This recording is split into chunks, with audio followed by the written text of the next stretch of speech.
for Henley Completed Homes. Now selling in Nicklum and Officer. Henley.com.au. Australia versus South Africa on SEN Test Cricket. To him, and Warner carves him away through cover, down on one knee. Warner drives through cover. Timing in that, the moment, no doubt, you've been waiting for. Warner on strike, pulls down towards the boundary, and he gets it there all the way to the rope. Dave Warner celebrates. He's up there with Australia's all-time greats. Iconic, brilliant. Keep an eye here on Warner, who smashes this over the top of mid-wicket for 6. He waits again here, David. He pulls this high over mid-wicket for 6. He is putting on a show. Dave Warner on 196. Ngini in bowls to him. And Warner, it leapt at him. He got it away through the corner and down for 4. Down to his knees. This is the innings of a champion. A bullet-a-gate double century. Full of all his dash and dare and complemented by courage and cunning. He's doubled over with the physical exertion of it, but he may as well take a bow. Those here at the MCG have seen a truly epic deed. Whenever they say he left it all out there, they will be able to recall these images. Dave Warner with nothing left. He has been assisted from the MCG with a double century in his milestone tests. A legacy-shaping innings from David Warner draws plaudits and admiration in equal measure. An instant part of folklore, given the circumstances, the conditions and the occasion. It might very well be the finest of the veteran opener's storied career. One of the South African players went man down. We were wondering if there was a sniper in the stadium, but it was actually Spider Cam. Right. Spider Cam on its way up. Just connected with one of the South Africans trying to see who it is. He's been knocked down, yeah. Well, not the first visitor to be taken out by a spider in Australia. The physio has just given Cameron Green a squeeze on the finger, and he's almost fallen over backwards. And it looks like he might be leaving the field. This amazing, bizarre, brilliant, but crazy day continues with Cameron Green retiring hurt for 6. Indeed, he's going to leave the field. So that's the 3rd casualty of the session. The intuition on Mitch Stark has worn out. He'll play this test in great discomfort, but it's at least 6 weeks recovery. I believe it's tendon damage to that middle finger, the bowling finger. It wasn't a nice day. I've been pretty crook actually the last few days and had the flu, so it wasn't much fun out there. Every time we ran a 2 or a 3, it really took it out here. A gruelling day took a severe toll on many. A sequence of ailing players leaving the field with immediate and long-term concerns. Who will be ready to resume the battle on day 3? Australian coach Andrew McDonald with the medical update. This is SEN Test Cricket. For Host Plus, an industry super fund for all Australians. Welcome to SEN Test Cricket. Quite remarkable day of Test cricket at the MCG yesterday. The scoreboard was almost in the background to it the whole way through. Australia 3 for 386 with a lead of 197. And as Melbourne can do, the skies are a bit angry this morning, like a man trying to send back soup at a delicatessen. So who knows what day 3 holds in store. But there's a little bit of light rain falling at the moment, and the covers are going to be laid out an hour and a half before the start of play. Gerard, Whateley with you on SEN Test Cricket. Simon Katich is by my side. Hello to you, Cats. Good morning, Gerard. Good morning, Flab. Good morning to all our listeners. Damien, Fleming, Gerard. welcome. Listeners, no soup for you. No soup for you. Australia might be down an opening batter and a swing bowler, you know. It's funny, I was a bit late going down to have a look at the pitch. So I wanted to have a quick look down, and then one of the first persons I saw was Ash Chandra Singh, the Casey South Melbourne opener who's now playing Victoria 100 on debut, and he's pretty excited because instead of just running the drinks, he might start on the field, and he's a gun fielder. So the Aussies won't miss out by having him on, but where they're going to miss out is overs. I think it's up in the air. I think Mitchell Stark's the least likely to be able to bowl. and feel the ball. And we'll find out from Greeny if it's the back of the finger. You know, even if his fingertips don't have tape on it, just to have that feel, it will mean a different ball game. But they'll hope that they're bowling even tomorrow. Like, even if they bat deep tonight and go bowl on Cummins Lion, and then to be able to at least have one of them, Cato, it would be, you know, a bonus. Well, I bumped into Nathan Lyon, and he was forthcoming with a fair bit of information. So, according to him, Greeny's got a broken finger. Right. So, they're potentially 2 down. And then the other factor is, do they risk Cummins and him batting and even bowling, given that they're their 3 frontline bowlers with Stark and Green out? So, it's going to be interesting to see what happens with how Australia bat now.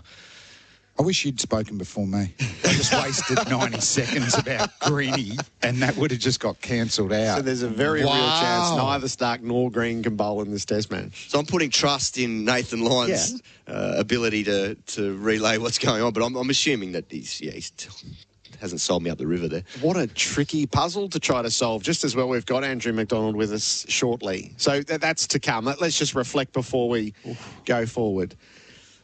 Warner's deeds yesterday. So we all did radio this morning. There was a correspondent in Sydney who sent through, it was the mix of Dean Jones in Madras and Steve Waugh at the SCG. So the physical exertion and then the questions about his future sort of rolled into one.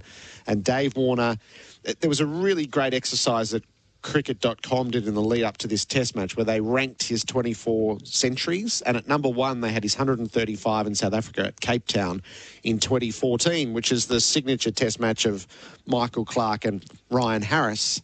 If that's number 1, then I have little doubt in elevating what we saw yesterday as his finest Test innings. What was number 2? Number 2 was carrying his bat against New Zealand for his maiden Test century in a losing cause. Yeah, that was on a green seamer. Yep. You know, that already answered that, no, this guy's not a T20 slogger. That was a phenomenal knock. But that's early on. New Zealand would have had a handy attack back then, but the significance of this, the pressure that he was under, the captaincy issue, which, you know, it sounds like it was so upsetting for him in Adelaide. And then the significance of your 100th Test. So chucking all that in, it's got to be at least number 2. Oh, I think it's jumped to number 1. Okay. Purely because of all those factors you mentioned, plus the physical nature of it, 37 degrees, plus the fact that he absorbed Nortje a couple of times yesterday, early in the day, when he was still only on, 30-odd not out overnight. And then that spell that he copped in the 90s after lunch, where he weathered that, and the fact that he did end up not just getting 100, he doubled up as well. So I think the South African attack covers that New Zealand attack. I know the conditions are probably better for batting here, but what Nortje threw at him yesterday, that's the quickest he's ever faced from what I just heard. Oh, he's actually verbalised that because it looked like that. We're going to need Bucky's thoughts because he was batting with him and he spoke about that innings in the lead-up. So I'm happy to go with Bucky. But and even just the heat, but also just the running between the wickets too. Like, that's we talk about Dean Jones, who obviously got the 210 in Madras, but what he changed with one-day cricket with the running between the wickets and challenging the outfielders. And I know there was a mix-up with him and Marnus, but it already contributed 6 extra runs, I reckon. They were turning 1s into 2s, 2s into 3s. So long-term, we want them running like that. We want them challenging the fielders. And Warner's done that throughout his whole innings. And then I know when he was injured, at mid-off and mid-on, no one chases the ball harder than Dave Warner. So the persona of Dave Warner is that he's a bit selfish and looks after himself, but he's very team-orientated in regards to his cricket, and he's running between his wickets. The way he chases the ball in the outfield signifies that. It's everything we love in sport, isn't it? So Warner will never be the national hero that some cricketers become. He's more likely to have lived as the villain throughout his piece. We spoke yesterday around the polarising nature of what he did, but that's a unifying moment to bat like that and to ring it all out and to have nothing left to the point where once he'd made his 200, he had to be assisted from the field. So I feel like intrinsically that's what we all admire. That's what we hope for. In a way, that's what we, selfishly demand of our sports people. And he lived that yesterday. And I would hope that that plays a role in softening a few hardened hearts. I think he wins a few over yesterday. Yeah, I couldn't agree more. I think you have to admire that innings yesterday, given the circumstances around everything we've spoken about before. Because the biggest thing, or biggest challenge he's had is not just the physical nature yesterday, it was the mental challenge. He was angry coming into this test with what he said about CA the day before in that press conference. He's had so much pressure put on him, both through that process, through what's been dug up again regarding Cape Town, and there's no doubt he's always going to be a polarising figure. He can't change the history now. It's done and dusted. But in a way, he probably hasn't minded being the villain at times because he's thrived on that. Because backs to the wall, we saw it yesterday. Everyone's talking about his test career being over, and he's come out and said, no, it's not. I'll dictate when it's over. And that is unbelievable to be able to have that control in your 100th test at the MCG. He mustn't have been able to sleep last night, even though he would have been physically exhausted. He must have been pumping with the adrenaline running through his veins. Well, when I left half an hour after the game, he was with his kids smiling, standing up. So I went, oh, God, at least he's recovering well. But also, to value the innings, Stephen Smith really battled. So he had a partner who wasn't rotating the strike, who was getting bogged down at one end. I admire Smithy wanted to hang in for him. But it wasn't as easy in that partnership with Stephen Smith because Smithy battled pretty much throughout, well, at least until Maharaj come on. So Dave wasn't getting the strike that he wanted. So he lost a bit of momentum there as well. So to dig deep. And then I think to signify the physical attributes, we know about his characteristic celebrations for his hundreds, what a feeling moment. And he wanted to do it for his 200, didn't he? I reckon he did think about it. Can I do it? Can I get up? And he used every last ounce of energy and spring, and he got up. It was about 30 centimetres short of his normal one. Yep. And then landing, he then couldn't stabilise his foot. The muscle spasms were happening and all that. But I love that I reckon I'd love to talk to him going, did you think about it? Was there a bit of yin and yang? No, I've got to do it. And it was his last act. Yeah. So Bharat and I were having a laugh about it later on. It was like those classic wrestling matches where at the end the hero has to drag himself up and do the pose at the end for the crowd just to get the final pop with nothing left and then collapse and be dragged out by officials. I'd love to see the footage with a WWE commentator doing that. Can we do that? You can do it. You've watched enough of it over the years. But what was symbolic for me was the fact that he dropped to his knees at the start of it. Yeah. And that he was on his knees and then he mustered up enough to just do that little jump at the end.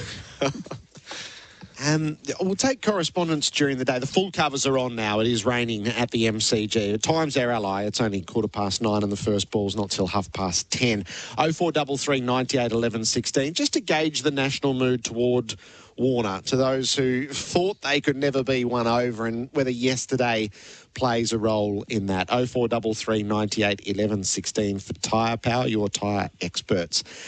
South Africa, Smithy had the beautiful cooking analogy. He said Australia had marinated them and they were about to toss them on the grill, and they tossed them on the grill at the start of the final session, and they'll still be searing this morning, I think. Yeah, it's one of the great challenges in Test cricket. If you've got the ability to grind a team into the dirt like Australia have done, you take it because there's no mercy in this game. As soon as you bowl a team out on day one, you've got the ability and luxury, if you're good enough, to take the game as deep as you want it and make them earn those 10 wickets. And that's what South Africa should have to do, but they might not have to now, given that Australia lost 2 bowlers, because they might be concerned that Nortje could do more damage. He's already taken 2 out. That could easily turn into 3 or 4, given his pace and given how nasty he bowled yesterday. That is a factor. That's a definite factor. Once you get ahead of the game, bowl them out on day one, you're backing yourself not to have a full day in the field. You can have half days and hopefully get the 10 wickets, but without Green and Stark, for me, that's really unlikely. This rain doesn't help. I'd be hoping Nathan Lyon would be more significant and have more impact. We almost need another hot dry day baking that pitch, because being out there, it doesn't look like it's aged much at all, really. Footmarks minimal. And because there was less grass, 8 millimetres, when it's up to 11, 12, the 2 or 3 centimetres just gets eroded by the spikes. So there is, even though it's not into the actual traditional footmarks into the clay or dirt, there's chances for the ball to hit either side of that erosion, and it's going to behave differently, isn't it? But I'm not seeing that there, and particularly stump to stump, it still looks a belter. It looks like a highway. Having a close look at it, I was expecting to be a bit more wear and tear given how hot it was yesterday, but it looks pristine. So, and even, possibly... Yeah, I like that fact of what you said, that the Australians could be thinking about, do we bat the tail because we can't afford any more injuries? So that can mean that we'll be bowling earlier.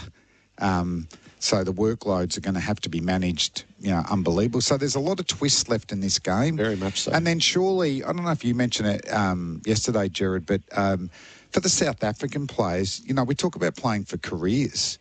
Surely Algar's playing, I think, for his captaincy career. No hundreds, as Cato said, as captain, and then, very defensive, reactive field placements and bowling rotations, awful. And then I'd say everyone besides Verena's playing for their career. Yep, it's a good point. I mean, Bavuma's played over 50-odd tests now. He's got 1 test 100.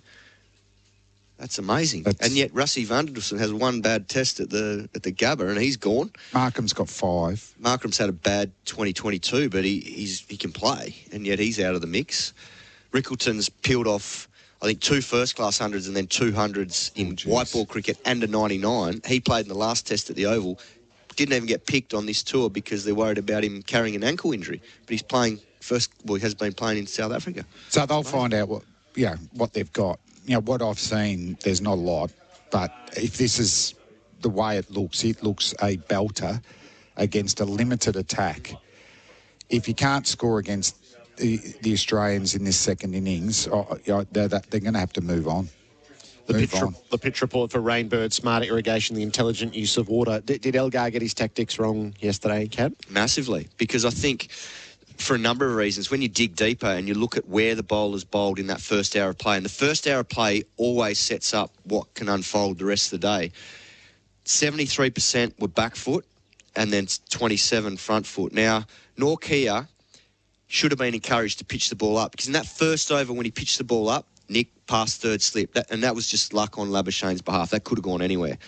Then he nearly played and missed on the last ball that first over. But the field he had, mid-on, short leg, and a fine leg. And I get why he's got a short leg in, because he's bowling quick and he's going to go short at the body.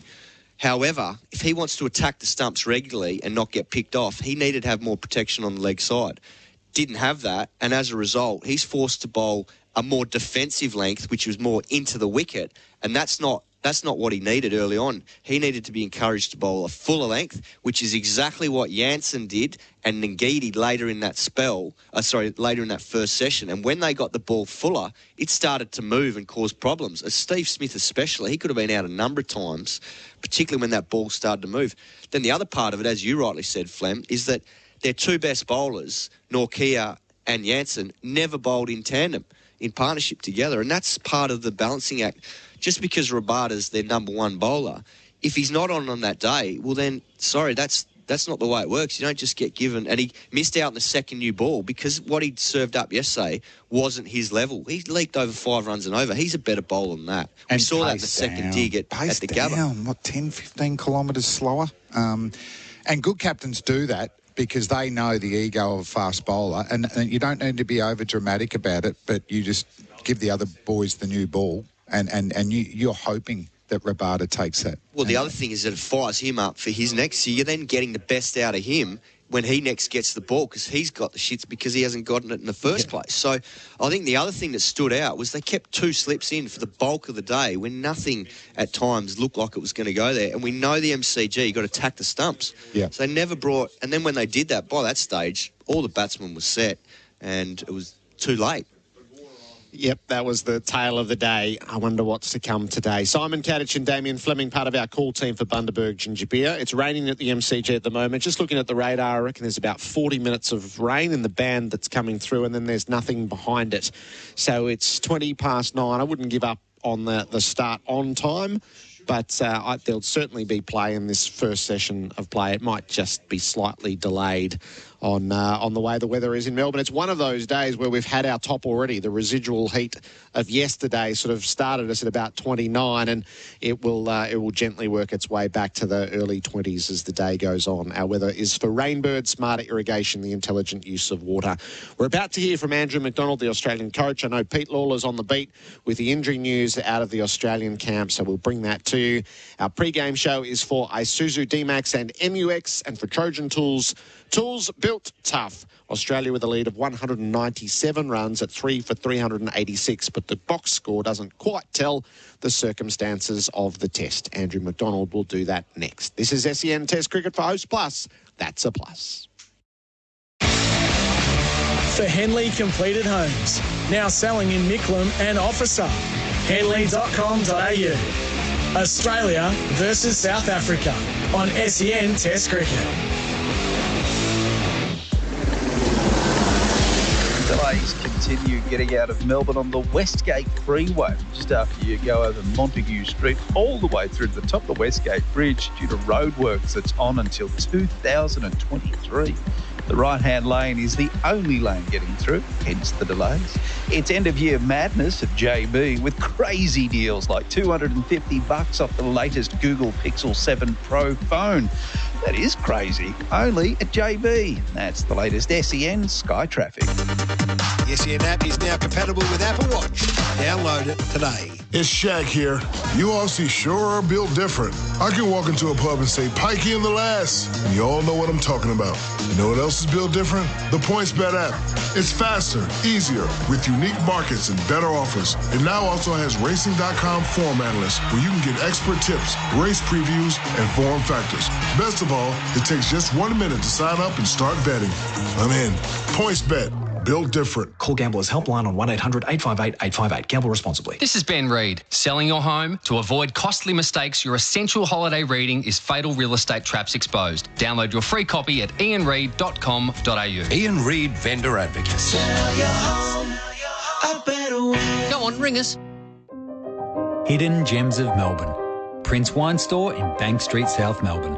Wine Enthusiast magazine has voted Prince Wine Store in the top 10 iconic wine stores in the world. The only store in the Southern Hemisphere to be chosen. Up to 4,000 wine lines, all wine regions of the world, from $10 to $10,000. You'll find the perfect wine at Prince Wine Store, bringing Melburnians the greatest wine in the world. Delivering Australia-wide, princewinestore.com.au. The Australian Master of the Amateurs Championship is in its 26th year at the prestigious Southern Golf Club in the heart of the world-famous Melbourne Sandbelt. See the best male and female golfers from around the world as they compete for their green jackets. Past winners and players include Jason Day, Cameron Smith and more. The Southern Golf Club, January 3rd to 6th. Free entry, no ropes, and you can walk with the players. Check masteroftheamateurs.com.au. Presented by Callaway. Booked a summer holiday? Get prepared before you travel by booking your airport parking online now and save. Nothing beats the value and absolute convenience of Melbourne Airport's Terminal Undercover Car Parking. Located directly opposite Terminals 1, 2, 3 and Terminal 4, Melbourne Airport's terminal parking offers ultimate ease and value, and it's only a few minutes walk to the terminals. Park with ease and peace of mind with Melbourne Airport. Book online at melbourneairport.com.au. Anaconda's massive Boxing Day sale is on now. Huge savings on camping gear, bikes, kayaks, fishing gear, clothing, footwear and more.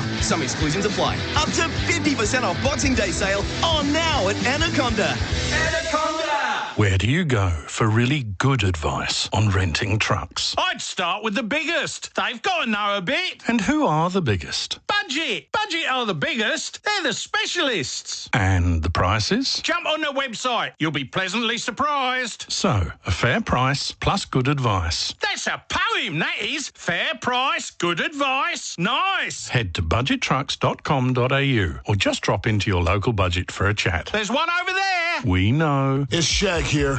You Aussies sure are built different. I can walk into a pub and say, "Pikey in the last," and you all know what I'm talking about.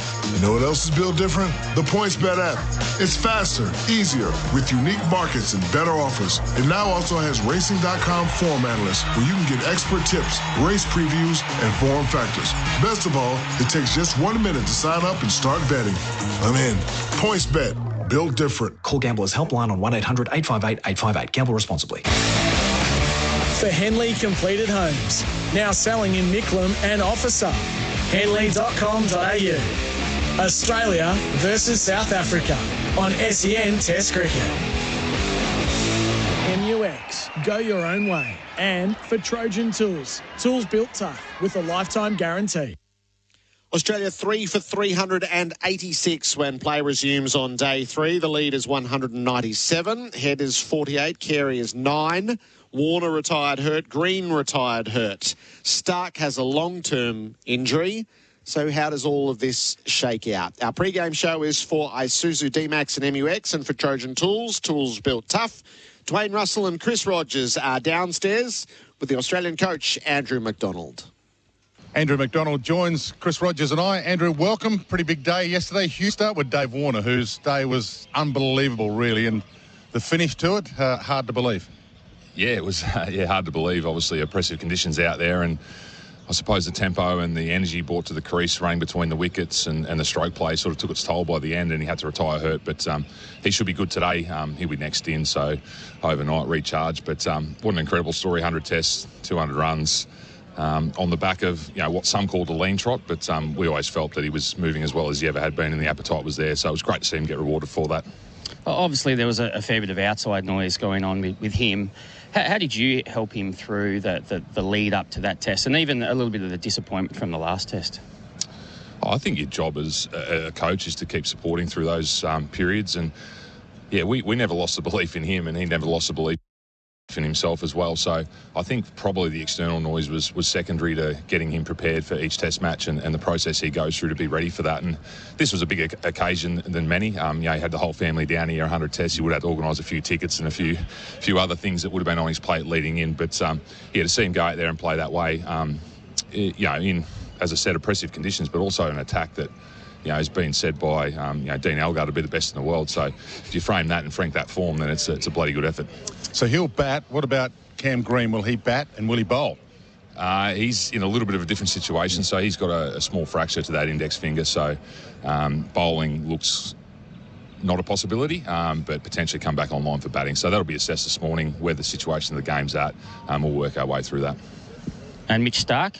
Where's he at? Yeah, he'll play a role with both bat and ball over the course of the game. So he'll be limited. His capabilities probably won't be as full as he would like, but he'll be able to do a role for us. So that's a positive sign this morning. Does that look like being a splint or an operation?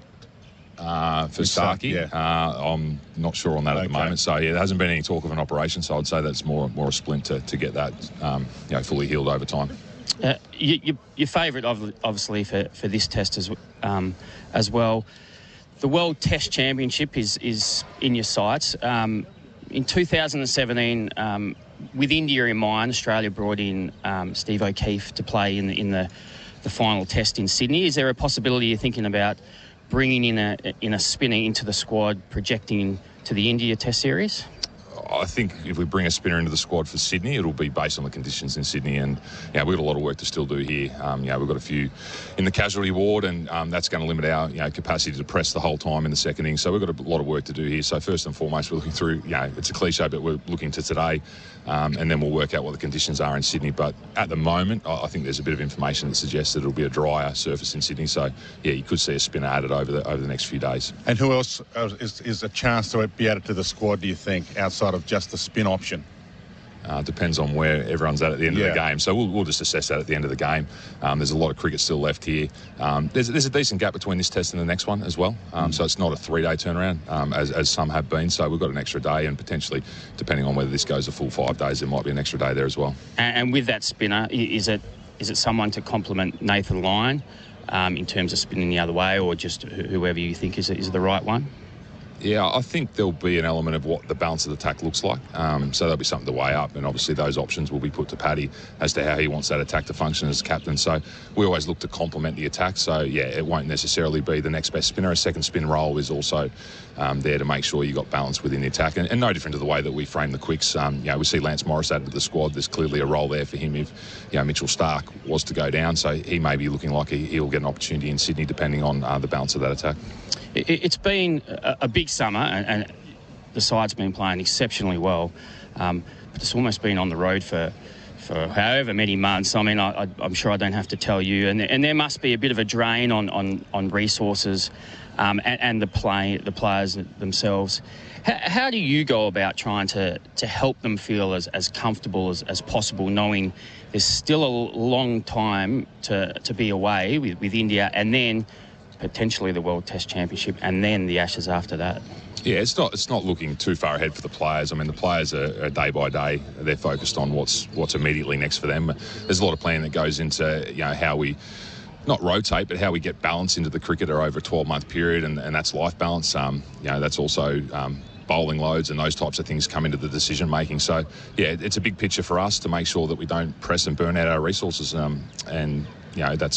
That's always front of mind, and we've got a lot of cricket coming up. There's IPL jammed in amongst that. We saw the auction the other night, so players are filling up the time with matches there as well. So I think for a player, it's play the game, see how you pull up and move on to the next. No different to any other sport. And one quick one to end on Dave Warner. How big a celebration did the group have last night? How big a moment was that for the group? You're a fairly tight unit at the moment. Yeah, it's a big moment. You see the joy of in everyone the way he went about his performance, and I think you could probably look at it when he was at the drinks break sitting on the chair. That was what Davey was doing after the game as well. So that plastic chair was well used yesterday. So he sat in there, and we went through a few numbers and a few of the records and achievements that he's been able to create during this game. And there was a lot of joy down there. And not to dismiss Steve Smith's innings as well. I mean, you've got to have a partner down the other end, and to see Warner and Smith go at it like that, 239 runs, was incredible in those conditions. A few drops of rain as well falling as we speak, so let's hope it doesn't keep you off the field too long. Hopefully not. Thanks for your time. Cheers, thanks guys.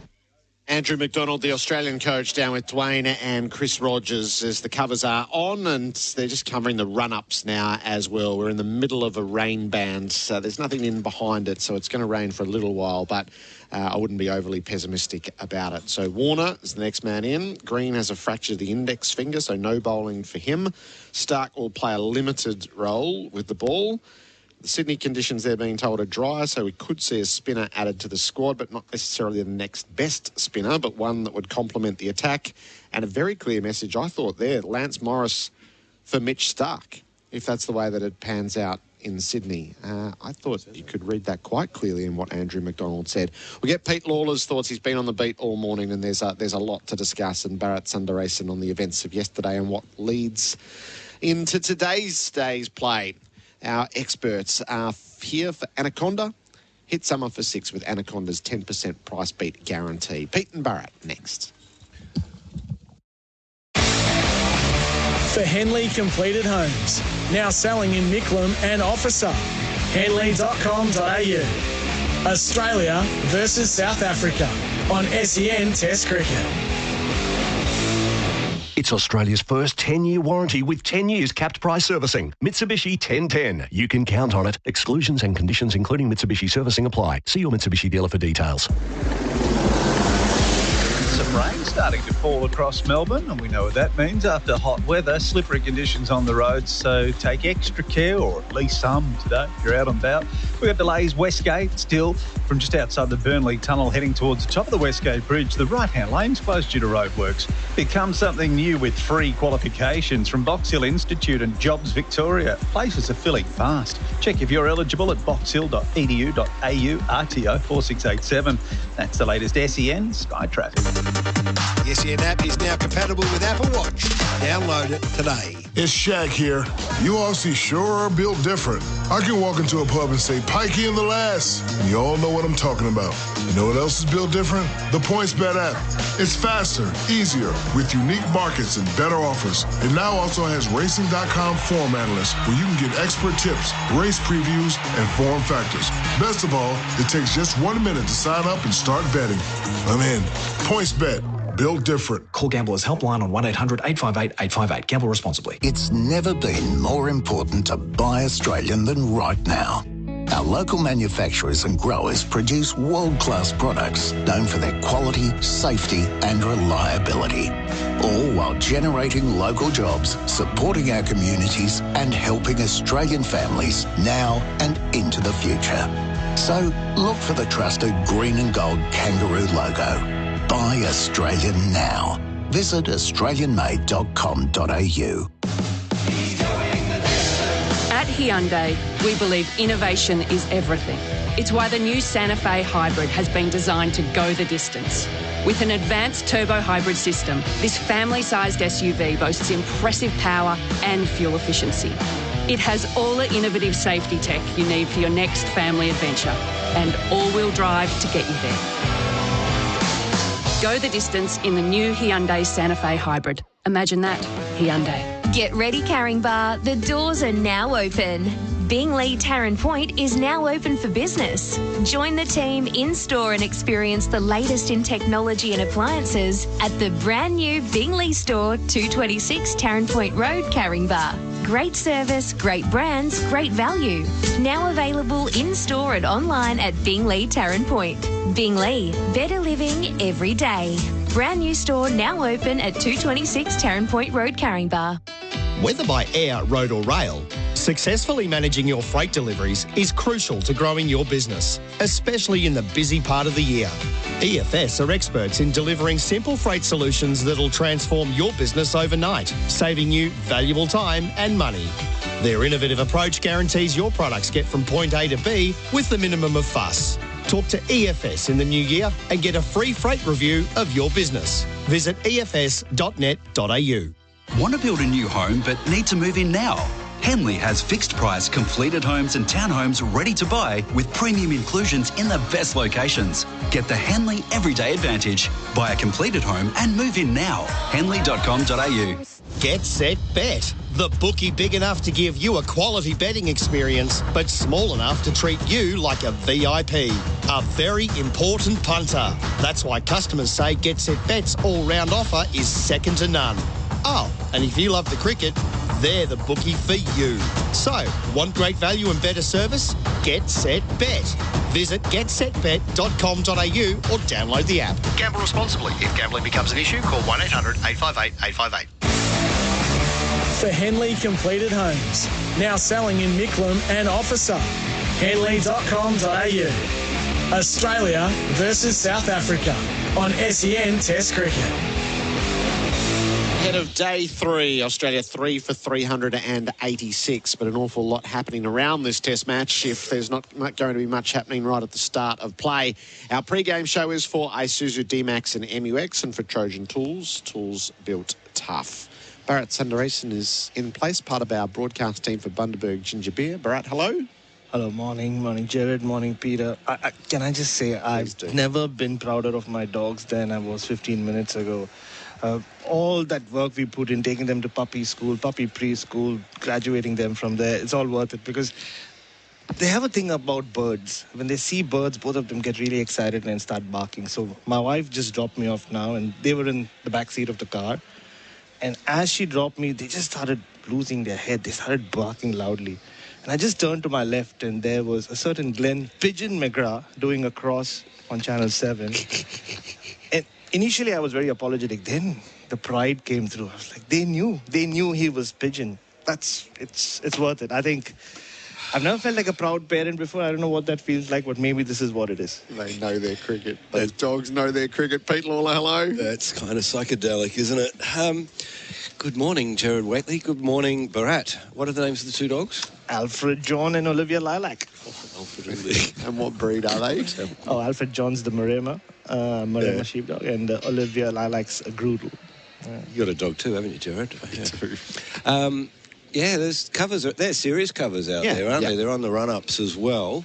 Where are we? We're an hour before the start of play. I don't think we'll quite hit 10:30. No, but it's kind of it's convenient for the journos who've got in early because they're all typing away furiously about that breaking news, aren't they? With, I mean, we kind of knew Green was in trouble anyway, and Stark's in trouble, but I reckon there's enough in that pitch to go through that South African batting lineup, but do Australia have enough bowlers to go through them? I am seeing a really exciting scenario developing. A really exciting scenario developing. And if you're South African, look away now. In fact, I'll give you 2 seconds to leave the room. Marnus Labuschagne, 5 wickets, hero of the second innings. He's very keen to bowl his seamers. We've seen him, and he's not that bad at them. Not at all. No, and he'll do anything they ask. I mean, he'd bowl left arm if they wanted. That is the joke coming out of the Australian camp, by the way, that Stark may actually bowl right arm today. That's what he's telling them. Describing the limited role. So we're playing handicap cricket now. Yeah. Just trying to come back to the opposition to make a contest of it. It's the mercy rule to a degree, isn't it? But there's two. It's actually going to make for a fascinating contest. It could be, you know, they may take a lot longer than they thought to bowl these South Africans out if they bowl the South Africans out. So, I don't know, it's tantalising, isn't it? If you're in the car stuck in traffic, come on down. There's no rush, but come. And it's going to be cooler today, isn't it? It is. It is where the temperature reduces the longer the day goes on. 2 things I picked up from McDonald just listening to that very good interview there. Was it Dwayne that did it? It was. He's great, Dwayne. I love him. The sight of Warner sitting on the plastic chair in the change rooms as they ran through his records in his career, that would have been great to see. I hope that ubiquitous documentary crew that follows every sports team from the under-12 Red Devils in Marrickville to the Aussie cricket team was there to record that, because that's got to be special, doesn't it? It's shades of Dean Jones. There was last night we were people were still, being a bit facetious, saying, well, why is Warner not coming to the Test conference? Press conference, sorry. And Dan Sankey said, well, did Dean Jones do one? And I said, yeah, quite right. Dean Jones was in the back of an ambulance, wasn't he, on the way to hospital? And the other thing, I think I said it yesterday, that Lance Morris is cover for Mitchell Starc. That's how it works. Boland was brought in as cover for Hazelwood, and Morris was there for Starc, and it's like for like. So it's interesting to hear McDonald say that. Yeah, I thought that was really clear, as Starc's not going to play at the SCG, and I fully expect Lance Morris to on what we were just told, which is a little bit of a thrilling prospect in its own right.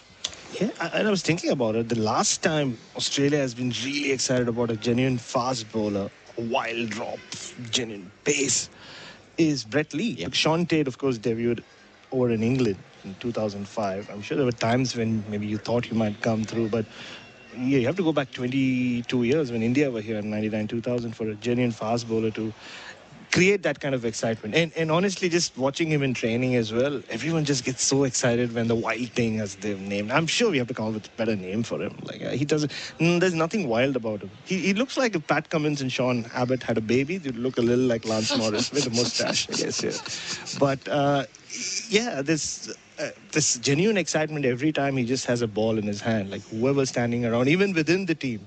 I remember Cam Green faced a bit of Lance Morris and their teammates as well over in Adelaide, and he faced a couple of balls, looked at Steve Smith in the adjoining net and said, he's quick. And then he said, I'm not going to face him. Like he's just letting balls through.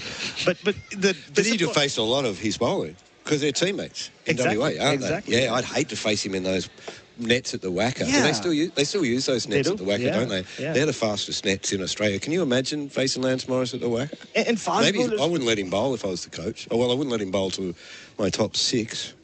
And fast bowlers always look even more intimidating when they're bowling in that net scenario, right? The batter looks caged and the ball just smashes into the back of the net. Yeah.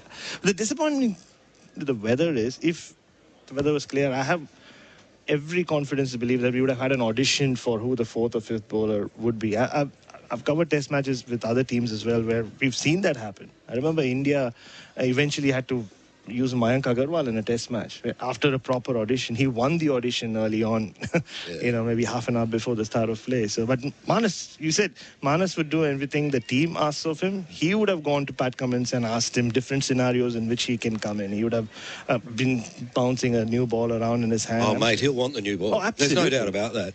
I think the other interesting thing is that once upon a time, Steve Smith and Dave Warner would have had a bowl. I don't think we're going to see Dave Warner bowl. And I haven't seen... When was the last time we saw Smithy bowl?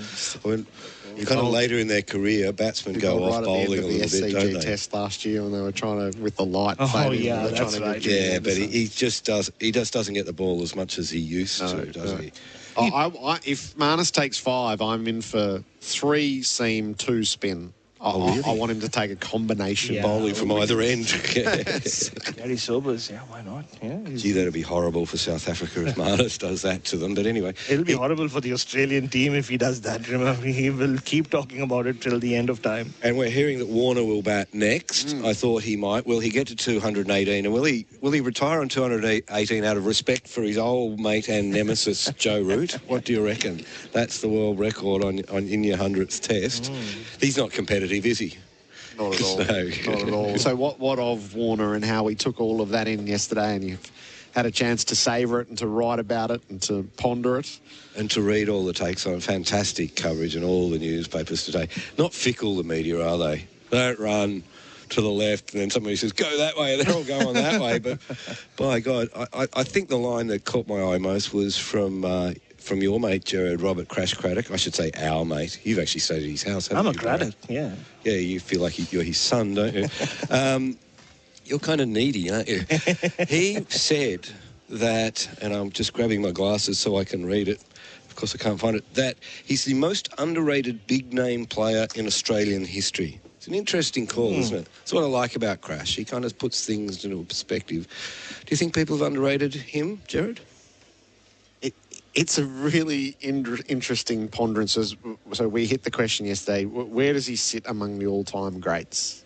And he's won a place there, certainly with his deeds on home shores. And I think what's happened overseas, but it's so heavily weighted to Australian runs rather than overseas runs, and that's always going to be part of the debate around Warner. Maybe he can do something about that in India and England at the end, but equally, if that doesn't quite pan out, that will sort of further enshrine the difference of the two. But on Australian soils, I think he's a revolutionary. I think he's one of the 5 most significant evolution players in the history of cricket, never mind just Australian cricket. And what he did yesterday, I feel certain it's his finest innings for us to savour. As cricket.com did that wonderful exercise of putting the 24 in order, and they landed with the century at Cape Town as number 1. I think for scope, for occasion, for consequence, for the confluence of events, for the emotional and physical toll that it took, is, I think, for all the theatre as well as the batting escapades, it's clearly his best innings. Echoes of Shane Warne, isn't it? How appropriate it's the Shane Warne test to a degree. And what did Shane have? But that sense of occasion. And there's so many comparisons through their history as players.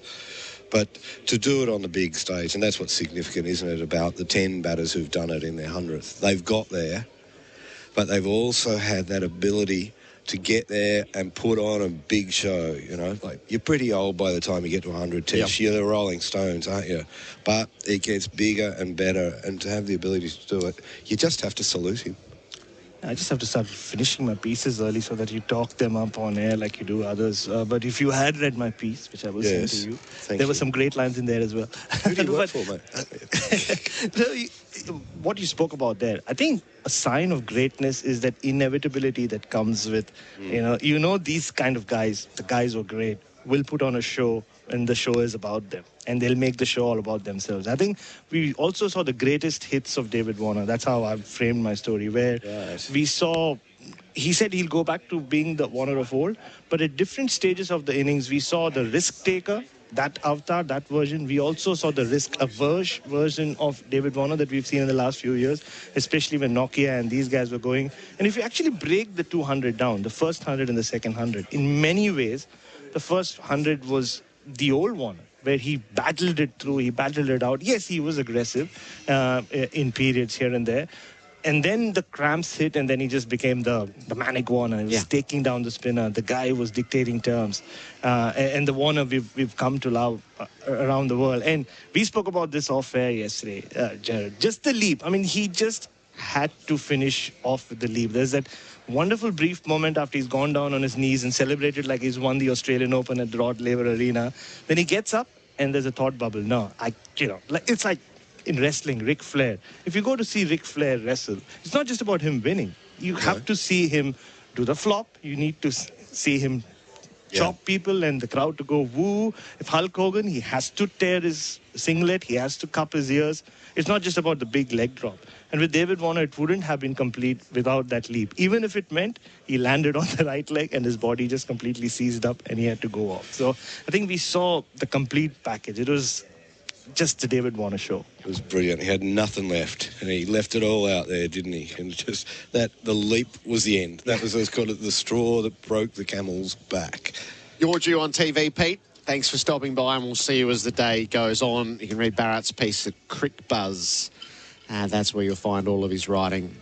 We get the best of him here. Don't tell anybody else. Bharat, Sundaresan and Pete Lalor, part of our call team for Bundaberg Ginger Beer. Our pre-game show is for a Isuzu D-Max and MUX, and for Trojan Tools built tough. The rain is lightning, so this band is moving through. I think we'll start to see some action from the ground staff in the coming minutes.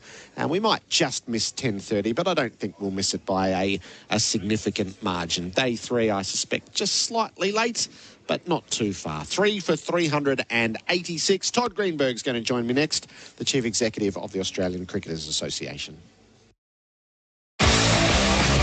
For Henley Completed Homes, now selling in Nicklum and Officer. Henley.com.au. Australia versus South Africa on SEN Test Cricket.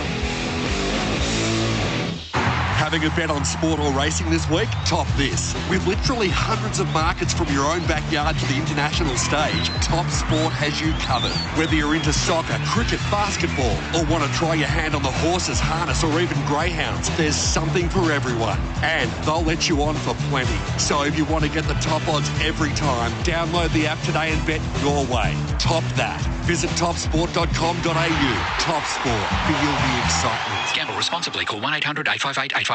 The Vic Bred Super Series, proudly presented by Aldebaran Park and Alabar, is the harness racing battle for the ages and a celebration of Victoria's outstanding breeding industry. Every moment counts, building up to a spectacular New Year's Eve finals night at Melton, featuring 12 Group 1s with a prize pool worth $1.38 million. Be part of the finals, New Year's Eve at Melton.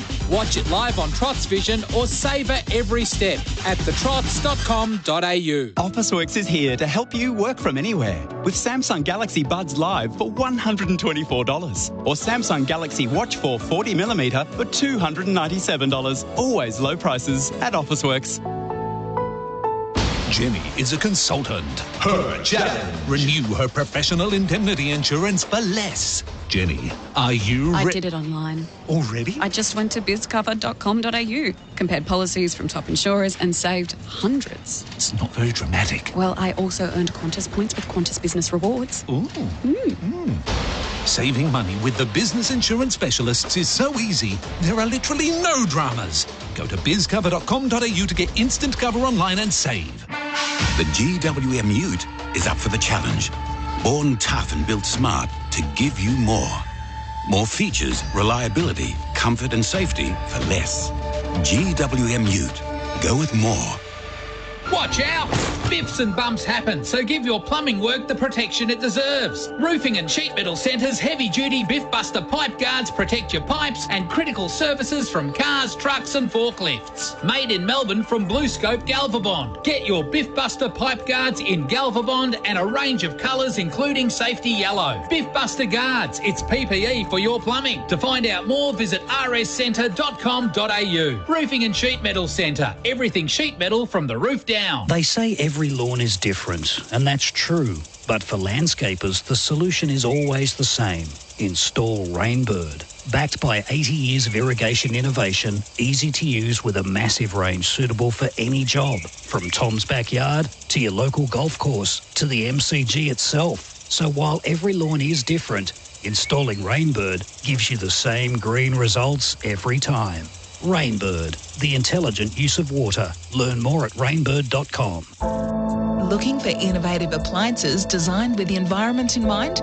Then look no further. For over 110 years, Whirlpool has been a leader in kitchen and laundry appliances. Using patented 6 Sense technology, Whirlpool guarantees outstanding results while saving precious time and energy. That's the best result for you, your family and the environment. So, have you got a Whirlpool? Visit whirlpool.com.au to find a stockist near you. When enjoying a punt, easy does it with Punt 123. Punt123.bet is your home for all your punting needs with same race multis and same game multi options, including daily promotions on all the major sporting and racing events. It's punting made easy. Get in the game with Punt 123. Visit punt123.bet or download the app today. Gamble responsibly. If gambling becomes an issue for you, call 1-800-858-858. For Henley Completed Homes, now selling in Nicklum and Officer. Henley.com.au. Australia versus South Africa on SEN Test Cricket.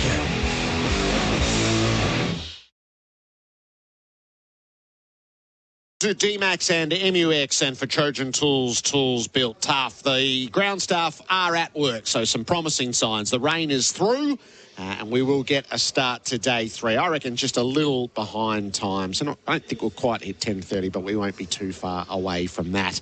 Day 3 of each test match. Now, keep in mind that Brisbane didn't go to day 3. Todd Greenberg joins me, the Chief Executive of the Australian Cricketers Association. Todd, great to see you face-to-face. And you, a bit cooler than yesterday, that's for sure, so it's a little bit nicer. What did you think of Dave Warner's feats yesterday?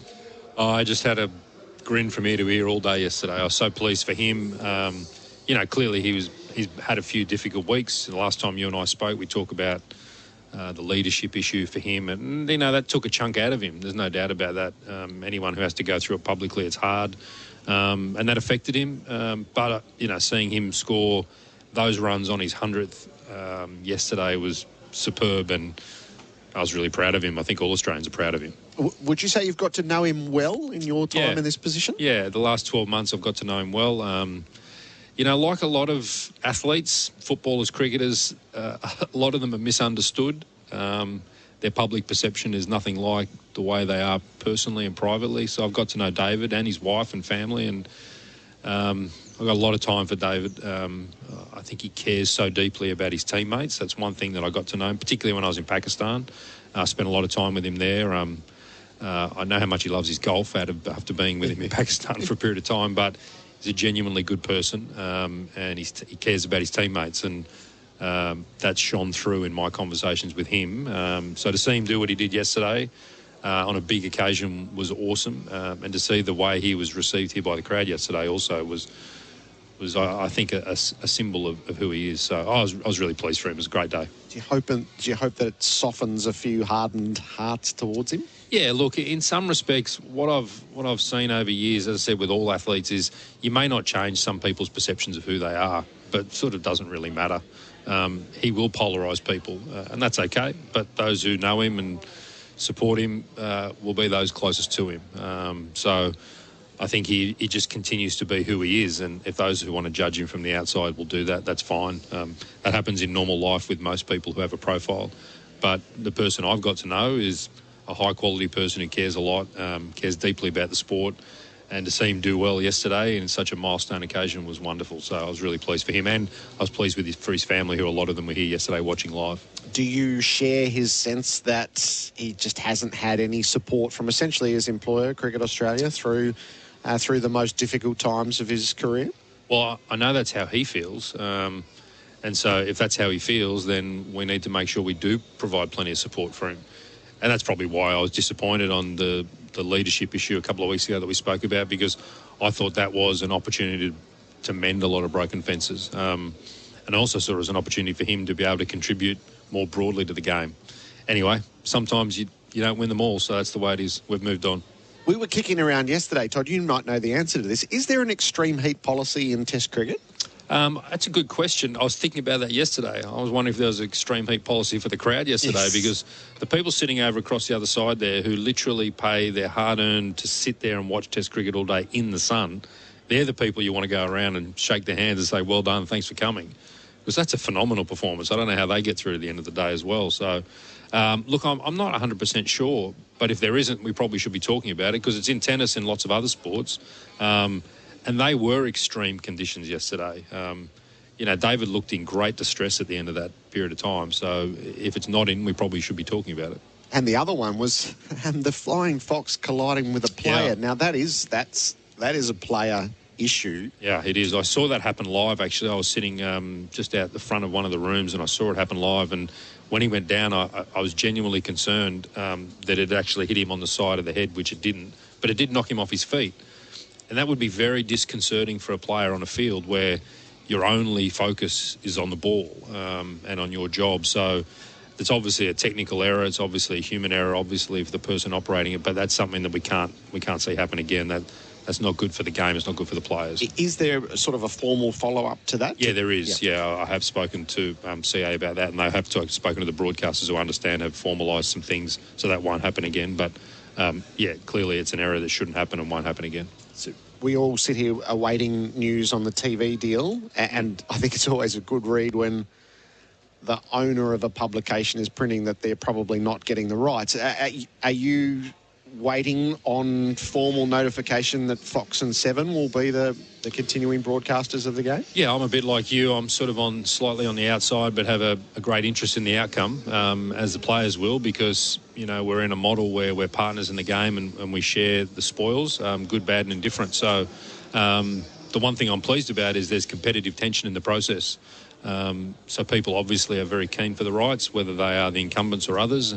That's got to be a good thing. So, look, I'm hoping the deal is wrapped up soon. I'm sure that the speculation is not ideal for everybody, but competitive tension is a good thing. And ultimately, we want to ensure that domestically the game is really strong here for us to be able to compete globally. And that's the thing that we've made very well known to Cricket Australia in our discussions is players have significant choice in the modern era. We've seen that with Cameron Green recently. So domestic deals like this one are fundamentally important because we've got to ensure the revenue streams are strong here domestically for our Australian players to ensure they stay playing the format of cricket here locally. That's very important for not this period of time, but the next 5, 10, 15, 20 years. Are you expecting a reduction in the number of BBL games? We're open to that discussion. I've always maintained that scarcity is a good thing for Australian cricket, and there might be probably globally, if you look at the schedule, there's too much cricket, and it's hard for the fan to understand how that cricket is structured. So if there is a reduction to come, we wouldn't be against that. In saying that, though, you want to make sure the yield on each game is significantly strong. So I'm not sure if that will be the outcome. If it's not the outcome, we'll deal with it. But if it is, we're certainly supportive of trying to make sure we've got a condensed version of a schedule that's better understood. Do you feel like the likelihood is that the rise in the television rights is not going to keep pace with what cricket has done and with what the two winter codes in particular have done, that this is going to be a marginal rise if there's a rise? Well, that's certainly what the commentary looks like. That's certainly what I'm reading, what you're reading. Maybe that's fueled a little bit by those who are bidding, so who knows? Yeah. So sometimes I'm always a little cautious to read that. But you've lived that firsthand, haven't you? Yeah. The public narrative is sometimes addressed by those who are bidding, so who knows? I hope we get a good outcome. The players deserve a good outcome, and I've consistently said the players, as being partners in the game, are not walking into negotiations saying things like, this is what we want. We're walking in saying, what do you need us to do? What do the players need to do in order for us to drive partnerships like with our broadcasters and other investors to ensure the game's strong? And, David Warner being mic'd up on his 100th test is giving access to broadcasters that 10 or 15 years ago would never have happened. So what's next? What else do we need to do? What else do the players need to lean in and positively engage with in order to get better outcomes? That's really our role in this. Of course, we need to play great cricket and provide great entertainment, but what are the other things that players and athletes can do to increase the yield and make better outcomes? The Cam Green case study, I think, is the most interesting so far that Australian cricket has had. So the great prospect he's been given a tremendous apprenticeship, I think. I'm going to have a guess that his contract is somewhere around $500,000. Mm-hmm. And then an IPL franchise swings in with $3.15 million. And Is there a natural tension that is developing on that front? Is that going to be the reality in the future? How do you take it in? Yeah, well, I mean, first of all, that's a life-changing moment for Cameron, isn't it?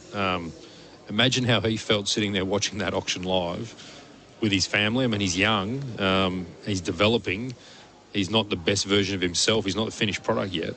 But to see that is literally life-changing. And that's the great thing about cricket. It's got a global reach and global opportunities for our players here. In saying that, though, there is no doubt competitive tension coming with those types of offers available for our best players. And I'm hoping they're not mutually exclusive too, so that we can still ensure Cameron plays here and plays for his country and wants to play Test cricket and white ball cricket for his country, but can also enjoy the spoils of those opportunities in other leagues. That's getting harder and harder. And it's getting harder and harder for a player, we go back to David Warner, to play 3 formats of the game. I think in the next 5 to 10 years, it will be literally impossible for an Australian player to play all 3 formats in every way. It's not physically possible. It's also not mentally possible. So there's going to have to be a choice. And we've got to make sure we find the balance between ensuring Test cricket and red ball cricket remains strong and thrives, whilst players can also enjoy the remuneration like Cameron has through an IPL contract. So in the long term, will the contracts at Cricket Australia need to be significantly more to earn the loyalty of the player? Yeah, well, I think in any vocation, yours, mine or others, people are fundamentally looking at their remuneration levels, as they should be. And it's more heightened in professional sport because at the end of the day, they only play it for a very small period of time, and things like form or injuries can curtail a career before it starts. So none of us should begrudge a player to earn as much as they can in that short period of time. So yes, we have to make sure that the revenues are strong domestically so we can compete globally. Because let's face it, if you're in New Zealand right now, those players have already made those choices. There's not enough revenue in the domestic game in New Zealand, so all of those players are foregoing Test cricket to take other opportunities. We're not at that point, and I hope we don't get to that point. And that's why deals like we're talking about now, the TV deal, is so fundamentally important. Yes, it'll be if Australian cricket had a figure, and I think about Harry Kewell, so club versus country, and club would win out for a period of time, and the country held it against him. No one could hold it against Cam Green. He's not the right example because he's not that. But if he said now, do you know what, as my loyalties have to be to the Mumbai Indians because it's $3.15 million, and how could you possibly sit here and begrudge him that? So I'm probably talking the player of the next generation rather than him. It might not happen in our lifetime, but I think you're right. It is a challenge. There's no doubt it'll be a challenge. And we can either walk away from that challenge or we can walk into the challenge. And I much prefer to walk into that challenge and figure out how we can make sure that Cameron Green gets both. And at the moment, that's exactly the case. But we can't take it for granted, because if we don't have that domestic deal here and we don't have lots of opportunities for players to be retained here, then we will start to lose that struggle. Currently, we are enjoying both, but we can't take that for granted. What do you think of a 2-day test match? Look, part of me really enjoyed the concept that the ball won over the bat, because for too long the bat has won over the ball. But I would like to have seen it go 3 or 4 days, to be fair. So I'm mindful that they were 2 of the best bowling attacks in world cricket on a wicket that was very conducive to them. So I did think, though, that the teams weren't as far apart as maybe the score indicated, and the innings of Travis Head probably was the differentiator between both sides. So not great for Test cricket. Hopefully it's a one-off. How do you see Test cricket right now? I did read a few comments that you made yesterday. Look, I have a concern that the 3 big nations in Australia, India, and England are getting stronger, and the other nations aren't staying with them. And whilst we all want to sit here at the MCG and watch Australia win, we also want to make sure we've got competitive tension with the other nations. So, we need to help the West Indies. We need to help South Africa. We need to help Pakistan. And when I say help, I'm not 100% sure how we help, where the ICC's role in that is. But more countries being competitive in red ball cricket will be good for Australian cricket. And so, in a leadership sense, I'm not sure if the ICC are doing that. The ICC's role is from what I've been told, is more servicing its members. So there needs to be a global strategy to ensure that we've got more competitive tension in red ball cricket. And that won't happen by chance. It won't happen because you and I want it to. Yeah. It happens because we'll have to invest heavily, and we might have to think differently in the future about how we make sure that those countries are strong. I'd love to see the West Indies here, but I was saddened to see the type of cricket they played. And I'm just being brutally honest there, because when I was a kid, the West Indies were the preeminent side that we watched, and they're not currently like that now. But we want them to be that. And they're back here next summer. They are. That's an unenviable task, selling those test matches, I think. And, some people listening to this will say, well, that's not our job. That's not Australian cricket's job to worry about the West Indies. But part of me thinks that if we're going to take a leadership role, it should be part of our remit to think about how we can help them, because we want them strong. Then we want them to come here and we want to beat them, but we want to beat them in a contest. Yeah. Are your players willing to entertain us on Christmas night, Todd, and save us from the Griswolds? Well, I watched the Griswolds this year, so it's an annual thing for my family. Look, the short answer is yes, they are. They're open to it. But like anyone, if I looked around this box now and said, who wants to work on Christmas Day? There's not too many people putting their hand up. If we were to do it, I think it would have to have some conditions like, if you're going to do it, you'd have to be in a derby. So you'd have to be in like a Sydney or a Melbourne derby where the teams don't have to travel. So you'd limit those sorts of things. But in short, are we jumping up and down saying we want to play on Christmas Day? No. If we think that it will add significant value and we think it would be beneficial for the game, we're open for that discussion. So we haven't closed the door, but I think you'd have to look at it carefully. Yeah, so the NBL's was successful. Yeah. I don't think there's any question about that. No doubt. 7,000 people went great, Yeah, and absolutely. the television ratings were excellent. Yeah, and the reality is also, if you play on Christmas night, it's actually the day of the games. It's the day before the game, the preparation. So you have to look at it in total, and you have to look at then what happens on the following day. But a game on Christmas night at sort of 7 o'clock at night, I think would rate unbelievably strongly. So, if that's something that's of value and the players can play a part in that, we're open to that conversation. I don't think it would work having to travel all across the country, but I think there are some nuances we could do that could make that work. Do you think it'll be next year? Don't know. I'm not sure. It's a conversation I haven't had directly, but again, we'd be open for it. But, again, I don't really, you don't want to work Christmas night. I'm sure many don't, but we understand that we're in a different environment. What business are we in? We're in the entertainment business. So if that means working on Christmas night, then let's have the conversation. Todd, it's good to see you. Thanks a lot, and catch up in Sydney. Pleasure. Thanks for having me. Todd Greenberg is the Chief Executive of the Australian Cricketers Association. Play is going to start at 10:45 today, so the pitch has just been revealed again after the band of rain came through. So 15-minute delay to the start of play as long as there's no further rain, and it looks pretty bright overhead. Our apparel sponsor is Ringers Western. Whether it's the paddock or the pub, Ringers Western has the kit to keep you cool this summer. We'll have a word with Jonty Rhodes and Chris Rogers coming up next on our pre-game show for Isuzu D-Max and MUX, and for Trojan Tools, tools built tough. For Henley Completed Homes, now selling in Micklem and Officer. Henley.com.au. Australia versus South Africa on SEN Test Cricket.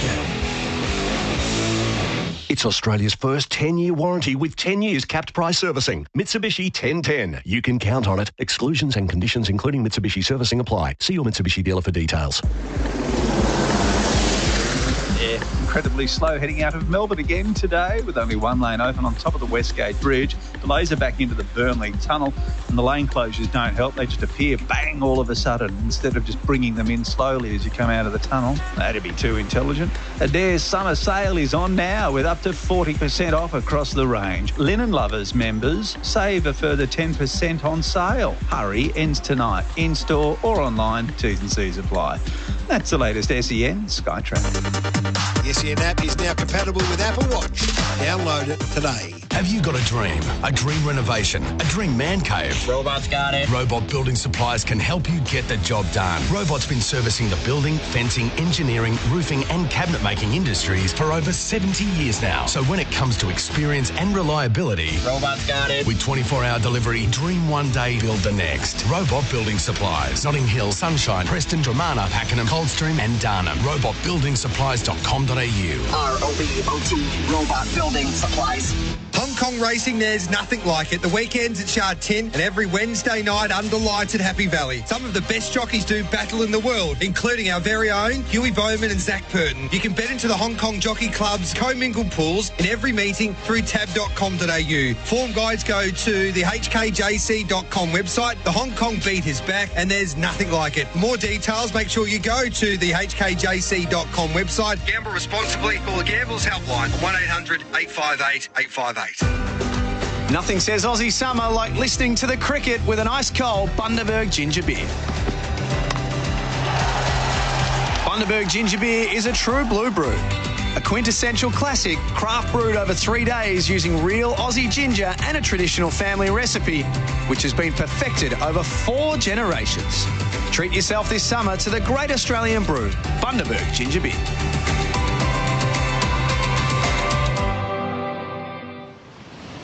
Life has changed a bit recently. We've all found a little more freedom. The kind of freedom you get in an Isuzu D-Max or MUX. It might be getting in a pre-work surf or a conference call from your campsite.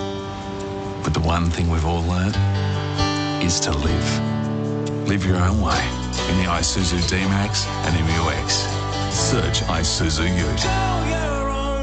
Flight Centre have been busy crunching the numbers to bring you the wrap-up of Australia's Year in Travel 2022. Here's what they found. They made a hotel booking this year for a duration of 1,092 days. Their travellers hired 31,319 cars. 10 of their top 22 destinations were domestic holiday spots, with Sydney, Melbourne, Brisbane and Gold Coast in the top 5. They recruited 1,300 new travel experts to make these holiday dreams come true. Flight Centre, your one-stop shop centre. Flight Centre. Want to build a new home but need to move in now?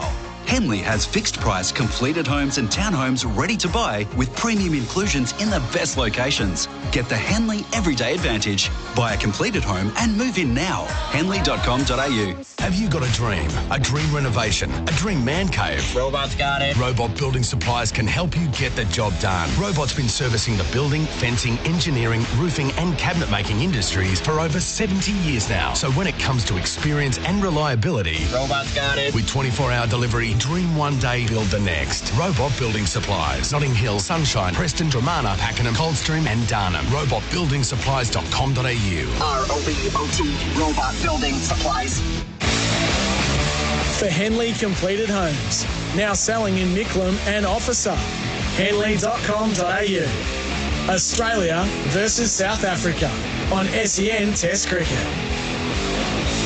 SEN Test Cricket from the Melbourne Cricket Ground. Still overcast, but the rain stopped. The good news is play will start. It's going to be a 15-minute delay, but it will start at 10:45 local time, we're told. Pre-game show for Isuzu D-Max and MUX. And for Trojan Tools built tough. Jonty, Rhodes and Chris Rogers with me. Welcome, guys. It's nice that the rain has stopped, because at one stage about an hour or so ago it was looking a little worrying. Good morning, Dwayne. But we were actually down on field waiting for it to clear up, and it was literally a band that had been predicted. And it's, I must say, weather report-wise in South Africa, we're never sure what we're going to get. And welcome to Melbourne. Yeah, exactly. I feel very much at home, yes, as opposed to the poor South African cricket team who at the Boxing Day Test match have not felt at home, whether they were batting or bowling. Your thoughts on what might evolve early today, given the weather conditions especially, Chris? You'd like to think that maybe just with the overhead conditions, it might just swing the balance a little bit back towards the bowlers. It won't be as impressive as it was yesterday. Equally, South Africa are a long way behind the game, and Davey Warner looks like he's going to come in and bat next. He's done that beautifully. He's just avoided the second new ball to perfection. So, yeah, it's going to be tough going for South Africa. I'm probably interested in asking Jonty what they've got in store for us. Can they do a Faf du Plessis and bat and hang in for the rest of this match? I think from a batting point of view, Temba Bavuma has certainly been the most consistent player in Test cricket over the last 2 seasons. but he's also not a player that takes the game forward. So just hanging around, and that's been, for me, a slight issue, is that the partnerships, when we had Carl Verreynne and Marco Jansen, who had a really good partnership together, they didn't quite score at a pace, because Australia are always in the game. They kind of feel if you get one wicket here, we're in the tail, we're amongst the bowlers.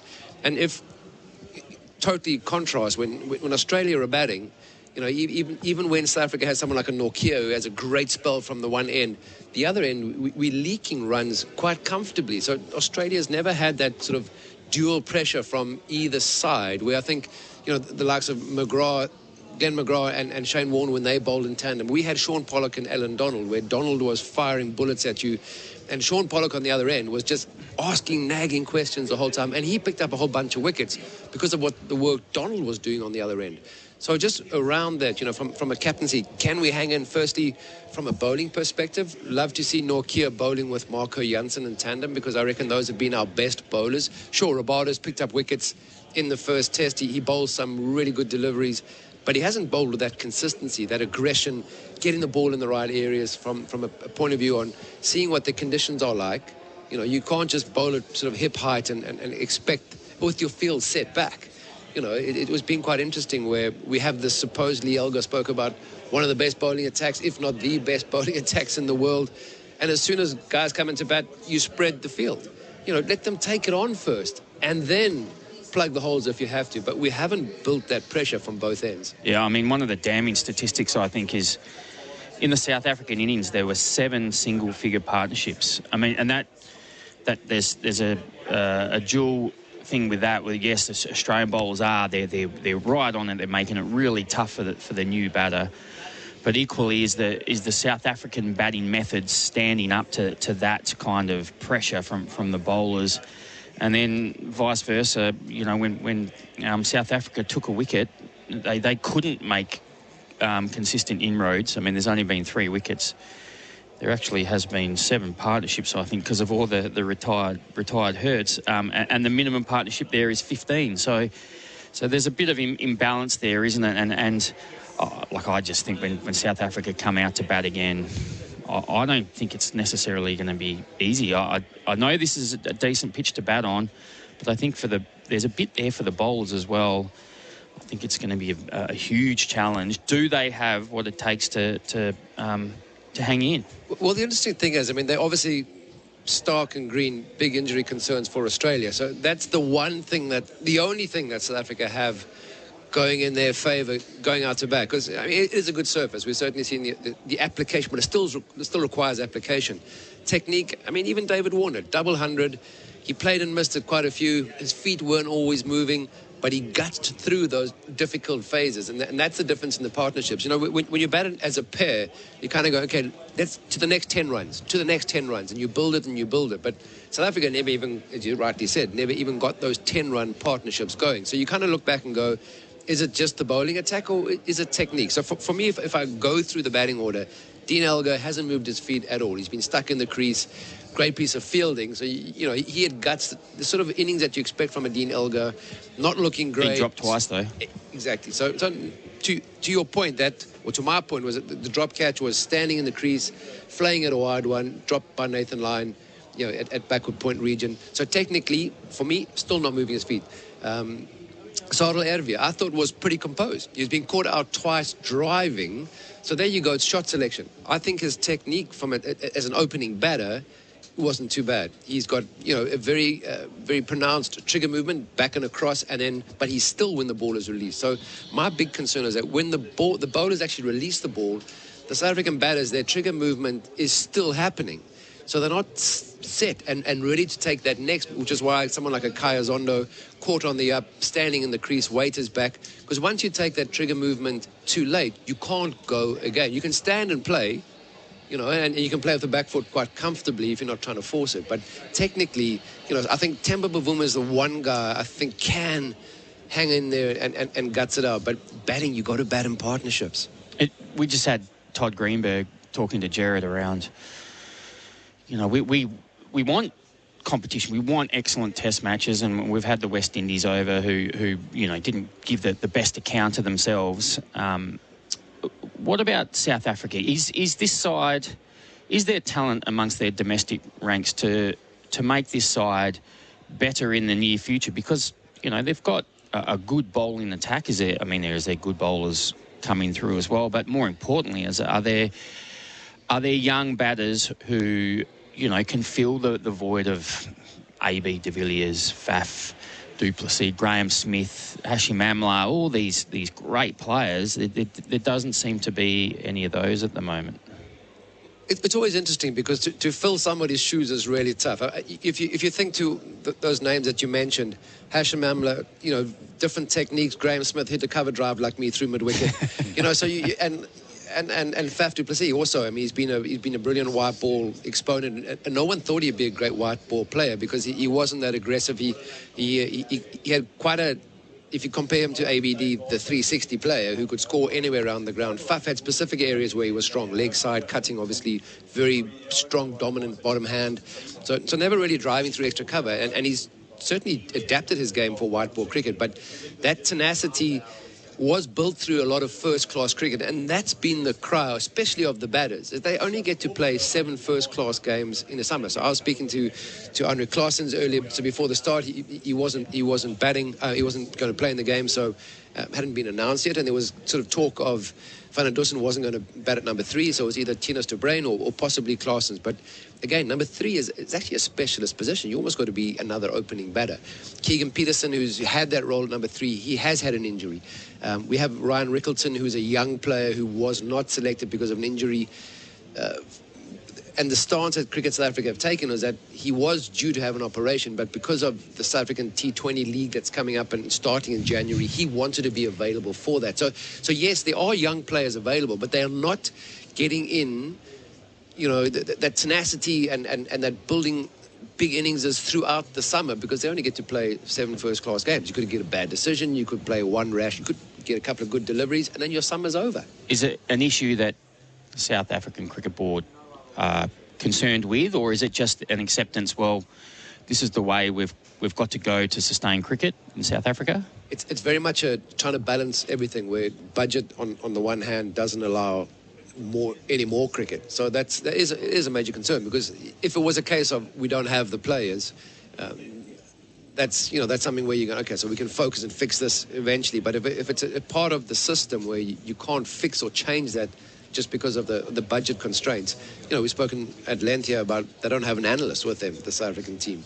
Because a year or two ago under Mark Boucher as the head coach, there was a lot of experienced heads in the side. And he felt he would rather use that budget for an extra consultant, whether it was batting or bowling, assisting in the cricket part of the game. But these days, you know, data analysis is a big part of the cricket side of things. So South Africa, you know, you kind of just say, well, playing fields are all equal when you compare South Africa, Australia, West Indies. Well, South Africans can't complain if you think about what I think the West Indies cricket puts up with from a lack of budget and facilities. Even the young players don't get great surfaces to bat on, you know, and we always say, well, why are they great white ball batters or players and not red ball? They have similar infrastructure issues for young players coming through. It's a good discussion. I mean, the development system in sport in general, that development system, and you're involved as a coach, Chris, between, you know, the ages of 14 on to develop, and then that last 5%, already great players when you're adults, to get that last 5% out to make great players sensational players. And that's the hard part of where South Africa's at, do you think? Is it making them that next 5%? Oh, look, you have talented young players who come through the system, but a lot of times they're talented against other young players, and it's not until they play against men and at a higher standard that actually they have to start answering more important questions about their game, and they get found out. I mean, you know, I think our Sheffield Shield is still a really good standard, and some of the pitches you play on for young batters are challenging. So you get tested once you get to that level, but it takes time. You can't just get that experience off a shelf. It's important that they go through that period, almost go out of form, learn how to get back in form, little things like that. But get questions asked about their game. And if that discrepancy between your domestic cricket and international cricket is growing and growing, how do you fill that void? How do you get the learnings into the players? Unless you put them in international cricket and you've set them up to fail and hope that they learn from their failures. I think the key there, Chris, is JP Dormany on debut in 2008 when South Africa did win. He had Dale Steyn bowled at the MCG, got 10 wickets, got 80 runs. JP Dormany got 160, but he had been a replacement for Ashwell Prince. He'd come in, got 50 in his first knock, but he had spent a year with the South African squad before he played a game. So, if there is that disparity of standards at domestic cricket, international cricket, you can fix that. And you don't have to throw them in the team, the starting 11. But he spent a year travelling with the national side, seeing the commitment, the discipline, having to face, Dale Steyn in the net every day, working around Jacques Callis, Hashim Amla, AB de Villiers. So, those valuable lessons, which possibly not learning at a domestic level, he was learning that stuff, being a part of the South African team without having the pressure of having to go out there and learn the craft, because that's not a finishing school. Out in the middle is not your finishing school. Yeah, throw in the deep end if you have a great system around you. And he had the likes of the Graham Smiths and the AB de Villiers and the Hashim Amlas and, similar to what Greg Clark's debut in India, great score. He got 100 on debut, if memory serves me correctly. But man, he had an amazing batting unit to latch onto and feed off in a way. Great to have you in, Jonty and Chris. Nice discussion, just to sit back and have a listen to that, the development of players and where South Africa is at. Jonty Rhodes and Chris Rogers joining us during the course of the afternoon. Gerard Whateley not far away from rejoining us. Our pre-game show is for Isuzu D-Max and MUX. And for Trojan Tools built tough. A slight delay to the start of day 3, but only a 15-minute delay. The rain has passed. The cloud is lighter. There are little tiny bits of blue cloud threatening to poke through as well, which is a good news story. So the start of play just under 15 minutes away. Great to have your company on SEN Test Cricket. For Henley Completed Homes, now selling in Micklem and Officer. Henley.com.au. Australia versus South Africa on SEN Test Cricket. Oz Design Furniture have extended their sale for 1 week only. Spoil family and friends with 25% off almost everything. Ends Monday at Oz Design Furniture. T's and C's apply. The SEN app is now compatible with Apple Watch.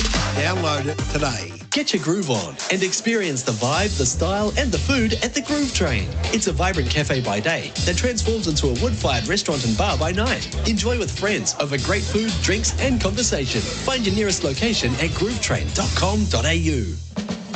So, Santa was too square to give you what you really wanted? No problem. Starting Boxing Day, Sexyland has up to 70% off Australia's biggest range of sexy costumes, lingerie, couples toys and fun gifts and games for adults. Sexyland, something real sexy for everyone. 11 stores in Melbourne and Geelong, open till midnight 7 days a week. Or shop online for 2-hour delivery. Take me now, hot, cool man. Take me now, Sexyland. Sexyland.com.au. The GWM Ute is up for the challenge. Born tough and built smart to give you more. More features, reliability, comfort and safety for less. GWM Ute. Go with more. Want to build a new home but need to move in now? Henley has fixed price completed homes and townhomes ready to buy with premium inclusions in the best locations. Get the Henley Everyday Advantage. Buy a completed home and move in now. Henley.com.au. Calling all spirited travellers, your next adventure awaits at sea. It's time to enjoy the breathtaking scenery, soak up some fresh air and set sail aboard Spirit of Tasmania. Once on deck, sit back, relax and quench your thirst with a Tasmanian wine, beer or cider, while the kids explore all the ship has to offer. Share the experience of sailing with your loved ones because the greatest joys can be found in the most unexpected of moments. Visit spiritoftasmania.com.au. Be a spirited traveller. Which oil has been trusted for over 150 years? Home mechanics who change their own oil, they know. Professionals who service their own car at home, they know. Car lovers who want the best for their pride and joy, they know. And when you really think about it, you know. Valvoline, the original engine oil. Every time I enter a house fire to save life and property, toxins leach into my skin. Over my career, they've given me cancer. It's impacted my whole family. Fortunately, special laws allowed firefighters like me to receive medical help. But the Andrews government has trashed these laws, putting me and my family at risk. I'm asking Premier Andrews to reverse these changes to protect sick firefighters. Help the firefighters who protect you at underfire.com.au. Authorised P. Marshall, United Firefighters Union, Victoria, Melbourne. So you're looking for more. More than catching the same train, walking to the same office, seeing the same faces, sitting at the same desk, and doing the same old job. Victoria Police is made for people looking for a career with more challenges, more excitement, more purpose, and more possibilities. If you're made for more, search police careers today. Victoria Police. Made for more. Authorised by the Victorian Government, Melbourne. The Aussie summer and country racing. It really is the perfect combination for friends, family and the kids. That's right, the kids will be covered all summer long with free entry, free Kelly Sports supervised activities and a free merch backpack with a discount sports power voucher. So go on, support the locals. There's entertainment with fantastic hospitality packages and all the up-close racing action. Summer and country racing. Stronger together. Book now at country.racing.com. For Henley Completed Homes, now selling in Micklem and Officer. Henley.com.au. Australia versus South Africa on SEN Test Cricket. Australia's apprenticeship and employment experts. Visit megt.com.au today. Slightly delayed start to day 3. We're 11 minutes away from the first ball. The ground has just been fully prepared after some rain. About 9 o'clock this morning. 3 for 386 is Australia's position. Heads 48, carries 9. Warner is the next man in. That's what Andrew McDonald told us. He's 200 when he retired hurt yesterday. Let's just work through some of the numbers. There were a glorious set of numbers yesterday for Adam Collins to delve into for Laurenex Cleaning. Google Laurenex Cleaning today. Hello, Colo. Good evening or good afternoon. Good morning to where you are. Delayed start. It's already deep into night here in London. But you're right. Through the night last night, it was all about what Warner was doing. And I suppose we're entitled to, now we know that Warner is going to bat again today, think about whether he can crack on and make a triple ton, as of course he did back in 2019. No one's done it in the decade so far. And I know it's a long way away in relative terms, but we all know what Warner's like, how determined he is to make the most of this milestone occasion. What have you got? What most appealed to you in the accomplishments of yesterday? I think it's that. Well, put it this way, his test average has gone up 1.2 runs in one innings. Pretty hard to do when you've batted 183 times in test cricket to raise your average by that much in one hit. His home average is back up to 60, which has always been a talking point. His home and away divergence, 60 at home, 34 away, 19 centuries in Australia, only 6 away. His third double ton, the others were at Perth in 2015, and of course the aforementioned triple in 2019 against Pakistan in Adelaide. So, yeah, there hasn't been a triple century in Test cricket since Warner's, interestingly. There were 8 in the previous decade, in the 2010s, but no one's made one yet in the 2020s. And if he were to get there, if we do dream a little, and he were to make it to 300 later today, he would join Bradman, Lara, Sehwag and Gale as the only Test cricketers to get to 300 twice. Yes. And the career strike rate is one of the other notes around the way that he's played his cricket, and I'm sure will be a big part of his legacy. Yeah, I think that's right. So the only opener ever to play the game to make more runs at a better strike rate is Virender Sehwag, who's the outlier constantly in all of these statistical categories. He had a strike rate of 82 in his Test career, but Warner's next cab off the rank at 71. And in the modern game, that just stands out above all other openers by degree of magnitude. So, yeah, that strike rate. Speaking of, by the way, Travis Head in this summer so far is striking at 93, which is offensive. Yeah. So, I mean, 452 runs at 113, that builds in his golden duck in the second dig last week at Brisbane. But yeah, that strike rate of 93 for Head, which far outstrips what he was doing before this season. You go back to the MCG, what felt like a breakthrough century against New Zealand 3 summers ago at the MCG. His strike rate there, I think, was 55. So it gives a sense of the way he's evolved in the last couple of months. Winning these tests on home soil serves more than just the insatiable appetite of home cricket. It has been about further securing Australia's position at the top of the World Championship rankings. If Australia wins today, what are you doing with the maths? I don't think they can miss out. I think if they win here, man, look, these numbers are a little bit rubbery, and you've got to remember that it's a percentage system this time rather than pure points. But my back of a post-it note calculations are they can't drop below 61%, even if they were to lose next week and lose all 4 test matches in India. And for that would, of course, see India progress to the final. And they're already in second spot comfortably ahead of South Africa. But I can't really see a route to South Africa getting to 61% from where they are at the moment unless everything went right. So I think on that basis, and look, I'm sure the Australian camp won't even countenance this, but next week at Sydney, they could be creative at the selection table, knowing they won't have Cameron Green and they won't have Mitchell Starc, in a similar way to what they did in 2017. It's easily forgotten that they actually played 2 spinners at Sydney in 17, and it had nothing to do with the pitch. Gerard, you'd remember that the surface wasn't a sort of an old-fashioned Sydney ragger. It was just a standard Sydney pitch as we know it in modern times. But they played Steve O'Keefe, not because of that week, but with an eye to what they were about to do in India a couple of months later, or a month later, that series starting in mid-February. So I wonder whether there might be a temptation to be thinking about the test they play next, which is the first test starting, we're expecting it to be on February 9 there. They're starting at Nagpur, whether that might bring a second spinner into consideration, because the imperative to win will certainly be there next week and they'll want to clean sweep the series. But it might very well be the case that the World Test Championship final spot's already locked up after this week, or as good as locked up anyway. Yeah, those maths are absolutely critical in the possibilities and in the decision making. We know that the maths did Australia in last time around when they were a little bit lax on what the penalties for an over 8 might be. All right, Colo, terrific stuff. We'll talk to you as our day unfolds. Have a good call.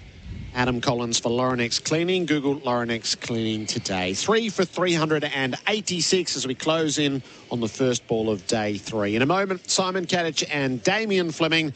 This session will be for MEGT. Build your best workforce with MEGT.com.au. Find the find of all finds and save at Savers during their one-day sale. Save 50% off all clothing this Thursday only at Savers. Doors open 8 a.m. The SEN app is now compatible with Apple Watch. Download it today. Want to build a new home but need to move in now? Henley has fixed price completed homes and townhomes ready to buy with premium inclusions in the best locations. Get the Henley Everyday Advantage. Buy a completed home and move in now. Henley.com.au.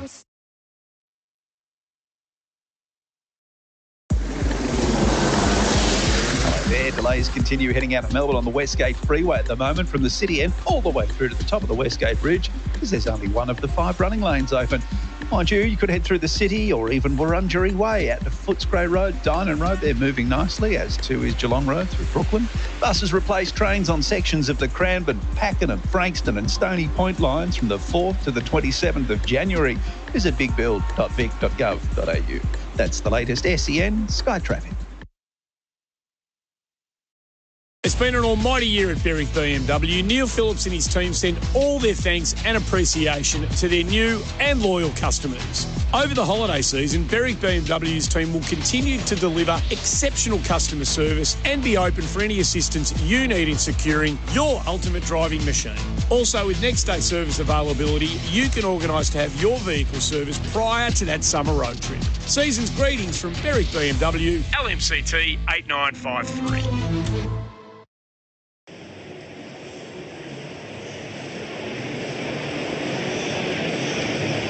3 for 386 at the MCG. Day 3 is about to get underway. Travis Head, 48. Alex Carey is 9. The lead for Australia is 197. The weather update for Rainbird Smarter Irrigation, the intelligent use of water. We had a rain band through from 9 o'clock, which is the cause of the slight delay. I'm optimistic about what happens next. The temperature is 26 degrees and dropping for the remainder of the day. Now, typically that box score would have us going, okay, so Australia will just plot its course to victory. What number do they declare at? When will they put them in? How many rest days would they like? This is way more intriguing than that. Way more intriguing. Damien Fleming, welcome in. Gerard, excited. I can't answer that totally right now. I think it's going to be evolving with each hour, isn't it? With each wicket that falls. And with these conditions, South Africa have the chance to actually move the ball in the air. So there's real incentive for South Africa to get early wickets and be batting against a depleted Australian attack. Simon Katich, hello. Good morning, Gerard and Fleming and all our listeners. Yeah, the question for me is it's great bowling conditions with the cloud cover, but how much is left in the tank of the South African bowlers? That's going to be the big question, because that was a big effort yesterday in that 37 degrees of a searing heat. It was. They didn't bowl a lot of overs, but it was really hot. So I wonder whether that helps them recover. That a lot of it was just the being dehydrated. We saw Nagiti go off with cramps. But I'd imagine, there might be less muscle soreness if they were bowling 20 overs. We're going to soon find out. And for the Australians, they'll want this pair to bat a long time and keep accelerating the game. If you are just joining us, Cam Green has a fracture in his right index finger, so he certainly won't bowl. And Mitch Stark, we know, has got the long-term mallet finger injury and is going to play a limited role. I think I can't see him bowling. So Australia will have to do their work with Cummins and Boland and Lyon, and then whoever else is prepared to volunteer. So South Africa should take all of that in and go, if they can keep Australia's lead to 250 and then bat properly, they could actually end up with a decent lead against a depleted attack and have an attack at Australia to actually win the test match. That's how they should be thinking. Exactly how they should be thinking. The hard part is whether they can actually execute that and whether they can summon up the belief to be able to get themselves off the canvas here, because Australia have nearly knocked them out in the first couple of days here, but there's still a little bit of hope with the fact that there's these couple of injuries. So players walk out towards the middle. SEN Test Cricket for Host Plus. That's a plus. 3 for 386. The lead is 197 on the GWM Ute scoreboard. GWM go with more. This partnership is worth 23 runs so far. Simon Katich and Damien Fleming on duty at the start of the day for Anaconda. Hit summer for 6 with Anaconda's 10% price beat guarantee. It's going to be on early. Nokia's got ball in hand. Nice. He bowled 16 overs, 1 maiden, 1 for 50. And that doesn't tell the story of how he bowled. And I think this is the first time he's bowled from the members' end. Yeah, I can't recall him warming up from this end. Yeah. They'll start with 3 slips, sticking with the deep point, a fine leg, and a deep backward square. Interesting, Dave Warner saying it's the fastest he's faced, isn't it? Mm. That's a big rap. Even just you look at Mark Wood last year. The other thing is, because he bowls over the top, it's that disconcerting bounce that's broken fingers. Henrik Nokia from the members' end to begin day 3. He's in and bowls to Carey, who turns him away to leg straight away, and the scoreboard ticks. 3 for 387. Yeah, I don't like this at all. Didn't quite get the chance to say it before the first ball, but I don't like the fact that you start the day with 2 sweepers. Basically saying to the bowler, you're not good enough to bowl to Alex Carey with those men up, because he's worried about boundaries. It sends a shocking message to the bowler. The best message he could be sending is bringing him up and saying, no, you're going to try and get him out here. I can't mount an argument against that. Yeah, it's just that wouldn't have been a run. And the ball is 11 overs old. Nokia right arm over the wicket, bowls. Ooh, bouncer head, shied his way underneath it. And that's a beauty, but I want it to be a surprise weapon. If there was one criticism, and the fields didn't help, just that fraction short. He never consistently brought the Australian batsmen forward. We're not talking about half volleys. We're talking about, that 6 to 7 metre mark.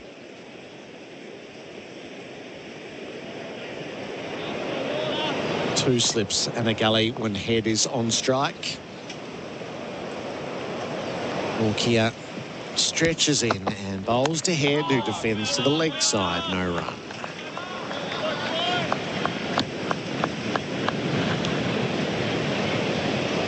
was 48 from 48 overnight. His strike rate has been phenomenal through this summer. Runs for fun. And that's the thing, confidence breeds runs, because once you've been making him, you walk out the crease a different player, and he just looks settled right from the word go.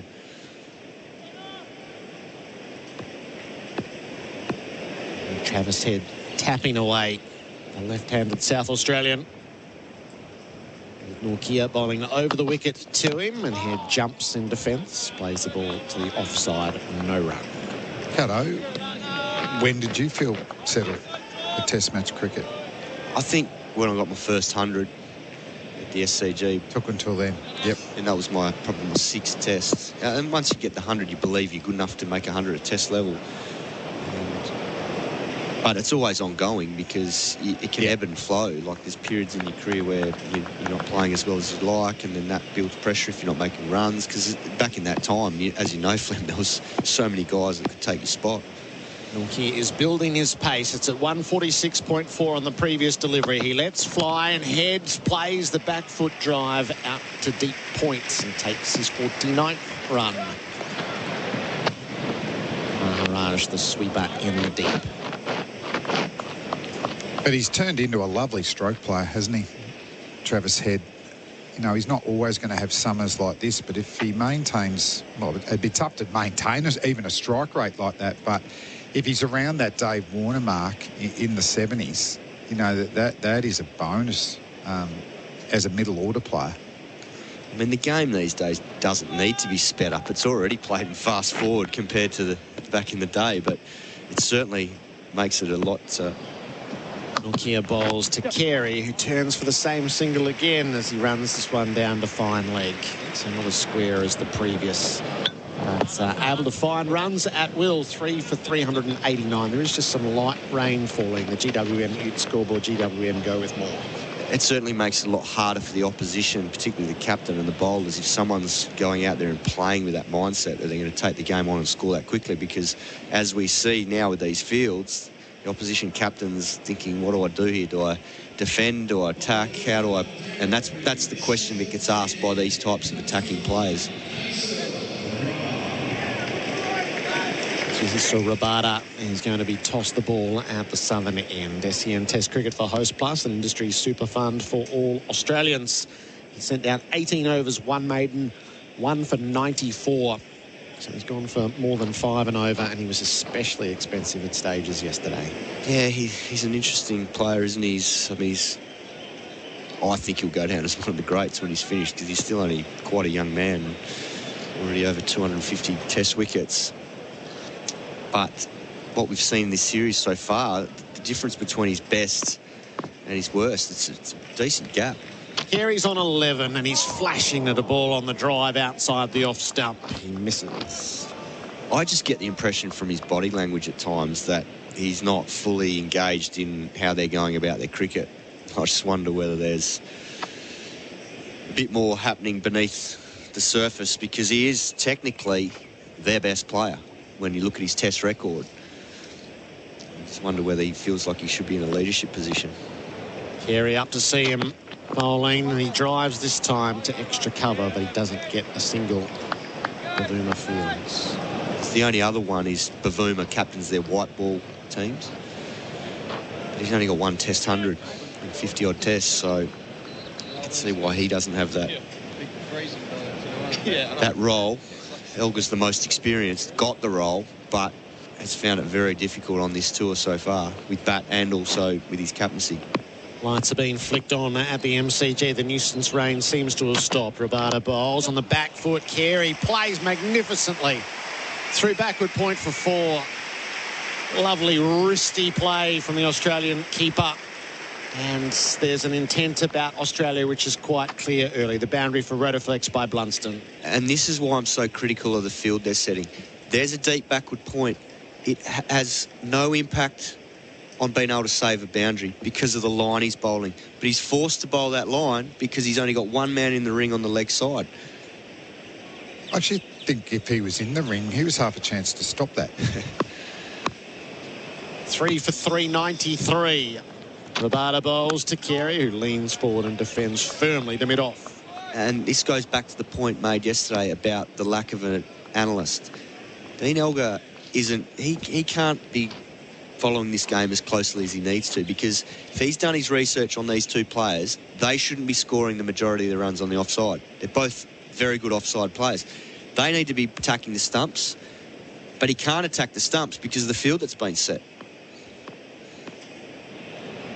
Carey sets himself. Rabada bowls to him. He's happy to block. And with Rabada's experience and, statistics, you would hope that he would be able to actually go, this is the field I want. And often captains like that, don't they? That the bowlers that know where they want the fielding positions and can rely on to bowl to that, whereas this just looks like Rabada's just rocking up and bowling to the field set to him. Correct. Spot on. Rabada bowls and Carey is blocking the last ball of the over. One boundary from it. The lead is 204. 3 for 393. GWM Ute scoreboard. GWM go with more. The Rebel sale is now on. Buy one, get one half price on all clothing. Excludes fan gear, socks and cricket. Terms and conditions apply. Rebel. Sport is calling. SEN app is now compatible with Apple Watch. Download it today. Which Oil has been trusted for over 150 years. Managers and operators running a fleet of B-doubles, they know. Drivers who need to make on-time deliveries, they know. And when you think about it, you know. Valvoline, the original engine oil. SEN Test Cricket, this opening session of play for MEGT, Australia's apprenticeship and employment experts. Carey's 15. Head is 49. He has the strike. Nokia bowls to him. Head jumping in defence. That was almost through. Leading edge goes out to cover, no run. And that's the line. I see that replay on the line of that, but it looked like it was sort of around middle and leg, trying to work it to leg and got the leading edge to cover. That's the line he needs to be bowling. You can't have two out, one on one side and one on the other. You can only have one out, because if that, they're bringing him in now, okay. But he's still going to bowl pretty straight, so then why not have point into at least a run scoring position? Zondo comes up alongside the square leg umpire. Maharaj stays back at deep points. Carey's on 49. Nokia bowls to him and he hooks up into the deep. Another headstrong half century for Travis this summer. He comes back for 2. He's always at the gallop, the South Australian. 51 to his name. As he politely raises his bat to the crowd, he's just warming to his work. 3 for 395. What a couple of summers he's had. Like 2 match-winning hundreds against England last year in bowler-dominated games. All at about a run a ball. And how many times has he raised his bat? So this is the captaincy we're talking about. You put a fieldsman where the last ball went. So reactive. 51 from 54. Rain is falling again. Nokia bowls and head is bowled. Nokia went right through him. And it's a huge celebration from the paceman. Double clenched fists. And maybe that speaks a little of a way back into the game for South Africa. Head goes for 51. It's 4 for 395. Yeah, that was thoroughly deserved by Nokia. He toiled manfully yesterday. He deserved that. I just wonder whether this drizzle at the MCG's played a part in this dismissal, because whenever it gets a little bit greasy, that ball can skip off the surface. But it was the line. Travis Heads tried to whip that, and it's come off his front pad and cannon into off stump. That was beautifully bowled. It was the right line, attacked leg stump, no width. And Travis Head, another very good innings of 51. He's over. But that man, Nokia, strikes early for South Africa and Australia, 4 for 395. As David Warner strides down the race to enter the arena again on 200 not out. That was classic coming down the aisle. The ball re-enters the fray. It's a standing ovation for him as he arrives, just as it was when he left last night. He looks hungry. He looks busy. He's winding up. He wants more runs. Feel for Norkia. He just gets a big breakthrough, 4 wickets down, and a bloke on 200 not out. Comes out to bat. Tell you what, if he keeps bowling that line and length, though, going to get a lot more dismissals, and he'll be saying to his captain, nah, bring the field in. I want a third slip. That's the old classic. Try and hit the top of off stump. And maybe the drizzle, it didn't seem, maybe it just did skid on a little bit. Great celebration from him, trying to lift his team. I love the look of him because he's got that look in his eyes, got the steely eyes, and then he's got that thick tash. And it's the classic, it's almost the Dennis Lilly handlebar, isn't it? Great replay for Robot Building Supplies. 4 for 395. So the lead is 206. David Warner is 200 as he re-enters the fray. What's he got left? Norkia's bringing the heat from the members' end. He bowls full and he knocked Warner over straight away. Got him with the Yorker.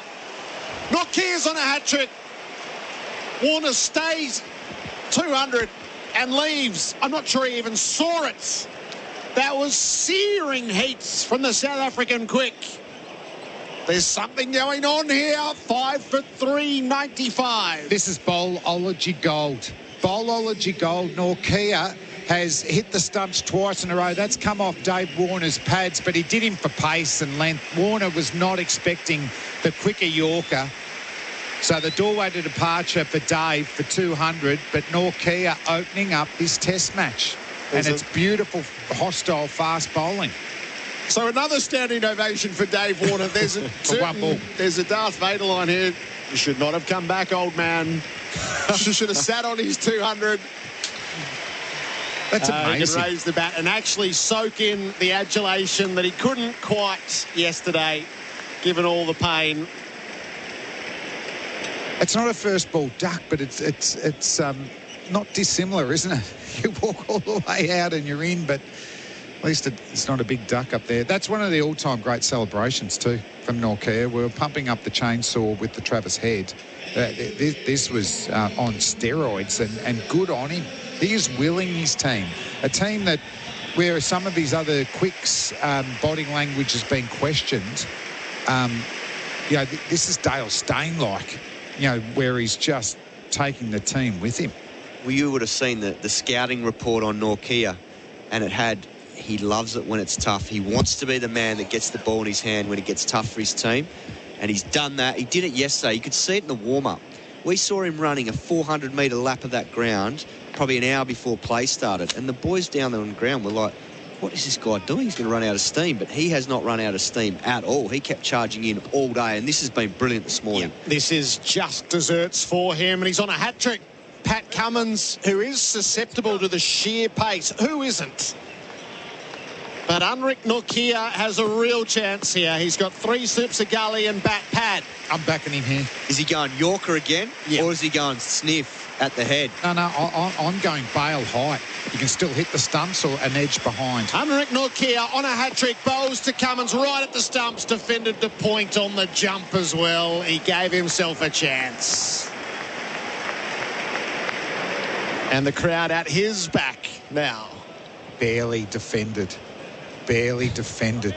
I could see all 3 stumps there. Yeah, it looked like there was a bit of shuffling away. Oh, he was jumping. Yeah. He was jumping all right, looking at that replay for Robot Building Supplies. He's backed his eye there, Paddy. Oh. It's 147.2. Does he look upstairs now? Yeah, has to. Norkia in, bowls to Cummins, who reaches and plays well. Out through backward point for 4. Just a little bit of width. Open the face of the bat and picks up a boundary for Rotoflex by Blunston. 5 for 399. I was running around for supplies the other day, losing the plot, about to chuck it in, when Ben steps in and says, pause, breathe. What is it you seek? Tape to keep your packaging packed, wrap to keep your pallet load perpendicular, cartons, Visit signet.net.au and you shall find. They'll have you packed, wrapped, sealed and delivered with sweet service and peace of mind. They don't call them Zen Ben for nothing. Signet. Lower prices, lowest hassle. SEN Test cricket for Host Plus. That's a plus. Unrick Norkia getting warm applause down in front of the members as he comes to fine leg. 5 for 399. Rabada bowls to Carey, who drives off an outside edge out to backward point and takes a single. The 400 up for Australia. He comes in the 95th over of the innings. The lead is 211. Well, I'm really interested to see what the South African tactics are now to Pat Cummins, because they bumped him out at the Gabba. And what we just saw in those first couple of balls against Norkia, he was staying very leg side of the ball. So you can't give him any room outside of stump. You've got to be following the body over the stumps or even over leg stump, given where his body position is with his feet. Time for Rabada's stand up. Yep. Rabada from the worn end. He's in and bowls to Cummins. He beats him on the outside edge. The keeper wants it. No. Rabada wasn't keen. Says no. They've only got one review left, I think. They do. They're using it. Elgar, the keeper's, Varana's absolutely sure. And this is on him, Gerard. Yep. Direct the third umpire. We have a play review for caught behind. Original decision is not out. I've checked the front foot. There's a field delivery. Could we go to front on when available, please? This is for BizCover, business insurance made easy. Chris Gaffney taking us through the process. Thank you. Bat and ball pretty close together there. Have you got a hot spot offside?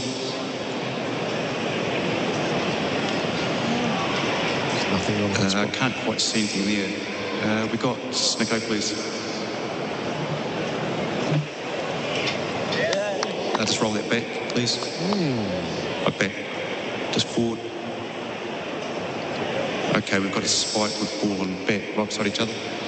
Go back on field. Pistol, we have the ball and bat beside each other with a spike. I recommend you change your decision to out. Signal now. Pat Cummins is out for 4. I could see how Paul Roffel wouldn't have heard that. That must be an absolute feather. But well done, Varana, because Rabada was not interested. Yeah, very good from the keeper, because the other part of it, when you see the replay, is that probably about maybe a quarter of the ball is blocked out by the bat. So it must have got a little bit of that outside edge, and that spike indicates so. Are we absolutely sure that's out? No, but why doesn't the hot spot show that? The replay for Robot Building Supplies. I think I would dispute that the movement on the line is when the bat and the ball are lined up together. Yeah, but they say it's not perfect, isn't it? Like it's within a frame. But I think the fact that you see the tracking of the ball and the part of the ball is obscured by the bat as it goes past indicates it must have clipped the outside edge. Okay. Because otherwise you'd see a little bit of gap. Yeah, and you'd see more of the ball as it's going past the bat once it's passed. A feather. There's no deviation. Hot spot not interested. Neither Paul Rifle nor Kahiso Rabada thought it had touched the edge, but credit to Carl Varana, he did. But also, I don't know what other noise, if it was a noise that Varana heard, I don't know what else there would have been. 3 wickets in 20 minutes. And you talked about all the scenarios, Gerard. The scenario that presents now is that Australia get knocked over here and then South Africa get knocked over here in the next few hours. Oh, hadn't thought about that. It could be over today. Given there's cloud cover and given what we've seen. Yeah. Nathan Lyon, the next man in. 6 for 400, but we're a bit deeper in than that. Lyon down the leg side had a little flick at it. Passes untouched. No, we hadn't thought about that one. Well, anything's possible after what we witnessed at the Gabba. Right. I know this is not the Gabba and it's not the same wicket. It's certainly a flatter wicket. But we're saying we're depleted, but we've got Boland and Cummins with a new ball. Boland in the second innings. What's his record here in the second innings, Gerard? It's something, there's a 6 and a 7 that come to mind. 3 for 14 in this day's play thus far. Rabada bowls to Lyon, who drives over gully. Took an outside edge, flew over the top of Bavuma. There's a bit of a mode of any runs here are bonuses. A boundary for Rotaflex by Blunston at 6 for 404. And is the question here, have they got the wrong man at gully? Yeah. Because he's tiny. And yet they've got a giant, like Cameron Green does for Australia, at first slip, who's pretty much hemmed in by the keeper and second slip. If Jansen's at gully there, he's probably catching that. Very good point. Lyon readies himself. Rabada bowls to him. He swings across the line. A bit ungainly. Passes the stumps. He's a hookaholic, isn't he, Gaz, these days? And sweepaholic as well. I love it. How good was he at the Hobart test last year when he kept popping on the hill? Wood had everyone scared witless, and he was just banging them into the Alex Doolan stand. Fair to say there's a fair bit of premeditation from Gaz with that type of shot. 3 slips in the gully, ready themselves. Rabada in bowls. Lions beaten on the outside edge. That has been an eventful over. 6 for 404. The GWM Ute scoreboard. GWM go with more. Yes, hello. We've got delays still heading out of Melbourne on the Westgate Freeway this morning, despite all the signage and me repeating myself over and over again. Everyone still seems to be hitting the Westgate. There's only one lane open, top of the bridge. Head through the city instead. Use Wurundjeri Way, Footscray Road, Darndon Road, Geelong Road. So much better. Box Hill Institute and Jobs Victoria are offering free qualifications so you can become something new, like a refrigeration expert. Visit boxhill.edu.au RTO 4687. That's the latest SEN Sky Traffic. 6 for 404 this session for MEGT, Australia's apprenticeship and employment experts. Henrik Nokia is in and he bowls to Alex Carey. Went full again. This is defended well to mid-off. So Nokia knocked over Head and Warner in consecutive deliveries for 51 and 200. And Cummins caught behind a Rabada for 4. Australia 6 for 404, but Lyon is in. So Stark with a finger injury, Green with a broken finger. Who knows whether either of them really are going to bat. Lions at the crease with Boland to follow. Carey's on 16. He's watched a lot from the non-strikers' ends. Nokia is hammering them in. He's full and driven to cover. Bavuma fields no run. Chris Rogers is in the experts chair for Anaconda. Hit summer for 6 with Anaconda's 10% price beat guarantee with Damien Fleming. Hello to you, Buck. Hello, Gerard. Hello, Flem. It's been rapid stuff. Yeah, missed all the fun. It's all been happening this morning. I reckon you could have put a lot of money on Davey Warner getting our first ball. Yeah. Cricket's a strange game. It's a stiff breeze rumpling the flags on top of the scoreboards. Nokia's roughing them up in the middle and he's beaten Carey's outside edge. Doesn't quite carry to Verena. Oh, it's been fantastic, hasn't it? This is exactly what South Africa needed. Nokia's been so unlucky in this test match and the luck has changed. It might not be the greatest of tactics, but I would put the field out here, give Carey a single and go at Nathan Lyon, because I think he has no interest in facing this. And Australia can't afford another bowler to get injured either. So I don't think there's much cause for bravery. Nokia over the wicket bowls. Carey turns to leg, no run. Nokia's strike rate is now under 44. He's in the top 10 all time at that mark with the 2 wickets that have been taken.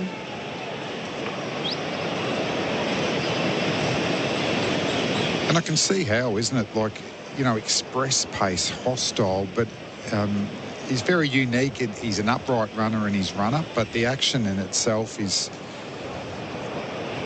pretty uncomplicated. He doesn't mess around. He runs towards the target. It's very repeatable. Carey scratches away. Nokia bowls to him. He goes after the drive and hits it superbly. Out over cover for 4. Latched onto it. Carries to 20. The boundary for Rotaflex by Blunston. Stability meets the freedom to move. Just strange tactics here, because you don't need to bring the fielder in for Carey. He's probably going to take the single, and Nathan Lyon is going to be on strike. So even if he got a single here at the end of the over, just leave the field out. You probably take a single early in the next over, and then you're conceding 2 and not these boundaries. It's curious. I mean, if he didn't take the single early on the over, then you might change your tactics. But we haven't seen that yet. Carey faces out to Nokia, and he's turned away through the leg side. So Carey will get 1 to keep the strike. Expertly played. He's 21. It's 6 for 408 at the end of the over on the GWM Ute scoreboard. GWM, go with more. The Michael Hill sale is now on. Find your new favourite piece and enjoy great savings. Limited time only. Hurry, shop in-store and online today at Michael Hill. The SEN app is now compatible with Apple Watch. Download it today. With fuel price lock on the My 7-Eleven app, I saved an average of 14 cents per litre last year. Download the app and you could start saving on mobile quality fuel. Savings not guaranteed and depend on purchase volume and market conditions. See 711.com.au for T's and C's. SEN Test Cricket for Host Plus, an industry super fun for all Australians. Rabada begins the new over. He's bowling to Carey, who's wrapped on the pads. A little bit of a shout from the keeper, but nothing more. Picked up by Carey, tossed back to the bowler. I'll tell you what would be a spanner in the works if South Africa could manage to get one onto the finger of Nathan Lyon. Because I reckon he'll be bowling within the first 10 overs. First change. And then just bowling from one end and allowing the quicks to rotate from the other. On a day you'd actually want to see your swing bowlers bowling a lot of overs. Lead is 220. Rabada bowls. Carey inside edge onto the pads. It stayed out of the stumps as a result.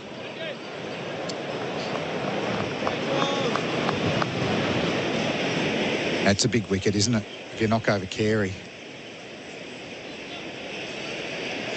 Difference here between knocking Australia over for what at the time was a 210 lead and letting them sort of blast their way to 250 in front. It's probably your hope in the game. Carey readies himself. Rabada bowls. He swings the ball into the deep and he does take the single out through square. So a willingness to give Lyon a look. 6 for 410. All right, what's his tactics here? Does he bounce Gaz first ball with 2 out? Or do you just get the ball up, force him to drive, slips in place?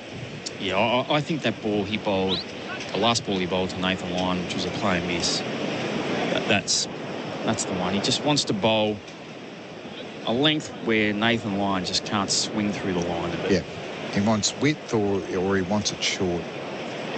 Every ball Lion's defending, that's a win for South Africa, I think. Rabada in from the worn end. He has Lyon in his sights. He flicks up off the pads for runs. It'll be 4 of them as it races across the turf to the punt road end. I don't think that's the line. 6 for 414, the boundary for Rotoflex by Blunston. Mark Waugh would be proud of that one. It's a hell of a shot. That was Mark Waugh. He's just picked that up. Wow. Just almost bow height. Probably, middle and leg, and just flicked it over short leg. Don't bowl there to me. Yeah. Do you bounce any more, nicking him off, don't you? Yep. Don't put it in the slot. Rabada pitches up. He's driven by Lyon, who's got a taste of it. Straight down the ground. Not quite enough to get to the boundary, but certainly enough to come back for 2. 6 for 416. He's nowhere near his maximum speed. I coming into this series, I wasn't imagining Nathan Lyon hitting Rabada back over his head with a check drive. It's good if this doesn't fire him up, nothing will. If only they had a 7-foot fast bowler to unleash from one end at Nathan Lyon. He plays the last ball of the over most competently away to mid-on. 6 for 416, the GWM Ute scoreboard. GWM go with more. Dwayne coming in. Harris Scarf's Boxing Day sale is on now with up to 60% off all homewares and Manchester, up to 40% off all electrical and up to 50% off all clothing. Exclusions apply. Shop now. The SEN app is now compatible with Apple Watch. Download it today. Property buyers, this holiday period, get an advantage in the market. Read our free booklet, Winning Buyer Strategies, the art of buying your dream home. Download it now at ianreid.com.au. Ian Reid Buyer Advocates. Go on, ring us. SEN Test Cricket for Host Plus. That's a plus. Too much to get to. Too little time. Australia 6 for 4, 1-6 after starting the day 3 for 3, 8-6. And the ball back in the hands of Nortje, bowling to Carey on 22, and he drives, doesn't time it, fielded at cover.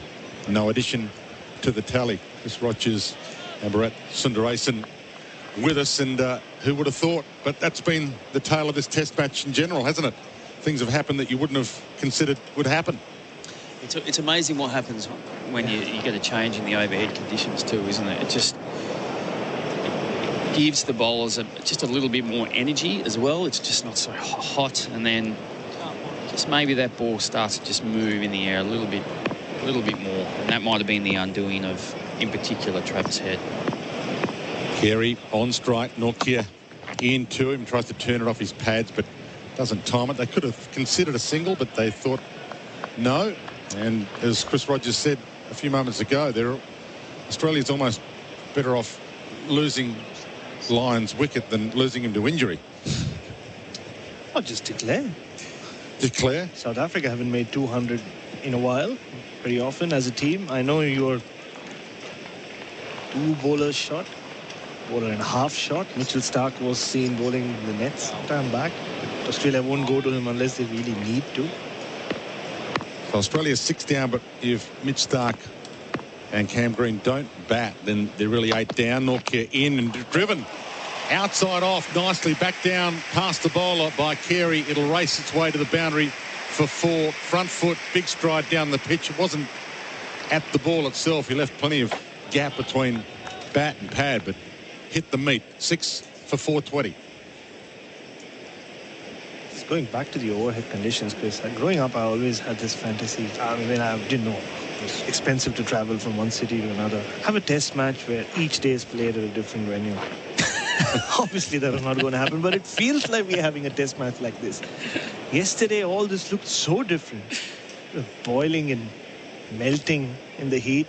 It looks like a different venue altogether because of the overhead conditions. And also forgive my silliness. Never thought of it. The lead 231 as it stands now. Nortje to Carey, who's moved to 26 line.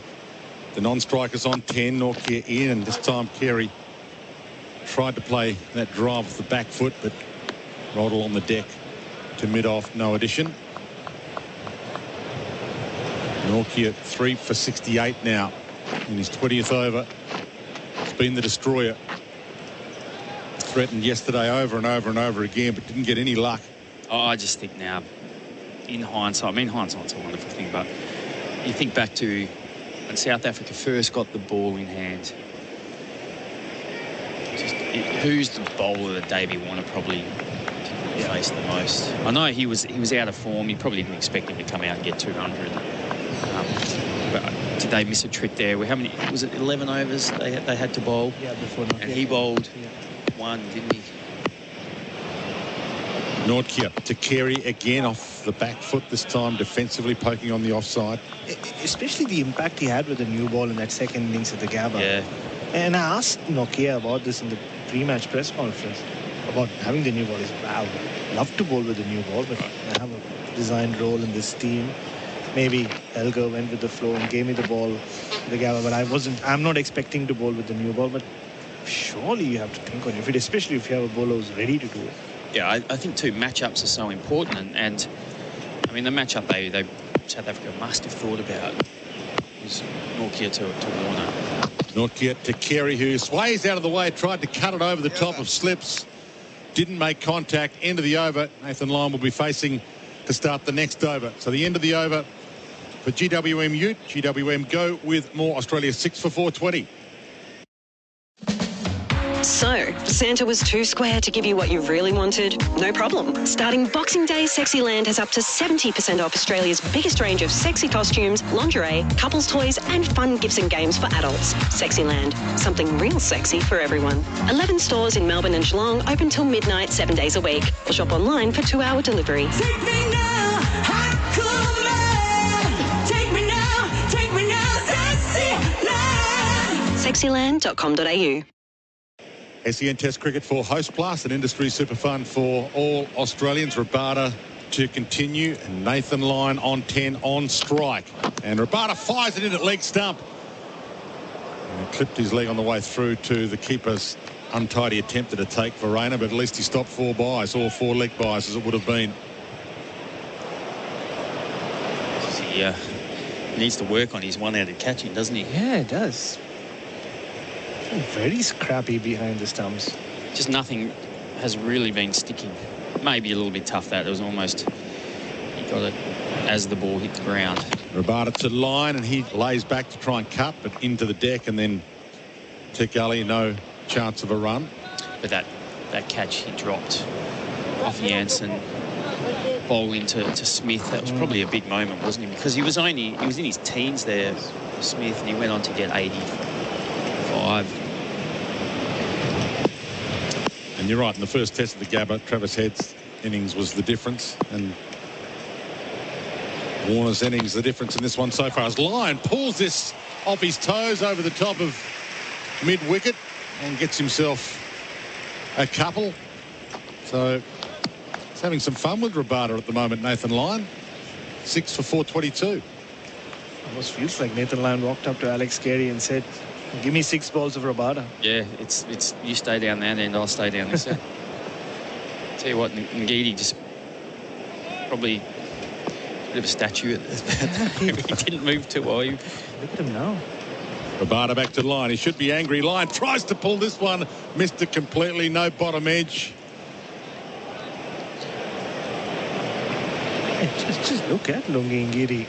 Chris, he's got his hands on his hips. Just had to run a few yards. And yes, it was a hot day yesterday. I'm sure a lot of these South African fielders are feeling the after effects of that. He looks cooked already. Rabada to Lyon again, who tries to pull this, catches the top of the bat. It didn't go where he intended it to, and for a minute he didn't know where it went in general, and he gets away with it. I think you just heard him ask, where did that go? I almost think Nathan Lyon would be disappointed with that. It's become his favourite shot in the last 18 months, the hook shot. He towed it, didn't he? Couldn't have towed that any better, really, at the pull cue end. And this time he does pull it, and he pulled it to perfection for 6. He's hooked that so fine. It's going to make his highlights reel come the end of his career. That was phenomenal. 6 for 428, and another boundary added to the Australian total for Rotoflex by Blunston. The Rebel sale is now on. Buy one, get one half price on all clothing. Excludes fan gear, socks and cricket. Terms and conditions apply. Rebel. Sport is calling. The SEN app is now compatible with Apple Watch. Download it today. Liberty Home Loans hit different. They're for the free thinkers, the go-getters and the creatives. So if you're a free thinker, you'll be right at home. Liberty, loans for free thinkers. Visit liberty.com.au. That's how we want. Approved applicants only. Lending criteria apply. SEN Test Cricket for Host Plus. That's a plus. Chris Rogers, Bharat, Sundaresan with us. Australia 6 for 428. Lead by 239. Carey's 26. Lyon's 18. For a moment there, I thought Nathan Lyon hit it straight down fine legs throat, but it's probably that the bounce was slightly misguided. It was more over his left shoulder, Nathan Lyon's left shoulder, than right shoulder, so he could hit it fine leg. What will Jansen do with this ball? It's been moving a little in his hands so far out in this test. There's a half-hearted appeal for caught behind as that one wafted down the leg side. And Carey had a crack at it, but wasn't any venom in the appeal in the end, and they have been content to see that as a dot. I think I think if you look back, though, that Norkie didn't get to bowl a ball to Nathan Lyon, did he? This is probably Lyon's grand plan. Jansen in. And this time Carey is defensive. No addition. Nathan Lyon would be the happiest man alive. And he also, like I said, he would be disappointed with having missed out on the previous hook shot. That's just become a shot. He hit Mark Wood into those lovely townhouses at the back of the Bellery Oval last year a couple of times, you remember, Chris? I reckon he's one of those tailenders who's more talented than they give themselves credit for. Jansen about to continue to Carey. Two slips, Gully in waiting, and Carey whips this off his pads down to fine leg for a single, which they didn't take. They didn't take it. Okay. So that's the plan then. Interesting. They're happy to let Lyon face Roberta, but not Jansen. Is it the other one that springs to mind in terms of that is John Holland for Victoria. He plays golf off one, so he's exceptionally talented hand-eye. I just think there's maybe a little bit of a fear factor in the batting. I think it's a little bit with Nathan Lyon as well. But seen him play some good innings. Yeah, hit the ball cleanly. So Jansen to Carey, elected not to take that single, and he allows this to pass outside off through to the keeper. The big story of the day so far really being Dave Warner out first ball today. Came back out after retiring hurt on 200 yesterday and gone first ball today. And the whole test match has kind of flipped a little, given Australia started the day 3 for 386 and in control, looking towards a big margin as a lead. 240 is still a big lead, but South Africa all of a sudden believe they could roll Australia here, given there's a couple of guys who might not bat at all, and at the moment Nathan Lyon's being protected from batting. And Nathan Lyon has done a lot of work with his brother Brendan, Chris, along the way on his batting, purely on his batting. Jansen in and pushed on the onside, but Carey can't get it through the field. Some stats coming in from Adam Collins. This is 13-6 for Lyon in his career. 5 of them have come this year. Sorry, Dwayne?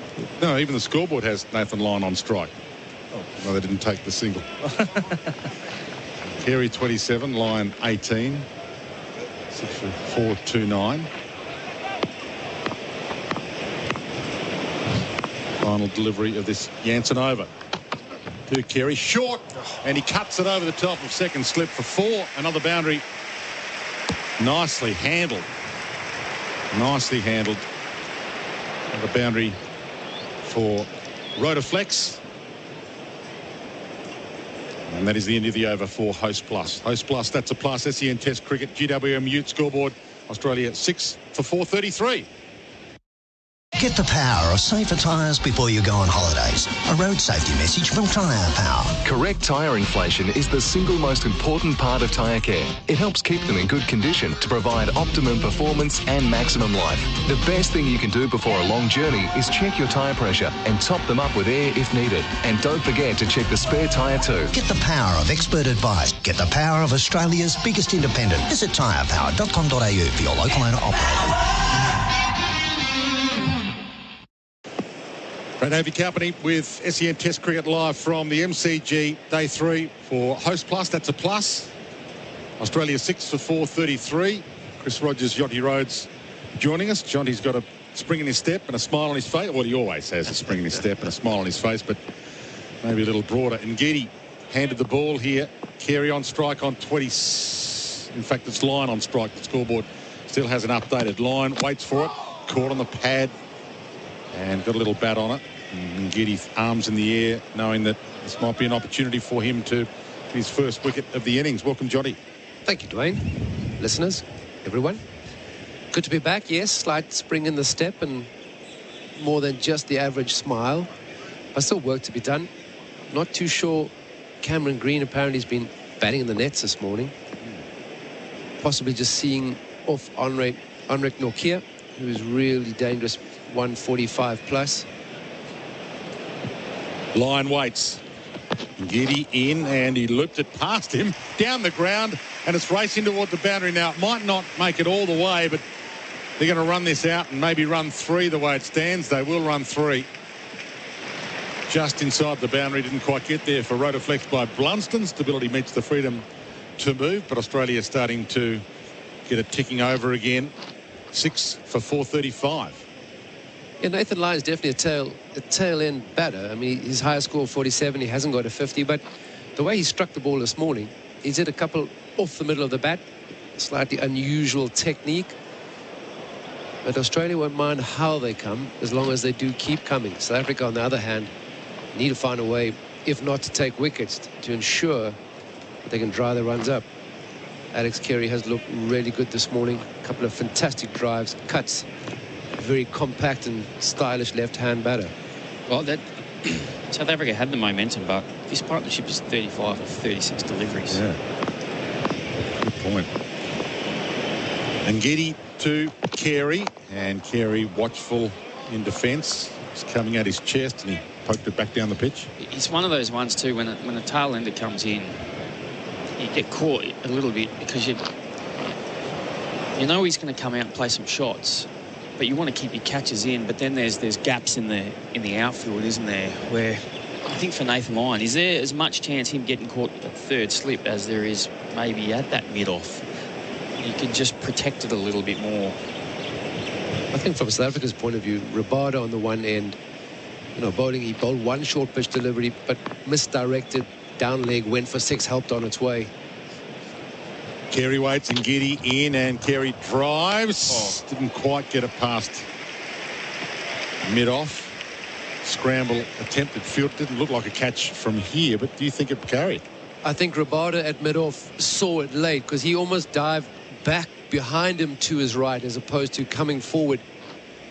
So we've spoken about the difficulty if a ball comes off the bat sort of waist height, picking it out of the stands sometimes. You do lose it for a fraction of a second. Rabada is a good athlete, and he did well to recover and save the ball from going past for a boundary. They do get through for the single. But it looked like in his body position that he saw it late because he dived behind as opposed to coming forward. Lyon now on strike again, and Lyon pushes this out through cover, and it gets through and might get all the way through to the boundary. It does.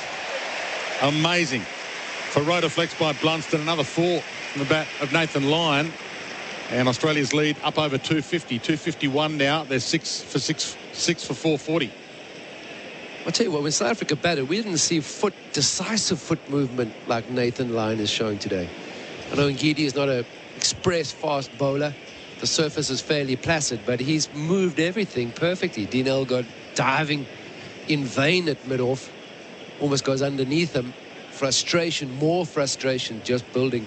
That spring in my step is not so springy. Just think Elga's missing a beat here. Not sure what he's doing with his tactics. One more delivery in this Ngidi over. Nathan Lyon on strike. Ngidi in, and he tries to pull it. He doesn't time it, and he's out. Finally, off the splice. Didn't catch it well, but it was caught well, thankfully for South Africa, and they get a pretty important wicket, even though Australia would be pretty happy that Nathan Lyon is back in the sheds without injuring a finger, injuring himself to the point that he can't bowl, because he is going to have a huge role to play in the remainder of this test match. So Australia 7 for 440.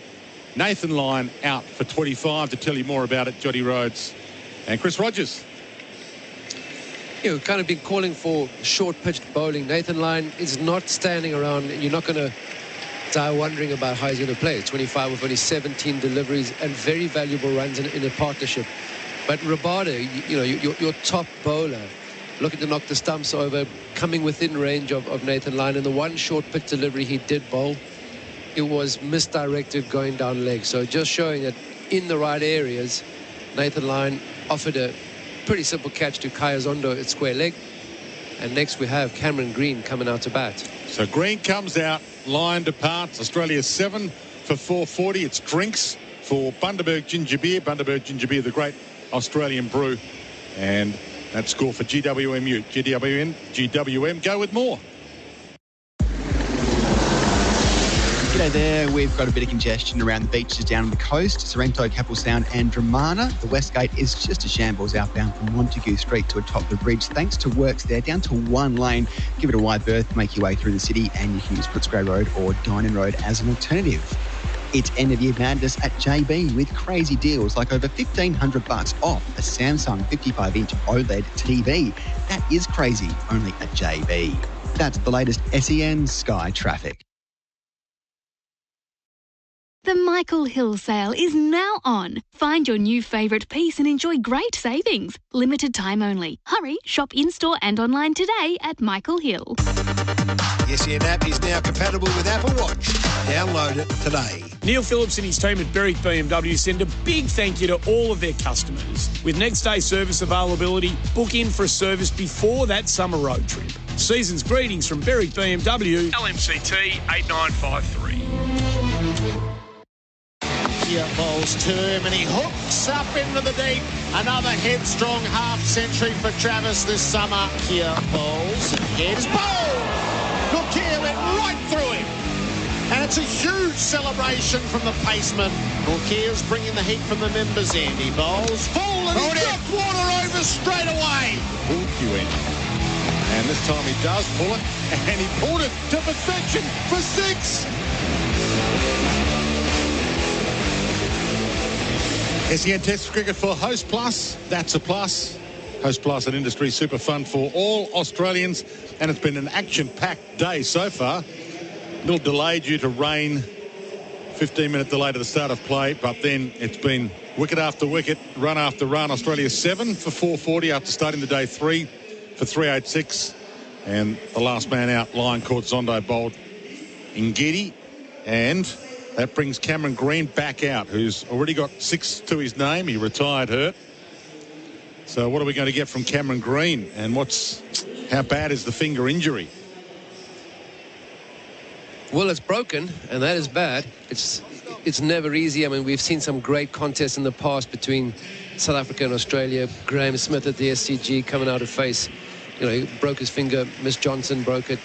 And really gutsy performance to try and save the test match for South Africa. Very different scenario here. Cameron Green, Australia in a strong position. Jansen to Carey, who drives beautifully along the carpet all the way to the long on boundary for 4 more for Rotaflex by Blunston. 7 for 4. The lead up to 255. Carey up to 35. That was a classical on drive. Just beautiful. Just had his weight going straight through it. The high elbow. That was perfection. Jansen none for 64, but been a bit unlucky. He's in his 18th over. And this time it's a defensive push by Carey, who was watchful and gave it some respect there. Yeah, Alex Carey, the first ball he faced from Rabada of the morning, he played and missed. He went for a pretty expansive drive if it's your first ball of the day. Then he hit a great cover drive straight to Temba Bavuma at cover and then proceeded to smash the beautifully timed cut shot for 4. So he showed great intent, but good position from the crease. Jansen to Carey again, who hooks it backward a square. They'll get a single and it'll bring Cam Green on strike. So about to face his first delivery since retiring hurt yesterday for 6 with that finger injury, as Jonty Rhodes told you. Broken finger. Clouds have darkened a little in the last half an hour. We don't expect any more stoppages due to rain today, but in saying that, it is Melbourne. Stronger breeze blowing across the ground, and the conditions for bowling have been pretty good. Well, they've made them look good. And I reckon Carey has faced pace as well as anyone, just about. He's lined it up well. He's got him behind the line. Even with Davey Warner, the one he got bowled, he was actually outside leg, wasn't he? So they will bring Zondo in short on the leg side. A short leg, silly leg in for Cameron Green. There's got to be some short stuff here, doesn't there? Test that finger out early. 2 slips in the gully also waiting as Jansen is in. And he fends at it outside off and missed it through to the keeper. I think it's good from a South African point of view. Just Marco Jansen this morning has almost looked like he's gone through the motions. He's a tall fella. He doesn't have a lot of meat on him.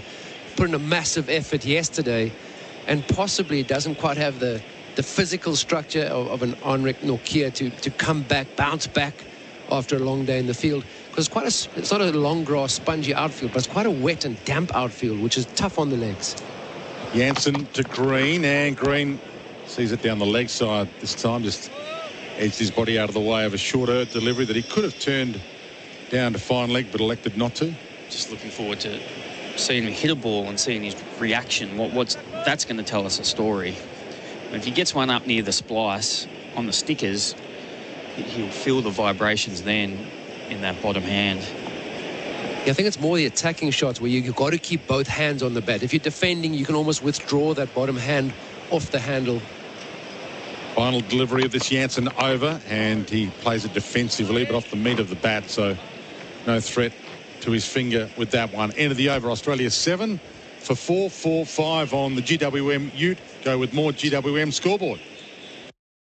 Looking for an exciting trip away this summer? You'll be spoiled for choice in Mildura.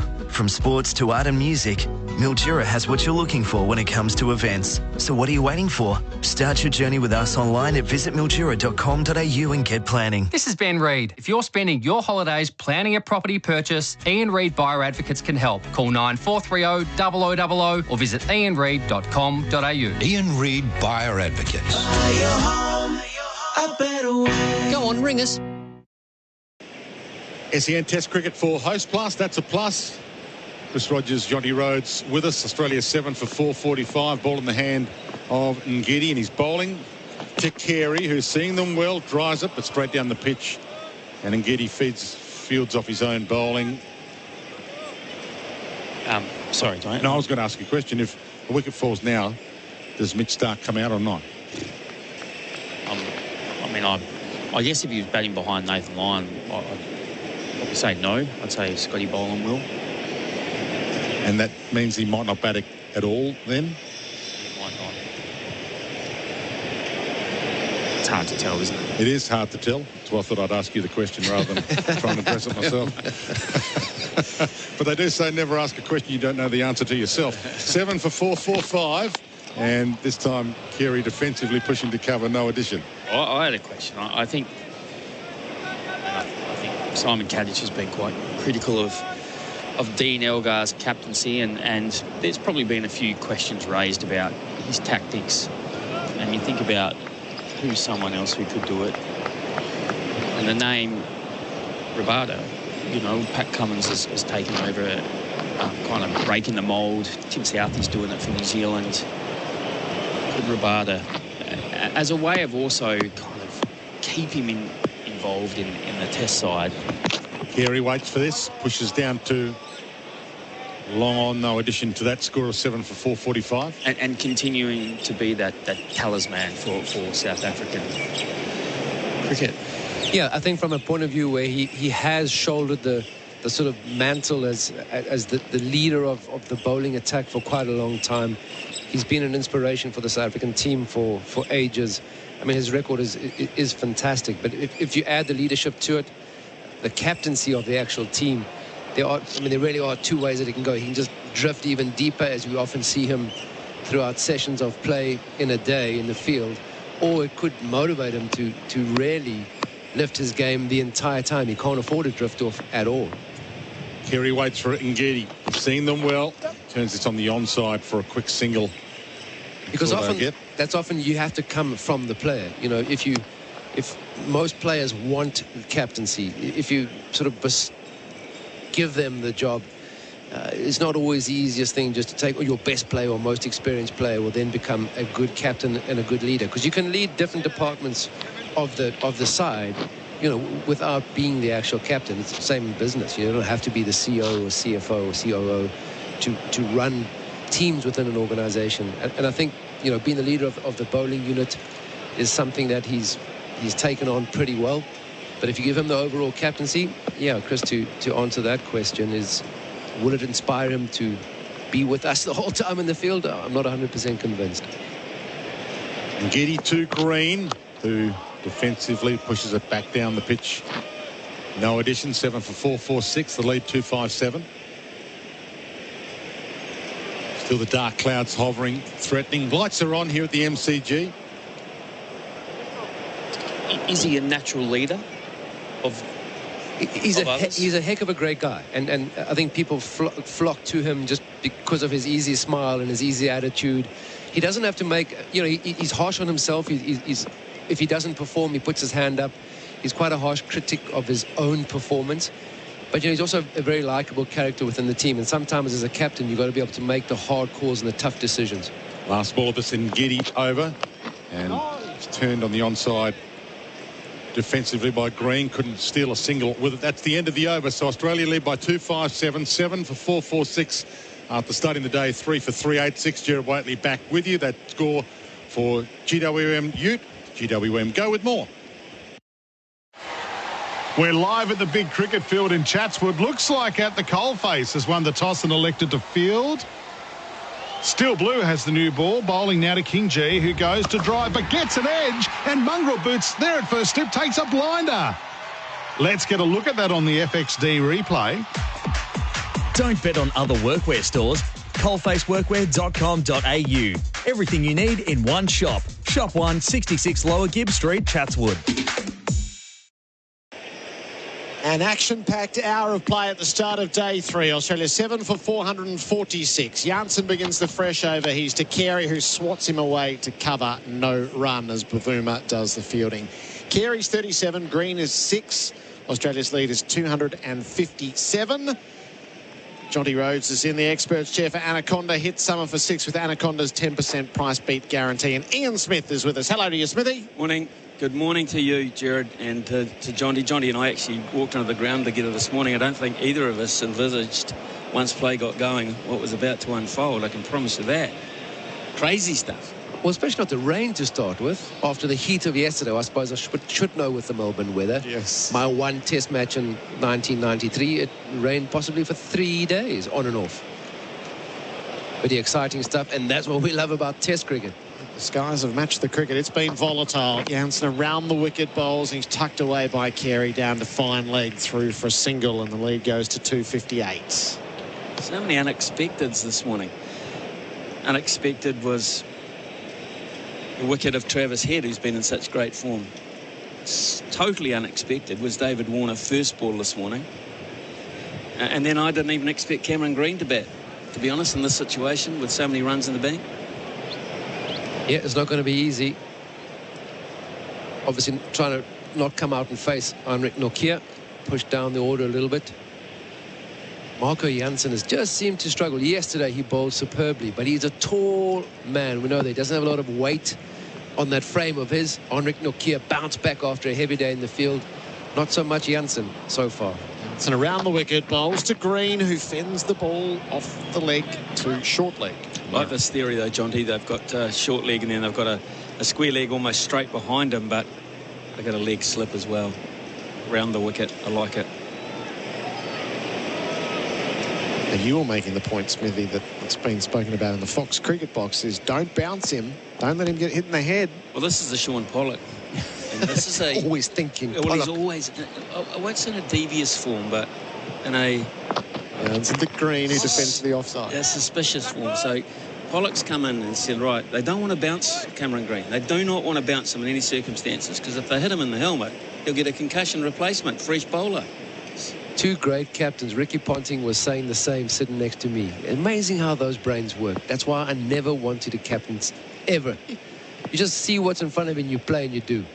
These guys are thinking about every scenario. Look, you and I, we just used to think nice things about people, devious things. Is it devious? It's just deep.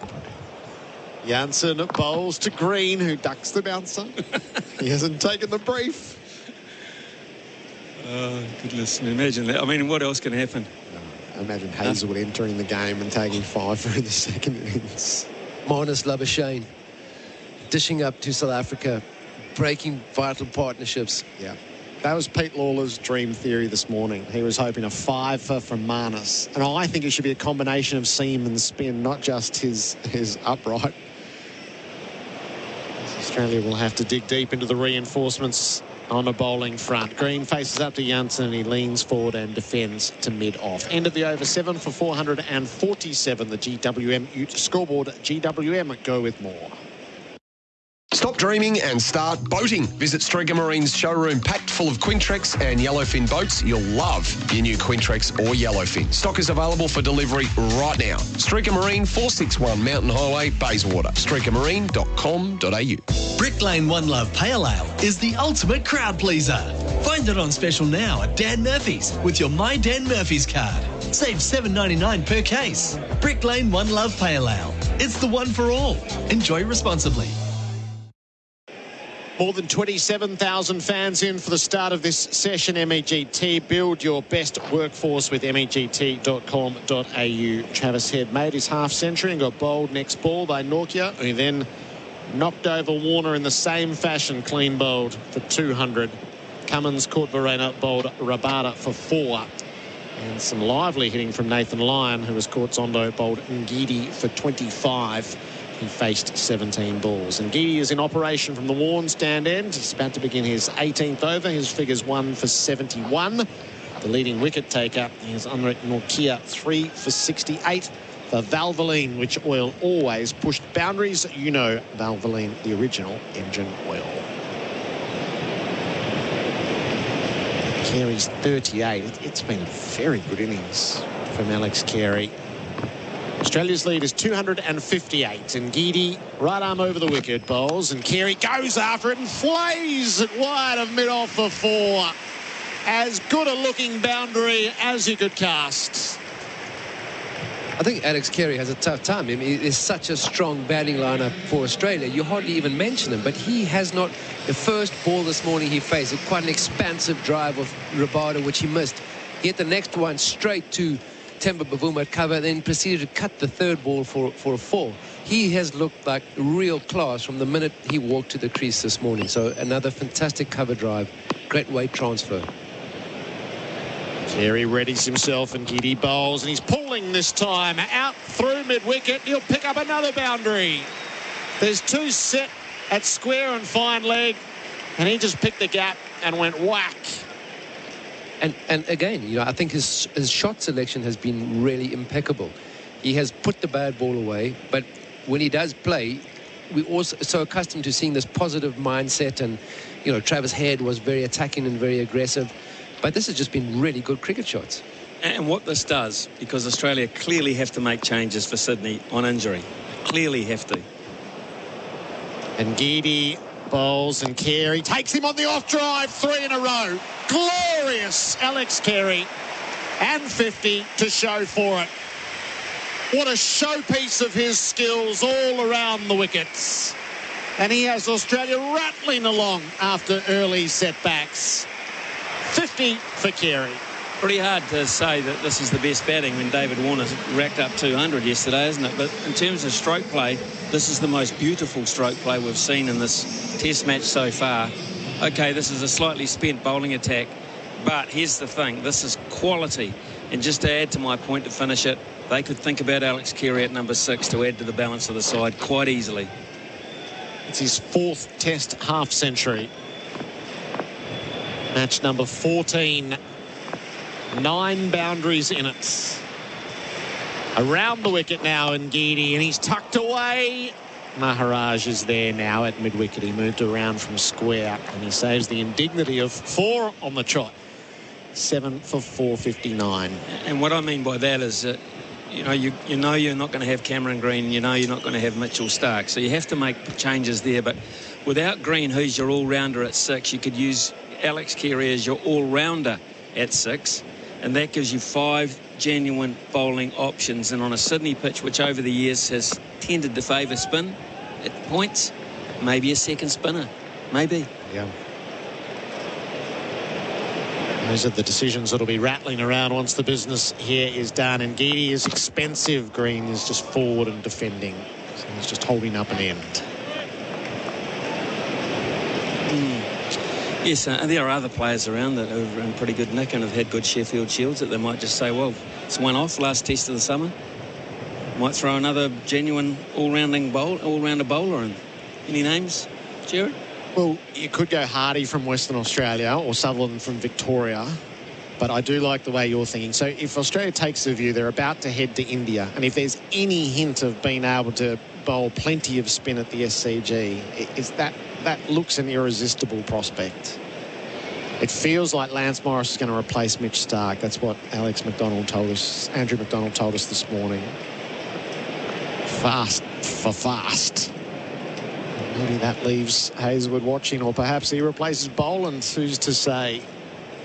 And Gee, expensive over down the leg side with his last ball. So 13 from it. Australia lead by 271 on the GWM Ute scoreboard at GWM. Go with more. Get the power of safer tyres before you go on holidays. A road safety message from Tyre Power. Having out-of-balance tyres causes uneven tread wear and an uncomfortable ride. You'll also cop excess wear on your suspension and other parts of your vehicle. If you experience severe vibration while driving, especially highway speeds, get your tyres dynamically balanced at your local Tyre Power store straight away. Get the power of expert advice. Get the power of Australia's biggest independent. Tyre Power. Get the power. Well, our stats and facts for Laurenex Cleaning. Google Laurenex Cleaning today. Alex Carey is nearing 500 runs in the calendar year at 47. This is his third half century of it. Top score was 93 in Karachi. But he's away here. He's on 51 from 67 balls, and the field is spread far and wide. Janssen begins the fresh over around the wicket to him, and he defends a full ball back to the bowler. Just from a second spin option, who would that be? Gerard? Oh, this is the great question in Australian cricket right now. And Andrew McDonald said not necessarily the next best spinner, but the second spinner for the combination with Lyon. So I think there's a growing feeling that Todd Murphy is the next best spinner in Australia, but he bowls the same as Lyon. Swepson has played offshore, but he hasn't played on Australia. And the truth is he's more suited to Australian conditions than where he started. Janssen bowls and Carey opens the blade. He won't beat Bavuma's dive at cover. He knocks it down, and then they decide not to take the single. So Swepson probably has a right to play on Australian soil, I think, and give him the chance to combine with Lyon. But he's not going to be the second spinner in India in the first test. So what are they going to do there? And the previous tour, Stephen O'Keefe bowled Australia to victory in Pune. They brought him in at the SCG to bowl alongside Lyon as a preparatory move, and it worked brilliantly. So will they do that again? So on their whiteboard, who is the second spinner for the first test in India? I'd love to see that whiteboard. Janssen bowls and Carey mistimes the ball. It ends up trickling away to mid-on rather than out through the covers, and they take the single this time, 7 for 460. Zampa? No, not even so considered. Zampa and Agar. I think if you pinned it down, I think it's going to be one of those two in the first test in India. But which one? Zampa's played so little red ball cricket. He played a Shield game against Victoria. And Agar for a time as he was going to be the guy, but through injury and a lack of opportunity, that hasn't happened. And he's got no first-class form now either. Smithy, you can throw anybody at the South Africans at this stage. So to your call exactly, the SCG would be a perfect opportunity to give somebody an opportunity going forward to February. Green hasn't added, having resumed his innings, and he's inside a ball which is up over the leg stump. Yeah, they're really targeting that the gloves, the left shoulder of this 6'6" target, and Cameron Green, he's not going to be playing too expansively because his right digit won't let him do that.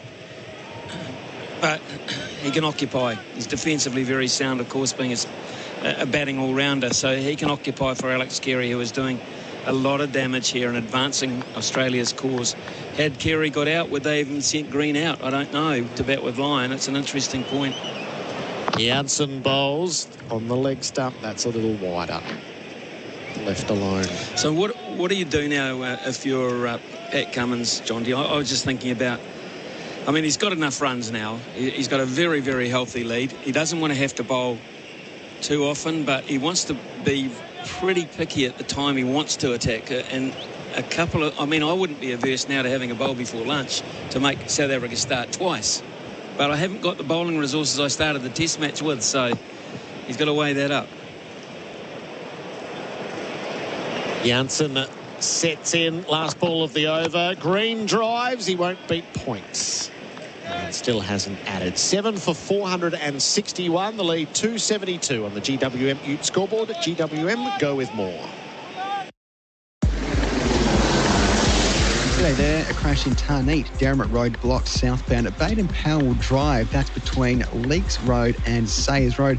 Give it a miss and use Morris Road instead. The Mornington Peninsula Freeway under the Pumper Touch Melbourne bound from Frankston Flinders Road to Golf Links Road. The Boxing Day sale continues at Amart. Save big with up to 60% off a huge range of furniture. Stores are open late tonight, so don't miss out and hurry into Amart. That's the latest SEN Sky traffic. The essential bowling change is being made at the Warren Stand end. Start your journey in Mildura. Plan it at visitmildura.com.au. Henrik Nortje, who did all the damage at the start of the day, has been tossed the ball. He was bowling from the members' end. He knocked over Head and Warne in consecutive deliveries. Head and Warner. He was the player of the day at that stage, thanks to Bing Lee, but now Alex Carey with a tremendous counter-attack on that front. They're drawn together. Nortje bowls and Carey tucks off the hip down to deep square and takes a single. He's 53. Yeah, I think this is what South Africa want. They want to see Cameron Green having to face the sheer pace of Henrik Nortje. Green very comfortable. You can defend with, not comfortably with a broken finger, but it's the aggressive shots when, you know, cross bat or drives where you have to keep both hands on the bat handle that you feel the jarring. So defensively, you can use a soft bottom hand, but if Henrik Nortje is bowling 140 plus, there's nothing soft about it when the ball is striking on the bat, if they're defending or attacking. So no surprises that as soon as Nortje felt he had rested enough, the captain wants him ball in hand, charging in. But Smithy, to go back to your question, what does Pat Cummins do? You know, with a very limited bowling attack that he's got, I think you want to score as many runs as possible. This right now, while you can. Nortje, who did the damage to Green, picks it in short, defended on the back foot. Great, knowledgeable listeners here on SEN. How about Matt from Quakers Hill? And here's a name Matt throws up that we've stopped even talking about, yet he was brilliant in Adelaide. What about Michael Neser at 7, he says? Bat 7 for Queensland. His 2 first-class tons this season. Yep. We just brush over Michael Neser. He's back in the BBL. Good on you, Matt. Out of sight, out of mind. Good on you, Matt. And he's bowled pretty well in the BBL, just by the way. 0433 98 11 16 for Tyre Power. Summer Scorcher Sail took the hat-trick down in Geelong just before Christmas. Nortje in, bowls to Green, who leaves outside the off stump. Matt's follow-up is Swepson is the only option other than Murphy. He's the only guy who's in form at the moment in the Shield. Zampa has had such little red ball cricket. Surely you can't pick him. Matt is the chairman of our amateur selectors, I reckon, at the moment. Yeah, good on you, Matt. You just keep sending them in, as should everyone, and read out the ones that we get the opportunity to do so, but that's very pertinent along the lines of what we've been talking about. It's a dead rubber, then Adam Zampa should get a try. That's from an unknown texter. He's bowling beautifully. I think that could transfer to red ball cricket, so always been a believer in that too. Red ball, white ball, it's a ball, wouldn't it? Just bowl it. Nortje bowls on the back foot, Green defence. It's the great unanswered question, I think, in Australian cricket at the moment is can it transfer for Zampa? And we've watched him get better and better with the white ball to be one of the finest that there is now. And so what could he do with the red ball? And nobody really knows because he never gets to play Shield cricket.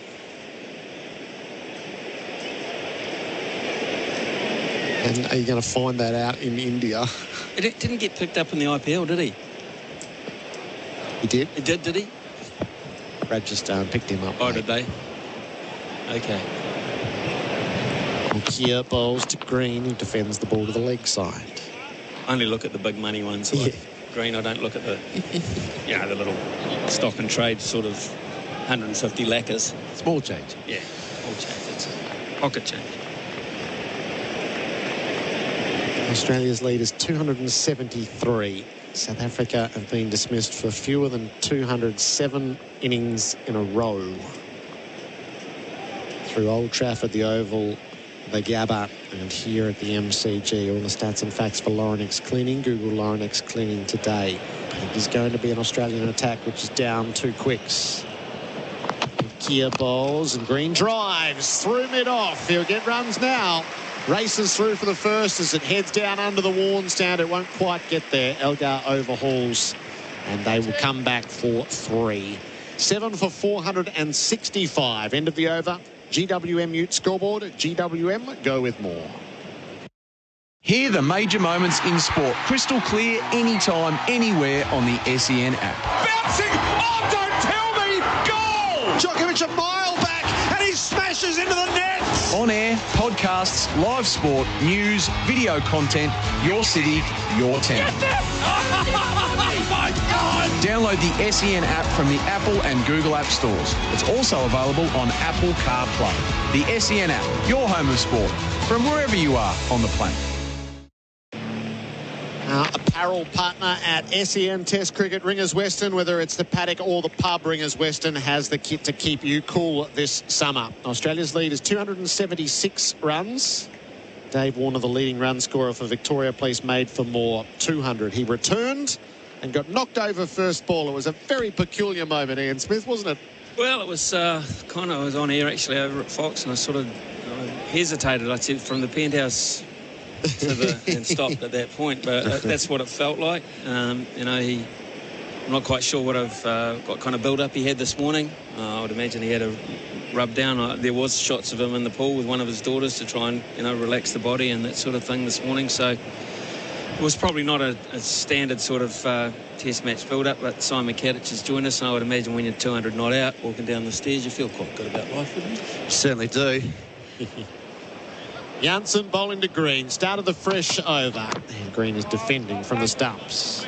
Unfortunately, I didn't get to experience that feeling in Test cricket, Smithy, but did it in first class a few times. But look, the hard part about being on that overnight is that it's not that easy the next day because you are so tired physically and mentally, and so you've got to start again. And what he copped from Norkia was magnificent. So David Warner deserved, a magnificent send-off because what he did yesterday was remarkable. That was the only part that made it worthwhile, was he got to soak in the adulation of 25-odd thousand who were here at the time. Janssen bowls. Green has a hook at it, but got the under edge. Carey calls him through as Verena does the fielding, throws to the far end. Misses a single take, and the lead is 277. Tactics for Pat Cummins now. Well, I think the reason that Cameron Green's batting is because Alex Carey is hitting the ball absolutely beautifully, and he hasn't had a lot of time in the middle this summer. And it's an important role to play at number 7, given where this team wants to head and what their legacy will be in this next sort of 6 months. Alex Carey's got a big role to play, particularly in India and England, where things might not be in the top order's favour, and he might have to score some much-needed runs. So I think given this confidence booster for him, because he hasn't spent much time and he's hitting the ball as well as I've ever seen.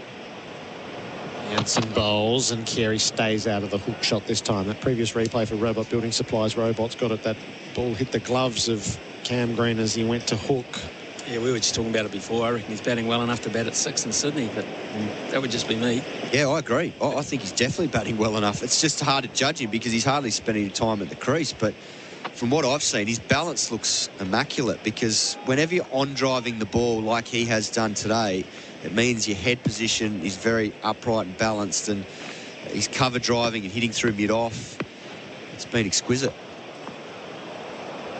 Janssen bowls to Carey, who turns him away to leg and takes the single as it rolls to mid-on. The lead is 278, and Carey goes to 54.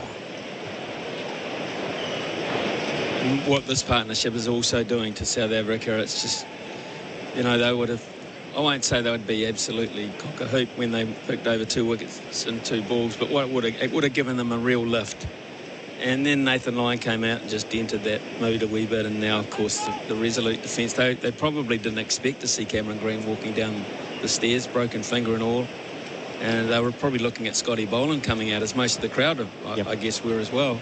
And here they've 2 genuine batsmen together, and all of a sudden the hard work starts all over again, and that early profit is just being whittled away mentally as well. The skies as bright as they have been. 2 back in the leg side as Green faces up to Janssen. He's on the back foot defending the ball down the pitch. You're absolutely spot on, Ian, because I think one of the big challenges in this game is when you've got an opposition where you know that 8, 9, 10, 11 can hold the bat, it changes your whole mentality when you're out in the field. Whereas when you have the opposite and you know you've got a long tail to deal with, you get a massive boost as a bowling team. And from experience, it makes such a big difference when you're out in the field. You're up and about because you know you're only ever 1 or 2 wickets away from being able to go through a team. Last ball of Janssen's over. He delivers and Green drives him to mid-off. No run to be had. It was a nice-looking shot for a dot. 7 for 467. GWM Ute scoreboard. GWM go with more. Oz Design Furniture have extended their sale for 1 week only. Spoil family and friends with 25% off almost everything. Ends Monday at Oz Design Furniture. T's and C's apply. The SEN app is now compatible with Apple Watch. Download it today. Hello, it's Albert Sanusa from State Transport. With leading industry rates and ongoing training, State Transport are the best employers for local couriers, heavy rigids and semis. Apply today. statetransport.com.au/drivers. 17 minutes away from the lunch break for Whirlpool Kitchen and Laundry Appliances. It's rather thrilling to tell you that Jonty Rhodes is going to play the quiz today.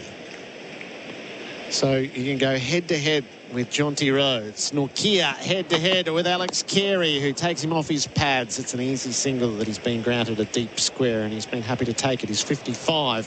Australia's lead is 279. So when you play the quiz against Simon Katich, Smithy, you have to be sharp. Cat plays for keeps, always did. Love him for it. He went to a tiebreaker with poor old Lenny yesterday, who thought he was in, not to be. But the first time Cat played the quiz, which was in Brisbane, just poor fella never had a chance. Just rang up to play a radio quiz, you know, stumped Smithy. Yeah. No, he took a Cat was bang, bang, bang. Just took him down. Sort of guy, Simon Katich reminds me of that, you know, the father that buys his kid some nice cricket gear for Christmas, and then they get out on Christmas morning, backyard. Cleared the green, kept it out of his toes and gets a run through cover. And they might even come for a second as Elgar has to go and chase. They do. And Cat bats all day. Kid never gets to use the bat. Just bowls and bowls. Dad, can I have a bat? No, son. Got to earn it. Get me out if you can. I mean, it might be Christmas and all, but got to teach you the right way. Correct. It's a tough school, mate.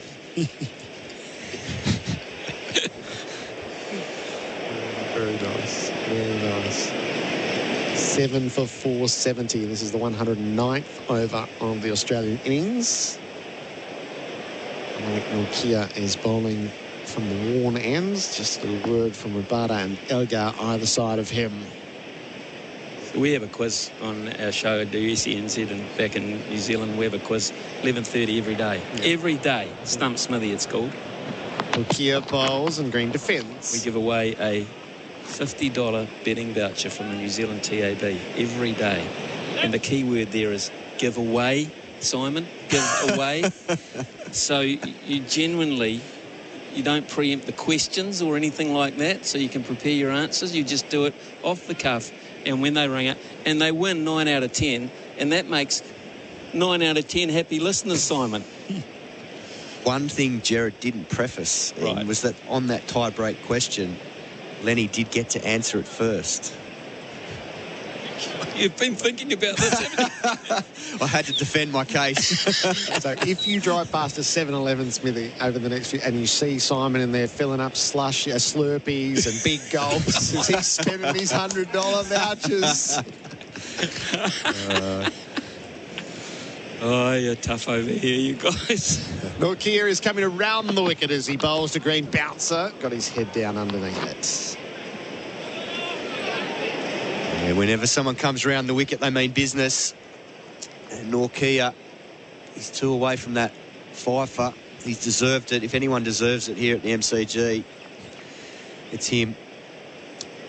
Saw him running a 400-metre effort before the day's play yesterday, Smithy. So now before they started, and we were just in amazement thinking, geez, are you going to last the day being able to do this on the back of the 400? But He certainly did. He's backed up well again today. He's got an engine, man. He's an engine, and he's got willpower too. I mean, he's the perfect package. He's not a giant. He's quite... I'm not saying anyone's like Marco Janssen, but he's not a giant of a man. He's not your traditional big, fast bowling, Morne Morkel type build. He is relatively short, but man, has he got a ticker in there. He brings the heat and he bowls at Green, who's on the back foot defending. Because he's made things look hard work for the batsman when this wicket at times has looked pretty placid. And we know it's had a history of it, the MCG. It wasn't last year when there was extra grass left on it, 11 mils, but this wicket still looks very good to bat on. There's not a lot of footmarks out there, not a lot of wear and tear, even after 37 degrees yesterday. But I think it's his mindset. He just wants it. He said it before the series. He wants to be the South African that makes a difference when things aren't happening for his team, and he did that yesterday and today. Last ball of his over. Nokia bowls to Green, who's on the back foot defending. 7 for 470. How good to have Ian Smith with us in the experts chair for Anaconda. Hit someone for 6 with Anaconda's 10% price beat guarantee. On the way to lunch, Dwayne Russell. Winning in cricket is hard. You need to perform at your best, day in, day out. It's the same with your super. If you're with Host Plus, you're with a top-performing super fund over the long term. Having a top performer on your side, that's a plus. Host Plus. Super Ratings SR50 Balance Index, August 2022. General advice only. Consider the relevant Host Plus PDS and TND at hostplus.com.au before deciding if Host Plus is appropriate for you. Past performance is not a reliable indicator of future performance. Search Compare Host Plus today.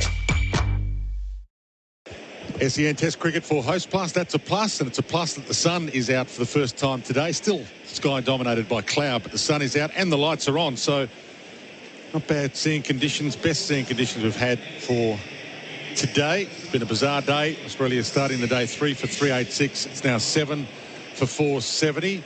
Bharat Sundaresan has joined Simon Katich and I. And notice that Mitch Stark is padded up. So can I ask you the question, if it's Green that is out, would they bring Stark in because Carey's in good form? But if it's Carey that's out, would they decide to pack it in? Yeah, good question. I think that's the thing that they'll have to answer, because I think the way that Carey's playing at the moment, I think they'll give him every chance to potentially go on and try and get 100. And I think Cameron Green, the way he's hanging in there at the moment and weathering the storm from Nortje coming around the wicket and peppering him, indicates that that's potentially what they're thinking. And Mitch Stark might do the same for him as well if he's capable, which he's obviously must be if he's padded up. They would have tested it in the nets prior, so if he was definitely no good, then they wouldn't have even risked him, I would have thought. And a presumption that Cam Green has a pain-killing injection in his finger. We don't know that for sure, but pain-killing injections do tend to wear off after a little while, and then it's difficult to reduce the pain after that. So how much pain tolerance has he got for the day? And he was getting some attention from the physio. It looked like blood there. He was struggling to put that hand into the glove himself. He needed the physio to help him out. So Maharaj to bowl, reverse sweep attempt from Carey, but no run. Didn't get much of it. Bottom hand, index finger with a fracture. Like, what's happening right now with him? Like, how much would it be impacting his batting? Well, it certainly looks like it's impacting his power on the bottom hand. Maharaj to Carey again. This conventional sweep through square on the onside. They pick up a single. 7 for 471. So he can't obviously control which length the bowler's going to bowl, but when they've bowled fuller, he's actually looked more comfortable driving the ball, because that's more of a top-hand shot, whereas anything on the back foot, he's looked a little bit more hesitant, because that's where the power comes from your bottom hand, and that's what I've observed so far. So no short catcher in for Green facing Maharaj, and we'll see if Green starts to have a crack at a couple, given it's coming to him a little slower. His defensive pushes back down the pitch. And it is a proper fracture from what we've heard. It's not just a break or just a...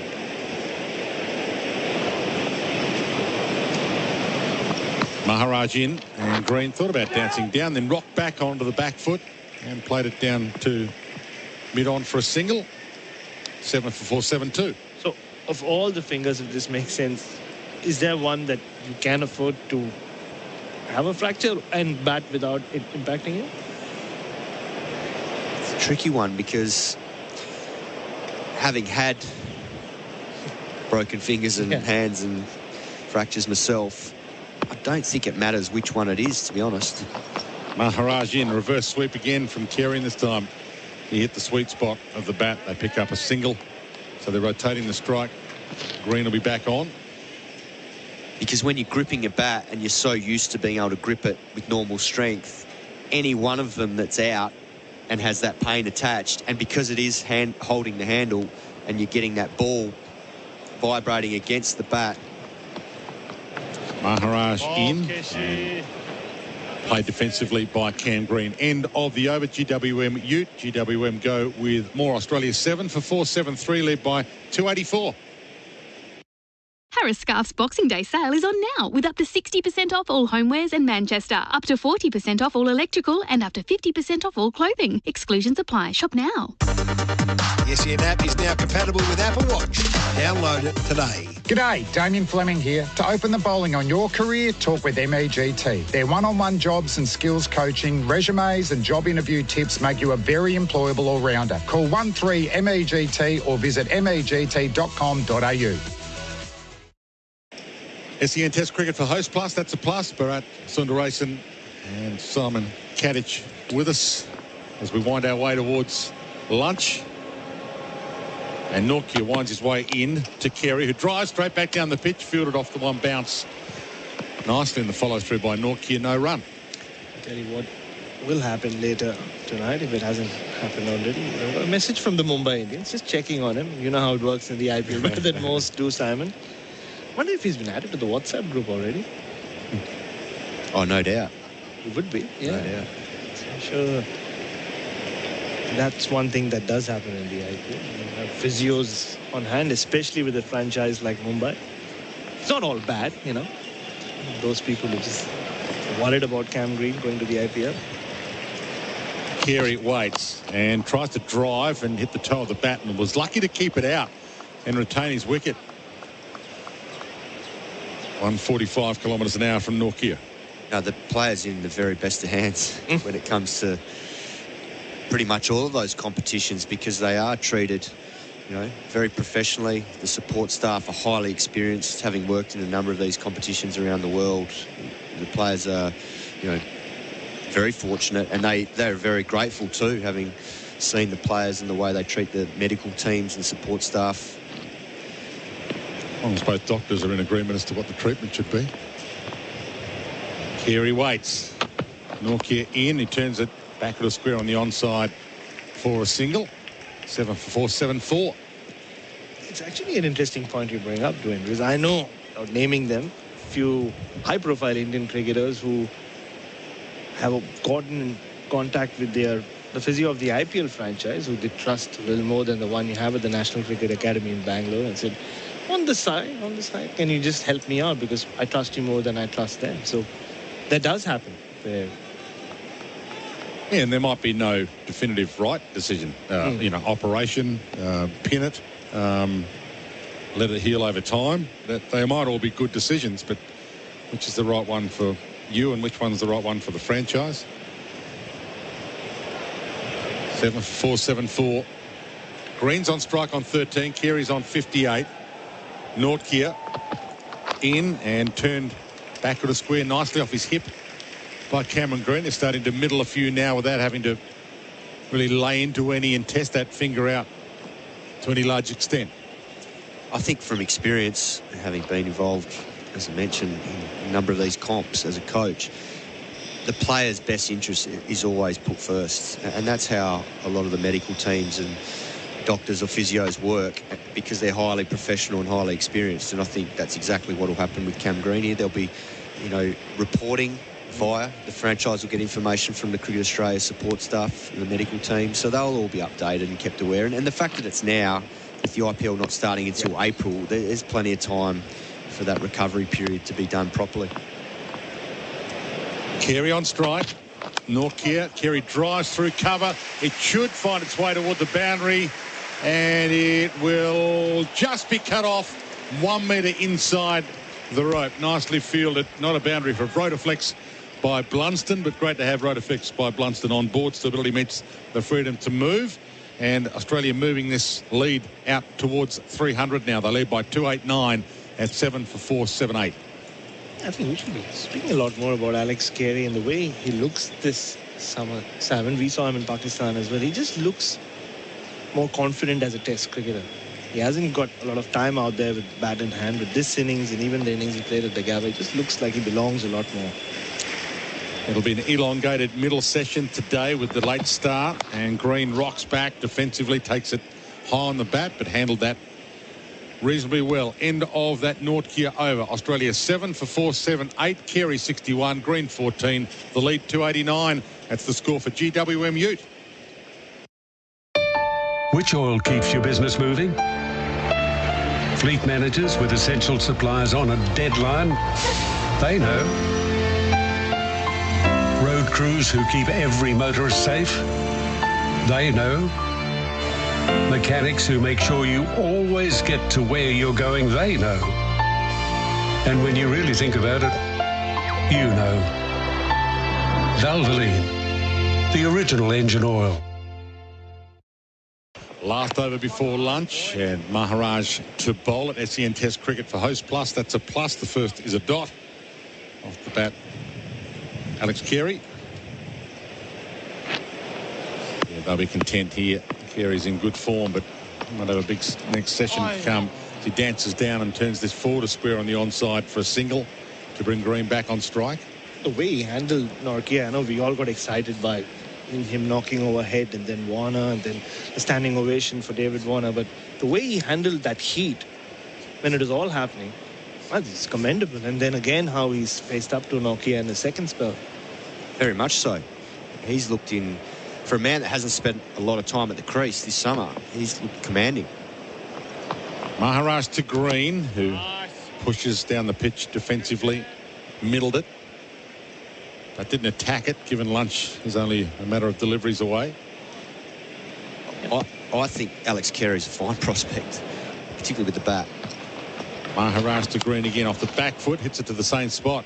That shortish mid-off. He played two rather underrated innings, one in Karachi when he was there, and in the first test in Gaul with Cam Green. Maharaj to Carey, front foot this time, defensive, full face of the blade. His first scoring shots in Gaul were sweeps or reverse sweeps. It takes a lot of confidence to do that on those pitches.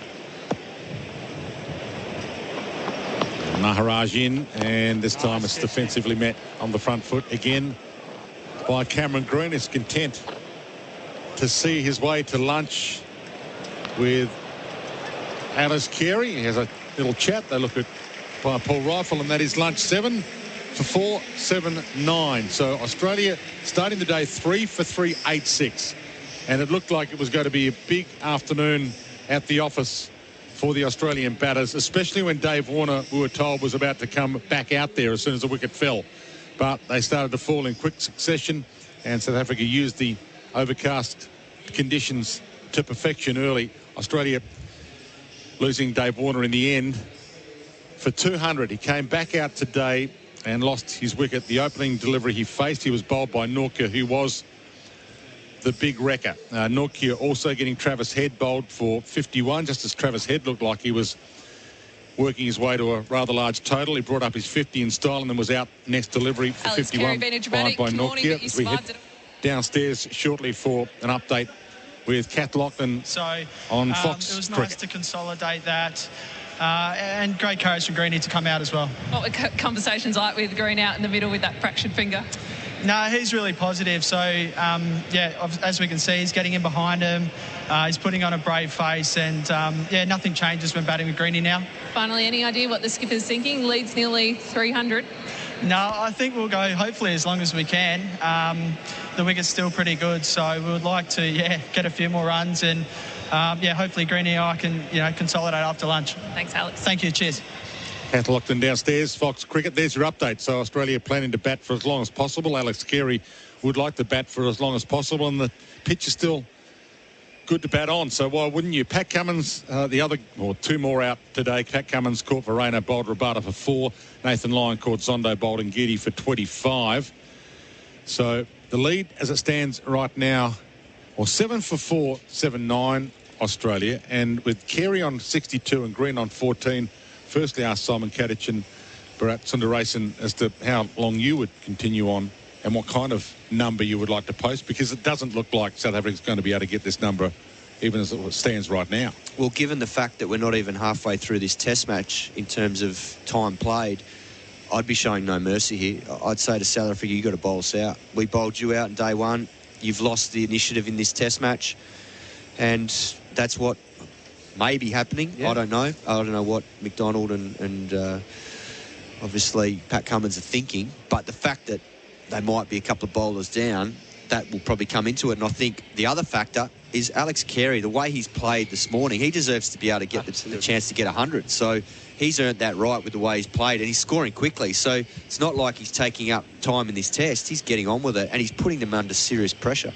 My gut feeling is because it's an elongated middle session, Simon, I have a feeling they might bat, if they don't get bowled out, till say around half an hour to go for that tea break, so that the new bowlers get 2 goes, like 6 over burst before the break, and then they're still fresh to come back in. But that's my gut, and by then Australia should be 350, 400 ahead the way Alex Carey's batting. And the pitch, any chance that South Africa could actually get 300 plus, given that they don't have a good history in recent time of getting 200 plus? Yeah, I mean, the percentages say they're going to find it hard, so Australia might or shouldn't have to bat again at this rate, but the wicket is still very good. When you look at it, I mean, I saw it closely today. There's not a lot of footmarks on it. It looks still a very good wicket. I think obviously there'll be a bit there with the new ball, as we saw at times today, but I think it's still a very good track out there. So South Africa all out for 189. Australia in reply 7 for 4, 7-9, and they're not done with just yet, even though Mitch Starc, there was a thought that he might not bat today. He will, by the looks of things, given that he's padded up, come out at some stage, and Australia will continue to bat. Australia 7 for 4, 7-9 at lunch. Those stats for Laurenex Cleaning. Laurenex Cleaning, Google Laurenex Cleaning today, and you can find out more about it. SEN Test Cricket for Host Plus. That's a plus. Gerard Whateley back with the team shortly. The Victoria's Basement massive half-yearly clearance is on now with huge markdowns on cookware, kitchenware, dinnerware, glassware and cutlery. Shop online now at Victoria's Basement. The SEN app is now compatible with Apple Watch. Download it today. Anaconda's massive Boxing Day sale is on now. Huge savings on camping gear, bikes, kayaks, fishing gear, clothing, footwear and more. Some exclusions apply. Up to 50% off Boxing Day sale on now at Anaconda. Anaconda! Stop dreaming and start boating. Visit Stringer Marine's showroom packed full of Quintrex and Yellowfin boats. You'll love your new Quintrex or Yellowfin. Stock is available for delivery right now. Stringer Marine, 461 Mountain Highway, Bayswater. StringerMarine.com.au. Brick Lane One Love Pale Ale is the ultimate crowd pleaser. Find it on special now at Dan Murphy's with your My Dan Murphy's card. Save $7.99 per case. Brick Lane One Love Pale Ale. It's the one for all. Enjoy responsibly. Liberty Home Loans hit different. They're for the free thinkers, the go-getters and the creatives. So if you're a free thinker, you'll be right at home. Liberty, loans for free thinkers. Visit liberty.com.au. That's how we want. Approved applicants only. Lending criteria apply. Get your groove on and experience the vibe, the style and the food at the Groove Train. It's a vibrant cafe by day that transforms into a wood-fired restaurant and bar by night. Enjoy with friends over great food, drinks and conversation. Find your nearest location at groovetrain.com.au.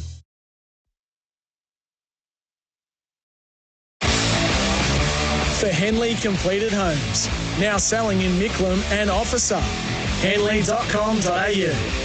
Australia versus South Africa on SEN Test Cricket.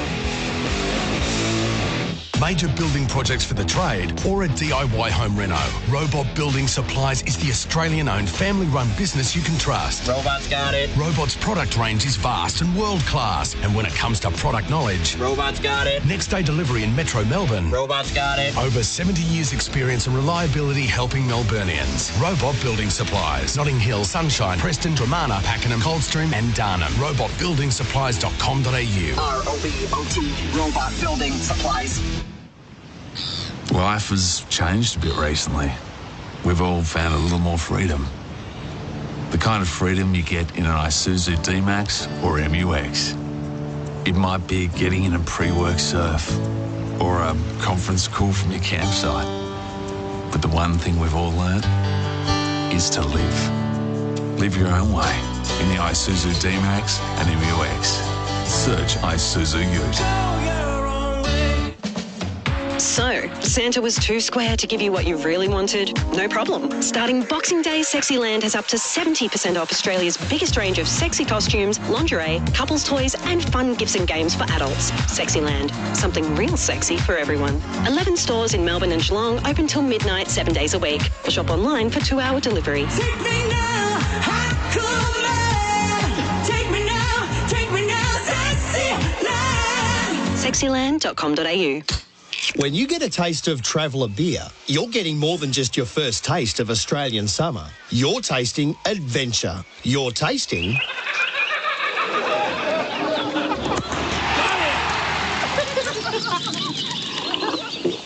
Now that's what Aussie summer adventures taste like. Traveller beer, the perfect new Aussie beer. Because it's beer that tastes like home, no matter where you are. Find Traveller beer in Liquorland, Vintage Cellars or First Choice. Hello, it's Emma Martino from State Transport. If you have a truck, crave a work-life balance and the option to work your way, become an owner-driver for State Transport. Apply today. statetransport.com.au/drivers. Money Shop, Freeway, BBW are all available at Lawn Hub, the home of hardcore products to transform your grass into the most splendid looking green pristine lawn you've ever seen. Lawn Hub quality lawn fertilisers, wetting agents and weed killers come with cheeky names but world-class results. One morning, on any good keyboard the L is very close to the P, so when typing Lawn Hub into your search engine, watch out for fat fingers. Grow yours with Lawn Hub. G'day, Damien Fleming here. To learn what jobs suit you best, talk to the experts at MCG. They've helped almost 1.5 million Aussies open their career innings since 1982. That means that they know a lot of employers right across Australia who might just have the right job for you. MCG helps you bowl them over with resumes, job interview tips and all the skills you need. Get some career runs on the board. Call 13MEGT or visit MEGT.com.au today. Lalor, what's in the box? That's a new 75-inch TV, Mum. No, that box. That's an espresso coffee machine. No, not that one. Mum, there are so many boxes. It's our biggest Bingley Boxing Day sale ever. Boxing. Get it? No. There's more top brands, more latest models, more great deals store-wide, from kitchen and laundry, TVs and tech, health and fitness. Yes, it's really big, but what's in the box you're holding? That's my lunch. That's really big too. The Bingley Boxing Day sale. On now. Bingley, better living every day. Want to build a new home but need to move in now? Henley has fixed price completed homes and townhomes ready to buy with premium inclusions in the best locations. Get the Henley Everyday Advantage. Buy a completed home and move in now. Henley.com.au. For Henley Completed Homes, now selling in Micklem and Officer. Henley.com.au. Australia versus South Africa on SEN Test Cricket. Up into the deep. Another headstrong half-century for Travis this summer. Here bowls. Here's bowl. Nokia went right through him. And it's a huge celebration from the paceman. Nokia's bringing the heat from the members' end. He bowls full and he's got water over straight away. Bharat from the worn ends. He's in and bowls to Cummins. He beats him on the outside edge. The keeper wants it. They're using it. The keeper's Varane is absolutely sure. Pistol, we have the ball and bat beside each other with a spike. I recommend you change decision to out. Pat Cummins is out for 4. Full QN. And this time he does pull it, and he pulled it to perfection for 6. Geedy bowls and Carey takes him on the off drive, 3 in a row. Glorious Alex Carey, and 50 to show for it. What a showpiece of his skills all around the wickets. The lunch break for Whirlpool. Innovative appliances for your family and the environment. I'm not sure you can pack more into 21 overs than what we saw in a slightly reduced opening session with the rain that fell. 7 for 479, so there were 4 wickets and 93 runs in that 21 overs. Australia's lead is 290. Alex Carey is 62 and Cam Green is 14. It is the lunch break on SEN Test Cricket for Whirlpool Kitchen and Laundry Appliances. There's more than 27,000 in at the MCG to see it.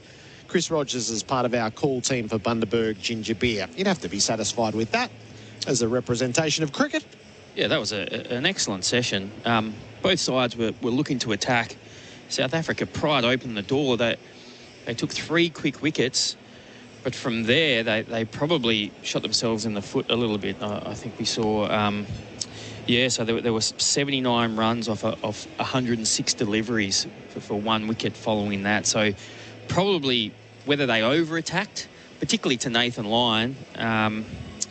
He contributed in that partnership with Alex Carey, 40 off 40 balls. That was the partnership. So just maybe South Africa missed a chance, but Australia showing, good intent. They want to keep driving this game forward. They're in a huge position of strength, probably batting a little bit extra because they suspect that their bowling stocks are going to be a little bit light. Cam Green is not going to bowl. Mitchell Stark, there's question marks over him bowling, knowing that the finger that he injured is one that's going to have to let the ball go as well. So there's question marks for Australia, but they'll still feel that they're probably got enough to win this game comprehensively. The fall of wickets for Valvoline, which oil is the ideal all-rounder. Valvoline, the original engine oil, 395, 395, 400 and 440.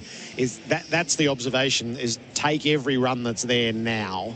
So, and a little bit of it is around the breaks in play. Is if you've got 2 quicks and a spinner as your front line, you probably want to bat a good chunk of this session and then have a good short, sharp burst, get a break, have another burst and then get the overnight, and then have the fresh crack tomorrow morning. So there's a certain logic to batting at least midway, probably beyond the midway point of this session. Yeah, I think you're spot on. It's probably that middle break that they're thinking about, the overnight one where they can expend a lot of energy this afternoon, this evening, with that their fit fast bowlers in Boland and Cummins. When we suspect Nathan Lyon will do a big job down the other end, but there might be moments where they need to attack with their 2 fit fast bowlers together, and then they could probably overbowl them a little bit and then give them the good rest overnight, and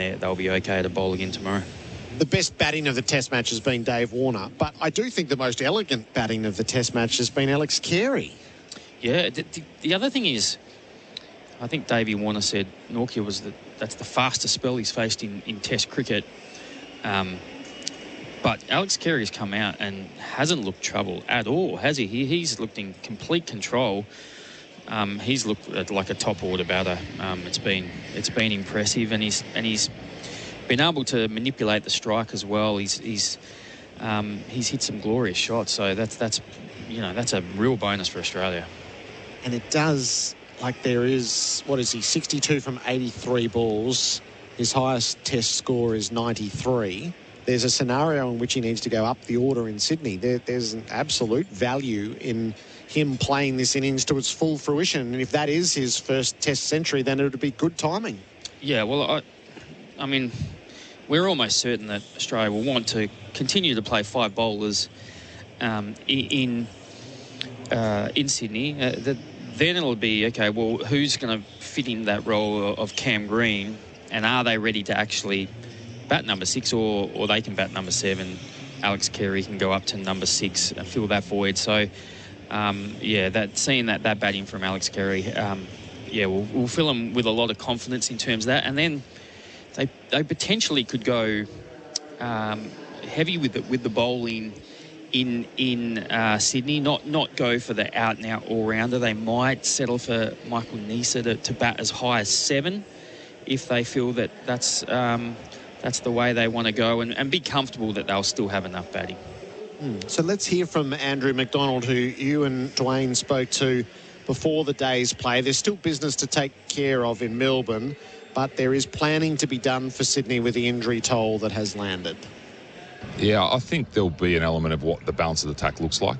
So there'll be something to weigh up, and obviously those options will be put to Paddy as to how he wants that attack to function as captain. So we always look to complement the attack. So, yeah, it won't necessarily be the next best spinner. A second spin role is also there to make sure you got balance within the attack. And no different to the way that we frame the quicks. We see Lance Morris added to the squad. There's clearly a role there for him if Mitchell Starc was to go down. So he may be looking like he'll get an opportunity in Sydney depending on the balance of that attack. And that's as good a hint as you get. We know Stark's not playing in Sydney, and I would say clearly Lance Morris will make his test debut.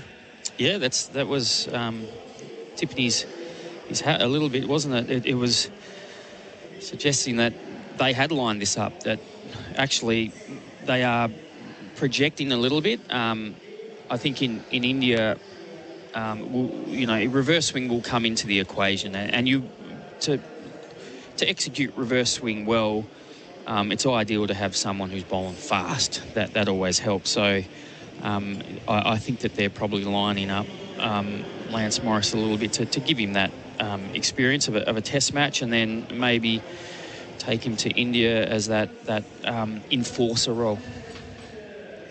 We're just having a little bit of forecasting around what an attack might look like in Sydney.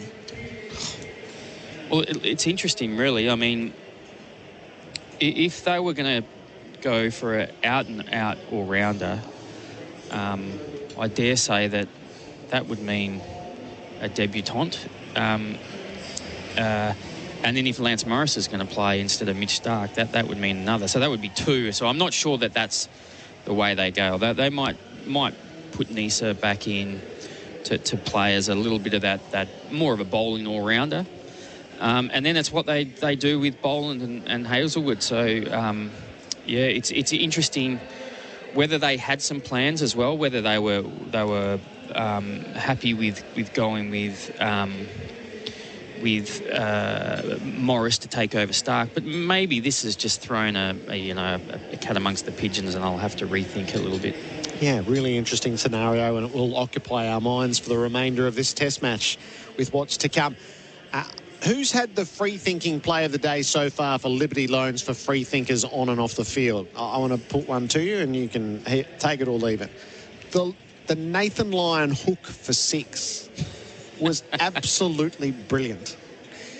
It was, I don't think he was wanting to face too much of the short stuff. So he got inside that one nicely from Rabada and just helped it on its way, and that flew down right in front of us. That was an exceptional shot. It was a beautiful 6. Liberty Loans for free thinkers. We love free thinkers on and off the field at liberty.com.au. And a nod to Anurag Norkia, who brought the heat. He deserves, I think Kat was saying, he deserves 5 out of this when it's all done. He's got 3 at the moment. Knocked over Head and Warner in consecutive deliveries, just sheer pace into the pads and onto the stumps. Yeah, and you love seeing that, don't you? The fast bowlers who make it exciting and has throughout the game. I think South Africa will be kicking themselves they didn't open the bowling with him. But he's been exceptional and looks like he's going to be a great bowler for South Africa. And maybe he's the one who has to be up for the challenge. GWM Ute up for the challenge in this session of play with a chance to take 2 more and end with 5. He deserves nothing less. GWM Ute is up for the challenge, a 1-ton payload and 3-ton towing, backed by a 7-year warranty. Let's hear a little bit from Dave Warner. He did return to the crease. He lasted 1 ball, so 200 is etched into the record books for his innings in his 100th test. He spoke with Fox Cricket ahead of the day's play. Yeah, look, emotionally it was a tough day out there, but yeah, overwhelmed by everything. Not just the occasion, the build-up, 100th test, back up against the wall stuff. But just to have my family and closest friends to come down and celebrate this with me, as it's their journey as well, it was absolutely amazing. You've been unashamedly outspoken about how crucial that family is, particularly Candice. Life and career changing for you when you met and then married with children.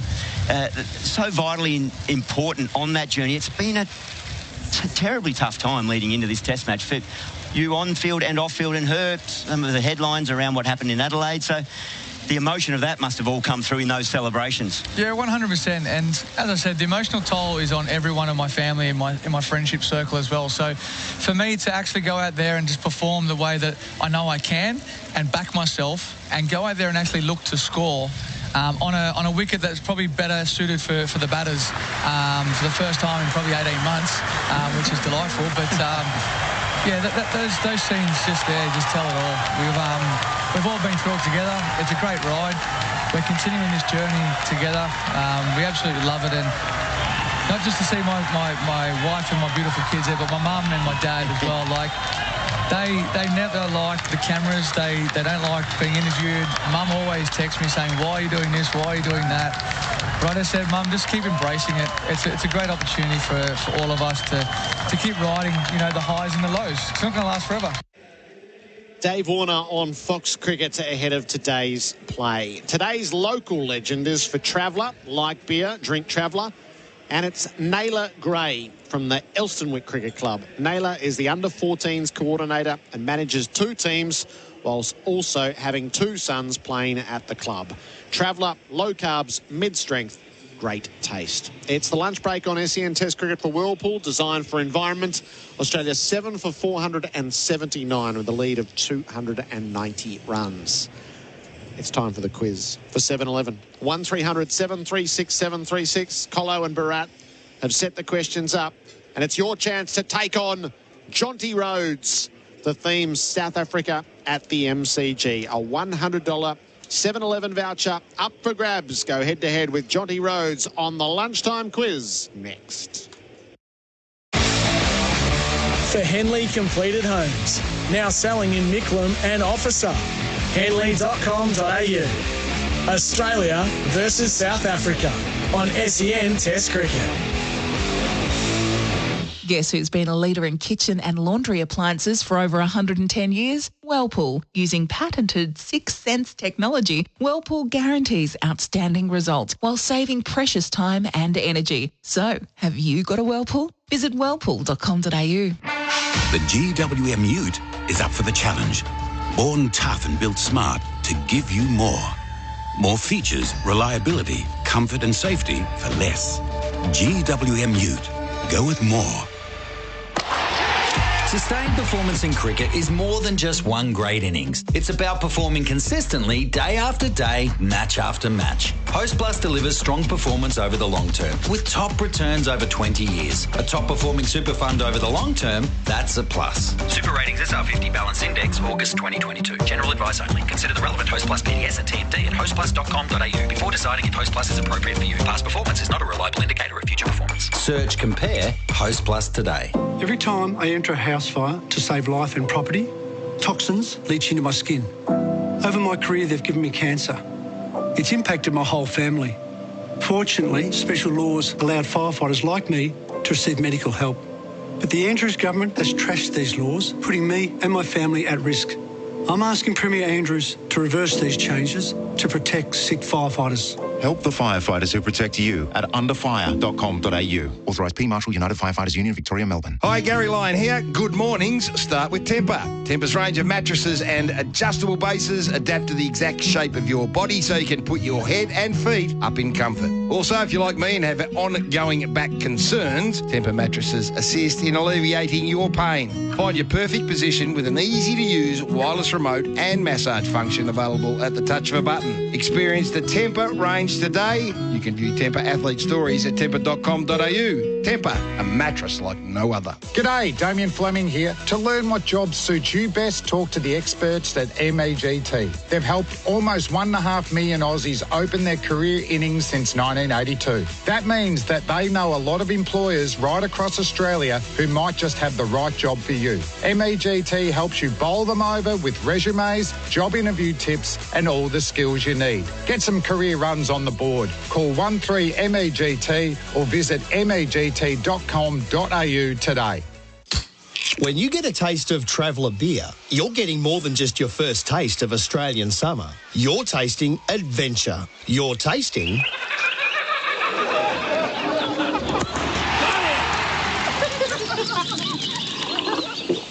Now that's what Aussie summer adventures taste like. Traveller beer, the perfect new Aussie beer. Because it's beer that tastes like home, no matter where you are. Find Traveller beer in Liquorland, Vintage Cellars or First Choice. Which oil has been trusted for over 150 years? Home mechanics who change their own oil, they know. Professionals who service their own car at home, they know. Car lovers who want the best for their pride and joy, they know. And when you really think about it, you know. Valvoline, the original engine oil. Harvey Norman's Super Deals on now. Up to 30% off Windows 11 computers. Save a massive $700 on Samsung 75-inch QLED 4K Smart TV. Now only $1,795. Purchase a selected Australian-made queen-size mattress and for $1 more, upgrade to a king-size. Everdure Furnace 3-burner barbecue for $999. Plus bonus cover and warming rack valued at $129. Terms, conditions and exclusions apply. Harvey Norman Super Deals on now. For Henley Completed Homes, now selling in Micklem and Officer. Henley.com.au. Australia versus South Africa on SEN Test Cricket.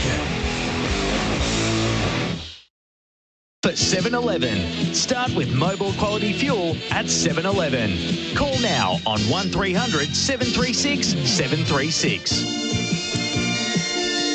This is a lunch break on SEN Test Cricket for Whirlpool Kitchen and Laundry Appliances. Australia 7 for 479 at the long break on day 3 at the MCG. Carey on 62, Green on 14. The lead is 290. But that sting means it's a lunch break quiz for 7-Eleven. Start with mobile quality fuel at 7-Eleven. Adam Collins with you. I've got Bharat Sundaresan with me. And our contestant today gets to take on the great Jonty Rhodes. Jonty, how are you?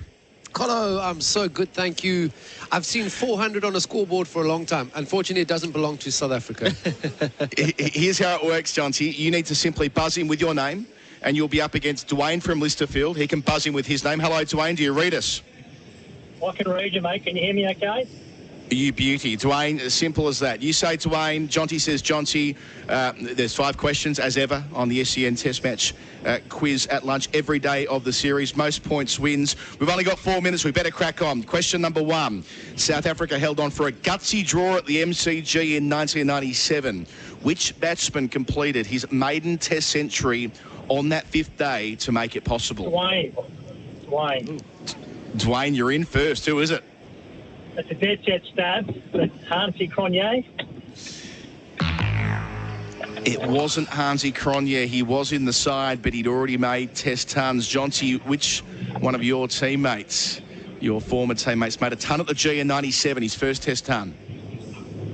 I'm not sure, because I was dropped from Test cricket for 2 years, so I was vacant. I wasn't even on the team sheet. How many did he go on to score eventually? Was he a good batter or was he a lucky batter?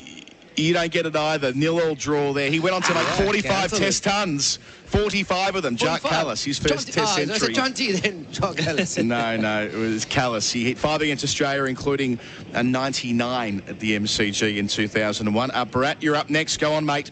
Yeah, I thought Jonty was the man with the greatest reflexes of all time. Anyway, staying with this team, when South Africa defeated Australia at the MCG in 2008, which batter made their first Test ton in just a second? Jonty. Here we go, Jonty. Jonty? Yeah, that was a fantastic performance. Dale Steyn with the ball and with the bat, but the highest score, JP Duomini, in only his second Test. He played I think he replaced Ashwell Prince, who was injured in the first test in Perth. And JP Durham, he got 160, if I'm not mistaken, about that, around Close. 160. You got 166, a stand of 180 with Dale Steyn for the 9th wicket. So 1-0 Jonty Rhodes. Question 3. Now, with that win, South Africa inflicted a Test series defeat on Australia at home for the first time since when? Dwayne. Can you go 1-1 here? This is a guess as well. I think it's 1921. No, last time, a Test defeat of any variety. When was the last? So Australia lost in 2008 to South Africa. When was the last time they lost at home, Jonty? I don't know. I'm South African. Come on, man. I was going to say, this was more one for the contestant. You stay 1-0 up. There are still 2 questions to go. It was 92-93, the West Indies, their famous come from behind 2-1 victory that we spoke a lot about on SEN Test cricket earlier in the summer. 2 questions to go, Bharat. The 4th one is, it's one of yours. You wrote this one. I know, we were talking about it earlier. So Jonty Rhodes played only 1 Boxing Day Test in 1993, which is a rainy draw, only 1 innings per team. Andrew Hudson famously had to retire hurt in that match. Why? Jonty. I mean, we've seen a few broken fingers at the G this weekend, or this Boxing Day Test match, but it wasn't from a rising, fast-paced delivery. He actually patted a ball back to Shane Warne, and Shane Warne, in his frustration, threw the ball back to Ian Healy, but misdirected slightly, or great aim, and hit Andrew Hudson, I think, on the elbow when he was batting. Correct? One of many altercations between that pair. He gave him the biggest send-off of all time in 1994 as well in a Test match in South Africa. Final question. Jonty's up 2-0, an unassailable lead, but Dwayne, here's the tip. You're still going to win the voucher. I'm not giving it to Jonty. In 1993... Double or quits. South Africa. Yeah. All on the line. All to play for. All the Slurpees on the line here. In 1993, South Africa defeated Australia in a low-scoring one-day international at the MCG, their first game on tour. Jonty was the hero at the end, making 20 not out from 16 balls. But it was a significant day in the Shane Warne-Darryl Cullinan rivalry. Why? Jonty. Okay. Well, Jonty? because if it's Shane Warne and the same sentence Darryl Cullinan has mentioned, it has to be about a flipper. And I generally saw the flipper. I try to get my pads, play French cricket. Darryl Cullinan never saw it. So he was generally trying to cut it or pull it, because when a leg spinner bowls it and you see the trajectory is that flat, you think it's a short delivery. So Darryl would have got bowled either trying to cut or pull. He did. It's the first of many, many times that Warnie bowled Cullinan with the flipper. Yeah. Thank you, Jonty. You've been an excellent contestant. As of you, Dwayne, unlucky. Dwayne from Listerfield, you win the voucher. That's for 7-Eleven. That's our lunch break quiz every day. Start with mobile quality fuel at 7-Eleven. Back tomorrow. Tell your mates. Call up and you can take on. I'm not sure who. Maybe a Bucky tomorrow, Bharat. We'll make sure he's in the hot seat on day 4. Okay, this has been the lunch break on SEN Test Cricket for Whirlpool, designed for the environment. On the other side of our final break here, Australia will be resuming their first innings at 7 for 479. Carey on 62, Green on 14. They're in the lead by 290 runs, and Gerard Whateley will be with you on the call. For Henley Completed Homes, now selling in Micklem and Officer. Henley.com.au. Australia versus South Africa on SEN Test Cricket. Hello there. Got a crash in for the Mornington Peninsula Freeway. It's just after Baxter Turton Road, heading back into Melbourne. There is a lane closed and she's a little slow, moving nicely thereafter though. Bit of congestion around the southern beaches, Sorrento, Capital Sound and Dramana, and also Main Street under the pump through Mornington. It's end of year madness at JB with crazy deals like Bose headphones, 700 smashed to $394, plus stacks more deals on now only at JB. That's the latest SEN Sky traffic. Need some space? We know a place. Visit storageking.com.au to find out how Storage King can declutter your life. Storage King, the kings of storage, moving and more. The SEN app is now compatible with Apple Watch. Download it today. Okay, let's go. Laura? Here. Dan? Yeah. Shelley? Here. Danny? Yeah. Rodney? Yep. Ellie? Coming. The Volkswagen Tiguan Allspace 132 TSI Life with seats for up to 7 people. Perfect for when you need the extra space. Available from $49,990, drive away. Isn't it time you SUVW? Conditions and exclusions apply. Visit volkswagen.com.au. Hello, it's Albert Sanusa from State Transport. With leading industry rates and ongoing training, State Transport are the best employers for local couriers, heavy rigids and semis. Apply today. statetransport.com.au/drivers. Charlie Battisti & Co. Melbourne's most trusted repairer of prestige German vehicles is looking for the next expert to join their team. If you have a passion for prestige vehicles, aspire to build an exciting career, are dedicated and have a strong work ethic, then Charlie Battisti & Co. are ready to chat. You'll work on their customers' most prized possessions at the state-of-the-art repair facility dedicated to Porsche, Mercedes-Benz and BMW. Join Charlie Battisti & Co. Details at charliebattisti.com.au. Want to build a new home but need to move in now? Henley has fixed price completed homes and townhomes ready to buy with premium inclusions in the best locations. Get the Henley Everyday Advantage. Buy a completed home and move in now. Henley.com.au. Winning in cricket is hard. You need to perform at your best, day in, day out. It's the same with your super. If you're with Host Plus, you're with a top-performing super fund over the long term. Having a top performer on your side, that's a plus. Host Plus. Super Ratings SR50 Balance Index, August 2022. General advice only. Consider the relevant Host Plus PDS and TMD at hostplus.com.au before deciding if Host Plus is appropriate for you. Past performance is not a reliable indicator of future performance. Search Compare Host Plus today. Nothing says Aussie summer like listening to the cricket with an ice-cold Bundaberg ginger beer.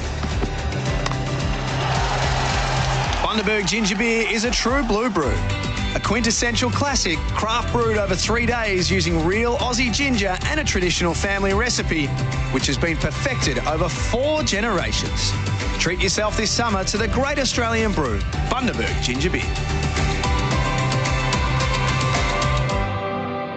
Stop dreaming and start boating. Visit Stringer Marine's showroom packed full of Quintrex and Yellowfin boats. You'll love your new Quintrex or Yellowfin. Stock is available for delivery right now. Stringer Marine, 461 Mountain Highway, Bayswater. StringerMarine.com.au. Introducing the Drive Car of the Year, the Kia Sportage. Awarded for its new turbo engine that gives you progressive performance. The Kia Sportage has a boldly sculpted sportsback design and soft touch leather interior, making it a natural leader. Kia Sportage, the Drive Car of the Year.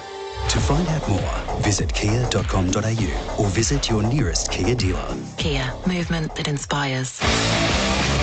For Henley Completed Homes, now selling in Micklem and Officer. Henley.com.au. Australia versus South Africa on SEN Test Cricket.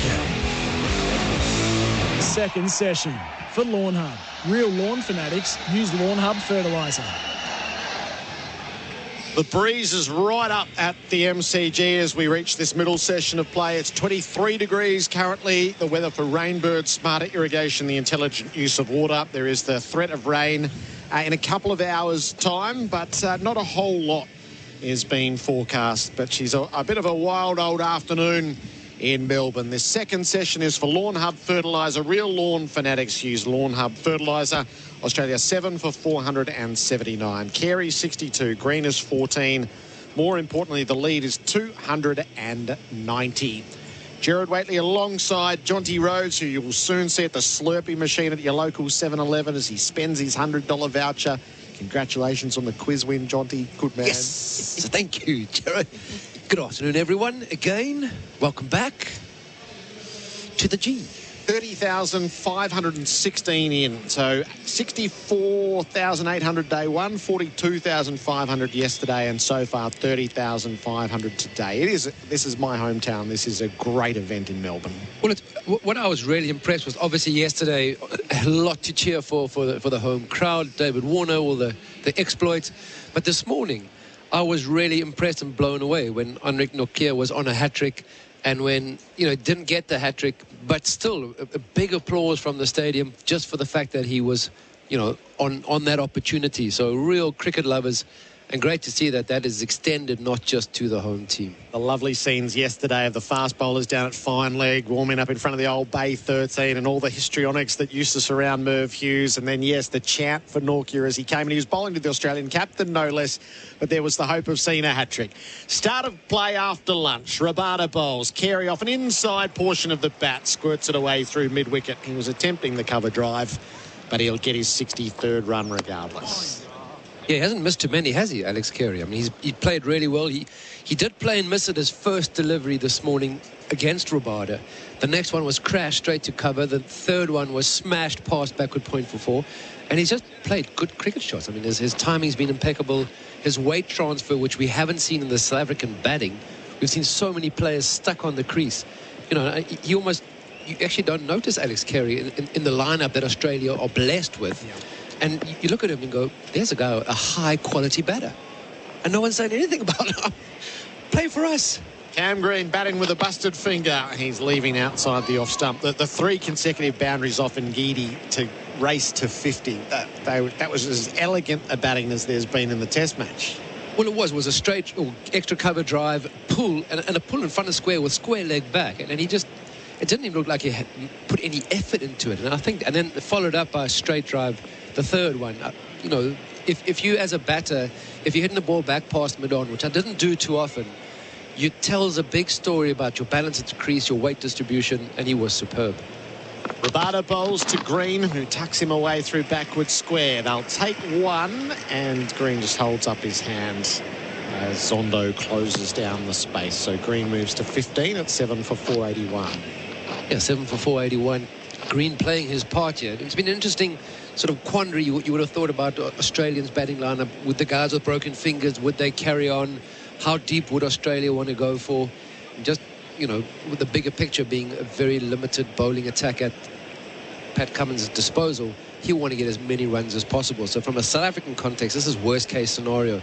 Nortje had all the momentum going South Africa's way in that early session. Rabada over the wicket, bowls to Carey, who's on the back foot defending to point and a run. And strangely enough, it was Nathan Lyon who wrested that sort of momentum and flung it back in Australia's way with his rather unique style of batting. Unique in that, you know, you're not quite sure where the ball is going, but it seemed to come off the middle of the bat, which I was quite impressed with. What about the hook from Rabada down under us? Loved it. Slightly misdirected from Rabada's point of view, so error in line, but helped on its way quite handsomely all the way for 6.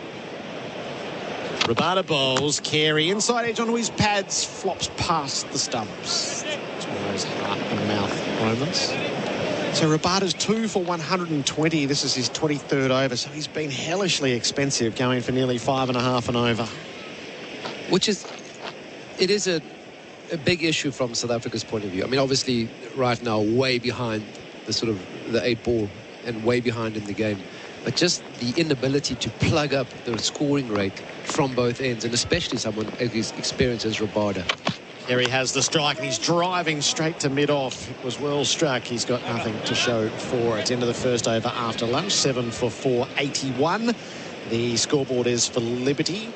Liberty loans for free thinkers. So, yes, they just haven't been able to dry an end up. I think there was one session of play yesterday where Ngidi and possibly Marco Jansen bowled superbly to Steve Smith. And for a while, it was consecutive tight overs. There were never consecutive maiden overs, but it certainly dried up, and maybe just brought because Warner had been going at great guns at that stage. And, you know, Steve Smith had his issues against and battled through it, which was amazing. I mean, what you want to see in Test cricket, it's not always going to be the ball flowing off the bat. So there was one small period of play where South Africa seemed to bottle up the scoring rate. Maharaj is now back on. He hasn't been able to stem the flow of runs at all. Maharaj is around the wicket, bowling to Green, who drives back to the bowler. And what was interesting, though, Maharaj, experienced Test player, good control, good finger spinner. Straight away, Dean Elgar put out long off, long on, and just gave Australia easy run options without making them. Steve Smith did dance down the wicket and hit him over mid-on or long on for 6. Deep backward square and a long off in the deep, but Green is happy to defend. Because the thing now, Cameron Green is not going to drive. We've seen him hit one drive so far, and when you're defending with a broken finger, it's possible. Hitting the ball with power is difficult. Green stays in his crease and just leans on the ball to the leg side. So you'd think of anything, instead of having a covered, someone, Temba Bavuma is tight on the cover drive, have somebody under the helmet, just because he is going to be prodding and defending as opposed to driving the ball. Green just happy to play from the crease and blunt the spin. So we got to look at, so Green played a hook shot against Nortje. He got hit in the finger. A little while later, the medical staff came out. He took the glove off.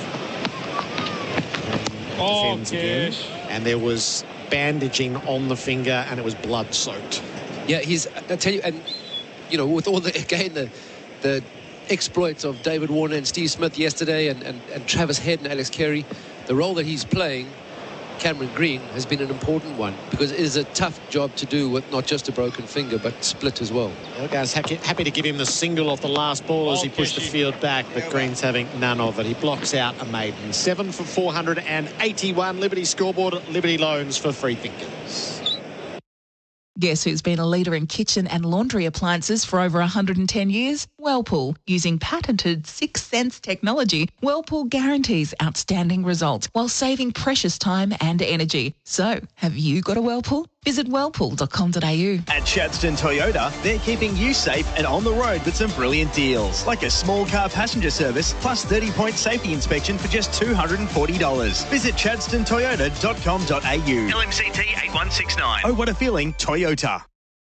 SEN Test cricket, this middle session of day 3 for Lawn Hub Fertiliser. 7 for 481. The lead is 292. Alex Carey is on strike. He's on 63. Cam Green playing under duress. He has 15 from 65 balls. For the most part, he's just been there to block.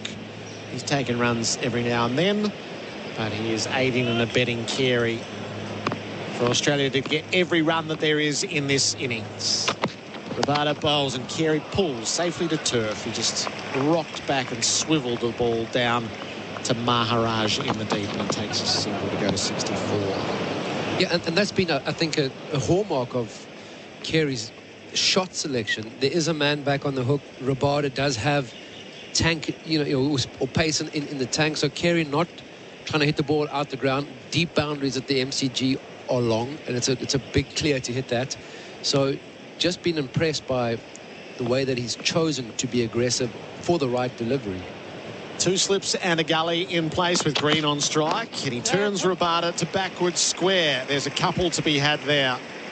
And he's just lent on that quite nicely with the height and the power. Zondo does the fielding. 2 for Green. He goes to 17. And that in itself is an interesting thing, because if you've got someone with a broken finger, you think that you would try and protect him from the pace of a Rabada. And maybe it's just, South Africa spoken about the potency of their fast bowlers and arriving here knowing they're competing against a really tough opposition. Rabada to Green, who leaves. In South Africa, without Andre Nortje's sheer pace and the occasional spell from Marco Jansen, haven't looked like a top, all-round attack that they've spoken a great deal about. Whereas Australia didn't talk a lot; they've just done the business. Yeah. So to watch it, Jonty, is to feel like Ngidi in this series has been disappointing. So either South Africa and Sydney needs to play the extra batter and balance up, or replace Ngidi with something else. Green knocks the ball to mid-on. That's just a view from afar. Yeah, well, Simon Harmer's here as an off-spin bowler, and a very successful off-spin bowler. He's quite a big guy and a tall guy, so he does get sort of bounce, and he gets good loop and bounce on the deliveries. And having left in Sydney, possibly there's an opportunity to play 2 spinners in the team. But yeah, you wouldn't think that they would go with the same pace attack. It just hasn't been penetrative at all. Rabada's doing his work, and Green is leaving close to the off stump. So Ngidi was useful, obviously, on a green-seaming wicket that they had at the Gabba, because he does bowl a slightly fuller length, and he's not expressed pace, and he knows that. So he's found himself a role within the South African pace attack with Rabada and Nortje. He's not going to be your out-and-out sort of strong man and frighten people. More on the skill side, hitting good areas. But I still think in this scenario, we've been slightly back of a length. Rabada to Green, who chops down on a ball that ends up in the gully. End of the over, 7 for 484. Liberty scoreboard, Liberty Loans for free thinkers. The fantastic sale is on now. Don't miss great savings across sofas, dining, mattresses and heaps more at Fantastic Furniture. Shop in-store or online. Find your fantastic. The SEN app is now compatible with Apple Watch. Download it today. The GWM Ute is up for the challenge. Born tough and built smart to give you more. More features, reliability, comfort and safety for less. GWM Ute. Go with more. SEN Test Cricket for Host Plus, an industry super fund for all Australians. The lead is 295, 7 wickets down. Maharaj is bowling from the members' end. Carey defends the first ball of the over. So difficult to get a conversation in when Maharaj is bowling because he's through the over and each delivery so quickly. But I just think South Africa's quandary going forward now to the SCG about the spin bowler or Ngidi. Maharaj over the wicket. Carey reverse sweeps. The slip is there. Bump ball, although Bharat asked for it. Why wouldn't he as the keeper? Desperate for anything at this stage. But does South Africa persist with the 6 batters, 5 bowlers? I'm not sure they can. Maharaj bowls and Carey plays back across to the leg side. No run. Because they spoke about the aggressive option, having the 5 bowling options. But we just haven't had the batting consistency to allow that luck. And it is a luxury. Maharaj in and Carey waits on it, strokes the ball back to the bowler. So South Africa have obviously a big part still to play in this test match, if not to salvage anything other than a bit of pride and spending time at the crease from a batting perspective. Carey is back, knocks the ball just past the mid-wicket on this occasion and takes the single down to long on. So 7 for 485. This is a much more subdued period of play, given that in 21 overs of the first session we saw 4 for 93 and he couldn't look away from it. It was captivating, to say the least, for both sides. I mean, that was entertaining. And the great thing about Test cricket was attack and counter-attack, absorb a few blows, punch back.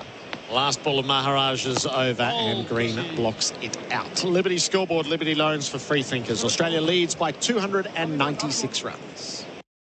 SEN and Bing Lee are teaming up this summer to bring you live coverage of the Test cricket. Mum, was that a golden duck or a duck? I don't know, but I think Peking duck for tea. An unbeatable partnership. Bing Lee, proud partner of SEN's Test cricket coverage. Liberty Home Loans hit different. They're for the free thinkers, the go-getters and the creatives. So if you're a free thinker, you'll be right at home.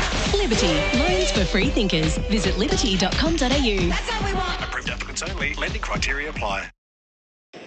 Jonty Rhodes is in the experts chair for Anaconda. Hit summer for 6 with Anaconda's 10% price beat guarantee. Australia 7 for 485. Maharaj has just jumped down into the dugout after his over. So hopefully nothing untoward there. But we'll keep an eye on him. Rabada is in from the Warne and bowls and Carey plays the ball to leg. We've got great listeners inside the stadium, Jonty. We had the technological breakthrough for the SEN Stadium tile in the SEN app, which means you can put your earbuds in and listen in real time, no delay. It's been one of the curses since we gave up on transistor radios. Listening on your phone was no good because there's a 7 or 8 second delay. That's hopeless at sport. So the real time, and it means we can get feedback from you as we go. And one correspondent is inside the ground. He sent us this for Tyre Power, your trusted tyre experts. Carey defends to cover on 0433 98 11 16. This is a pretty good read of the game.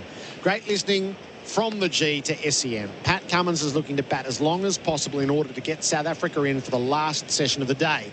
Long enough to hopefully get a few wickets, but short enough to get the 3 bowlers back in the sheds for a rest before tomorrow. They have enough runs, but this will increase the chance of getting 10 wickets with 3 full-time bowlers. Carey awaits Rabada. He tucks the ball to leg, off to mid-on, doesn't go the run. Yeah, there'll be no shortage of part-time bowlers in the Australian. Marnus Labuschagne, I'm sure, will be one, whether it's seam up or his wrist spin. But yes, correct. Great call that. People were kind of wondering, why is Australia batting on? Why has Pat Cummins not decided to declare? And it is a case of you've only got 3 frontline bowlers that you want to utilise and be able to rotate and rest overnight. Plus South Africa, that extra session in the field, man, they're going to be tired. Rabada bowls, Carey drives on the up, down the ground for 4. He's got a lovely bat flourish. Didn't worry about keeping it along the grounds. Carey's first attacking stroke after lunch. He's 69 and the lead is a neat 300. Such an elegant player, Alex Carey. Effortless. It almost looked like he just popped it back for a couple, but hits the middle of the bat more often than not. And just good weight transference again. Keep harping on about South Africa getting stuck in the crease. He is very decisive in his movement. Boundary for Rotaflex by Blunston. Carey sees the next ball and defends it away to mid-off. Jonty, do you feel... Oh, this is actually wrong. I'll get to that question after Maharaj's next over because it's a longer conversation. So don't start something in an over that's going to last 90 seconds. I'll learn about this eventually. So they've got the one floating slip and a gully, and then their deep square, backward point and square leg. And Carey looked to milk the strike off the last ball of it. And we take a greater toll. Rabada bowls to him and he stands up in defence and can't do much about it. It falls to the offside harmlessly. SEN Test Cricket, this middle session of play for real lawn fanatics. Use Lawn Hub Fertiliser. Australia leads by 300. Great news, Melbourne's spectacular rooftop New Year's Eve fireworks are back and can be enjoyed from any city skyline vantage point. Search Melbourne New Year's Eve for details. The SEN app is now compatible with Apple Watch. Download it today. Want to build a new home but need to move in now? Henley has fixed price completed homes and townhomes ready to buy with premium inclusions in the best locations. Get the Henley Everyday Advantage. Buy a completed home and move in now. Henley.com.au. SEN Test Cricket for Host Plus, an industry super fun for all Australians. Keshav Maharaj is back on the field and he is bowling to Cam Green, who stands tall, knocks it away to extra cover, no run. Crowd's got the wave going. 30,516 was the lunchtime count. A much cooler day than those who endured the 37 degrees yesterday. Green blocks the ball back to Maharaj. Has a little fumble, but no chance of a run. Yeah, just going back to that heat of yesterday, it said 37, but the real feel, walked out at 6:30 last night. It felt like still 40 degrees. Impressive knock by David Warner. Green leans on the ball to mid-wicket. Elgar Fields, no run. My family's based in Sweden and they've just gone on a snowboarding holiday, and I tell you, some of the times you get on the slopes it says -10, but real feel when you add the wind factor is -17, so that extra 6 degrees. Green drives the ball down to long on and helps himself to a run as Avea comes up from the ropes. 7 for 490. Really couldn't put myself in David Warner's shoes. I haven't gone far past 100 in my innings ever, but just knowing what sort of heat and what you feeling is nothing what is reading on the machine, on the temperature reading. 50-run partnership, these two. Carey defends Maharaj, so 50 from 100 balls. Green's contributed 12 of those. Carey 38.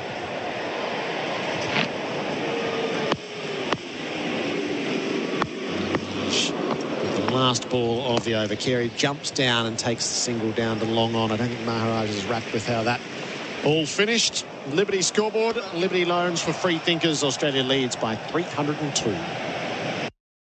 ROBOT Robot Building Supplies. The Man Cave, shed, garage, sports room, home office, whatever you want to call it, Robot Building Supplies has everything to renovate or build it. Robot's got it. Metal roofing, cladding, wall panelling. Robot's got it. Structural steel, timber, insulation. Robot's got it. With 24-hour delivery, get it done fast with Robot Building Supplies. Notting Hill, Sunshine, Preston, Dramana, Pakenham, Coldstream and Darnham. RobotBuildingSupplies.com.au. ROBOT Robot Building Supplies.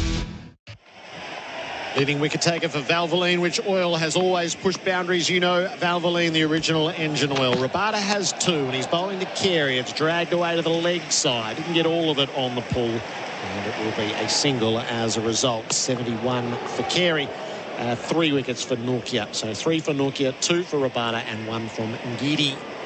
Jonty Rhodes is joined by Simon Katich for Anaconda. Hit summer for 6 with Anaconda's 10% price beat guarantee. Welcome back, Kat. Good afternoon, Gerard, Jonty and all our listeners. Oh, just seeing someone on the big screen helping themselves to a pie. Looked delicious. Really looked delicious. Rabada is bowling from the worn end. Green is on 18 and he's defending up. I did want to ask you, Jonty, do you feel like this is the last time South Africa will come and play a Boxing Day test? It's been 14 years and we know what's about to happen with the T20 competition. There's fewer test matches for South Africa in the future, it looks, and it's certainly not slated for the next 8 years. Yeah, that is quite a pity, although you really we're a long way from a result at this stage, but more of a contest you were hoping for. Rabada bowls, Green defends. But there isn't a lot, on sort of the horizon for South Africa. Obviously for us, an important time of the year too, from a Southern Hemisphere perspective. We also playing our summer, and Cricket South Africa has struggled to make the Boxing Day test a massive event. Obviously incomparable to the G on Boxing Day, but still they've tried in Port Elizabeth, they've tried in Durban, Johannesburg, and it hasn't yet produced anything similar to what we see here on a Boxing Day test series. Rabada bowls to Green, who runs the ball to Gully, no run. So the big concern for South Africa is that, so many young players, they do sort of gauge their career about how they've performed against Australia, especially in Australia. So the fact that we're not going to get much, test cricket into Australia, we don't have many, even 3 test match series going forward over the next couple of years. That is a real worry, from a perspective where we're looking what are we lacking now is, from a batting perspective, the ability to bat long over 2 days. Rabada to Green, who swings across the line. Didn't get it cleanly. It flops away to mid-wickets, and he'll be able to come back for 2. Green is 20. The lead is 305. Yeah, it's a brave shot playing against Rabada, just because when you're playing a cross-batted shot with a broken finger, you have to keep your hand on, your bottom hand on the bat at all times, and it is going to jar. Maybe it's just reflex. He's been fairly circumspect all morning, and it's just, you get in reflex mode. Short ball, he does stand up really well, wants to pull it. Rabada on the follow-up. Green goes again and didn't get it at all. Let's lose away to the offside. He might have warned that one in the end. End of the over, 7 for 494. Liberty scoreboard, Liberty loans for free thinkers. Stop dreaming and start boating. Visit Stringer Marine's showroom packed full of Quintrex and Yellowfin boats. You'll love your new Quintrex or Yellowfin. Stock is available for delivery right now. Stringer Marine, 461 Mountain Highway, Bayswater. StringerMarine.com.au. Anaconda's massive Boxing Day sale is on now. Huge savings on camping gear, bikes, kayaks, fishing gear, clothing, footwear and more. Some exclusions apply. Up to 50% off Boxing Day sale on now at Anaconda. Anaconda! Maharaj begins his new over. Carey's on 71. He's reverse sweeping and he's played that well past the umpire square. He'll be able to get a single. He's 72. The Robot Building Supplies replay. Robot's got it. Previous pull shot right off the Q end. He'll need the chalk. Right off the Q end. Nathan Lyon will also say, he's a top order batter. He was trying to pull. Also got a couple off the toe end of the bat. Yeah, normally you'd cop it from the fielding team, wouldn't you? They'd say, get the chalk out, please. To end up. The Green back on strike. He's on 20. Maharaj around the wickets. Green plays back, chops the ball away past the extra cover, and he'll get 2 down to long off. Interesting though, Kat, he's looked a little bit more aggressive, or have a bit more intent, Cameron Green. I mean, initially got in just surviving, defending because of that broken finger, but he certainly played a few more attacking shots.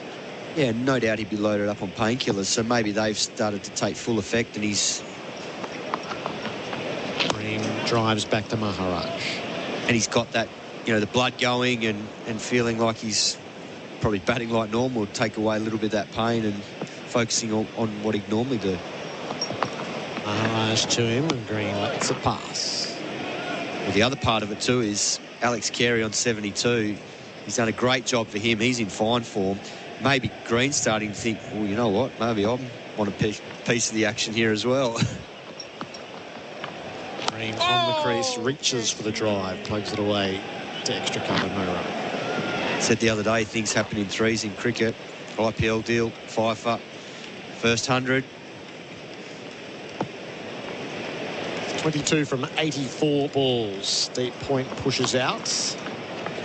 Nice. Blocks the last ball of Maharaj's over. Liberty scoreboard, Liberty loans for free thinkers, 7 for $4.97.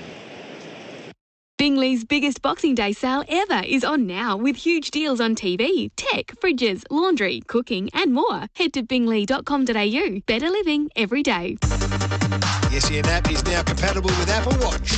Download it today. Liberty Home Loans hit different. They're for the free thinkers, the go-getters and the creatives. So if you're a free thinker, you'll be right at home. Liberty, loans for free thinkers. Visit liberty.com.au. That's how we want. Approved applicants only. Lending criteria apply. SEN Test Cricket, our apparel partner is Ringers Western. Whether it's the paddock or the pub, Ringers Western has the kit to keep you cool this summer. Carey runs the first ball of Rabada's over gently past point and picks up a single. He goes to 73. So our apparel partner might be Ringers Western. Our drinks partner is Bundaberg Ginger Beer. Jonty, did you open your little box up the back? I did. What did you find? A very young-looking Jonty Rhodes embossed on a Bundaberg ginger beer. Gratefully so, thank you. Great labels made up to have an individual bottle for each of us on the broadcast team. So a thank you to our partners, the great Australian brew, all right. Gerard, I know it's a good drop to drink, but I actually cooked with it recently. Got a pork shoulder, and it was part of the marinade, and it was so good. Slow cooked, pulled apart. The chef in the midst here. Rabada bowls, Green tucks the ball to leg, and it's an easy single with the field pushed back. $4.99 on the board. What else did you put in the marinade with it? Oh, garlic, onion, paprika. What else was there? Barbecue sauce, tomato, crushed tomatoes, plus the Bundy ginger beer, and it was so nice. What is it about you Aussie batters? I just spent 2 days after the two-day test match at the Gabba with Matthew Hayden at North Stradbroke, and he loved to cook as well. What is it with you guys? It's because we love eating. We're both big eaters. No, I love to eat, but not to prepare it, though. Not so good. Cloud closing in at the G. Carey will guide Australia down to 500 as he hooks a ball to the finest of fine legs. Just a neat turn, compact. 77 for Carey. Australia 7 for 503. That was a really clever shot from Alex Carey, because Rabada got the line and height of that bouncer spot on, and it got big on Carey, and he knew he couldn't control it, but what he did beautifully was he just guided it safely over the keeper down the leg side. He knows there's two back waiting for a miscued top edge, but he placed that beautifully and controlled it very well. The boundary for Rotoflex by Blunston. Rabada tries again. Carey uppercuts him over the top of the keeper for 4 more. The bouncer not quite as well placed this time. Rabada feels hard done by, but Carey did that well, just enough on to lift it up over the cordon. And the boundaries are now flowing for Rotoflex by Blunston. Carey's into the 80s. We've seen Carey execute this earlier on when he was batting with Nathan Lyon. Last ball of the over, all the fielders were up to stop the single. Marco Jansen gave him the short outside off stump, hoping he'd leave it through for a dot ball. But he guided that well. And again, not trying to overhit the ball. He really has been superb. 10 from 4 balls of this over. Rabada to Carey, who's wrapped on the pads. They're asking maybe an inside edge. Not out. Yeah, his timing today's been exquisite. There's only a handful of balls that he's probably not hit where he's wanted to. That last ball was probably one of them. Just cramped in for room there. But particularly he's driving on the up, wide of mid-off. There's been balls that haven't been genuine half volleys. They've been on the up, and he's just strode into the ball and caressed them beautifully wide of mid-off. Last ball of an expensive over. Rabada to Carey, who blocks it out. Liberty scoreboard, Liberty loans for free thinkers, 7 for 507. The lead is 318. Dwayne Russell is coming in. Which Oil has been trusted for over 150 years. Businesses needing lubricants for all farm equipment, they know.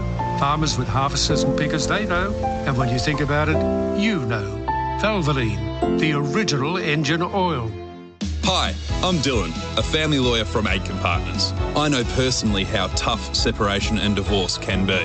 It's daunting, so we keep it simple to help you live your best life. Call us at Aitken Partners, 8600 6000. SEN Test Cricket for Host Plus, that's a plus. Jonty Rhodes still with us, and the Bundaberg marinade man, Simon Katich, also sticking around, which is good to hear. I want a bit of that pork shoulder. Maharaj in, and Green on strike, pushes it away. It's on 23. Yeah, there's time. Get out of here. Got some of the ingredients. I spent full day, Christmas Day, recovering from that episode. Maharaj, Green on strike, and he lays back on this, cuts it along the deck, but to point, no addition. Yeah, Jonty, it's an Australian male thing, perhaps. We need to be able to cook. We feel good about ourselves if we're good on the barbie. We're good at eating. Well, from the barbecue, absolutely. I mean, barbecue, no issue. You guys are renowned for your prize. Maharaj in. And defensive is Green. It's a bit like our batting, though. It's very simple, very basic. Nothing fancy. It's just straight on the braai, straight on the grill. Not much marinating, stewing it. It's just usually olive oil, a few spices, and slap it on. Maharaj to Green again. And this time pushes along the deck, but through the fielder at that short mid-off position and gets himself a single. Now, we always have our secret ingredients or two, our own little mix. We learnt from our fathers sometimes is to grab that little bit of extra. Don't necessarily tell everybody what your secret ingredient is, but it's good that Simon Katich has revealed his. Giving his up, yeah. Maharaj to Carey this time on 81 and is starting to accelerate toward maybe his first ever Test century. I'm concerned, though, Kat, you spoke about things happen in threes, and you said IPL and Pfeiffer. I thought you were going to say broken finger. You said 100. I mean, you expect another guy to score 100 after Carey. That scares me. Maharaj to Carey, who's watchful in defence this time. And that is the end of the over. So, great to have your company on SEN Test Cricket for Host Plus. The score, Australia 7 for 508. They lead by 319 now. Life has changed a bit recently. We've all found a little more freedom. The kind of freedom you get in an Isuzu D-Max or MUX. It might be getting in a pre-work surf or a conference call from your campsite. But the one thing we've all learned is to live. Live your own way in the Isuzu D-Max and MUX. Search Isuzu Ute.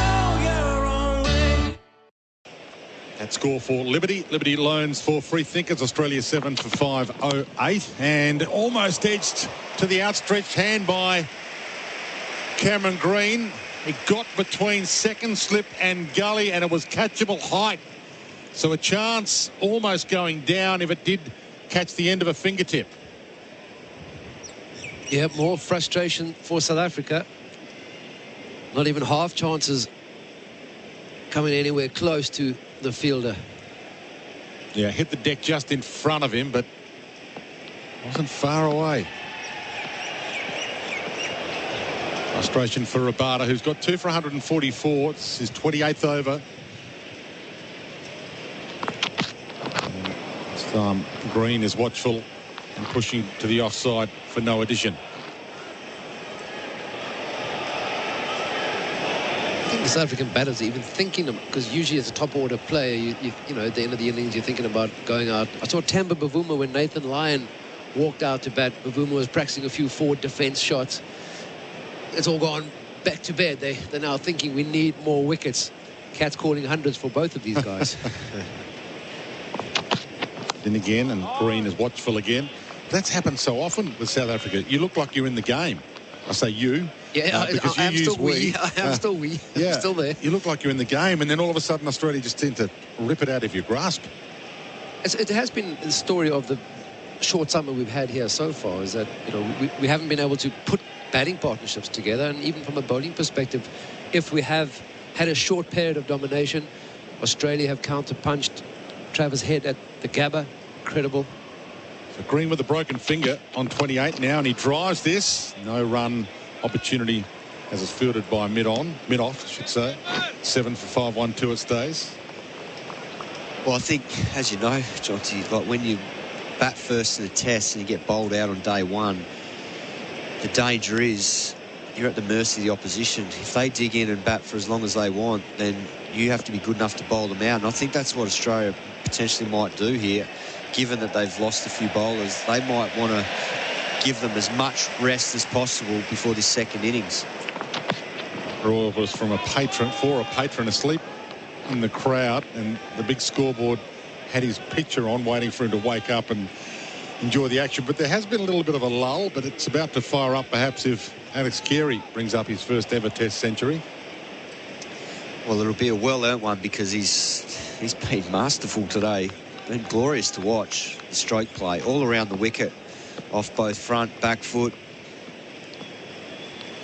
That lead 323 as Green ducks out of the way of a short pitch delivery to end the over. The Liberty scoreboard, Liberty loans for free thinkers, Australia 7 for 512, Carey 81, Green 28. Which oil keeps your business moving? Farmers and fleet managers, they know. Construction crews and car mechanics, they know. And you know.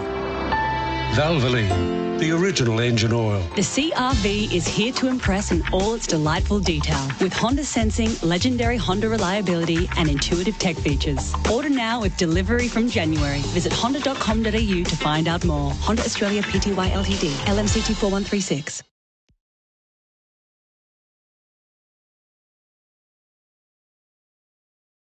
And as a few dark clouds hover over ahead again, but the bright lights are on. And Maharaj has the ball in his hand to bowl to Carey, who reverse sweeps and has been picking up runs at will with that shot. He picks up another here. Simon? Hello, Bharat. You're really enjoying this, are you? Because you're a big admirer of Alex Carey. Oh, very much so. Also mighty South Australia. He's been magnificent to watch.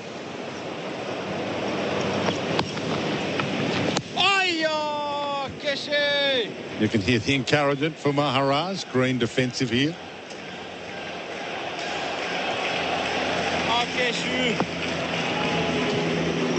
He's in again. Green watchful and off the back foot. Plays it through cover. And they'll pick up one. They'll give a second some consideration. They thought better of it. So just the one added. 7 for 514. Yeah, Alex Carey probably just had to wait a little bit longer than Cameron Green, because the angle he was on, he couldn't quite see whether it split the two cover fielders. So he had to wait a little bit longer, whereas Green took off knowing exactly where he'd hit it. Maharaj to Carey, who pushes on the onside for no addition. Fourth bowler for Maharaj over. Very wrong time to start anything, Simon, but he's quietly had a very good year, Alex Carey. Not just in Test cricket, even in one-day cricket. Carey reverse sweeps and happy to pick up another one with that shot. As long as Maharaj keeps putting it there, he'll keep putting it there for one. There's that game against New Zealand where Australia were in all sorts earlier in the season, in the summer, when they were playing one day of September, was it August? Him and Cam Green bailed Australia out of trouble and got them home. 515 on the board now as Green defensively pushes back down the pitch. And that is the end of the over. That's for Liberty. Liberty loans for free thinkers. 7 for 515. The lead now 326. Which oil has been trusted for over 150 years? Managers and operators running a fleet of B-doubles, they know. Drivers who need to make on-time deliveries, they know. And when you think about it, you know. Valvoline, the original engine oil.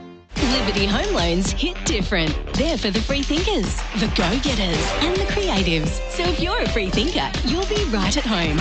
Liberty, loans for free thinkers. Visit liberty.com.au. That's all we want. Approved applicants only. Lending criteria apply. SEN Test cricket for Host Plus. That's a plus. Giddy has the ball in his hand. Australia lead by 326. Carey 83. Green 29. Lead 326. And Alex Carey's highest test score, 93. Got that look in his eye now. And Giddy trying to spoil the party. Another big partnership here for Australia. And Giddy in. Carey watchful inside half of the bat, defensive. Back down the pitch, no addition. Yeah, about that highest score. Two things happened to Alex Carey in Karachi. You'll remember, Simon. Two things that you'll want to forget.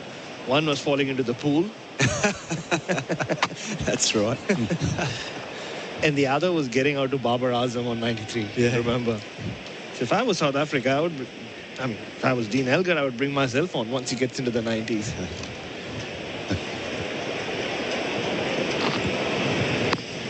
And Giddy, 1 for 84 from his 18 overs so far. This over 19 for him. In and cut between gully and where point would have been, but point is a long way back to the boundary. So an easy couple as Zondo collects it. And he's back for 2. 85 now for Carey, 7 for 517. Yeah, and that's a shot he's been playing a lot today. He's been driving on the up, but on that occasion there, it just bounced a bit on him from Ngidi, and he steered it just wide of the gully fielder on the front foot. With the brain there's at gully, and he placed it nicely enough that it was safely away for 2. Stats coming over for Laurenex Cleaning. Google Laurenex Cleaning today. Adam Collins has been working hard at it. Carey this time pushes through cover, and they get another, well, just the one this time. Well played. He moves to 86. Carey has made over 400 runs at 80 since falling into the pool before that Karachi test, as you mentioned, Bharat. That's what you need to do. When you're out of form, just... I don't know that can be forced. That things will turn around for you if you intentionally just walk into the pool. Take the plunge, Bharat. Ah, nice. Even if you don't intend to take it.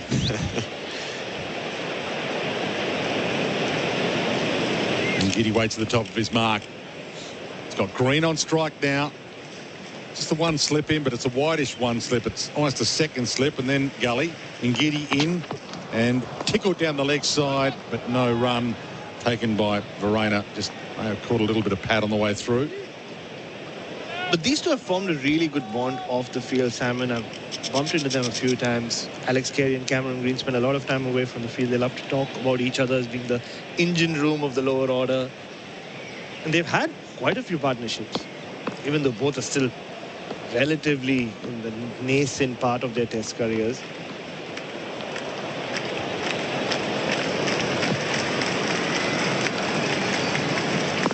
He comes again. And Green pushes Ngidi straight back down the pitch for no run. 7 for 518. So a little cautious at the moment, Cameron Green, but he's starting to put together a number as well. He's got 29 to his name. And he's looking comfortable. The finger doesn't look like it's troubling him too much. Yeah, no, he's settled in nicely. Just lacking that little bit of power when he's having to play bottom hand shots. You've seen it a few times.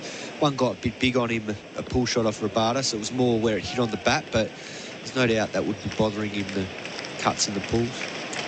Australia batting, South Africa out of it completely, as this one's watched by Green onto the full face of the bat. Defensive, end of the over for Liberty. Liberty loans for free thinkers. 7 for 518, Australia. If you've been thinking about buying a luxury SUV, you'll definitely want to consider the Volkswagen Touareg, which comes with an impressive 3-litre V6 turbo diesel engine and 4Motion all-wheel drive. The Touareg 170 TDI is now available from $94,990 drive away with a free 5-year care plan.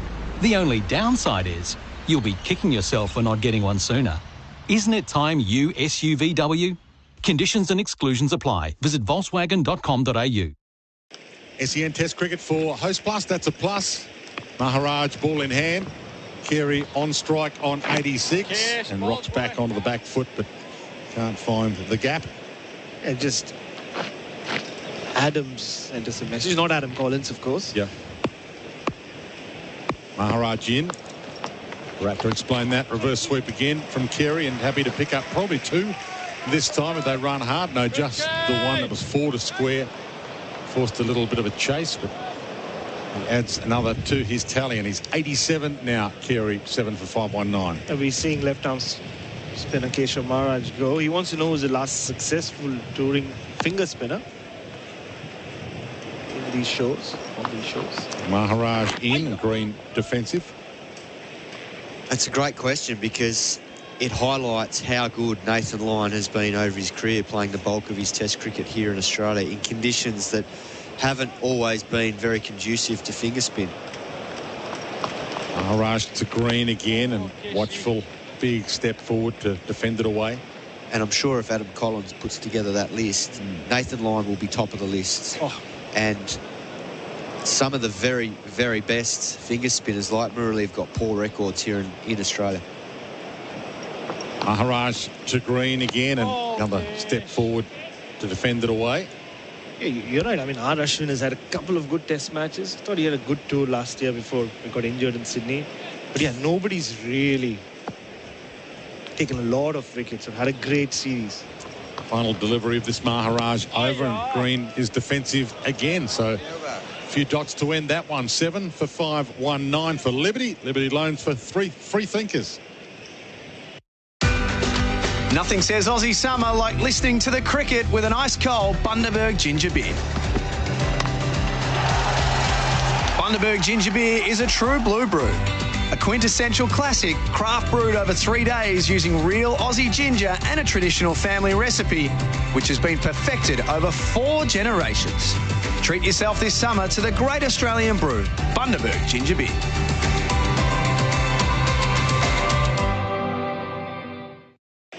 SEN Test cricket for Host Plus. That's a plus. And Getty ball in hand again. Heading in towards Carey, who's on 87 on strike, and he pulls this back at a square between the two fielders for 4.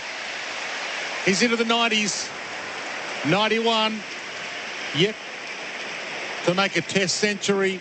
91 now, Carey. Green's 29. 7 for 5, 2-3. Bharat Sundaresan with us, along with Simon Katich. And have you got any other names to throw up to the option of best finger spinner? I mean, Graham Swan had an impact, but his numbers, as we found out through Adam, weren't great. 15 wickets at 40 when England won the Ashes here in 2010-11. Ashwin's number, not bad. 12 at 28.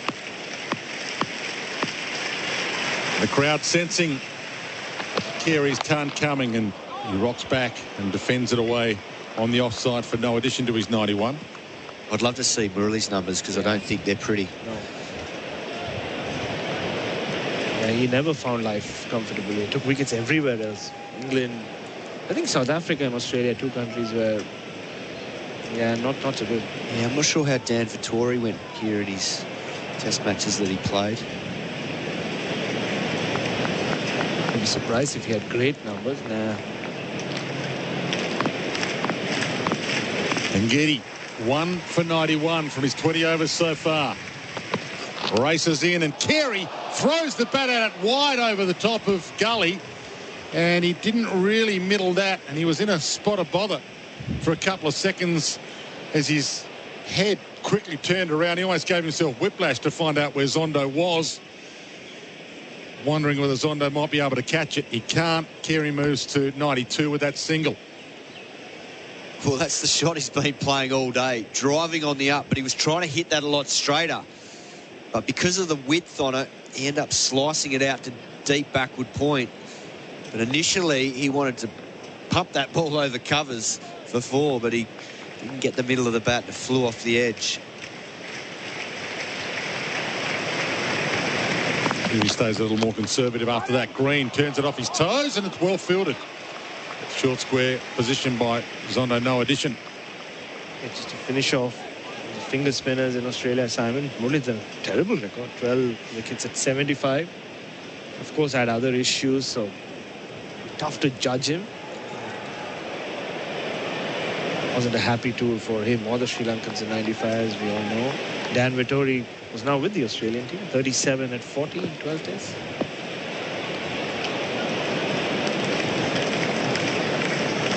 Green on 29. And Giddy into him again. And Green, oh, he's caught on the pad. And there was a half-hearted, maybe a little bat in the half-hearted appeal. And the reason why it was stifled. He was Caught not forward, not back. And he did get an edge on it into his pad. So that's the reason why the half-hearted appeal was aborted.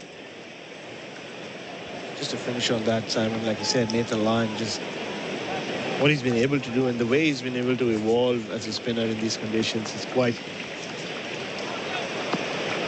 remarkable, really. Oh, it is remarkable. He's had a phenomenal career. Green, after being caught on the pad with the last one, waits and almost edged that through the keeper. And Ngidi has a look to the skies, wondering where's the luck. Oh, that he deserves 7 for 5, 2-4 at the end of that over for Liberty. Liberty loans for free thinkers. Okay there, just an Us Dogs breakfast on the Westgate outbound from Kingsway to atop the bridge. Thanks to work, she's down to one lane. Skip it, go through the city, use Footscray Road or Dynon Road. Through Mornington, Main Street seeing some congestion. Similar story, Sorrento, Capel Sound and Dramana at the beaches. Freedom Kitchens are on sale. Get 30% off their signature range cabinetry plus a free pizza oven. Visit a showroom or book an appointment at freedomkitchens.com.au. T's and C's apply. That's the latest SEN Sky Traffic. And Carey pushes for a single and moves to 93 now, which is his equal top score in Test cricket. So a big moment looming for Alex Carey. Australia 7 for 5, 2-5, and Dan Green living dangerously off the last ball of that over. What a ball that was. Maharaj to Green, who cuts it along the deck to cover. A pitch that we haven't seen the ball do too much of. Simon, that ball darted in sharply. Yeah, just got it to start to go a little bit. Ngidi, a couple of those balls coming back in off the seam.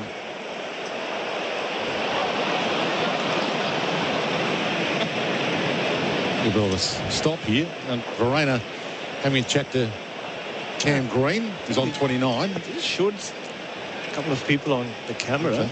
Maharaj in, Green waits, watchful, forward defensive. No run. 7 for 5, 2-5. Green 29, Carey 93. Something's happened out there because Paul Rifle's laughing his head off. Yeah, just a couple suddenly flashed up on the big screen. I wonder whether they were up to something. Oh, having a cuddle perhaps. Maharaj in, and it's driven, but a defensive drive from Cam Green. That's allowed. Here with your partner, enjoying the cricket. The weather's perfect. It is. In fact, it's cooling down, so maybe a cuddle is in order. It was a lot cooler than it was yesterday as Maharaj sends the last delivery into Cameron Green. There's one more to come in this over.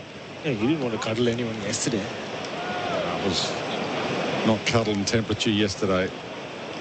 Although I think the South Africans needed a cuddle at the end of the day. Maharaj in. Green on strike. Rocks back.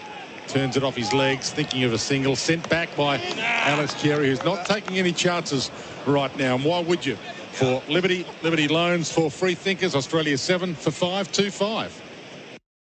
Harris Scarf's Boxing Day sale is on now with up to 60% off all homewares and Manchester, up to 40% off all electrical and up to 50% off all clothing. Exclusions apply. Shop now. The SEN app is now compatible with Apple Watch.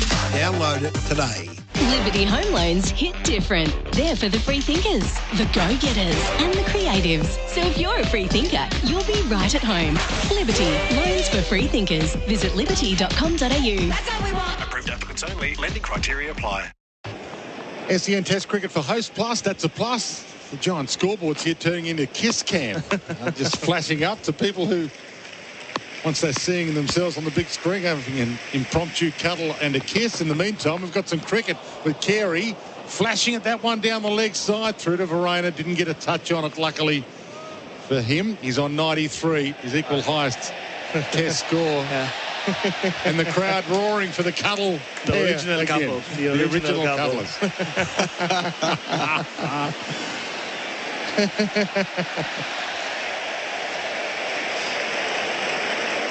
Whether that's going to be a distraction or not. Carey's on 93. The lead 336, by the way. Australia 7 for 5, 2-5. Even Ngidi having a laugh at the top of his mark. White slip still in. And then Gully for Carey's. He turns this off his pads on the onside, backward a square for another single, and he has got his highest ever test score of 94, but he's looking a little more beyond that. Is that the same gentleman being left on his own there? Yeah. Okay. So partner has departed. Adds to the intrigue. Well, he's on his phone. It's a little concerning for me. Let's hope it's his partner. Wow. He might be in a bit of strife. Yeah. Sure want to go any further with this story just until the headlines hit. 7 for 5-2-6, and boy, is the scoreboard operator a little nervous right now.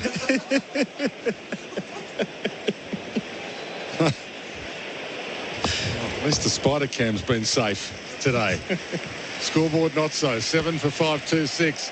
Green on strike on 29, and he waits, pushes back down the pitch to Ngidi, who did have a big smile on his face. They're enjoying a little bit of a distraction, perhaps, South Africa, because if they have an actual look at the contest right now, they wouldn't be all that happy with the way it reads. 3:37 the lead. Times it takes someone else's misery to make your right. What are the chances? There's 27,000 people there. Yeah. Has happened before. People having a sick day and being found at the cricket during the course of the afternoon by the cameras. Green waits again, and Ngidi in, and he flashes at this outside, the off stump. Didn't get anywhere near it, and through to the keeper again, but he's living a little more dangerously at the moment, Cam Green, now that his finger's good enough to start striking it perhaps a little harder. Yeah, that was a massive shot from Cameron Green. That ball was certainly nowhere to be driven on the up, and good bounce on it from Ngidi. He's just making this ball just do enough at the moment, and he's just hitting back of a length, so he's not giving Cameron Green anything to drive. He's having to go at it on the up, and the risk is if it moves off that back of a length, then you could feather one through to Verena. It's the one from this Ngidi over so far, and he does try to cut it, but he was cramped for room, and he was lucky not to cut that onto his off stump, Cameron Green.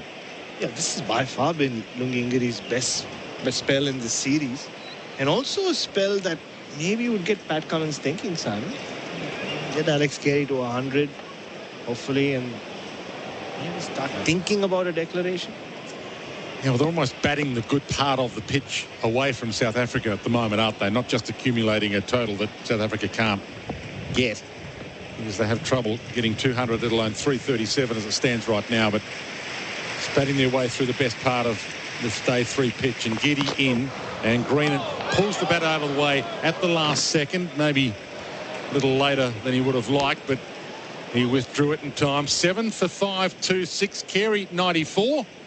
Green 29 on the Liberty Loans for Freethinkers scoreboard. It's Australia's first 10-year warranty with 10 years capped price servicing. Mitsubishi 1010. You can count on it. Exclusions and conditions including Mitsubishi servicing apply. See your Mitsubishi dealer for details. The SEN app is now compatible with Apple Watch. Download it today. Guess who's been a leader in kitchen and laundry appliances for over 110 years? Whirlpool. Using patented 6 Sense technology, Whirlpool guarantees outstanding results while saving precious time and energy. So, have you got a Whirlpool? Visit whirlpool.com.au. First ball of the over, pushed on the onside by Carey for no addition to that. 7 for 5-2-6. SEN Test cricket for Host Plus. That's a plus. Carey on his highest ever Test score, 94. Green's 29 at the non-strikers end, and the reverse sweep has worked brilliantly for Carey all afternoon, and he rolls it down for an extra here with no trouble. So 95 he moves to now. The basis of what we've seen in the last 10 minutes, and going back to what I was talking about, Alex Carey and Cam Green, this lovely relationship off the field is where it almost feels, Simon, like Alex Carey's taken Cam Green under his wing. He always watches out for him, even if somebody else, some of the others in the team are having a go at him in fun. Maharaj in, just tickled on the onside again for a single, and the crowd happy. It brings Carey back on strike. 7 for 5-2-8. And it takes me back to an interview I did with Dylan Shield, who plays for SEN, also trying to get me to support them as a result, who was housemates with Alex Carey many years ago. Maharaj to Carey, who dances down and then defensively thinks caution the best idea. No run. And how that was part of his personality even back then. He said he taught me how to drive. He was responsible for me pushing and eating my partner. Maharaj to Carey, who turns it on the onside for a single. Taught him how to drive or taught him how to drive? Oh, car. Okay. That's the kind of advice you don't take from a footballer. Although they fancy themselves, don't they, Dwayne? We all do, yes, Yeah. absolutely, we do. You can't get far unless you do in sport, can you? Yeah. 7 for 5-2-9. If you don't believe in yourself, who will? Green on strike on 30. Carey's at the non-striker's end. Final ball of this Maharaj over. End of the over. And Gerard Whateley to join you, hopefully, for an Alex Carey century. The score for Liberty. Liberty loans for free thinkers. Which oil keeps your business moving? Fleet managers with essential suppliers on a deadline? They know. Road crews who keep every motorist safe? They know. Mechanics who make sure you always get to where you're going? They know. And when you really think about it, you know. Valvoline, the original engine oil. SEN Test Crickets. I brought a keeper with me. This session is for Lawn Hub Fertiliser. The attention is all on Alex Carey. Ian Smith has joined me in our broadcast position. Smithy, welcome. Thank you very much, Gerard. Like watching a bit of history. A wicket keeper on the cusp of a century at the MCG. It's a rare moment. Alex Carey faces up and fends the ball down to the leg side. So since the Adam Gilchrist years, these have been a rare commodity for Australia's keepers. Brad Haddin made 3 centuries and Matthew Wade made 2 when he was keeping. And the most recent is in 2013 against England in Adelaide. But there's an even rarer club here, Smithy, you were telling me about on the MCG. Yes, I'm led to believe from very good authority that the last wicketkeeper to score 100 at the MCG was the late, great R.W. Marsh, who's not long left us. So there you go. What beautiful company he'll keep if he can get there. Alex Carey needs 4 runs. He has the strike. He runs the ball near gully. He takes a single to move to 97. I will say he has appreciably tightened up in the 90s. He has. He has the nervous 90s, as they call them. I know my stats right because I saw over my right shoulder Damien Fleming nodding, and he knows. Hello, Flem. Smithy, Gerard, listeners, yes, I've been hearing that today. Remarkable, isn't it? I just would have thought Gilly would have got one. Brad Haddin was superb. Were they mainly? I think he got one against New Zealand, maybe a couple against England. Even Heels might have got one. I thought might have. Oh yeah, because he got 5 or 6 Heels, didn't he? That's right. Not just any test for Marsh, but the centenary test. Green faces up to Ngidi, and he cuts powerfully for 4. He thrashed that ball through backward points. Green's starting to expand his repertoire. The lead balloons to 345. The boundary for Rotaflex by Blunston. Stability meets the freedom to move. Well, it sounds a bit odd to talk about a 6'6" guy growing in stature, but he is in terms of his cricket. That's the thing. He is growing into this role almost on a daily basis where he is such a formidable force, and he's going to be fully fit in world cricket in the years to come. It complements, I mean, talking about it before with a couple of blokes saying, Travis Head in form at 5, Green at 6, Carey at 7, look out. Ngidi bowls, Green lets it pass. That's a great call, Smithy. It's a great call, and you're seeing them too, this emergence. I mean, Head's 200s against England last year were just match winners in bowler-dominated pitches. Alex Carey, didn't have an easy start. He was often coming in a bit like Greeny was early in the year when the game had sort of waiting to declare. But he's always looked a fine player in one-day cricket, and Cam Green, the more the better, really. That boundary saw him to 500 runs for the year, Cam Green, at an average of 38. And he's leading a rising delivery from Ngidi. And he seems to be getting more confidence in his bottom hand. The problem is, when you've got fractures there, you're going to get in your bottom hand. You just want half volleys and you want to deflect. But he's actually been playing pull shots and cut shots. So whether it's a bit more confidence or, you know, the painkillers have helped dull the pain a little bit. But now he looks like he can hurt them when they get it wrong. I was just thinking back, actually, to keepers who got close here. Tim Payne against New Zealand a few years back. I think he was perilously close to 100 here. And he was not happy with his decision when he was out either, was Tim. Yep. Right you are. And Gideon bowls to Green, who's on the back foot defending. End of the over. 7 for 5, 3, 4. Liberty scoreboard, Liberty loans for free thinkers. Oz Design Furniture have extended their sale for 1 week only. Spoil family and friends with 25% off almost everything. Ends Monday at Oz Design Furniture. T's and C's apply. The SEN app is now compatible with Apple Watch. Download it today. Guess who's been a leader in kitchen and laundry appliances for over 110 years? Whirlpool. Using patented 6 Sense technology, Whirlpool guarantees outstanding results while saving precious time and energy. So, have you got a Whirlpool? Visit whirlpool.com.au. All our stats and facts for Laurenex Cleaning. Google Laurenex Cleaning today. Alex Carey is on 97. So Tim Payne made 79 in that test match, Smithy. He was LBW to Wagner. The centuries that have been made in recent times by Australian keepers: Brad Haddin, 169 versus New Zealand in 2008 in Adelaide. In fact, all of Haddin's were in Adelaide. Against England in 2010, 136 and 118. Carey leans on a ball down the long on and moves to 98 at the start of Maharaj's over. So He was in increments. He was a great Ashes player, Brad Haddin. Incredible record against England. Payne was a funny one. He averaged 33 in Test cricket, which is excellent. He only ever scored one first-class 100. And it was in his first year as a youngster, and it was a 200. Around the wicket, Maharaj to Green, who defends. So that's consistent batting, isn't it, to average 33 and a high score of 92.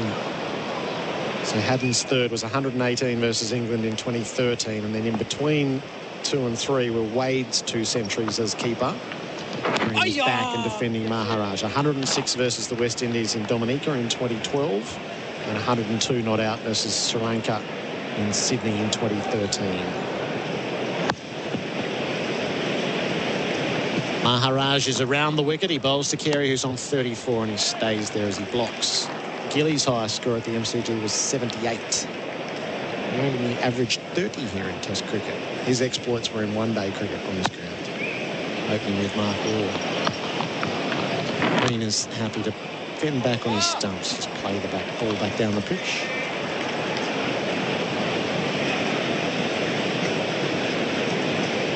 There's a drinks break that threatens to interrupt all of this as well in a few minutes' time if Carey doesn't get himself a move on. Green leans forward, bat and pad tight, defends out the over.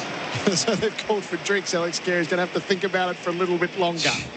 The drinks break is for Bundaberg Ginger Beer, the great Australian brew. Australia has progressed from 479 to 535 in that hour and a bit of play without the loss of a wicket. 7 for 535. Carey is 98. Green is 34 with drinks on the field. The Aussie summer and country racing. It really is the perfect combination for friends, family and the kids. That's right, the kids will be covered all summer long with free entry, free Kelly Sports supervised activities and a free merch backpack with a discount sports power voucher. So go on, support the locals. There's entertainment with fantastic hospitality packages and all the up-close racing action.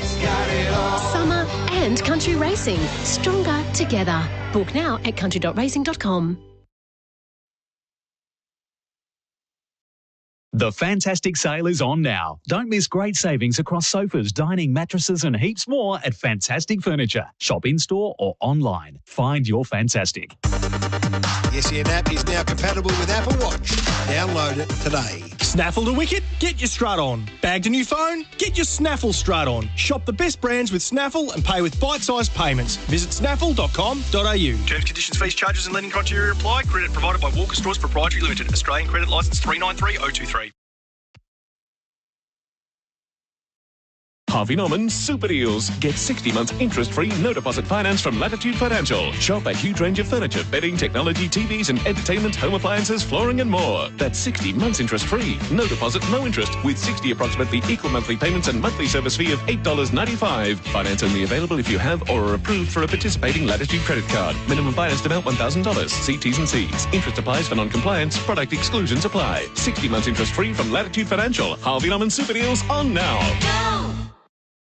Bharat bowls, Carey drives on the up, down the ground for 4. He's got a lovely bat flourish.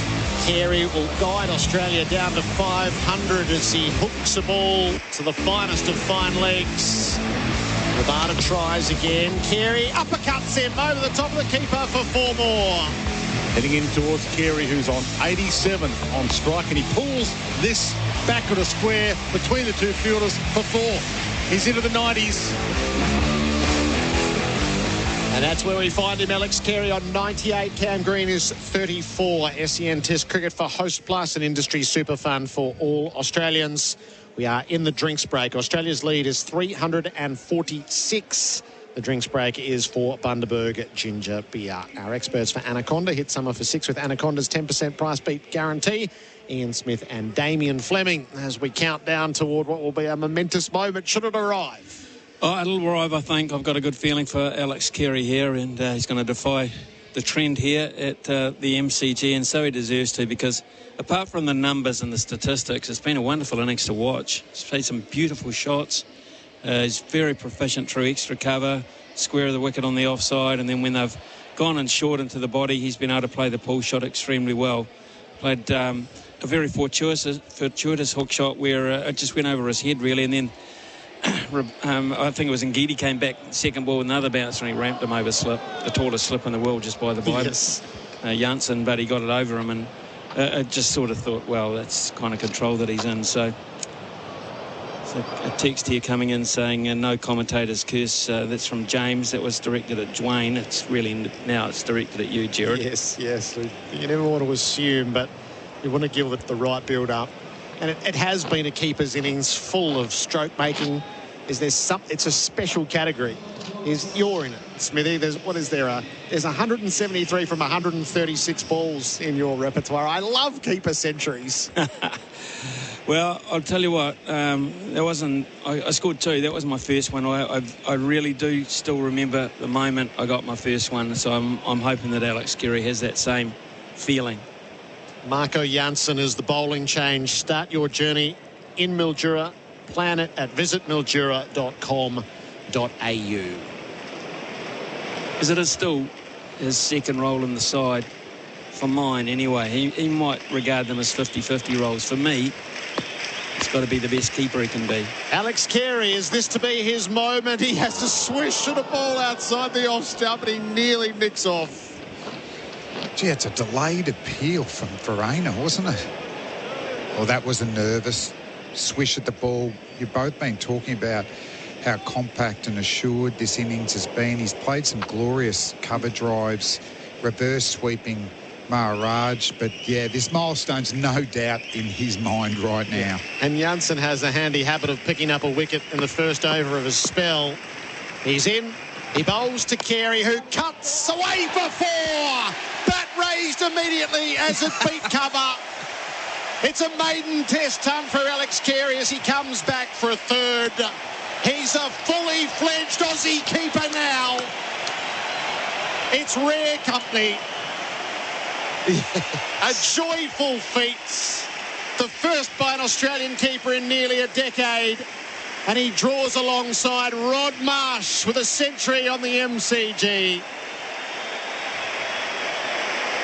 Beautiful. A real Aussie keeper now. Great words, Gerard Whateley. I've got to say, that's a wonderful description, and that's exactly how he'll be feeling. He belongs in the club now, and I get the warm fuzzies thinking about it, going back to those days a long time ago for me, and just, it was good. It's been good. And on the back of what Flem has been saying, there's been no luck in this innings. This has been class. Big deep breath. We can just watch the tension release from his body. Oh, it's so significant for him. because, you know, he's got close before. He's a class performer. You don't always get the chance to bring it up with declarations and deep batting. Jansen bowls to Green, knocks it to the leg, no run. You know, this season's been a blueprint for that. Even Cam Green talking at number 6 coming out when, you know, declarations are talked about. You don't often get that opportunity. And the significance, you know, Rod Marsh, the great man, passing earlier this year, was the sole Australian wicketkeeper batsman to score 100 at the MCG, and Alex Carey joining him. You know, magnificent moment. Green's on 34. Jansen around the wicket. He defends, and Carey calls him through for a sharp single. Bavuma shies at the non-strikers. Green's long stride saw him home. And it was interesting early on, Smithy, I felt, when Nortje bowled full and hit the stumps like he knocked overhead with a cracker whose weight was just a little bit back. Dave deceived by an excellent Yorker that hit his pad, went onto the stumps. Nortje, I'm going to just keep hitting the stumps. I'm getting good reward. Alex Carey gets a nice step forward press, plays with soft hands and just bunts it to mid-off. Jansen over the wicket to Carey, who's in behind defending. Not unlike that stroke there. So what that said to me was a player who knows his game really well. He's reading the game situation. The bowler is getting stumps hungry, so I need to get forward. And he did it again on the second delivery. And for me, it just went, wow, how good does Alex Carey look here? And he's played just about every stroke in the book, even some T20 laps.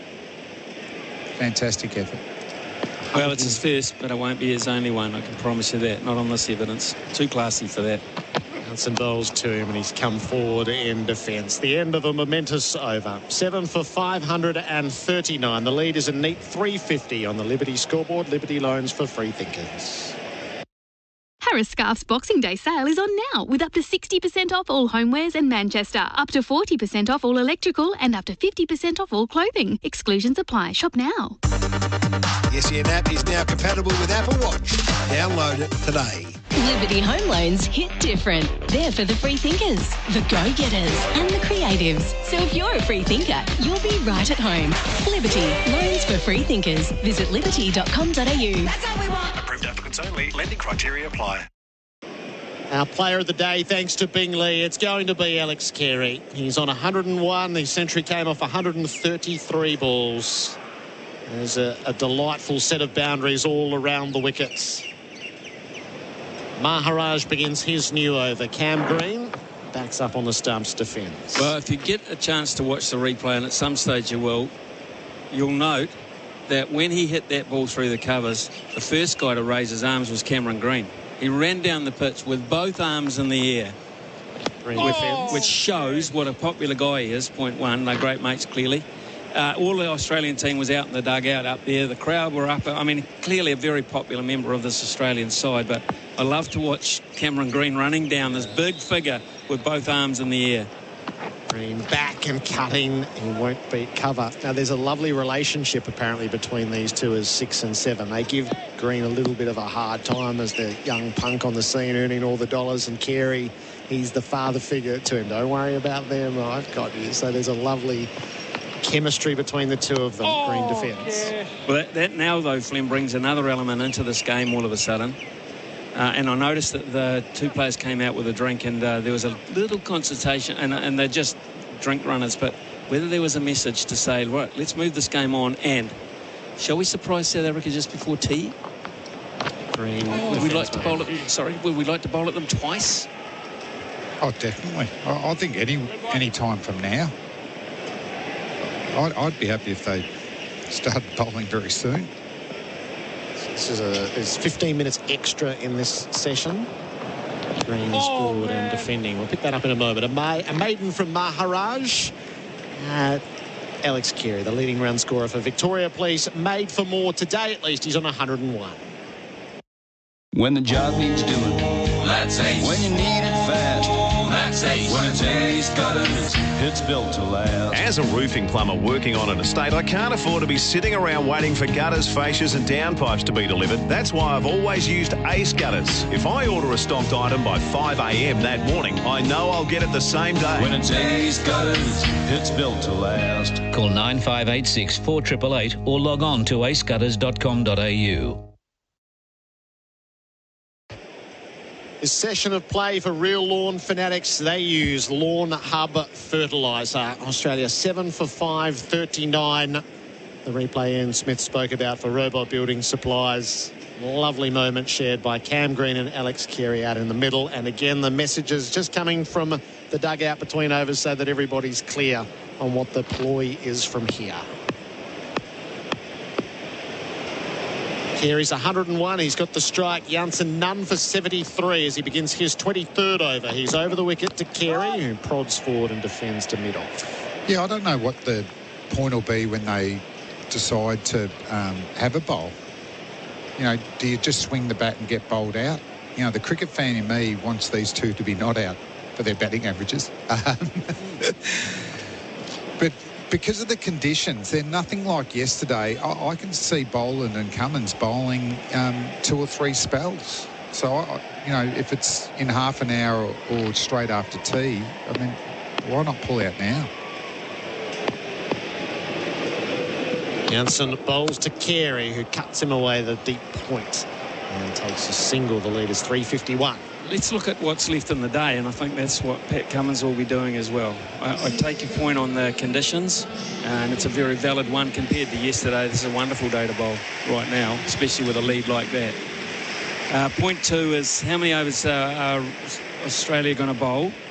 And you're looking at probably 30 to 35 max in the last session because of a little bit of time added on. Maximum 8 before tea, maximum 40 over. Not a great workload. 2 bites at the cherry. And the other factor that we're hearing is the possibility of Mitchell Stark trying it out just to see. 100-run partnership of 200 balls for these two. Green is trying to drive Janssen.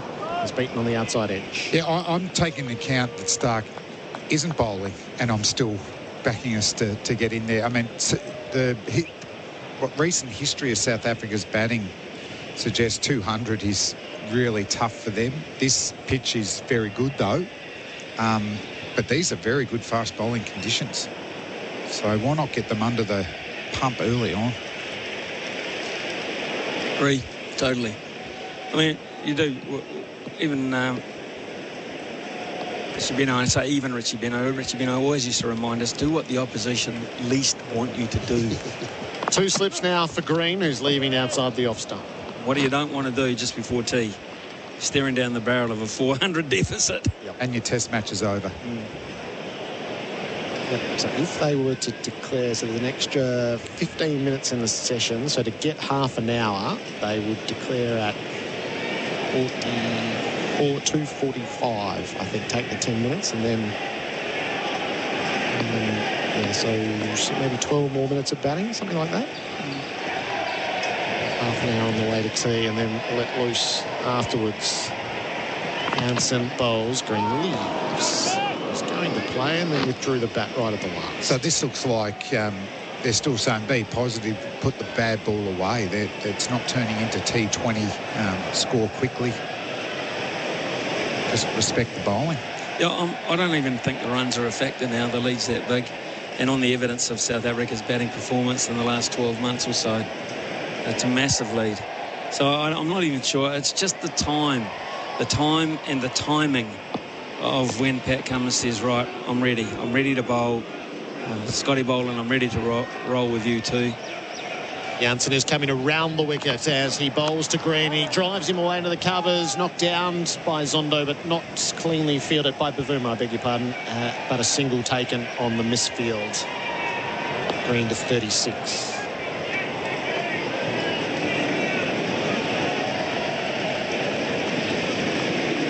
Interesting contemplations at the end of the over. 7 for 541. Sustained performance in cricket is more than just one great innings. It's about performing consistently day after day, match after match. Host Plus delivers strong performance over the long term with top returns over 20 years. A top performing super fund over the long term, that's a plus. Super Ratings SR50 Balance Index, August 2022. General advice only. Consider the relevant Host Plus PDS and TMD at hostplus.com.au before deciding if Host Plus is appropriate for you. Past performance is not a reliable indicator of future performance. Search Compare Host Plus today. Maharaj to Green at the start of the fresh over. He defends back down the pitch. 7 for 541. The player of the day thanks to Bingley. Alex Carey's on 102. Green is on 36.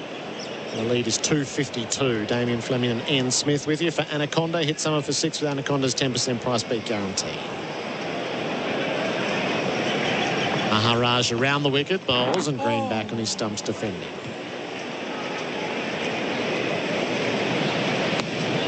I've seen something out there that I didn't see yesterday. 4 sweaters. Yes.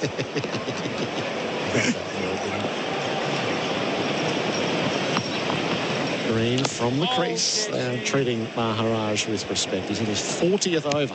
Really haven't changed, particularly when Greeny first come out and all he was just forward pressing and blocking. I didn't understand why they didn't have catches around the bat. Just create a little bit of doubt. He wouldn't mind a declaration now, Maharaj. Yeah. 1 for 127. It's a lot to lug around. Green defies. Hasn't really created much, has he? If anything I can remember. I mean, Nathan Lyon will create on this. You just know he will. And he's going to be a massive factor in the second innings. You know that. Maharaj bowls and Green defends. Doesn't spin it. He just doesn't rip it. Maharaj. Even coming over the wicket, putting in a leg slip or something. Catch and cover, meters up under the nose. Green's going to play out a maiden as he strokes it back to Maharaj. All our stats for Laurenex Cleaning. Google Laurenex Cleaning today.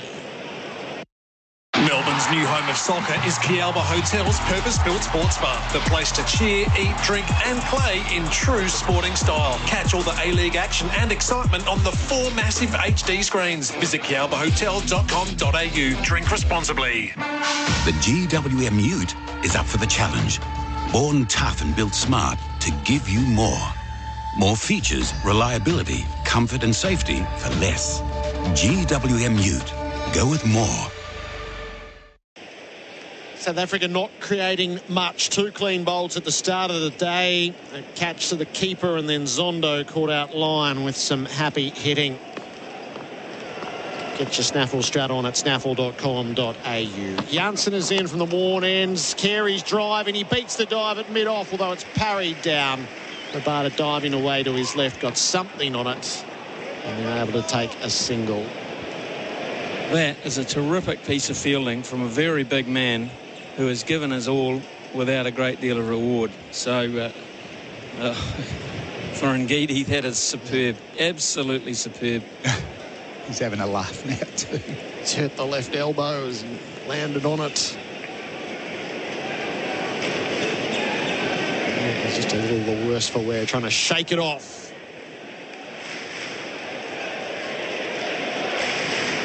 Jansen appreciates that, and Rabada, who's over at mid-off as well, a little nod to the mid-on. Jansen tries again. Green is slicing the ball through the cordon and down for 4. Elgar giving up on it all. Gets an edge into the turf and through the vacant third slip. A boundary for Rotaflex by Blunston. The lead is 357. What about a bit of a well bowled to your bowler?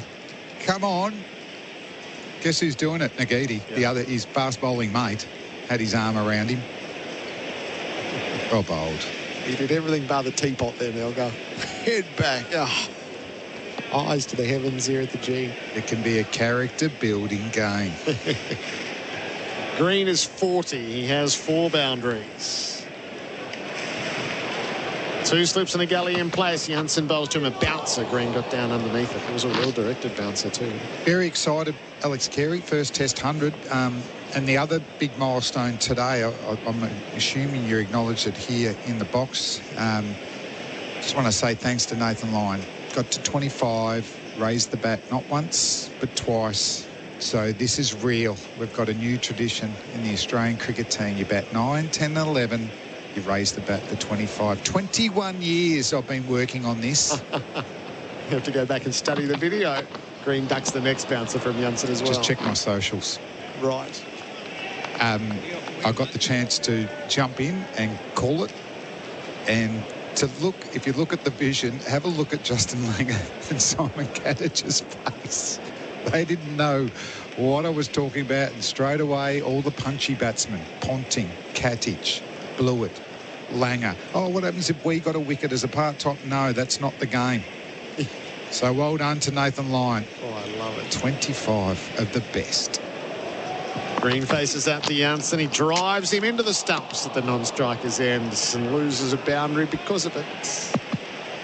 So I'll be going straight to Flem socials for Tyre Power, your trusted local, as soon as this stint finishes.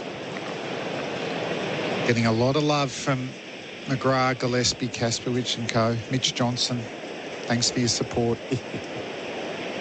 The next one is wicketkeeper Smithy. Oh. I'm on it. I'll be having a little quiet work to Alex Carey. We've had our moment. Yeah, but 5 dismissals is massive. I want to see that glove raised. I'm with you. Okay? Yep, I'm with you. Hey, as I said... It's not all about the batsman, Smithy. Last ball of Janssen's over. He delivers to Green, who leaves outside the off stump. Australia leads by 357 with 3 wickets in hands. All our replays for Robot Building Supplies. Dwayne Russell is coming in. The Michael Hill sale is now on. Find your new favourite piece and enjoy great savings. Limited time only. Hurry, shop in-store and online today at Michael Hill. The SEN app is now compatible with Apple Watch. Download it today. SEN and Bing Lee are teaming up this summer to bring you live coverage of the Test cricket. I've seen better batters in a fish and chip shop. He couldn't hit the water if he fell out of a boat. An unbeatable partnership. Bing Lee, proud partner of SEN's Test cricket coverage. SEN Test cricket for Host Plus. That's a plus. Australia 7 for 5 for 6. Lead by 3-5-7. Maharaj with the ball in his hand again. Alex Carey 103. Green 40. And just an interesting little period here. This one's caught high on the bat as Carey dances down as to what will happen next. Damien Fleming still with me. I'm talking about the cricket, of course, not in your socials. Because that's a hard answer to give, what's going to happen next on your socials. But what happens next in this match? Maharaj in as Carey defends it back down the pitch. Well, as you described, he ran down the wicket. He didn't get the length that he wanted. He was wanting to go straight back over the bowler's head. So that's an inclination that they're looking to accelerate the run rate somewhat. Maharaj in again, swept, reverse sweep. Nicely reverse swept away from the fielder to the point that they could get back for 2. So if you were a declaring man, when would that declaration time be, do you think? I'd do it now. I'd want a full spell from Boland and Cummins before tea. And these are really good fast bowling conditions. The ball's going to swing and it's going to move around against a brittle South African batting lineup. Maharaj in, depends on if they all got their families here. Do they want to get home for dinner tomorrow night? Maybe they do. Maybe give themselves an extra day to recover for the Sydney Test match. Well, they've certainly ground South Africa into this turf, which, by the way, this turf's playing pretty well at the moment. Yeah. So that's probably why they've batted their way through the majority of the day. Yeah, definitely. It's a good batting surface. I'm not saying South Africa will just fall away, but it's definitely better for bowling today than yesterday. And a reverse sweep again, tucked around the corner to end the over. So Australia 7 for 5 for 9. And Carey's 106. Green is 40. End of the over. SEN Test cricket. For Host Plus, that's a plus. For Henley Completed Homes. Now selling in Micklem and Officer. Henley.com.au. Australia versus South Africa on SEN Test cricket. Looking for a retirement village with a holiday lifestyle? Move to Keilor Village, one of the friendly Centennial Living villages. Go to centennialliving.com.au. The SEN app is now compatible with Apple Watch. Download it today. Have you got a dream renovation, a dream man cave? Robot's got it. Robot Building Supplies can help you get the job done. Robot's been servicing the building, fencing, engineering, roofing and cabinet making industries for over 70 years now. So when it comes to experience and reliability, Robot's got it. With 24-hour delivery, dream one day, build the next. Robot Building Supplies. Notting Hill, Sunshine, Preston, Dramana, Pakenham, Coldstream and Darnham. robotbuildingsupplies.com.au. ROBOT Robot Building Supplies. Anaconda's massive Boxing Day sale is on now. Huge savings on camping gear, bikes, kayaks, fishing gear, clothing, footwear and more. Some exclusions apply. Up to 50% off Boxing Day sale on now at Anaconda. Anaconda! Every time I enter a house fire to save life and property, toxins leach into my skin. Over my career, they've given me cancer.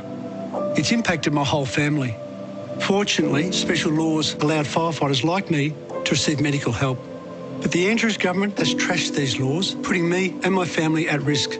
I'm asking Premier Andrews to reverse these changes to protect sick firefighters. Help the firefighters who protect you at underfire.com.au. Authorised P. Marshall, United Firefighters Union, Victoria, Melbourne. Okay, let's go. Laura. Here. Dan. Yeah. Shelley. Here. Danny. Yeah. Rodney. Yep. Ellie. Coming. The Volkswagen Tiguan Allspace 132 TSI Life with seats for up to 7 people. Perfect for when you need the extra space. Available from $49,990, drive away. Isn't it time you SUVW? Conditions and exclusions apply. Visit volkswagen.com.au. Golf 24 Australia is the leading indoor golf simulator centre using TrackMan technology, designed to give golfers access to the most cutting-edge indoor technology 7 days a week, 24 hours a day for members. Practice, play and compete with more than 200 world-famous courses available and real prize money up for grabs. Work with one of Golf 24's PGA professionals to better your game and drive your handicap down. The brand new Golf 24 facility is now open at Princes Highway, Oakley East. Kane has a carpentry business. His challenge to renew his public liability insurance for less than his old policy. On your marks, get set. Yeah, I just did it. What? Yeah, I went online to BizCover. Took 5 minutes. I compared a bunch of policies. I saved over $250. So, no dramas? No dramas at all. There are literally no dramas when you go to BizCover, the business insurance specialists. Save time, money, and get instant cover at bizcover.com.au. The Australian Master of the Amateurs Championship is in its 26th year at the prestigious Southern Golf Club in the heart of the world-famous Melbourne Sandbelt. See the best male and female golfers from around the world as they compete for their green jackets. Past winners and players include Jason Day, Cameron Smith and more. The Southern Golf Club, January 3rd to 6th. Free entry, no ropes, and you can walk with the players. Check masteroftheamateurs.com.au. Presented by Callaway. Calling all spirited travellers, your next adventure awaits at sea. It's time to enjoy the breathtaking scenery, soak up some fresh air and set sail aboard Spirit of Tasmania. Once on deck, sit back, relax and quench your thirst with a Tasmanian wine, beer or cider while the kids explore all the ship has to offer. Share the experience of sailing with your loved ones because the greatest joys can be found in the most unexpected of moments. Visit spiritoftasmania.com.au. Be a spirited traveller. For Henley Completed Homes, now selling in Micklem and Officer. Henley.com.au. Australia versus South Africa on SEN Test Cricket. It's changed the momentum, and even the courage of Cam Green to come out with a fractured finger, and he was quite limited early, but he was happy just to support Alex Carey, and over time they started to wear this South African bowling lineup down that started on fire. Norkia, really, if he'd kept going through the Australians, South Africa would have been batting hours ago. Hanson's been one of the unlucky ones, done for 81. He looked okay yesterday and threatened a few times. Short ball. And ducking out of the way is Green. End of that over for Liberty. That score, Liberty loans for free thinkers. Australia 7 for 5, 50. Carey 107, Green 40. This is SEN Test Cricket for Host Plus. That's a plus, an industry super fund Host Plus for all Australians. Great to have Damien Fleming in the house. So what kind of damage do you think the bowlers could do in these conditions as the day gets older. Yeah, certainly. I'm seeing swing and seam, and also against a South African attack that in this year, 2022, have barely been able to make 200, even when they were batting first. So to be this far behind is going to be a massive challenge. And early wickets, I mean, that sends shivers through any batting lineup. And they bat one short. Jansen's, learning the craft. He's batting at 7. Their keeper bats at 6, Morena. Maharaj into Carey to the lap sweep. Nicely, delicately, finely, and all the way down toward the fine leg boundary, but not for 4. They only get a couple. Just pulled up slowly toward the rope, about a metre or 2 in. 7 for 5, 5-2. Yeah, and the ball's nice and hard. Good carry. I don't think there's a lot of seam movement. Stump to stump, I think it's pretty flat, but the pace and bounce is definitely there.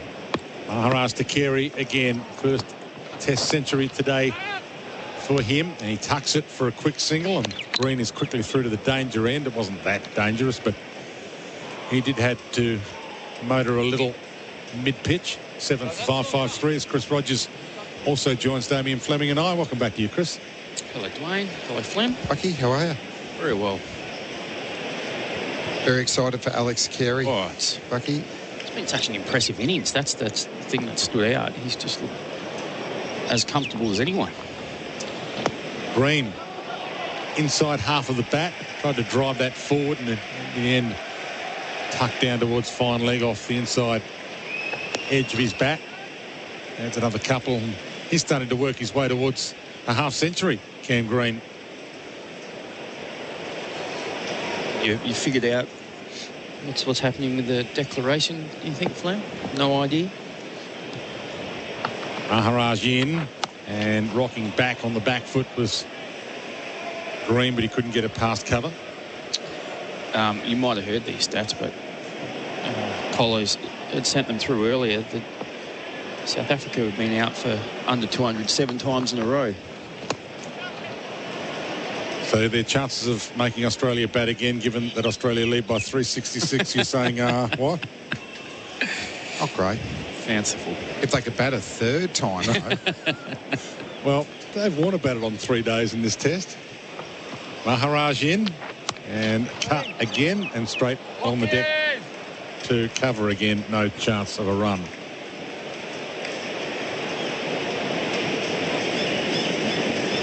Only one ball today for Dave Warner, of course. 7 for 5, 5-5. He did obviously get that 200 next to his name after what was a sensational day at the office yesterday in 38-degree heat. It's been overcast. It's been interesting conditions today. We started a little late due to some early rain, but 7 for 5, 5-5 now, and almost a full allotment of play today. 366 the lead. I think it was odds on that he was going to get out first ball too, wasn't it? The cricketing gods just we haven't done so of it. Weird, isn't it? Like, I made a lot of first ballers. It's embarrassing. You just want to creep off. And it sort of was a first baller, wasn't it? But he walked off raising his bat for 200. Yeah. He didn't make many after the 200 the day before. Jansen in. Carey on strike. Tucks it off his hip for a single to square leg. Does Carey. I mean, he did it beautifully. He avoided the second new ball. He retired, I think it was about 3 overs out before the second new ball. So you're saying he was putting that on last night? Well, it's interesting. And the cricket gods evened up today. Well, he didn't waste any of their time today like he did a couple of days ago. You think of if a fielder goes off, you can only go off for an external injury and come and bat at the same position. Otherwise, you have to bat from 7 down all the time you're off. What about for batting? Should you be allowed to? Green on strike, pushes to cover. No addition to the score. Should you be allowed to retire for exhaustion? Yeah, it's a good question because things have changed, haven't they, with the no runner rule? It is a massive advantage, isn't it, to be able to recover, have a night's sleep, and then I know we didn't take advantage of it today, but going forward, that could happen, though, Bucky. Well, tactical substitutions. Jansen in, and it's driven to cover again for no run by Green. I think it's just, I mean, it's so rare that it's unlikely it's going to happen. But it's just an interesting little point. I read it somewhere on social media. I thought that just piqued my curiosity. As like, yeah, is that? It does seem a little bit strange. Yeah, it's an advantage that wasn't taken full toll of today, and at this stage we'll say it's an anomaly. I haven't seen it happen too much, particularly in Australia. Jansen in, and again Green drives. This time he does get the single, and he has to scamper. Direct hit, but he was back in time as he drove that down to long off. So another one added to the total. 7 for 5, 5-7 at the end of that over. SEN Test Cricket for Host Plus. That's a plus, and that's score for Liberty. Liberty Loans for free thinkers. Chris Rogers and Damien Fleming about to depart. The health of players in the entertainment industry has become something that everybody now understands has to be of paramount importance. Oh, absolutely, yeah. As opposed to the old days where you played until you dropped and no one cared. That was just the game. Yeah. I mean, the concussion rule is, you know, at the front of that as well. Jansen in. Carey on strike, and he thought about, well, he's got it with the toe of the bat, and he'll be caught and bowled. He tried to pull out of a pull shot. Either pull it or hook it. Got the toe of the bat. It flew in the air, and it's been taken by Jansen, and he is out. A brilliant innings comes to an end, and will this bring Australia's brilliant innings to an end? 8 for 5, 5-7. It's a lead of 368, and a huge round of applause. A raising of the bat, the departure of Alex Carey, who with 111 today notched up his first ever Test century. Please welcome Bharat Sundaresan alongside Chris Rogers. Well, it was an innings of high class from Alex Carey. He came out, had to face some very fast bowling from Norkie in particular, and never looked in any real discomfort. And to go on and score your maiden Test century against a quality attack, Australia were in a good position, but there was a couple little moments along the way, like when Australia lost 3 quick wickets, and he was able to continue a very good innings. And it was a strange dismissal in the end. He just hit it straight up the chimney. He tried to play, he was going to play a hook shot, a pull shot. It got a little bit big on him, and then he tried to pull it out. His bat was almost horizontal when he hit it, and it went straight up. So Mitch Starc is out there, so this will continue. The 2 injured Aussies, Cam Green with the broken finger, and Mitch Starc with the mallet finger issue that is looking like, or will keep him out of the Sydney Test. They're out there together with Australia. 8 for 5, 5-7, and obviously this lead not quite enough. It's 368 as it stands right now. Bharat. That just says everything you want to know about what Australia are thinking. There is no declaration coming. You would think, considering they're taking the risk of Mitchell Starc batting out there with Cam Green, who is getting some attention for his finger, not for the first time during this innings. Maybe redoing the tape, what it looked like. Yeah, it'll be interesting to hear their reasoning behind it, because I think we felt that it's a really good opportunity to bowl 40 overs or so this evening and go pretty hard with Cummins and Boland in particular. Let them rest up, and you can go hard with them again tomorrow. But if you're having to do the majority of your bowling all on one day, it might be harder to get the quicks to do the amount of overs that you want. There were some clips of Mitchell Starc bowling in the nets this morning. Would it be possible that even though he is missing the next test, he's bowling more than we expect him to? Jansen in. Starc, the new batter out there, and he fends that away, and he pulled a hand off the bat to make sure it didn't cannon into that mallet finger. Yeah, I did hear on Fox Cricket, they were talking about the fact that he's going to try and bowl at some reduced pace. So we'll see if that does eventuate. 8 for 557 at the end of a successful over from Jansen. He's got 1 for 83 from his 26 overs. Green 43. Stark, the new man at the crease, yet to get off the mark. And Australia would have seen that Anrich Nokia was warming up. He was on the big screen, the stretching, and so it's not that they weren't aware of South Africa about to bring on their fastest bowler, the guy who's had such an impact on the Australian batters, even though he's been a little unlucky. So the fact that Mitchell Starc has walked out to bat while being aware of that is a sign that maybe it's not as bad as it's made out to be, Chris. Yeah, maybe. I mean, we don't have all the information, do we? So you interviewed Andrew McDonald earlier today. Sounded like Starc was out and Morris was in for Sydney. Yeah, that was the indication. You did that interview too, Dwayne, so hope you haven't forgotten you were there. No, I was there, but you were asking the probing question that got the good answer. In comes Norka, and straight on his spot. Defensive shot from Cam Green, is on 43. The way you two were chatting pre the interview as well, I thought, well, seemed to have a bit of enjoyment out of having a chat pre the interview. Did he mention to you after the interview which spinner might be most likely as well to come into the squad? Was that a post-interview private chat between you two that I shouldn't have heard? No, he basically asked. He said to me, why didn't I ask if it was Todd Murphy or Ashton Agar? Nokia in. Green on strike. Tucks it off his hip. And they will think about a second run. And they do come hard. Green gets back to the striker's end and keeps Starc off strike. So let me ask you, why didn't you ask that then? Did you think he wouldn't give it? He wouldn't have given you the answer though, would he? You think? I was hoping you'd follow in. Yeah. Team game, of course. You set it up for me and I couldn't knock it over. I thought we talked about it before. Yeah, we did. Yeah, we had a game plan. They don't always, as you know, with most game plans, they work until you get punched in the face.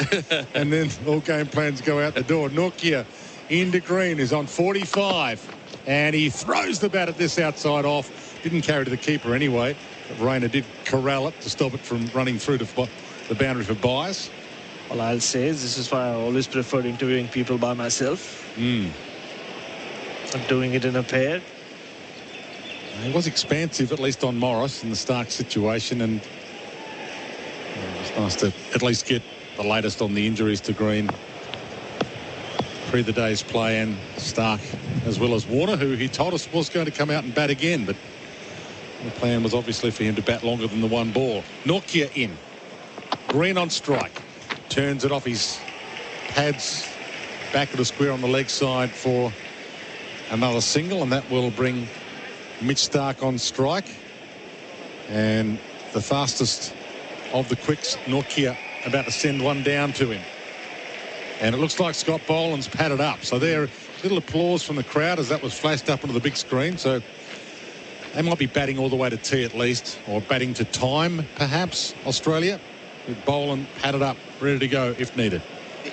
Generally, Chris, when you see four shadows around a player, that's sign. These are perfect bowling conditions. Yeah, I think this is, I mean, it's cool. It's about 18, 19 degrees now. Yeah, I think it's a perfect opportunity to get out there. Pat Cummins and Andrew McDonald are just having a walkie-talkie conversation. They've been caught on the big screens. Wonder if it is about the declaration. Well, most hoping that Starc doesn't get hit on the finger here by Nokia, even if he has been ruled out for the Sydney Test. Nokia, short leg in now. Starc on strike, waits, and it's short, and he fends it away off the splice down to gully, off the bounce.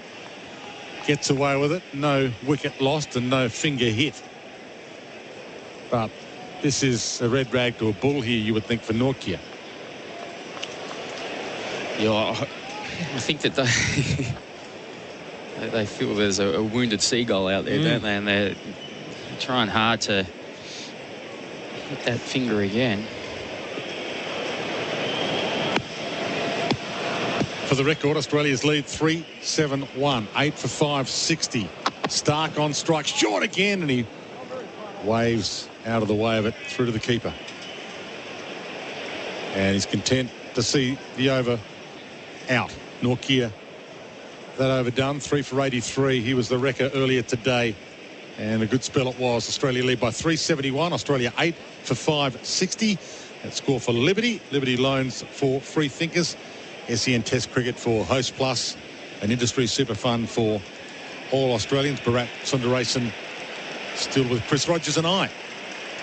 Just at the end of that over, Dwayne and Chris, Mitchell Starc just looked at the square leg umpire for rifle and put his hand up.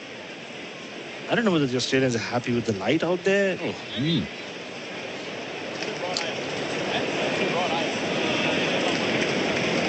Well, Paul Rifle at the moment having a look, and the Australians of the thought that South Africa might be able to bring it close to play early tonight if they are sent in. A full session to go. Chatter between Dean Elgar and Mitchell Starc as well. There were no smiles.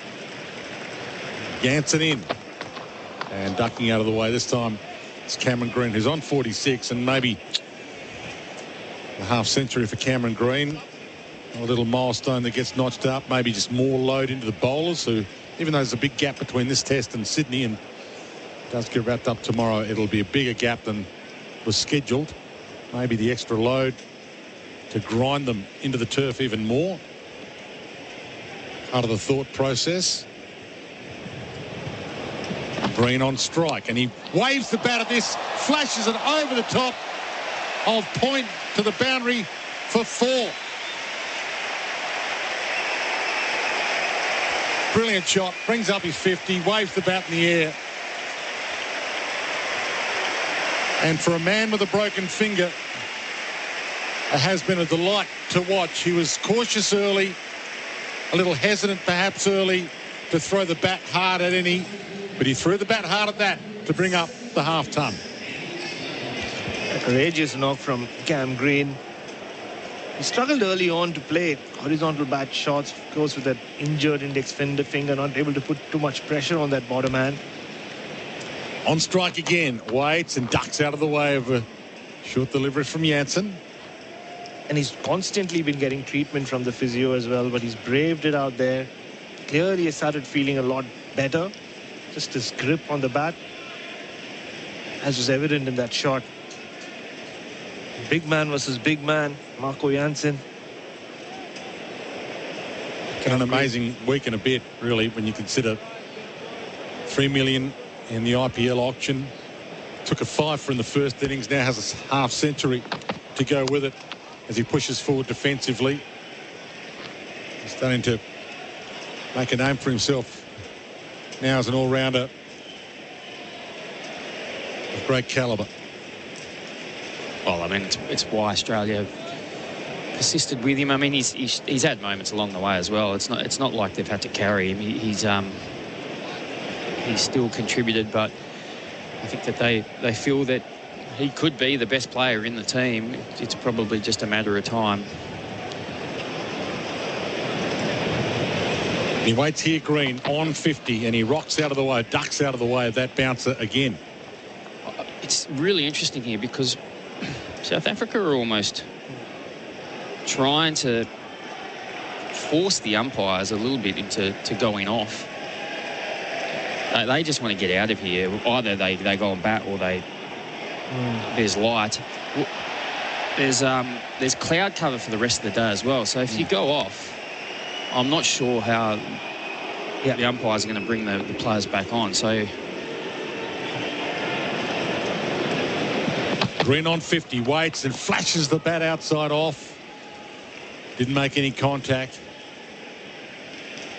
So Jansen testing him here, end of that over. 8 for 5, 6-4. Australia lead by 3, 7-5. The light is fading, but the lights are on, and certainly no light at the end of the tunnel. You would think for South Africa they trail by 3, 7-5 and have trouble putting together an innings of 200. So Australia's got enough. Just depends on what they want to do here. Most thought that perhaps a declaration would have come by now.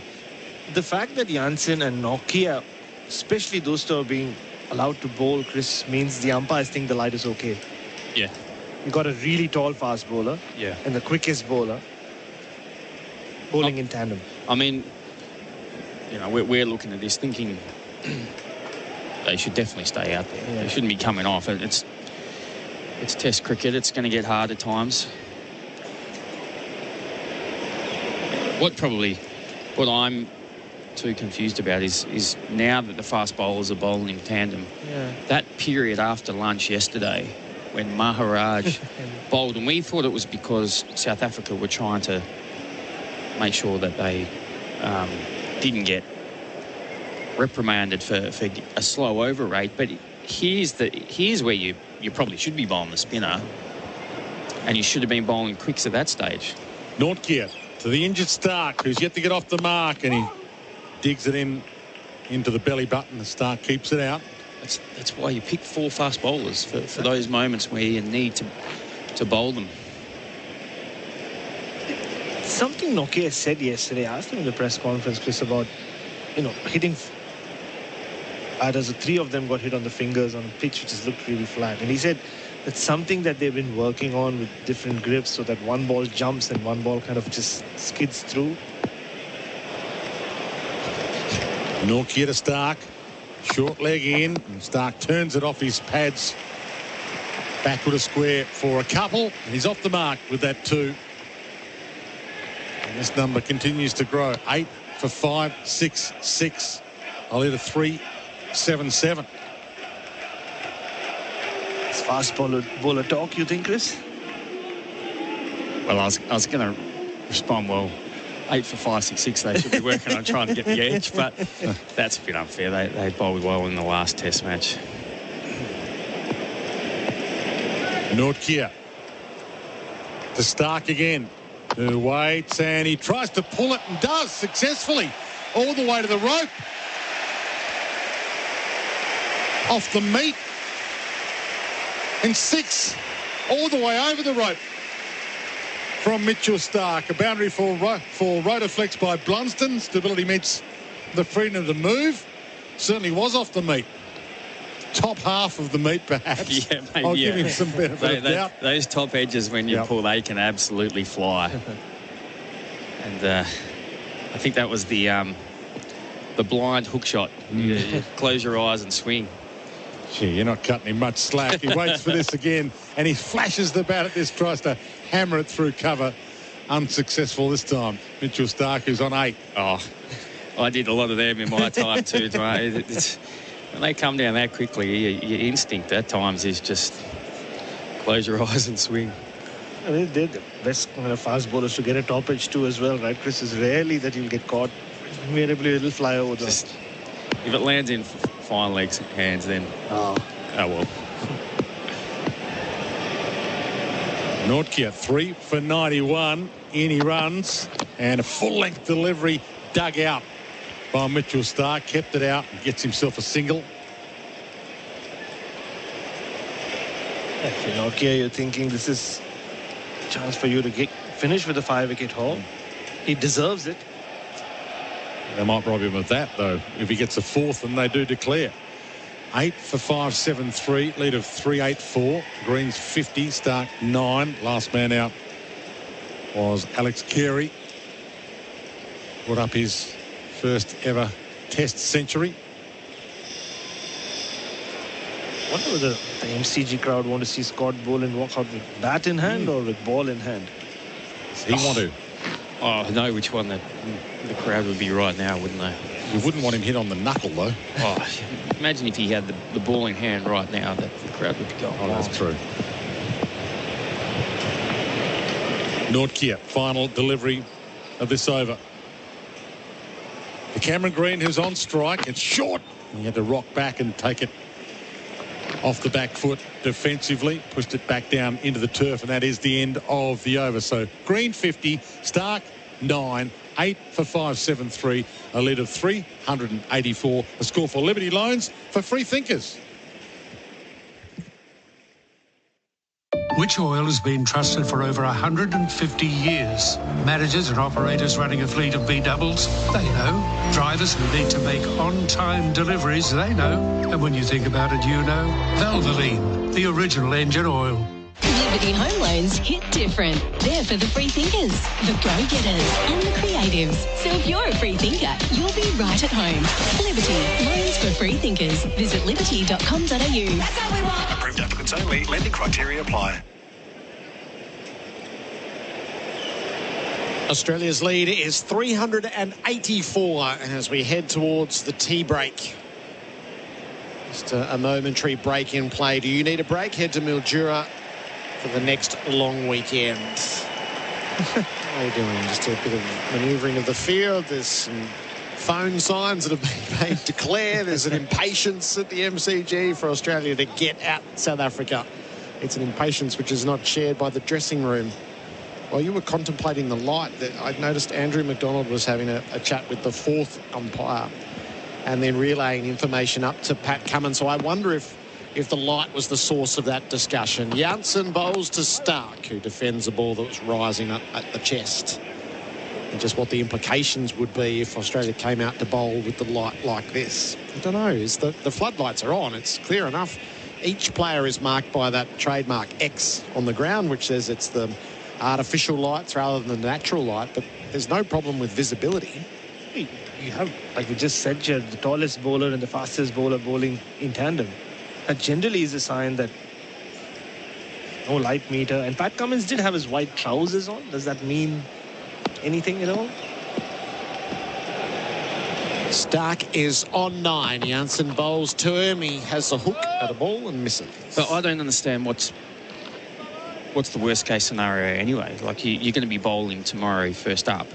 So whether you declare now or in an hour, I'm not really... Well, if you declare and you're not going to get the chance to bowl, well, then you would just keep batting.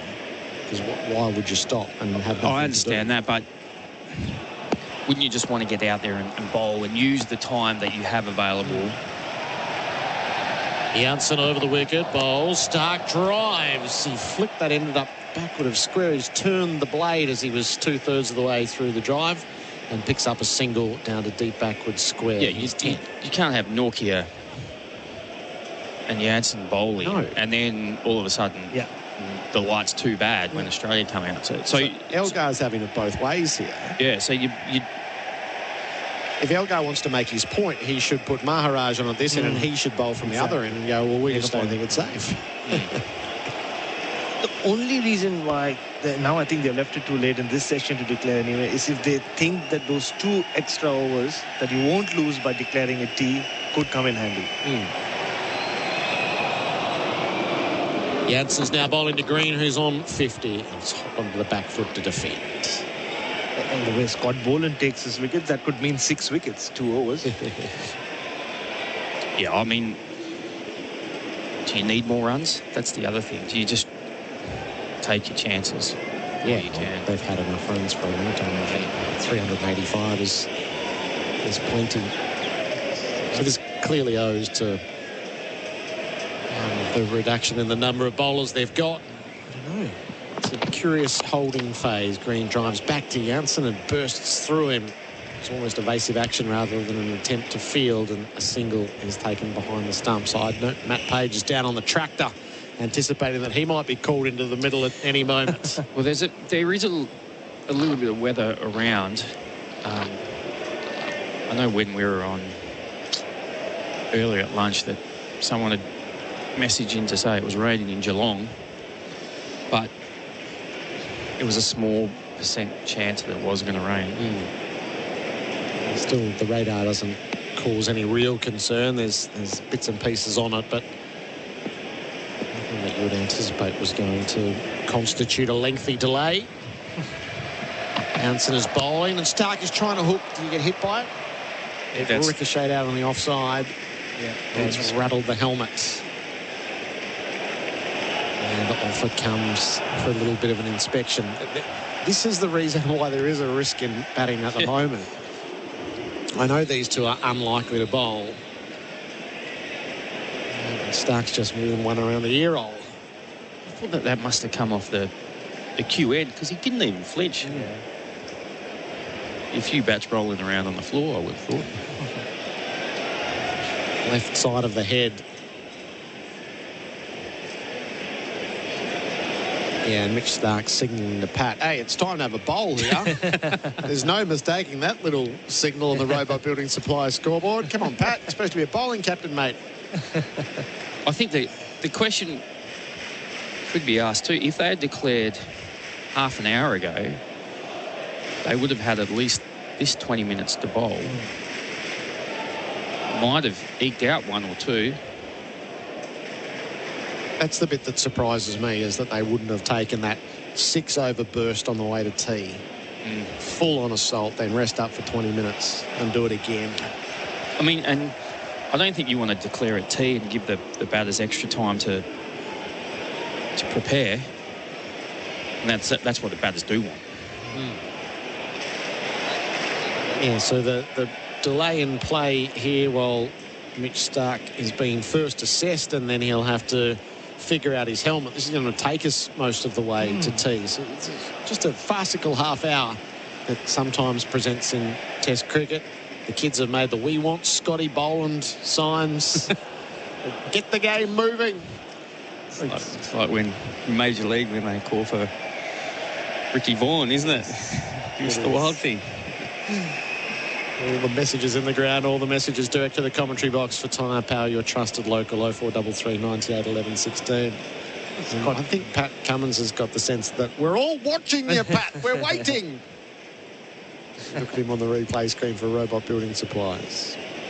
Scott Boland still has his pads on. I saw him practicing his front foot defence.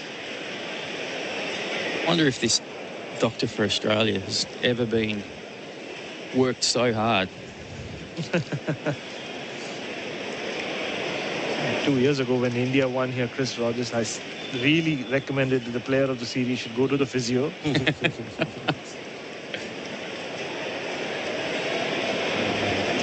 Highest team scores in MCG test matches. So this total of Australia's is creeping closer. To get into the top 5, you've got to get to 578. They're at 575. And the top score is 624 against Pakistan in 2016.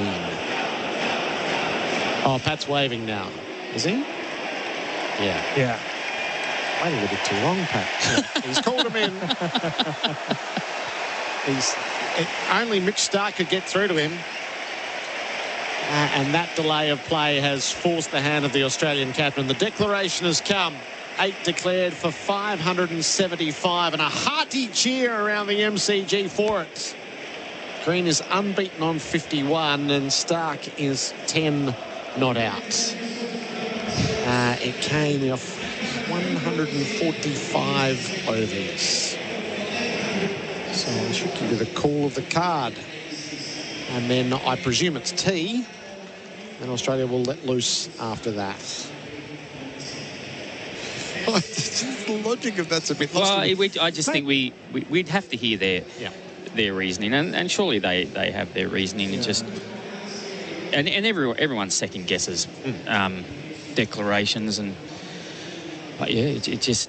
I guess we thought there was logic to declaring about 40 minutes ago and having 8 overs, 6 to 8 overs, and making it really tough for the opening bats. I mean, that's one of the worst scenarios is having to be out on your feet for almost 2 days, then come in and bat for 6 overs before a break, and then have to go out again in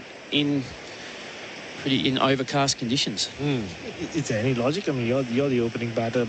Just the fact that you've been made to think about it so long, does that play on your mind at all? The fact that you don't know when it's coming? I mean, I would personally like that I get to just walk off calmly, go sit down, maybe just grab a little bit of food, have a drink, and then just pad up in my own time. I don't have to rush off, throw the pads on as quick as I can and try and mentally switch on to going back out there. There's that just extra 10 minutes you get to calm yourself. So... I think Cummins was forced then, though, wasn't he, to make that. I don't think he ideally wanted to declare at tea time. Note the blow to the side of the head for Mitch Stark has done the rest of that. So South Africa all out 189. The Australian card. Kawaja caught Verena bowled Rabada for 1. Labuschagne run out for 14. Smith caught De Bruyn bowled Nortje for 85. Head bowled Nortje for 51. Warner bowled Nortje for 20. Cummins caught Verena bowled Rabada for 4. Lyon caught Zondo bowled Ngidi for 25. Head caught and bowled Janssen for 111. Green unbeaten on 51. Stark not out 10. Australia 8 declared for 575. That is off 140 overs. All the stats for Laurenex Cleaning. Google Laurenex Cleaning today. The fall of wickets for Valvoline, which oil ensures you're never caught out. You know Valvoline, the original engine oil. 21.75, then 314. Today at 395 twice and 400. Then 440, 557. So 117 run stand between Green and Head, and then declaring at 575. The DRS was in action on the Pat Cummins dismissal, originally given not out, caught behind when neither Paul Rifle nor Kahiso Rabada heard the finest of edges, but the keeper Verena knew. The DRS found the little spike for BizCover Business Insurance made easy, and Verena finished with 2 catches. Get your snaffle strut on at snaffle.com.au. And then there's some pretty ugly numbers on a bowling front. Rabada, 28 overs, 1 maiden, 2 for 144. Went for 5.14 and over. And Ngidi, 22.1 overs, 2 maidens, 1 for 98, went at 4.4 and over. Marco Janssen, 28 overs, 1 maiden, 1 for 89. Anurag Nortje, 25 overs, 1 maiden, 3 for 92. And Keshav Maharaj, 41.5 overs, 3 maidens, none for 135. So Australia's lead is mammoth. I get to take a couple of hours, 2.5 hours at South Africa tonight, and then plot their way to victory perhaps tomorrow. The lead is 386. The declaration has brought us to the tea break for Bundaberg Ginger Beer. For Henley Completed Homes, now selling in Micklem and Officer. Henley.com.au. Australia versus South Africa on SEN Test Cricket.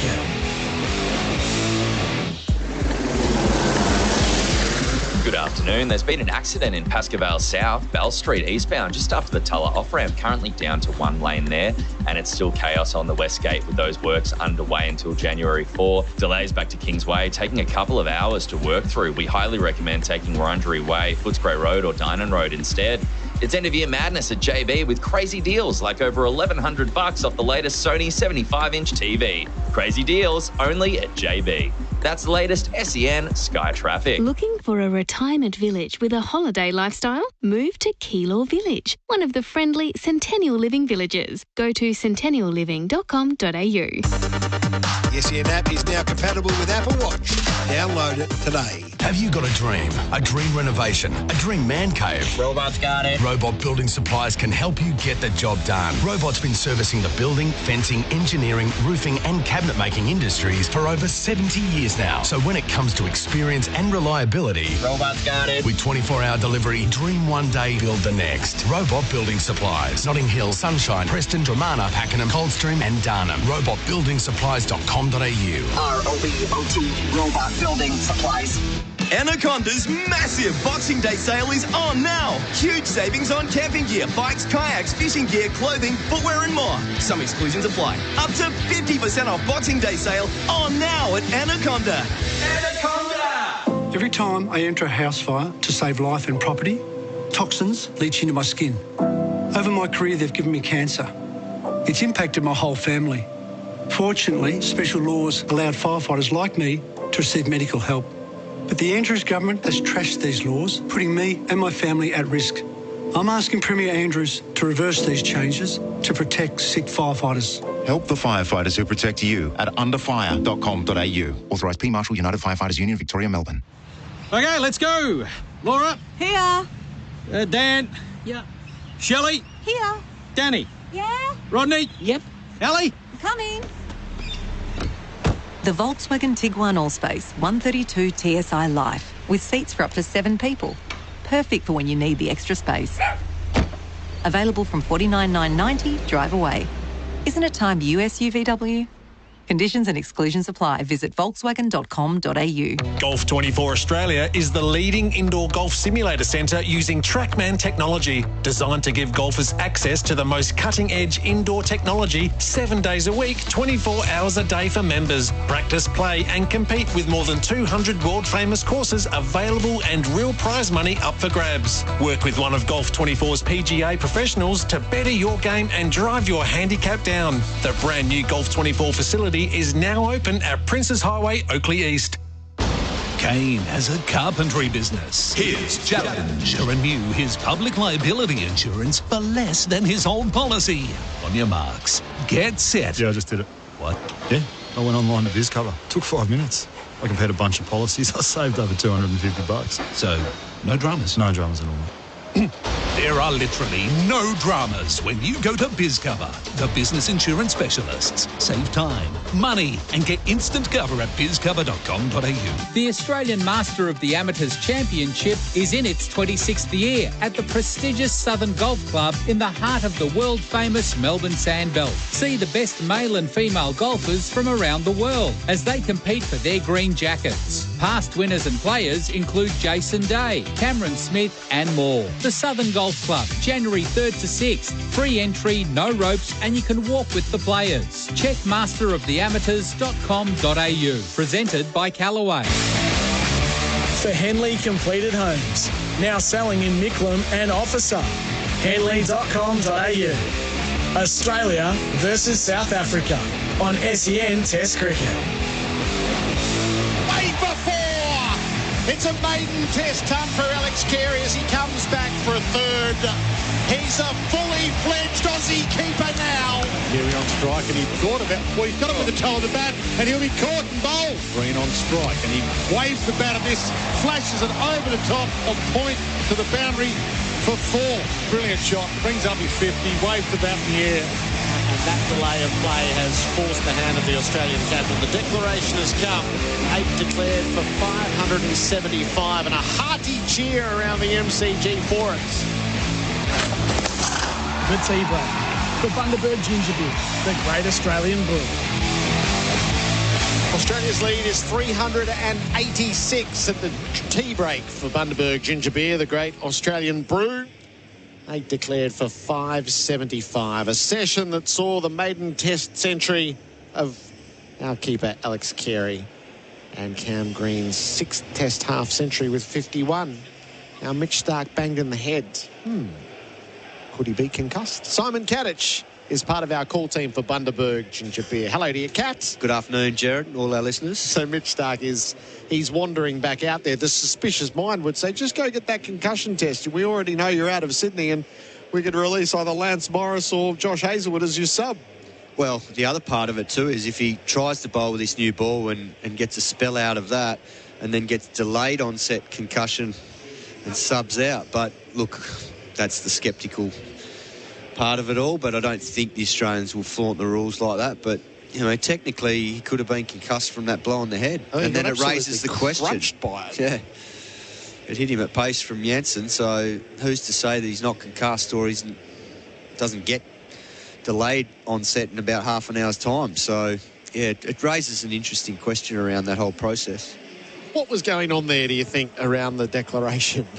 Yeah, it's interesting, wasn't it? Because Australia have got more than enough lead given where this test match is at. I mean, given the nature of South Africa's batting over the last 12 months or so, the percentages will say that they won't get anywhere near those, 380 runs or something in the end? Yeah, 386. So, yeah, I think it was more around the time probably in terms of knowing that they're potentially a couple of bowlers down, although Stark's out there loosening up, so he might have a spell here with the new ball, see how it goes.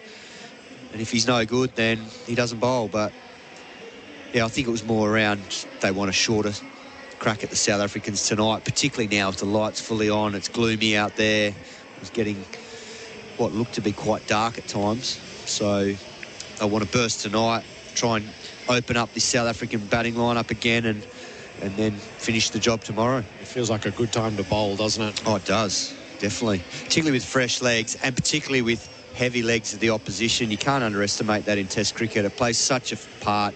You know, the game all happens in half a second, and when batsmen's footwork isn't as sharp as it needs to be against high-quality pace bowling, it doesn't matter how good the wicket is. It only has to do a little bit, and you're a little bit late on your shot, and then you pay the price. And it'll be interesting to see how the South Africans approach this innings, because a few of them are potentially playing for their Test careers.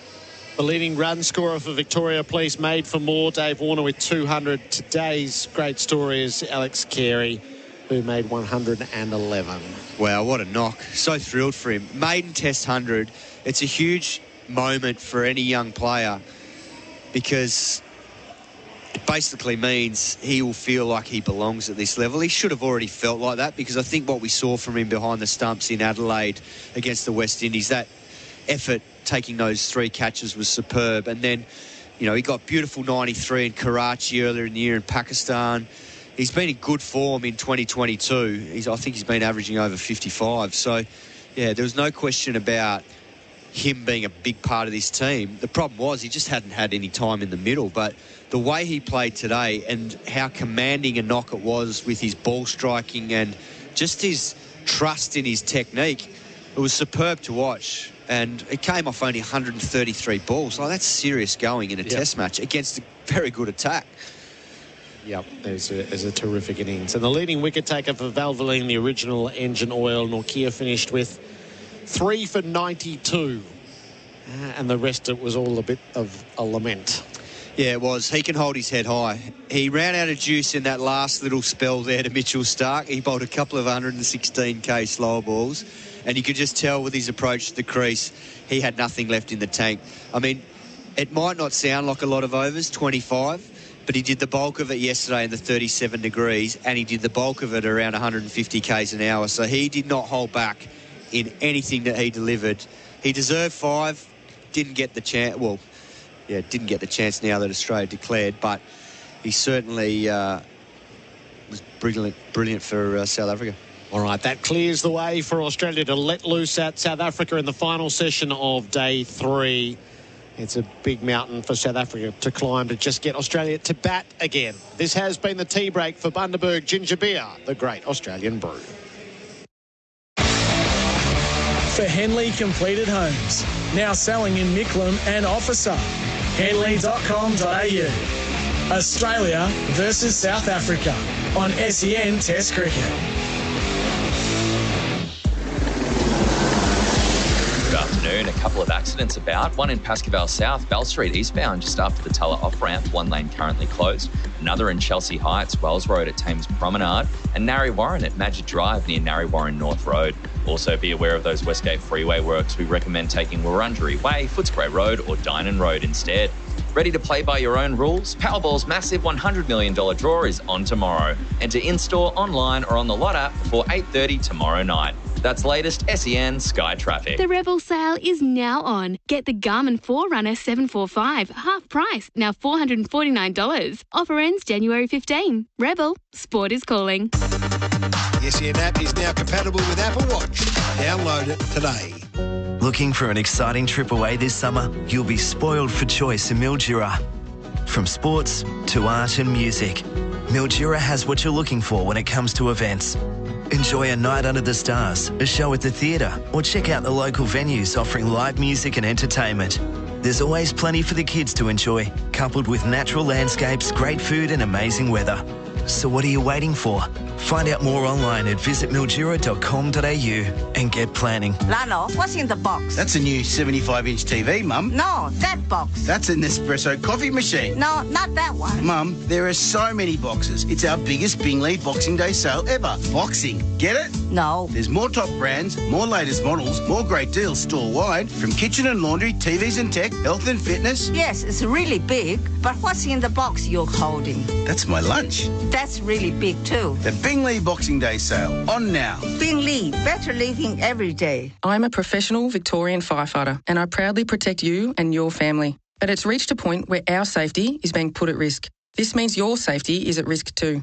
The Andrews government has kept outdated fire trucks on the road and our training facilities are well over capacity. And now we're having to fight for a fairer workplace agreement. We willingly fight fires and save lives, but we shouldn't have to fight the Andrews government for the equipment to protect you. Help the firefighters who protect you at underfire.com.au. Authorised P. Marshall, United Firefighters Union, Victoria, Melbourne. The Australian Master of the Amateurs Championship is in its 26th year at the prestigious Southern Golf Club in the heart of the world-famous Melbourne Sandbelt. See the best male and female golfers from around the world as they compete for their green jackets. Past winners and players include Jason Day, Cameron Smith and more. The Southern Golf Club, January 3rd to 6th. Free entry, no ropes, and you can walk with the players. Check masteroftheamateurs.com.au. Presented by Callaway. The big kick-off in the Premier League is about to start.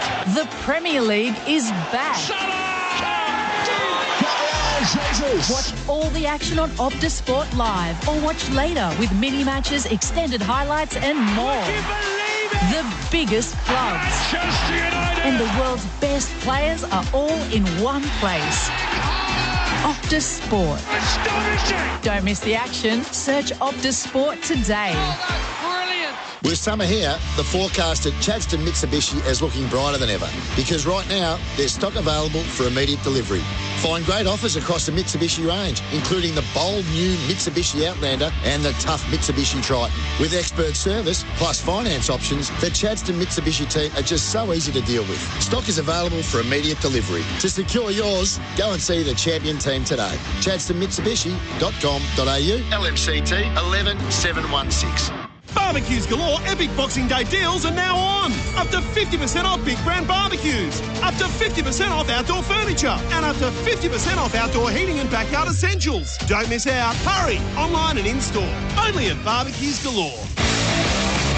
For Henley Completed Homes. Now selling in Micklem and Officer.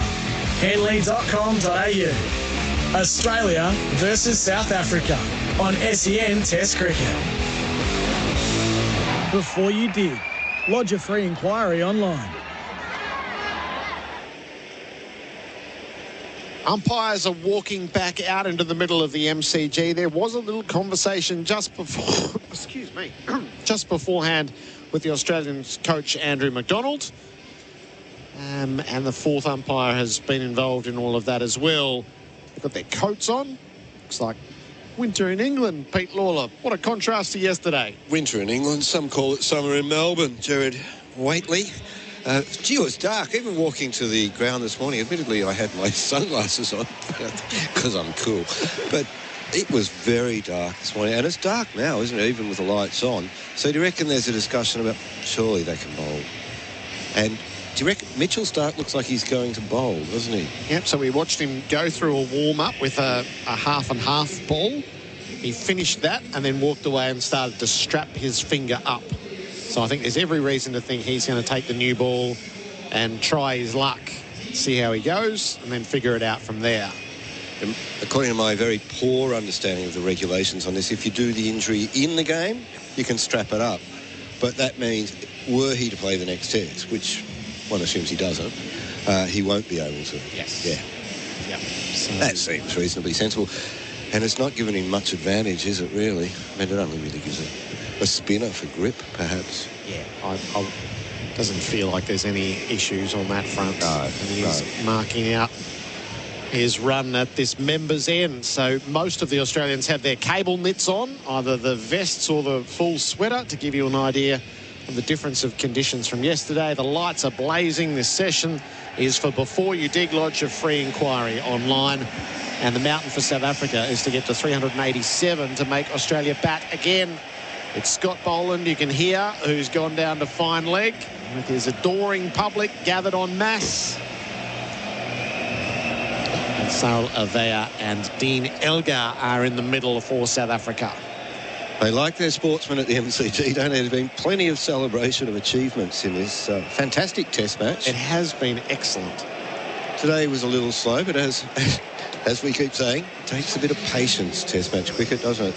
But I was feeling a bit like Starc. Did you see Starc when he got hit in the head? He looked towards the change rooms and he said, "Can we bowl now, please?" Yes. There was unmistakable signal. Now, the two umpires have come together with Pat Cummins here before the first ball is able to be bowled. There's a lot of signalling happening. Now, There's going to be a substitute, is there? So Harris is coming on. Who's that going off? That's not one of... No idea. So Warner's at first. Smith's at second. Kawaja's at third. Carey's the keeper. Can you see the kid, Cameron Green? Sorry. Yeah, it's Cameron Green. Who's not on the field. So however they were going to line up, there's been a change, and Harris has been sent out there as the sub-fielder. So there was consternation before they all came out, and then before the first ball was to be bowled. But now everything seems to be sorted to the satisfaction of officialdom. And Australia begin their push for victory. Well, it's heartening to see Mitchell start bowl, because I was hearing all sorts of reports this morning, and most of them were that he wouldn't or that he can't. And let's just, I guess, what we're watching here is seam position, Gerard. It's a tester. Mitch Starc is in. Arvea has the strike. He leaves outside the off stump. It's got good carry through to Carey, and it was at 137.2 Ks. Yes. And it's swung as well. It's your outswinger. So that's a good start. That's a good sign. Wobbled a little bit.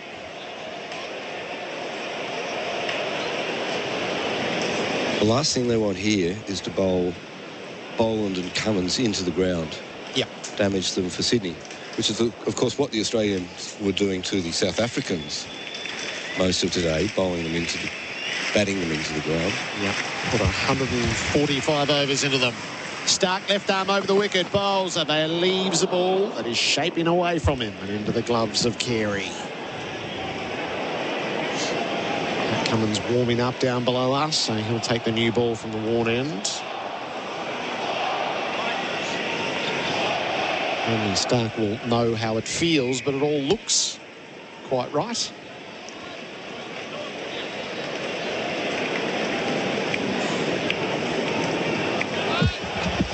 Smith, Labuschagne and Kawaja set up at third and Gullion, and have now switched. So Labuschagne's at third and Kawaja is in the gully. Starc in, bowls. Arvea pulls the bat inside the line as he threatened to play and miss. Well, he gives that one a little nod. Acknowledgement of a very good delivery, actually. 140.8 kilometres an hour. What is these magic potions they put in their fingers, Gerard? Yes. It does have some really nice shape about it early. The seam is wobbling, so whether that relates to just not quite having full control with that middle finger and the injury that he has done.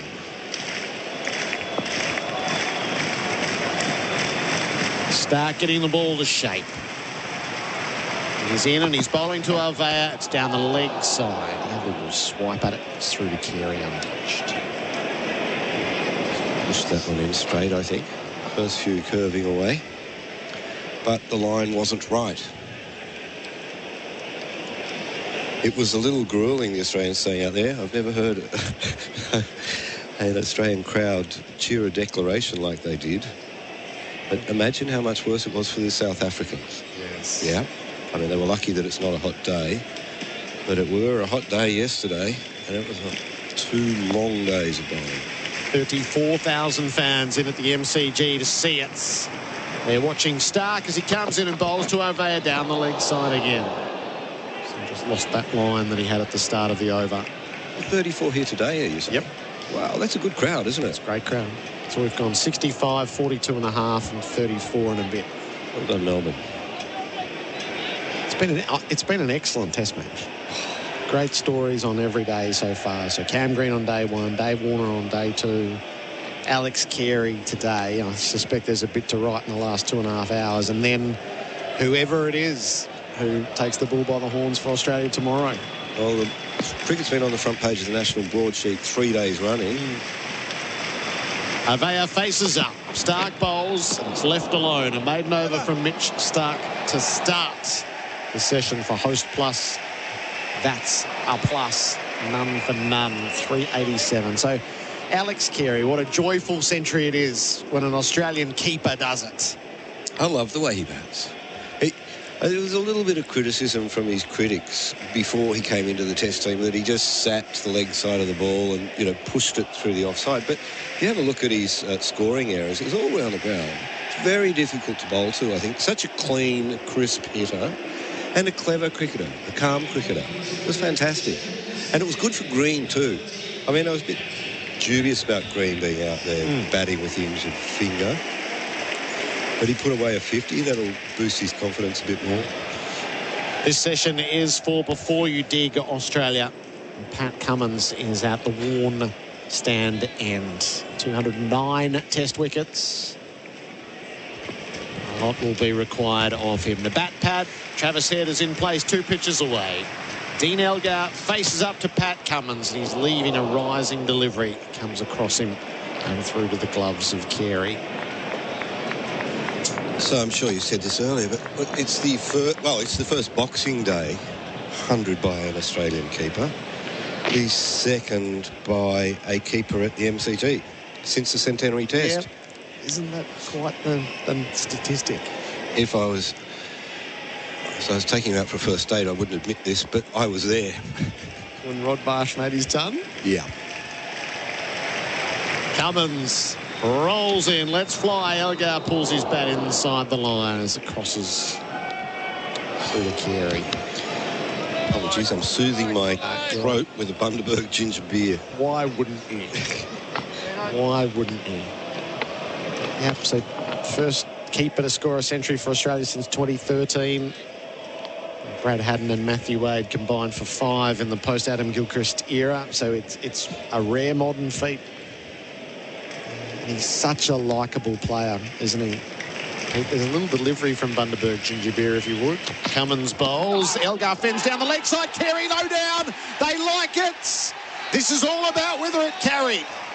Elgar has touched this on the way through. Carey's certain that he got it above the turf. Umpires are coming together. Richard Kettleborough and Paul Rifle. They will go to the TV. Australia in absolutely no doubt that they've got the South African skipper for a duck. The soft signal is out. And now it's for Chris Gaffney to prove otherwise. The DRS for BizCover, Business Insurance Made Easy. Object the front on. It's Belarus. Go to front on for a start, please. Elgar down the leg side. He fell this way at the Gabba.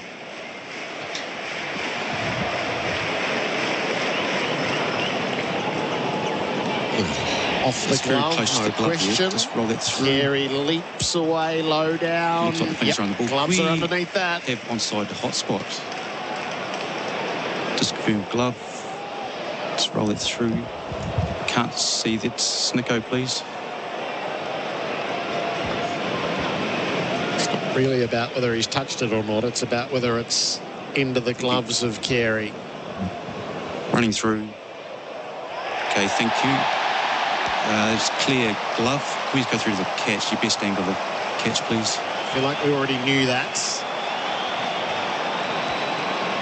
So the final piece of the puzzle is whether Carey's gloves are underneath the ball. Fingers down.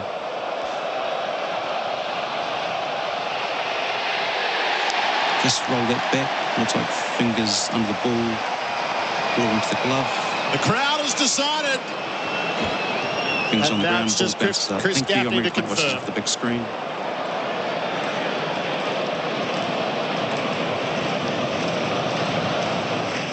Here it comes. Out. Elgar gone for a duck. Cummins has got him.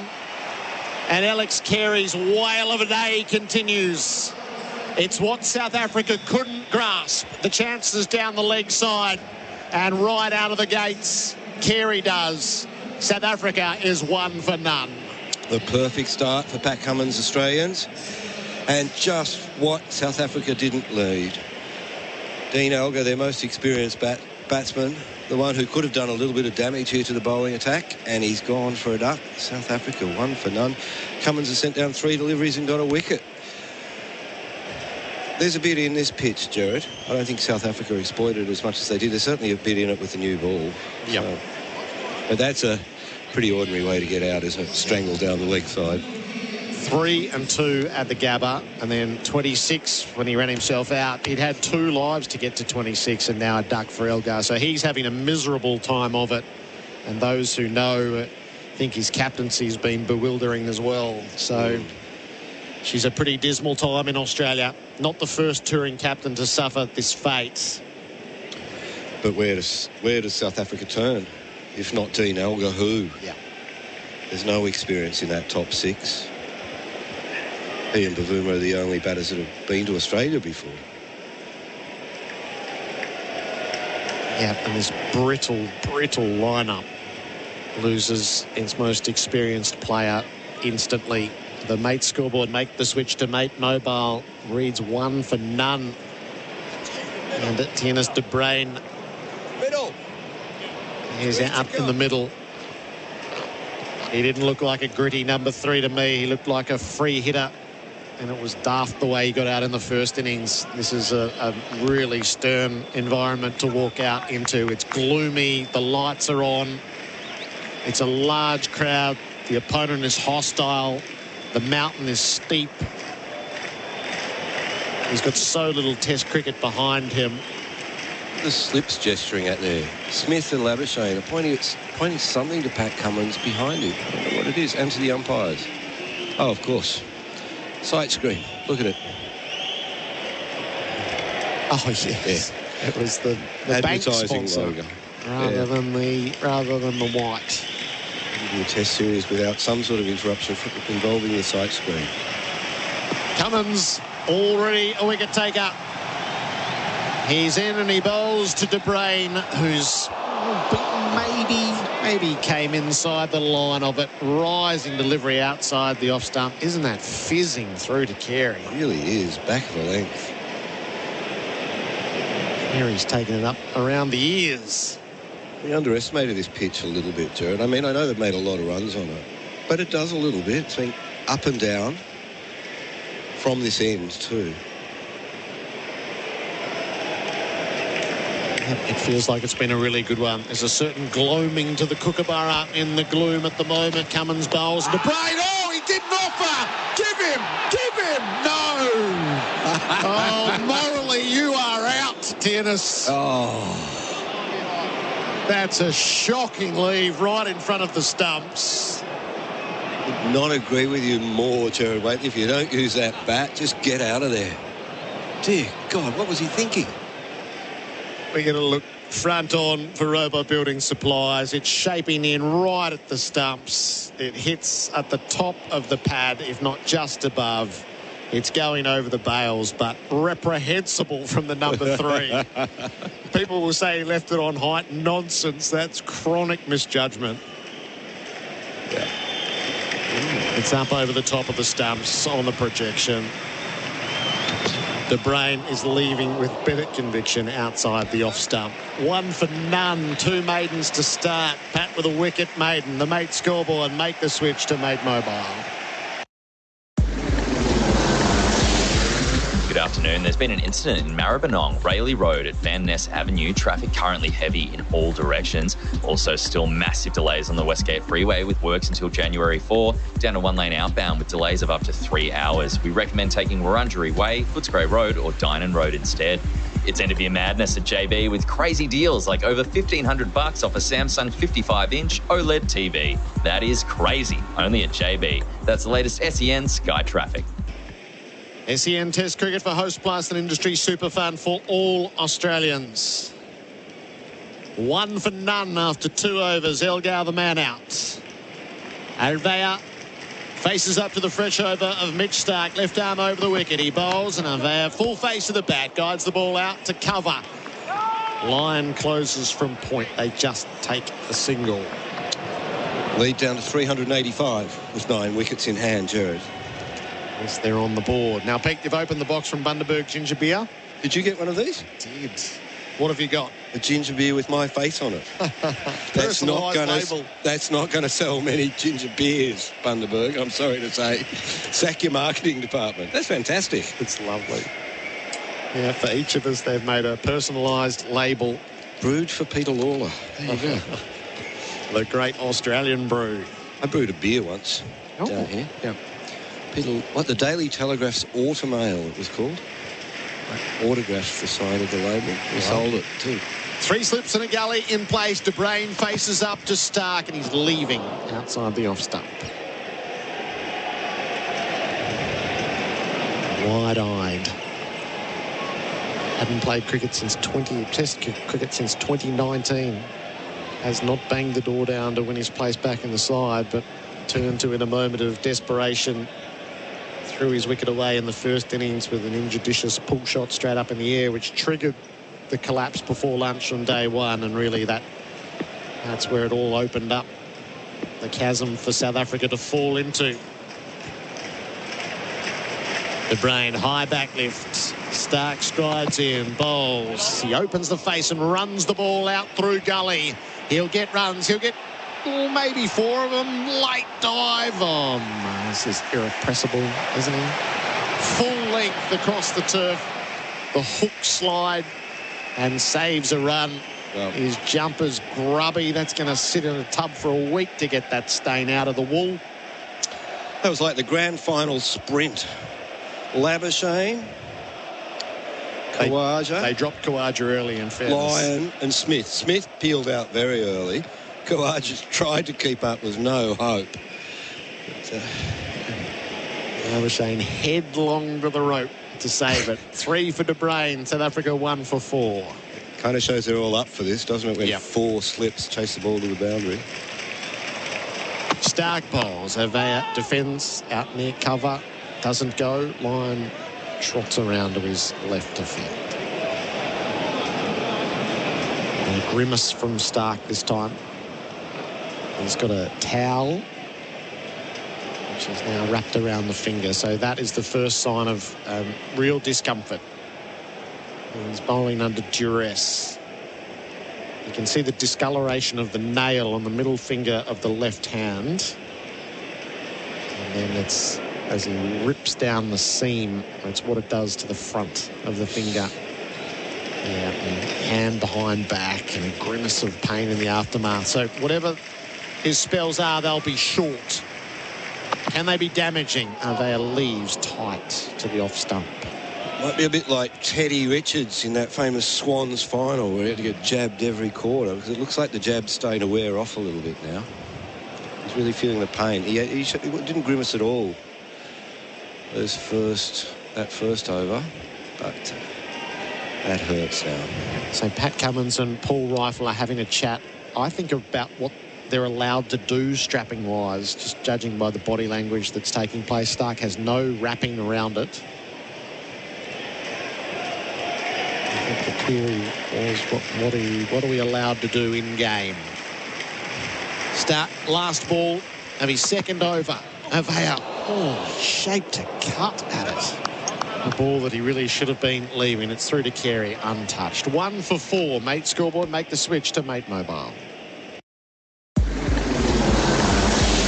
Good afternoon. There's been an incident in Maribyrnong, Rayleigh Road at Van Ness Avenue. Traffic currently heavy in all directions, but nothing quite as much as the Westgate Freeway, with works until January 4, down to 1-lane outbound with delays of up to 3 hours. Traffic at a standstill back to Kings Road. We recommend taking Wurundjeri Way, Footscray Road or Dynon Road instead. Lansfield Road will be closed at Sunbury Road throughout January. Detours will be in place. Expect delays and plan ahead. Visit the Big Build website for more information. That's the latest SEN Sky Traffic.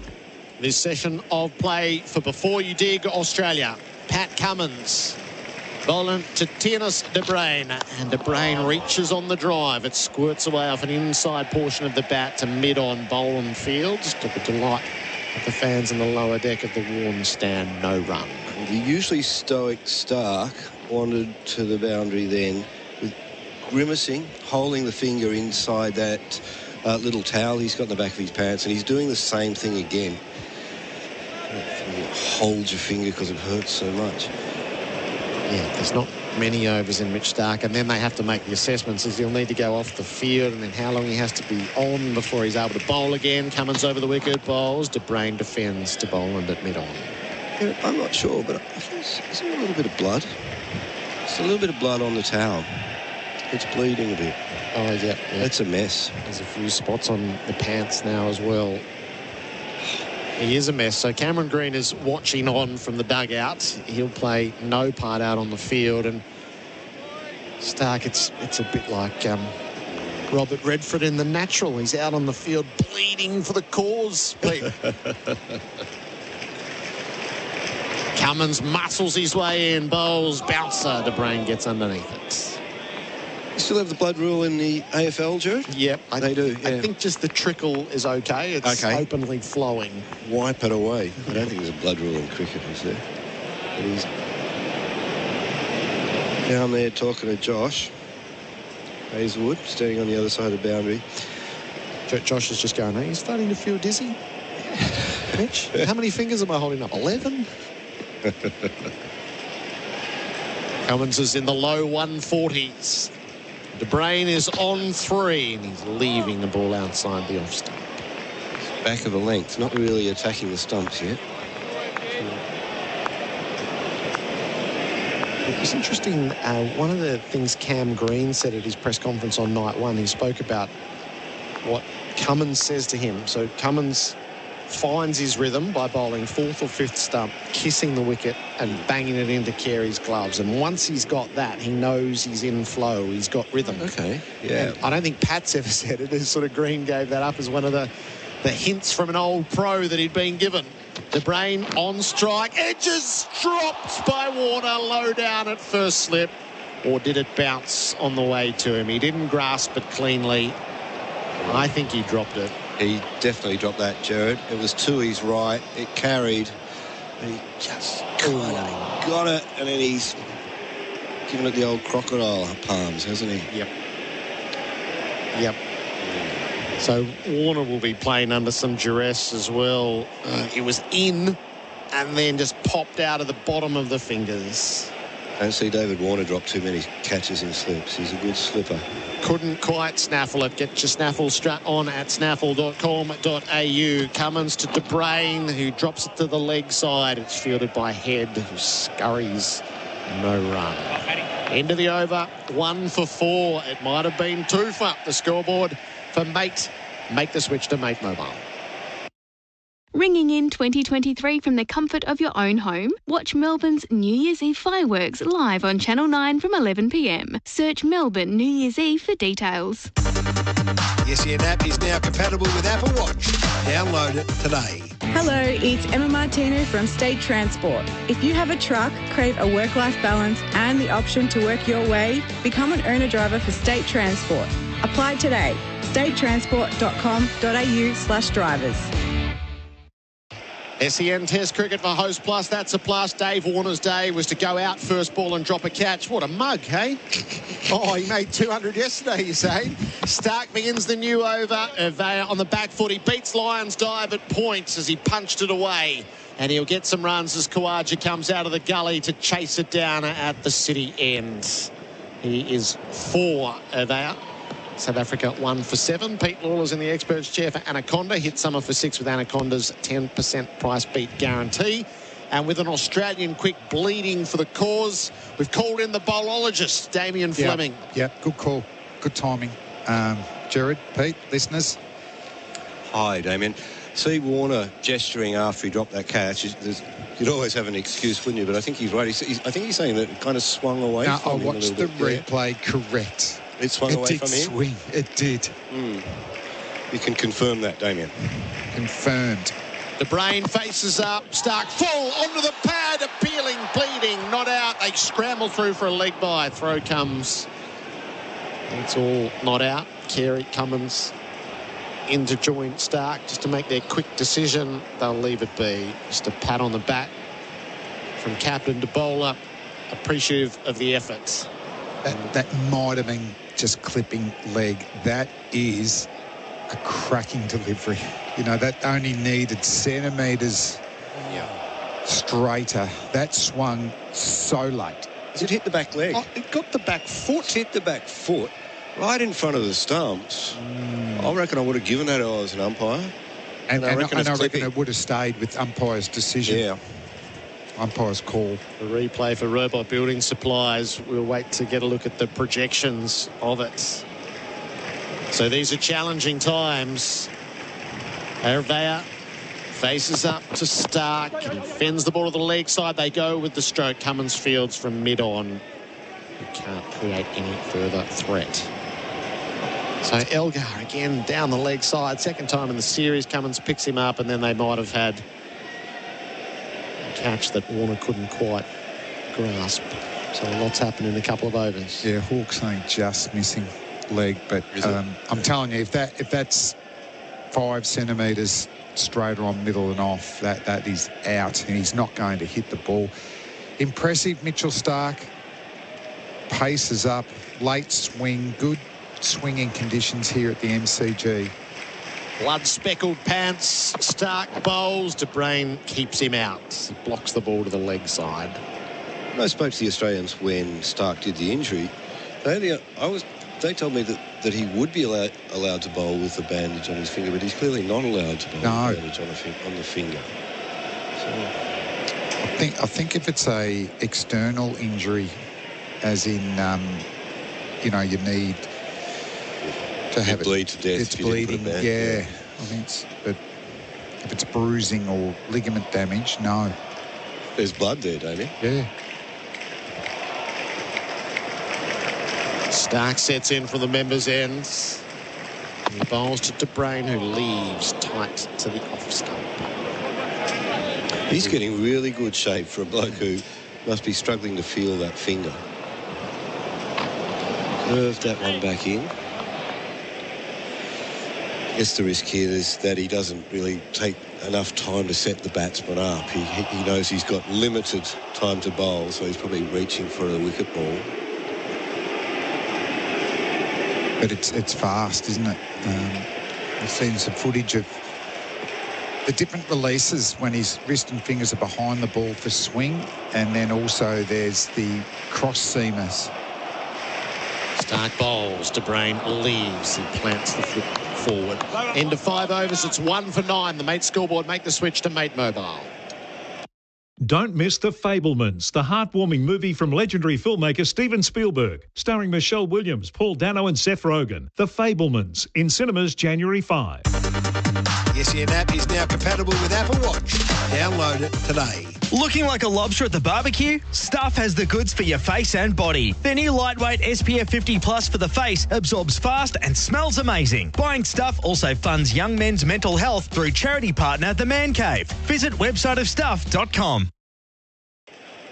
SEN Test Cricket, our apparel sponsor is Ringers Western. Whether it's the paddock or the pub, Ringers Western has the kit to keep you cool this summer.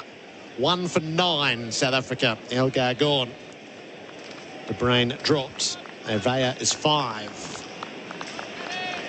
Cummins 2 overs, 2 maidens, 1 for none. It's gloomy in Melbourne. It makes the bowling look faster when it's dark like this. I agree. Cummins in, bowls, Avea leaves. Just some messages going around. Simon Torfel getting asked, about the blood issue, and the umpires may allow the tape to be used, obviously, to stop the blood. And the other one is, does it actually help shine the ball up? Well, you're not allowed to spit on it. Surely you're not allowed to bleed on it. There you go.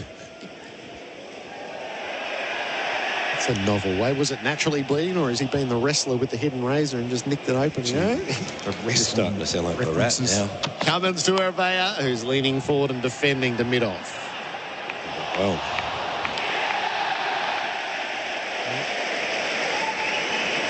It's getting on down at the old Bay 13. There's a tennis ball being tossed around, and every catch is being cheered. There's some light rain that is starting to fall. Well, they've got their shirts on in Bay 13 today. No one had them on there yesterday. Kind of shows you how cold it is. Great idea having the window open, Jerry. Frostbite today. Yesterday was heat stroke. Avea leaves outside the off stump. Yeah, tough conditions for batting, isn't it? There's still a long way to go. New ball's been swinging around. Good pace from Cummins and Stark. Nathan Lyon's warming up. I was just going to say that. We've still got Bolo to come. Does that indicate that was Mitch Stark's last over? Or is he just cold? Yeah, maybe just... I thought he'd come on from the Shane Warne stand. Cummins in past the umpire, bowls over, leaves again outside the off stump. They can play, Paddy, with this new ball.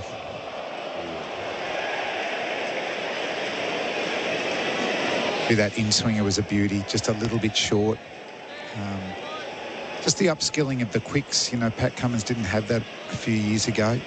I've heard he's been working on an outswinger as well. You know, he needs to get a bit more round arm for that. Mitchell Stark's added in that cross-seamer. Cummins has yet to concede a run. He bowls to Arvea, who was trying to turn it down the leg side. Hit on about the thigh pad. Rolls back down to Pat. Arvea, just uncomfortable, isn't it? It's hard to get flow. A couple of balls outside off stump, he lets go. When they attack the body, he squares up. It was a bowling captain who kept the South Africans out there, wasn't it? Because he knows what it's like to bowl that long, you know, and there's just no point. You just not get anywhere. All you want to do is get off the ground. Tough for the opening batsman as well, Pete. Yeah. Cummins to Avea. Again, he tried to turn to leg unsuccessfully. Got hit by it on the thigh pad. Pat Cummins, 3 overs, 3 maidens, 1 for none. The stats for Laurenex Cleaning. Google Laurenex Cleaning today. 1 for 9. Dwayne's coming in. Hi, I'm Dylan, a family lawyer from Aitken Partners. I know personally how tough separation and divorce can be. It's daunting, so we keep it simple to help you live your best life. Call us at Aitken Partners, 8600 6000. You wouldn't use a chainsaw blindfolded? Yet not checking before you dig online first is like digging blind. Avoid high-voltage electricity cables and high-pressure gas mains every time. Search before you dig online every time and never dig blind. SEN Test Cricket for Host Plus. That's a plus. And it's loud and it's enjoyable to watch at the moment. Stark in, off the pad. Big appeal for leg before. Turned down. And they run a quick single off the pad and they'll consider whether going to the DRS. Here, Pete Lalor still with Damien Fleming. How did you see that? To the naked eye, that looked like a pitched outside leg. But my naked eye is not flash. I don't think it was a swinging delivery. No, they're not going to go up. It has to pitch perfectly for Mitchell Stark. Left arm over. But good signs that he is hitting pads. That means he's bowling full enough. I think it's a good shout. Would have stayed with umpire's call. He's just asking, is that Kettleborough there? Yeah, I think he's indicating, going down the leg. That type of delivery to Avea would be good, though. He's been out a couple of times, hasn't he? Pushing outside off stump. Nothing shots. Nicking behind to the slips. Just touching, according to the DRS. Well, I did like Gerard questioning the DRS decision on the movement of the ball earlier in this test. Stark in, shortish, and off the back foot, pushed away by Avea for another one to the total. 1 for 11. Technology hasn't sort of covered itself in glory in this test match, has it, Dwayne? Well, we do trust it, but do we trust it to 100% or do we trust it to 98%? How much guesswork is in it? Oh, you trust it to be safe in the field. We do. It's true. You had to take it there, didn't you, Damien? That's where I thought you were going, Pete. Yes. Mitch Stark, he's able to bowl at a rapid pace despite that finger injury. O'Brien on strike. Stark into him and he plays at it way outside off stump. Missed it completely, but he enticed him out there and he's been leaving quite a few. And Stark has a word to him. The brain, that's... brainless. No brains, yeah. Yeah, that's a real tail-end shot. Oof. No footwork. Poked the bat at it like it was a broomstick, didn't he? Yeah, even if he hit it in the middle of the bat, there would have been no power. It still would have just been a single. Given those that he's been leaving, including one he didn't play at all and struck in just above the pad Travelling over middle stump. That was a strange move to attack that. Stark in, attacks him, and he plays at this one and gets it between cover and point. Races away toward the boundary. It might not go all the way. In fact, it doesn't go all the way. They really do when Marnus Labuschagne pursues them. Cuts off an opportunity. We might have to have a chat to Rotoflex and Blunston. With Marnus Labuschagne, we get less boundaries. Stability meets the freedom to move thanks to Rotoflex and Blunston. 1 for 14. Hervea 6, De Bruyn 6. Usman just hangs back a little bit for the received throw, doesn't he? Yeah. He knows his game. He starts off with real intent, and then he's happy to let them go past him, isn't he? Usman. He just loves playing cricket. He's still that kid on the beach with his dad, isn't he? Hervea on strike. He's on 6. Stark in and plays. Did he miss it? He did. She got close to it. Stark consents. Oh, jeez. Just hung the bat out at a straight one, didn't he? It's very close. Just squaring up too, Pete, isn't it? I think when you square up, you have a tendency to just spar at balls you don't have to. And Stephen Smith talked about how, he's back to getting more side on. Feels like he's got in a better position to play the ball, but squaring on, you're very vulnerable. Well, Stark needed any more encouragement to stay on. That's it, isn't it? There's a wicket out there. Sorry. Absolutely. 40,000 in today, and it sounds like 40,000. And Stark rifles this in, and it's tucked off the toes down to Scott Boland, to a big round of applause in front of the old Bay 13. Look out when he gets the ball. It'll sound like 80,000. South Africa 1 for 15, still trailing by 371. That's the Mate scoreboard. Make it switch to Mate Mobile. Going off for rain. What? They're off. I didn't even know it looked that heavy. Wow. So they are departing here. I don't think there's a lot on the radar, is there? How heavy is it, Pete, with your... Well, the umbrella is out, so that's an indicator that it's heavy enough for them to... There was a chat between Paul Rifle and Pat Cummins during that over. Maybe there was an indicator that as this stays, it gets heavier, we're off. Doesn't look like a lot around. He still hasn't forgotten his roots, Nathan Lyon. When he saw them going off, he walked up and he pulled all the stumps out just to give the ground staff a head start in getting the covers on. And now he's getting a word from the umpires. Please do not touch the stumps. Is that what's going on there under the umbrella? That's our job, mate. The Hessian being put on, and then the heavier cover. Ground staff scampering to get out there quickly. Overcast, lights are on. It is a little gloomy, but by Melbourne standards, it's not that dark, but the rain with a few spots around. Jeez, I don't know. Unless there's more coming up. Why aren't they playing?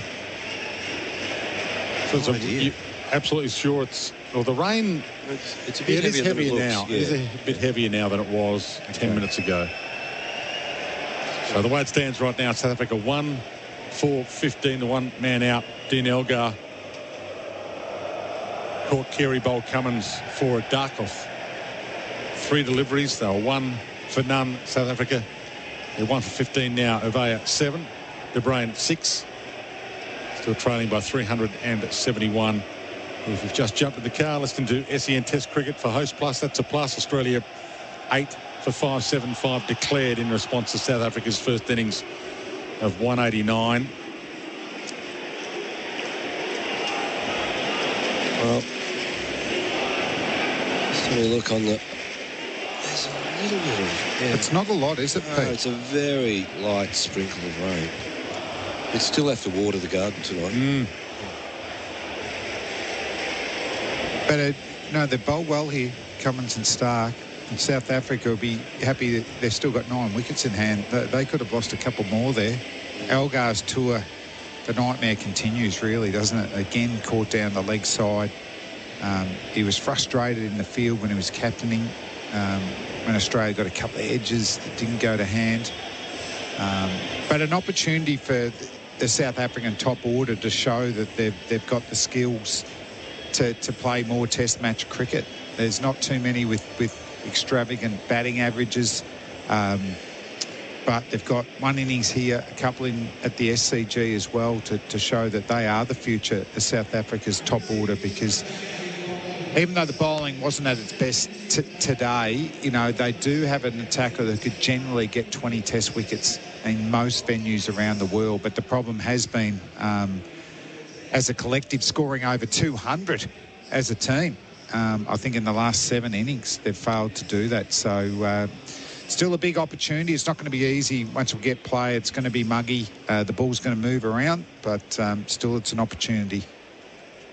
Pete Lalor with Damien Fleming for Anaconda. Our experts hit summer for 6 with Anaconda's 10% price beat guarantee. Pete Lalor's been looking at the radar. I've been looking at the radar. Just looking at, so it's not a bad result really for Stark and Cummins, is it? They can go out, put their feet up, maybe get a little bit more magic ointment on Starkey's finger. Not good for Scott Boland. He's going to have to wait a little while longer. The crowd are going to have to wait for Scott a little while longer. Oh, well, you make them wait, don't you? That's what rock stars do. It is going to be a massive roar when he bowls, though, isn't it? So let's hope this rain goes away very quickly. And the crowd doesn't disperse as well, because they were making some noise. It does look like it's still coming down heavier than the radar would suggest it is. Well, they're not exactly heading for cover in the crowd. No, they're not. No. They're probably some sustenance. Time for a, cherry ripe or whatever. One of those Bundabergs that you got with your face on it, Pete. Are they selling those? Hey, they wouldn't sell many with my face on it, Dwayne. Use it to keep the kids out of the fridge. Bundaberg ginger beer that have been handed around today. A great Australian brew. Never been to Bundaberg, have you? I haven't been to Bundaberg. Has anyone been to Bundaberg? Does it exist? Bundaberg? Yeah, it's a place. So 1 for 15 South Africa, and I'm not sure what the weather is supposed to be doing tomorrow as well. I think it's okay tomorrow, isn't it? The next 2 days. This was always the one that was most likely to have some rain. It actually cooled down a lot quicker. It was oppressive heat yesterday. South Africa had to bowl throughout. But when we turned up earlier today, it was noticeably cooler, wasn't it? A little bit of rain around in the morning. Same way at the end of the day. Very sticky in the morning.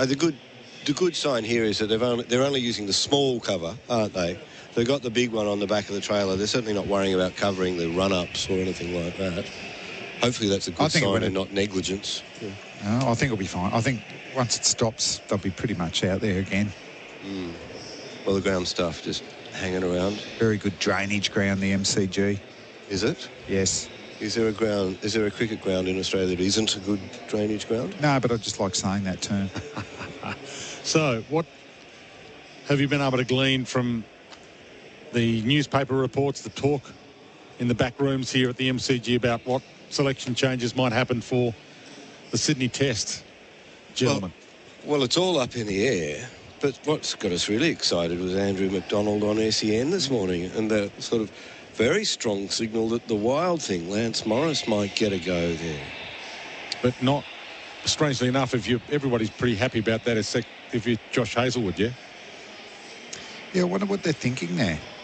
As in, or maybe they're still worried about that he won't play a game.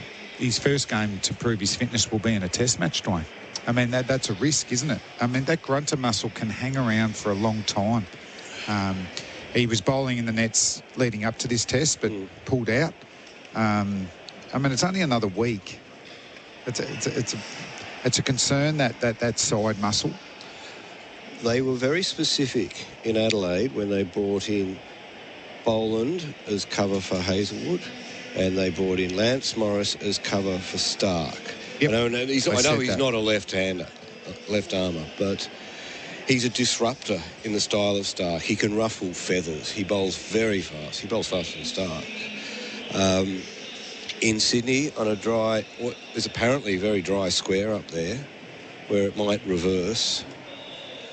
Well, that's what excites me about Morris. I know he'll be a handful on quick bouncy pitches out here, but if we do have the opportunity to make a drier turning pitch, you know, that does lend itself to reverse swing. We're going to India, so it gives them a chance to look at their preferred second spinner in a test match. Our batsmen get to play against spin, so that's good practice for 4 tests over in India. And secondly, even though, you know, Pakistan, England, Anderson and Robinson, you know, were all over the Pakistan batsmen with reverse swing, but they bowl in the high 120s, early 130s.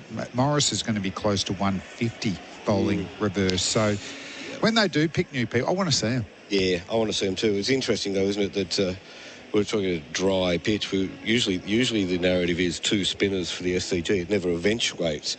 I think the other interesting thing, of course, is this. Are we looking for could we look for a like-for-like replacement for Cameron Green? I maintain that there is nobody like Cameron Green. But what about this Aaron Hardy? Yep. He's got he averages 44 from 19 first-class matches, and he has 41 wickets. Yeah, I mean, he's the closest like-for-like that we've got.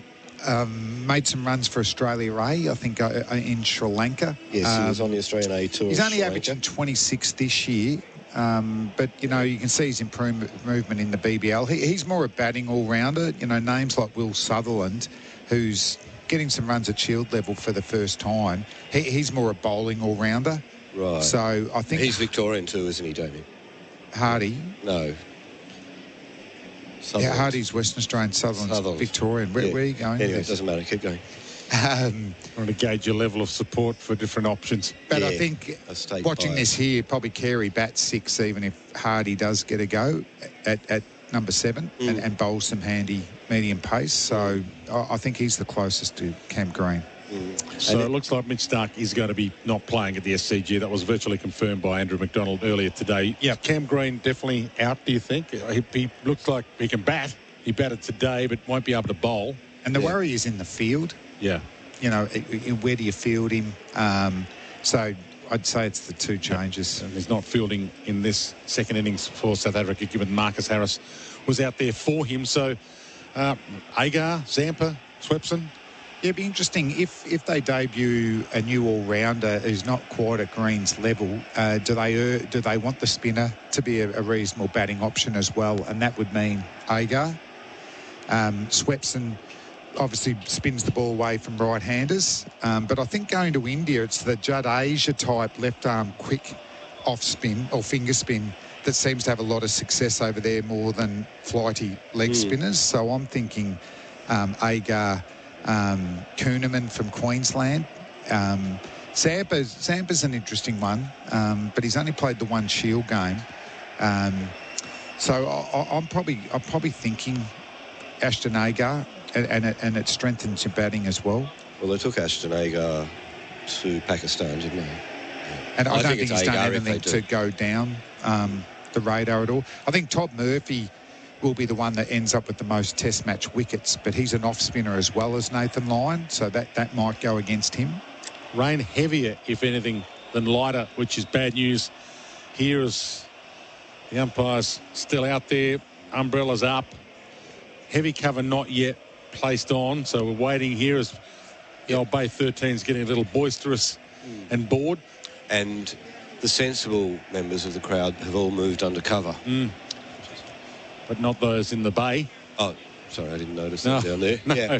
No. Maybe enjoying... They're throwing a tennis ball around, aren't they? Yeah, enjoying their own company at the moment with the tennis ball flinging around. And the way it's transpiring here, it's not looking like it's getting lighter in the sky either. The rain continues to come down. It looks like it's heavier. And if anything, it's looking gloomier. It is, yeah. Heavier, gloomier.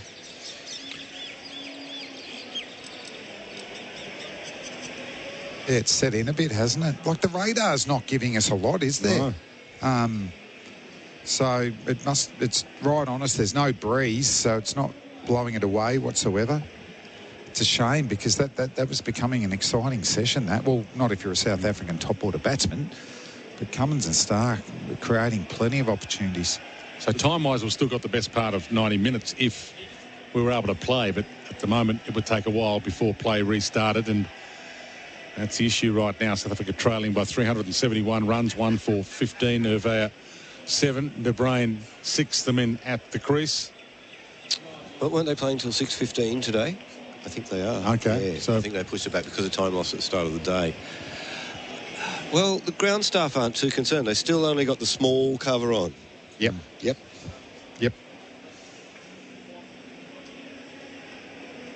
And we generally back them, don't we? So, you know, the radar's obviously not that threatening. You're getting a bit anxious about this. Things getting wet. Remember that year in Sydney when the rain was so light that it wouldn't drain and it stayed on the grass and they couldn't play again? It's the most bizarre excuse I've ever heard. So it becomes unsafe, does it? Yeah, because the grass was slippery and it wouldn't, and there wasn't enough rain to drain away. It was a bizarre event. But cricket's littered with them. Yeah. What did you make of Carey's batting today? I thought it's outstanding. I really liked the way he goes about his batting. Clean, crisp, scores all around the ground. Difficult to bowl to. So he's willing to expose his stumps, and he's a beautiful drive. Oh, I just loved the way he played because, remember, he come in, Nortje's on fire, has hit the stumps twice. Yes. Both batsmen wait a bit back, Head and Warner. But so he gets one where, of course, Nortje attacking the stumps again, and Carey just gets forward and punches the ball to mid-off, and he does it again in the next ball. Like straight away I go, geez, he looks compact. Geez, he's moving into the ball really well. And, you know, he's a classic cover driver, isn't he? You know, he's a real nice swing of the bat. Then he's got the innovation, the T20. He plays the reverse sweep a lot against Maharaj. I mean, that was a top-notch 100. Taking away his gloves, if that was just a pure batsman doing that, you'd say, gee, that's a man who's going to make a lot of test runs. And it wasn't an easy start for him. He had times a bit like Cameron Green this summer where he was coming in where Australia was in a dominant position. Ground staff aren't moving towards that heavy cover, are they? I think it looks like they are, yes. That's a bad sign. They're heading over there in unison. 8 of them about to unfurl it from the tractor. They're giving it a roll at the moment, and that is maybe a bad indicator that we might not get any more play tonight. Yeah, that looks a bit grim. No, here it comes. That's a bad sign. Yeah, that suggests that it's going to lengthen, obviously, time taking off, but also I think they believe they're going to have to mop up a little bit as well. So we'll wait and see what that does mean long-term for the rest of the day's play to end day 3. South Africa 1 for 15 right now with a delay.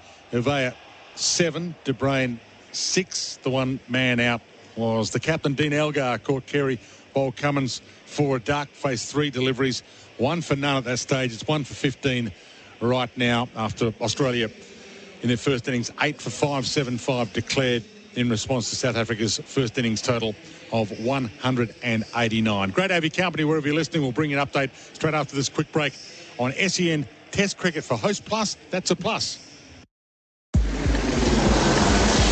Good afternoon. There's been an accident in Maribyrnong, Rayleigh Road eastbound at Van Ness Avenue. One lane closed and is absolutely chockers in all directions. Westbound delays on Rayleigh Road back to Maribyrnong Road. Also an accident in Chelsea Heights. Wells Road closed eastbound at Thames Promenade. Use Edithvale Road instead. Still seeing delays of up to 3 hours on the Westgate Freeway outbound as well due to the current works. Want to be someone who uses your hands? Whatever you want to be, come to a Box Hill Institute talk and tour in January. Visit boxhill.edu.au. RTO 4687. That's the latest SEN Sky Traffic. Harris Scarf's Boxing Day sale is on now with up to 60% off all homewares and Manchester, up to 40% off all electrical and up to 50% off all clothing. Exclusions apply. Shop now. The SEN app is now compatible with Apple Watch. Download it today. Barbecues galore epic Boxing Day deals are now on. Up to 50% off big brand barbecues. Up to 50% off outdoor furniture. And up to 50% off outdoor heating and backyard essentials. Don't miss out. Hurry, online and in-store. Only at Barbecues Galore. When the job needs doing, that's Ace. When you need it fast, that's Ace. When it's Ace Gutters, it's built to last. As a roofing plumber working on an estate, I can't afford to be sitting around waiting for gutters, fascias and downpipes to be delivered. That's why I've always used Ace Gutters. If I order a stocked item by 5 a.m. that morning, I know I'll get it the same day. When it's Ace Gutters, it's built to last. Call 9586 4888 or log on to acegutters.com.au.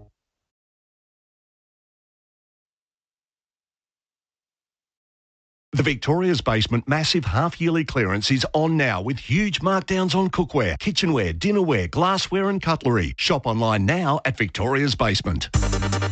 SEN app is now compatible with Apple Watch. Download it today. This is Ben Reid. If you're preparing to sell a property early in the new year, now's the time to speak to an Ian Reid vendor advocate. Call 9430 0000 or visit ianreid.com.au. Ian Reid Vendor Advocate. Sell your home a better way. Go on, ring us.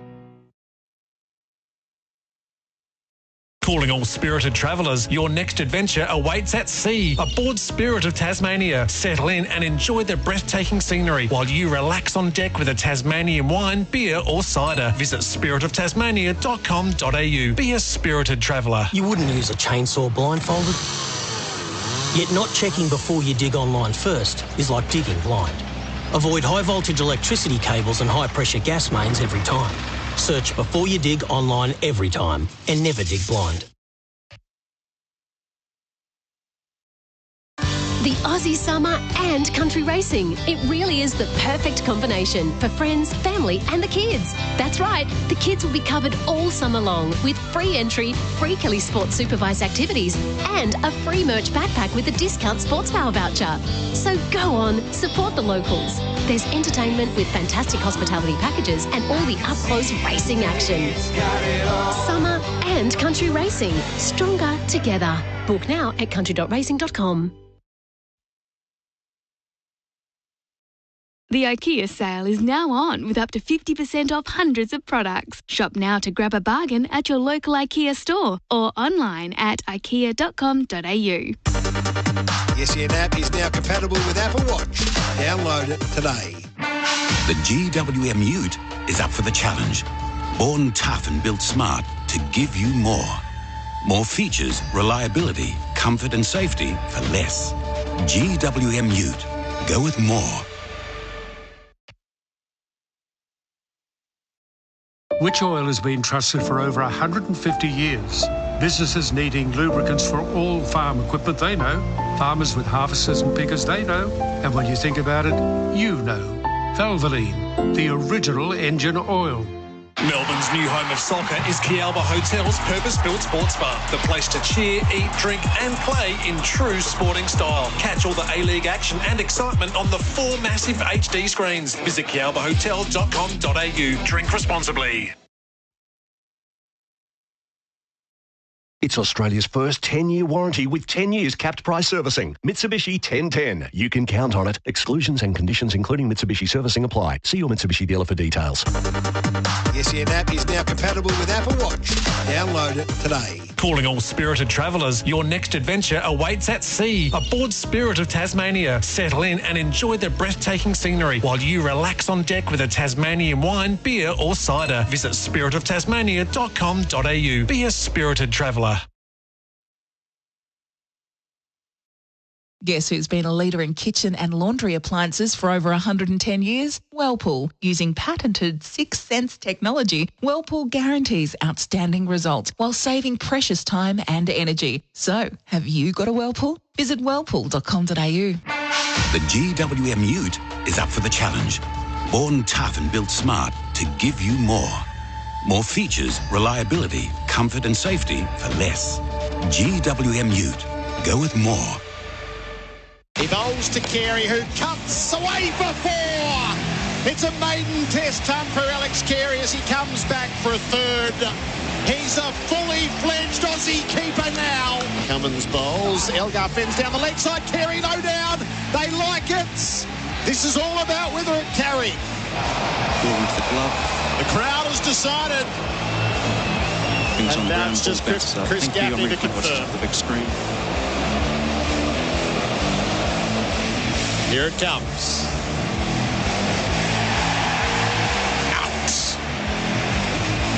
Elgar gone for a duck.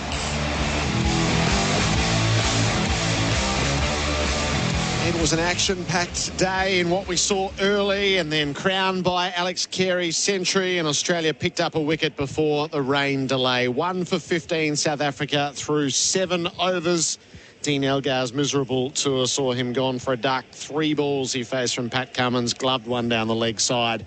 Carey took the catch. So 1 for none at that stage. Dwayne survived a drop catch of Warner at first slip on 3.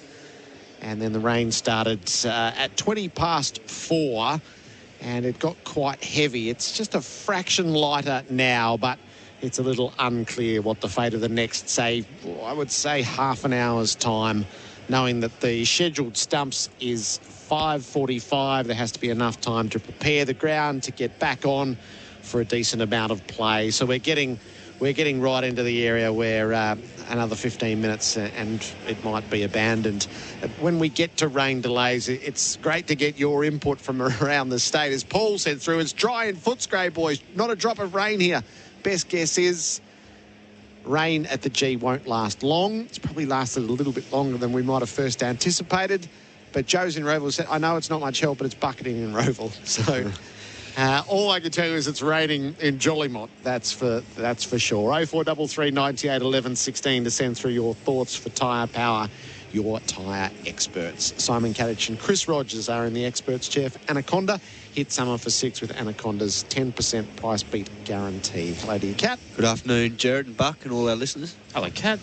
It's just it was a bit unfortunate. It was sort of building like a cauldron, wasn't it? And the atmosphere was playing a role in that, and the fans down in the Warren stand, and you could just imagine what it was going to be like if Scott Boland got ball in hand and took an early wicket. So, yeah, it's a bit of a reprieve for South Africa. I suspect this would have been a fearsome hour. Yeah, massive reprieve. There's 10 South African batsmen, all very happy that that's come down now with the lights on, and they can hope that they can stay off for the rest of the day and come back tomorrow with 9 wickets intact, because it was going to be an ugly last session here tonight from what we saw early on.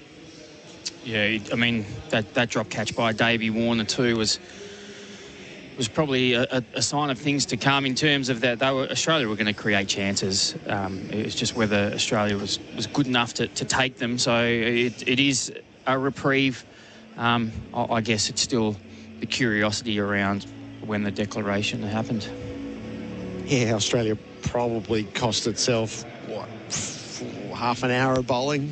We think if they'd been a fraction more proactive on the way to tee and taken the half hour there, and then they got only about 35 minutes after tea. And the way it was, it's hard to imagine there wasn't more wickets down. I guess they're just pretty confident that Mitch Starc was going to be able to bowl and carry a workload, so it wasn't going to be straining too much for Boland and Cummins.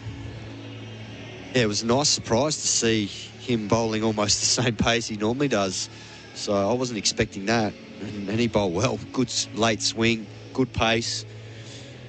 So, yeah, that's a bonus for Australia to think that, he's going to probably be a lot more active in this second innings than we first thought. He ripped his finger open, so there's some drama around. His strides are all bloodied and trying to clean it off between overs, so bleeding for the cause. Yeah, that nail doesn't look good at all.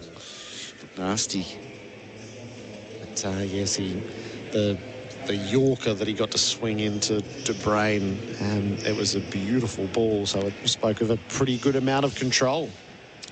It was interesting too in the first test when Elgar was caught down leg side. I heard there was a bit of chat, unlucky. But actually, I think that some batters have a bit of a weakness there. You close yourself off and you push out at the ball and your hands get away from your body. So it can flick the glove to go through. And I reckon Australia, whether it's through by luck, but they've recognised that that's a bit of a weakness for Elgar. So they do tend to will tend to target that kind of right armpit for him.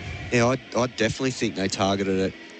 They'll know whether it was targeted or not, but they see all this stuff. It's like us talking about Travis Head getting out that way, exact same way you're talking about twice in Brisbane. Same with Elgar. He's already been out like that in this series. As soon as there's a dismissal, you're onto it and you see whether there's a a pattern evolving, and then you follow it as an opposition team, and that's part of the preparations and the analysis of it all, because there's nowhere to hide now. Like, if that's happened over the last 12 months 2 or 3 times, well, the opposition's got to recognise that and say, right, this is something we need to exploit, and this is how we'll exploit it. Pat Cummins is the perfect man to exploit it. The other thing that Mitchell Starc was noticeable with him was that, yes, he swung the ball, which we know he does, but he's also got this scrambled seam ball now that is causing problems, and he tried it to Ervia so that the ball kept coming back in towards the stumps, because as soon as the left-hander knows that the ball's swinging all the time, he's going to probably leave a lot of balls. But if he's got the other one coming back in, it makes that harder to do.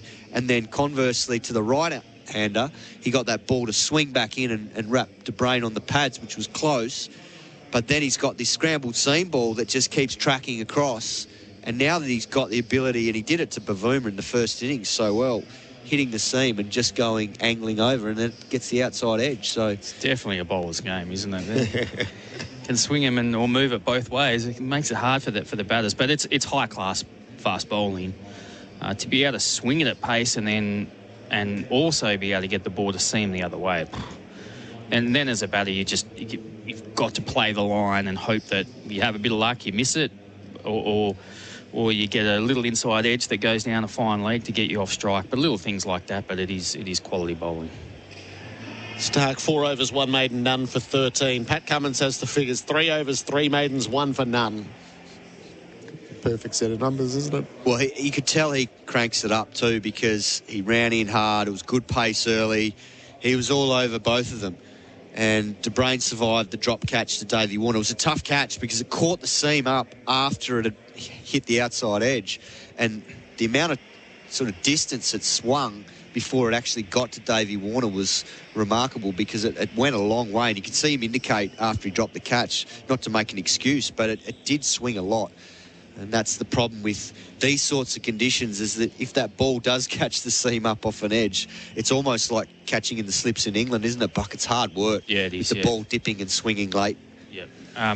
Interesting, in the first innings, I've got a few statistics here, but Pat Cummins, of all the Aussie bowlers, he acted as the enforcer. He was the running in, bowling shorter. 30% of his balls were like waist level and above, whereas you look at Scotty Boland, it was like 8% kind of thing. So he didn't get the rewards in the first innings, and that's often what happens, because there's a bit more grass, there's a bit more sideward movements for those fuller balls. But then in the second innings, when it does flatten out, those bowlers who really come in and smash the wicket hard, they can be the ones that are a bit tricky. So the fact that he's got 1 for none, probably should have had 2 for none. He might, cause South Africa a fair few problems in this innings. Australia's batting, so throughout the summers, 8 declared for 575 today. Where did we start? Perth. 4 declared for 598. Adelaide, 7 declared for 511. Brisbane was an anomaly with the pitch that was brought forward. Is one of the foundation planks was sort of to restore on home soil the scoring of big totals, plus 500 totals. And they've done it 3 out of 4 first innings this summer. Yeah, in these conditions, it's a very, very good batting lineup. And I mean all the way down, because the tail are crucial in this as well, because in Test cricket, when you know you can get a team 5 down like South Africa, Australians are buoyed because they know we'll work hard. Once we get 5 down, we know we can go through the tail because we've got a strong bowling lineup. But when you know, like the South Africans, that you've got to go all the way to the end because the tail can bat, it becomes a mind game, and you just know it's relentless.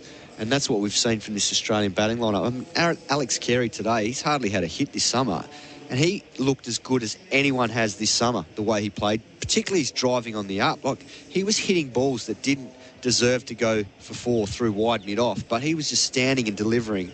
And yes, there wasn't a lot of movement, but the confidence in his game was great to watch, and the ball striking was as clean as anyone this summer, and that's saying something, because Travis Head's creamed them this summer, Labuschagne's been in great touch, Smith's been in great touch, Davey Warner played a magnificent knock yesterday, but Alex Carey's played as well as any of them in this knock today.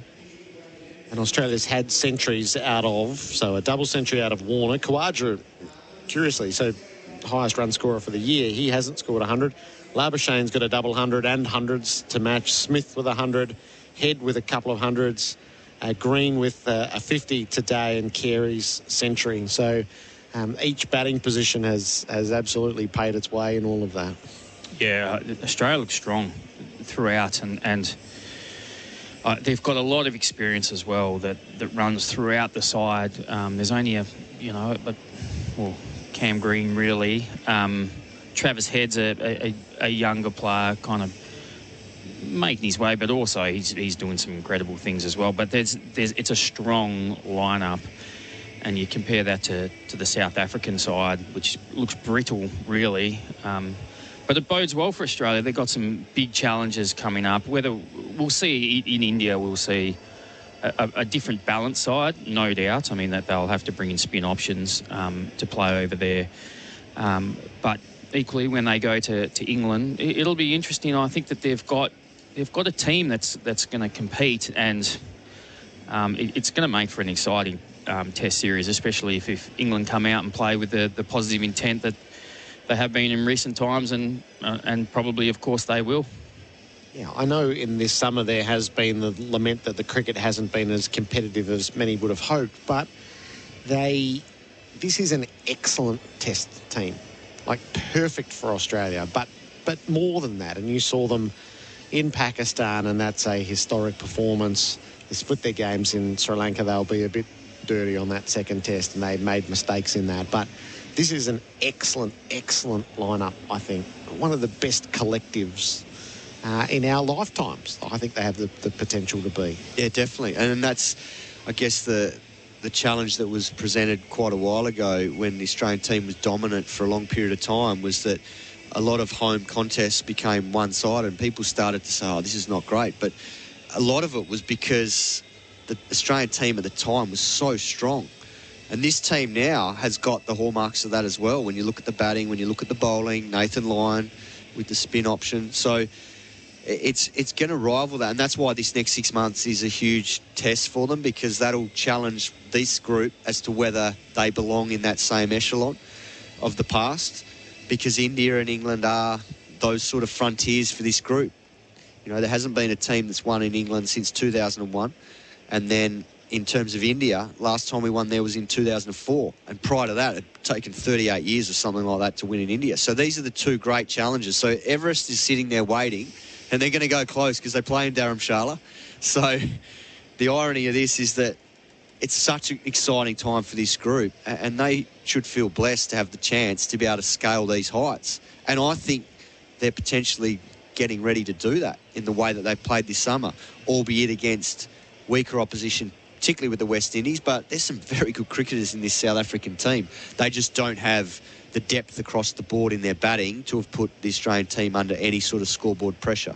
Had they done that at the Gabba in that first innings, and I'm not talking a huge amount of runs, I'm talking 220 to 250, which we spoke about day one. If they'd done that, it could have been a completely different Test match. But their bowling lineup and their batting at the moment looks very strong. I just looked at that, and what I just said before, Travis Head is actually 28, and we think that he's one of the, he's the second youngest player in that side. So they have unbelievable experience throughout, and that just bodes well. And I think the other thing that Andrew McDonald, I know from his time at Victoria as well, when he had a lot of success there, they had an experienced lineup, and he manages to get them playing as a group, able to get the senior players all going in the same direction, and they're getting the rewards at the moment, but obviously there's some bigger challenges ahead. And each player should feel in good form in their own game, and I guess that the purpose of this summer is that was the opportunity, knowing that the real challenges were there offshore. So don't fumble what's happened at home, but if the team is cohesive and each individual feels on top of their game, then it gives them the best chance to go and succeed on the frontiers that are a big challenge individually and collectively. Yeah, they can only play who they come up against, so that's out of their control. And I think we all thought that this series here was billed as the heavyweight title, but it ended up being a fizzler, really, because South Africa are way behind where they need to be with their Test cricket, particularly with their batting. And that's been proven in the way this series has played out, and all probably in the last few series for them, really, because they fired a shot in England in the first test, got 1-0 up, and then just imploded after that with some of their decision-making. And now the question for them will come on Elgar as the leader, because they haven't looked inspired at all. So this series could take him down, because his numbers as skipper aren't brilliant, and his batting, he's had a miserable time here with the bat, even not just this series, but in previous series. So I think the questions will be asked of his leadership for the rest of their sort of hierarchy, I think. Yeah, I mean, I know you were critical of his captaincy and the strategy that they've shown throughout. I agree. I think that they've missed tricks along the way, and you know, you look back. You always look back in hindsight, but I think there were some obvious decisions. None more so. And I know that they were already behind the game, but yesterday, after Jansen had got the ball doing all sorts and was all over Steve Smith, had him dropped when he was about 10, and you thought it's only a matter of time here. They had the lunch break, so it's a 40-minute break. They come back out, and Nortje was bowling, which was fair enough, but then Maharaj was bowling, and you thought, okay, well, they're doing that to get the over rate back up. But then we've seen periods since where it's been the fast bowlers going. That was a moment right there. You had to recognise that. And if you can't recognise that, well, then there's a problem. Steve Smith recognised that first ball, because what did he do? He ran down at Maharaj and hit him straight over long on for 6, and he basically said, mate, you're not bowling this to me now. And that was the signal for me that he sent the message loud and clear. This is how I'm going to treat you if you're going to bowl. And Elgar should have picked up on it and ripped him off after about 1 or 2 overs and thought, oh, hang on. But he didn't see that. And even today, there was a little signal today. So Mitch Stark's got a busted finger, right? And Nortje's come back to try and get the tail and get his 5-for, well-deserved. And he'd run out of fuel, so he didn't have much left in the tank. But he had a deep square leg in front. And if he's bowling high bounces to Mitch Stark, there's no way in the world with a busted finger he's hitting him in front of square. And yet, when he did bump him, the ball went behind square. And it's little things like that. Like, he's played the game long enough. He's played 70 tests or whatever. He's got to know that. And that's the thing. All those little things add up. Yep, I could talk about... Am I allowed to talk about another one, Gerard? I mean, Nathan Lyon comes out to bat. There's one thing about Nathan Lyon, you know, or I think you know, he's actually quite a talented batter. But the reason he bats so low is because he's scared. He doesn't like the pace.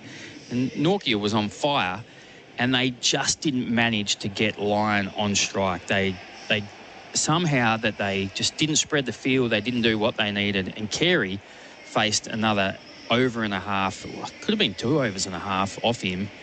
And in the end, Nathan Lyon didn't face one ball from Nortje. He went on to get 25 off 17 balls. They put on 40 off 40 balls.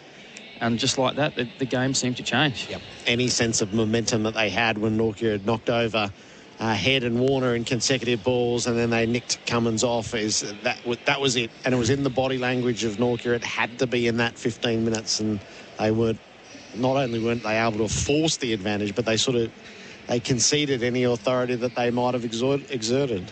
Yeah, and it's going to be tough for them now. And it is interesting now that with what we're seeing from their bats. I mean, they've in the last 15 years, they've had some amazing batters. And it just, you know, at the moment, they don't seem to have any. They've had a number of all-time greats. Yeah. I mean, Graham Smith, his record as an opener, he was a fantastic player and obviously leader. And then you throw in Jacques Kallis, arguably the greatest all-rounder of all time. A.B. de Villiers, one of the great batsmen of the modern era in all formats.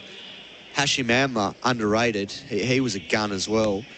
And then I'm missing someone. There's probably another one. There's De Kock, who's not playing anymore. I mean, he's just playing white ball cricket now. So they've lost 5 or 6. Faf, yeah, there's some gun players there that are no longer, you know, or they're just playing in the league. And that's the danger of these leagues, because Faf's still playing. You watch him play for the Scorchers, and he's just destroying teams. He got 70 off 30 the other day in Melbourne and made the Stars look second rate. Yep.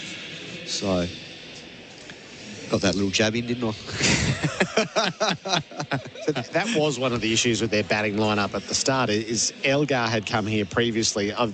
He was the least in their batting lineup, And then he came here this time and he was their P. And his record in Australia is not great. No.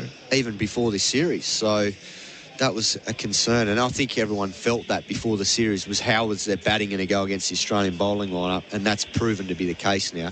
They've got another opportunity here in the second innings. This wicket's still good to bat on, but it will be challenging against this Australian attack. Well, that probably the interesting thing, though, I think this has been an incredible pitch. This is one of the best MCG pitches I've seen for many, many a year, just because of the pace that it's gone through. But think how many people have been wrapped on the knuckles, which suggests that actually the ball is flying through. And you know that with this Australian attack, with the skill that, you know, that kind of deft skill that they have to be able to make the ball bounce or talk, or I think it's going to be really challenging for the South African bats. So I think we've sort of wondered while they've been trying to restore the MCG pitch, is it never really had a character. Like when I was growing up, it was a mud heap. There would be ankle biters, and so there's a certain romanticism because it's such a great stadium. It's never had a great pitch. Then when we hit 17 and 18, which was a crisis because it was dead, I remember sitting with Stuart Fox and just asking, so if we were to write, what would we like the MCG pitch to be? What character would it have? Now, our pitches have changed all around the country, but Brisbane is distinct when it's right. Perth was distinct when it was right. Adelaide was always distinct, and it changed with the pink ball, and they've done a really good job. And Sydney used to be, it's not anymore, but it used to, the MCG never had character as a pitch. So are we starting to see what we should aspire to each Boxing Day test? Yeah, because the one thing, even in local pitches here, it doesn't really spin. It's a lot of the pitches are kind of low, slow wickets. But I know when I came and played Premier Cricket here, you know, spin wasn't really part of the culture. I know Victoria have produced a number of good spinners, but really in Premier Cricket, I don't think you saw a lot of pitches, you know, rag and turn and bounce and all that kind of thing. So, and out here, can you remember the game, Kat, were you playing when Marcus North got the 200? Yeah.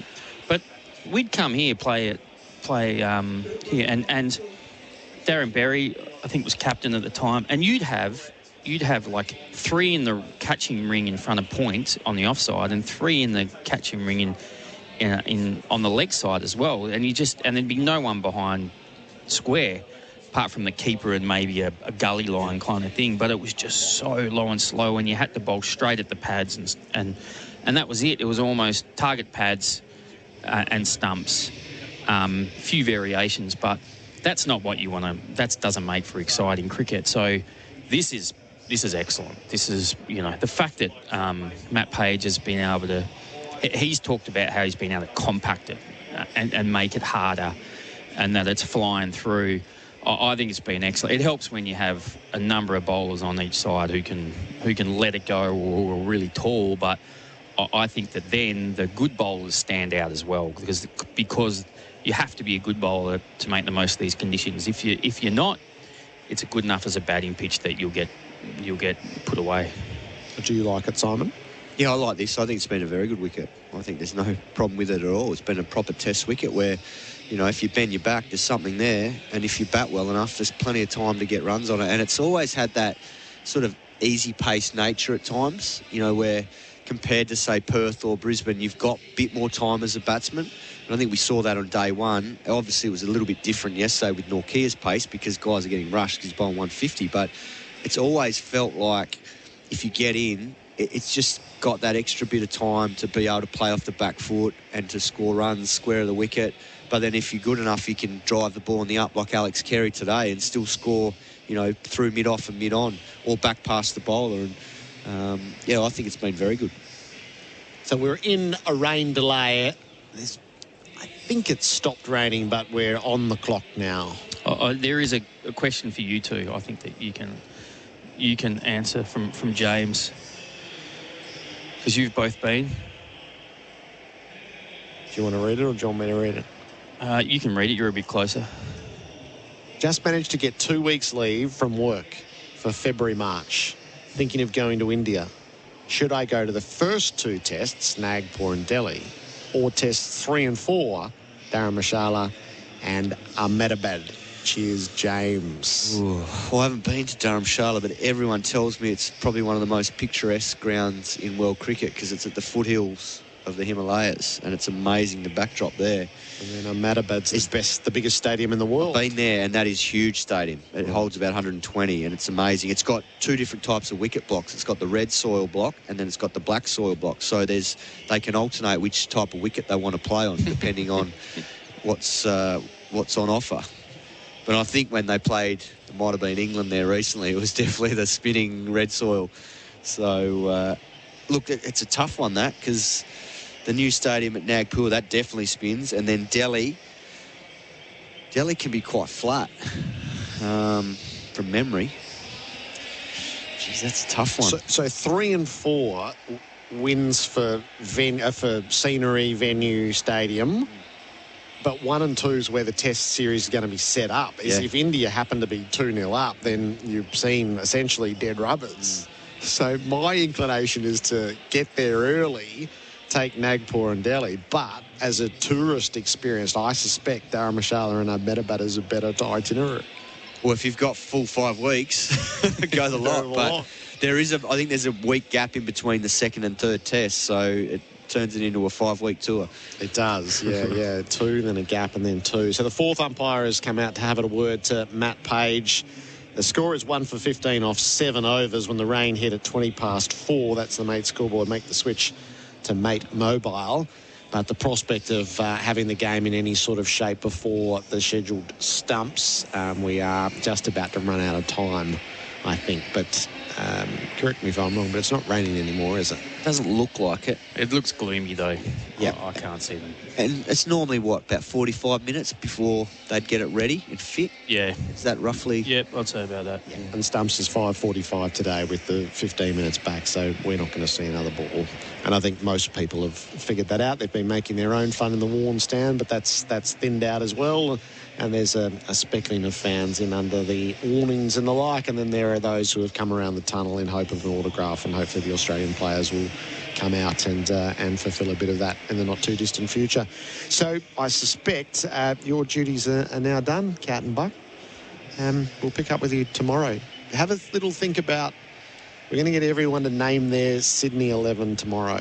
So we'll work on the basis that this test will finish on day 4. And that Green and Stark are out. I think that's a fair premise to work from. So bring your 11 for Sydney and be as creative as you like. And can I just double check? Andrew McDonald definitely said that Lance Morris would replace Mitchell Stark. Yep. Earlier today. Yep. Okay. That was the only way to read what he said. But I don't actually want you to predict Australia's 11. I want your 11. Oh, okay. So if you were George Bailey, what would you send out into the middle at the SCG? We'll let Pete do this is what Australia's going to do. I want each of you to choose your team. Do we have to be serious, Gerard? You can pick the Victorian 11. Victorian 11, I reckon. Any way you like. Chris Rogers and Simon Katich on SEN Test Cricket. Our experts are for Anaconda. Hit summer for 6 with Anaconda's 10% price beat guarantee. We're in the rain delay. I suspect we're approaching stumps on day 3. To get Australia to bat again, South Africa need to make 387 in this second innings. They lost Elgar for a duck. They are 1 for 15. SEN Test Cricket is for Host Plus, an industry super fund for all Australians. Still seeing massive outbound delays of up to 3 hours on the West Gate due to works, as well as delays following an accident in Maribyrnong, Rayleigh Road at Van Ness Avenue, and another accident in Narre Warren to take note of. Narre Warren North Road northbound at Madger Drive, 1 lane closed. It's end of year madness at JB with crazy deals like a ridiculous $305 off Sonos Arc soundbar. Plus stacks more deals on now, only at JB. That's the latest SEN Sky Traffic.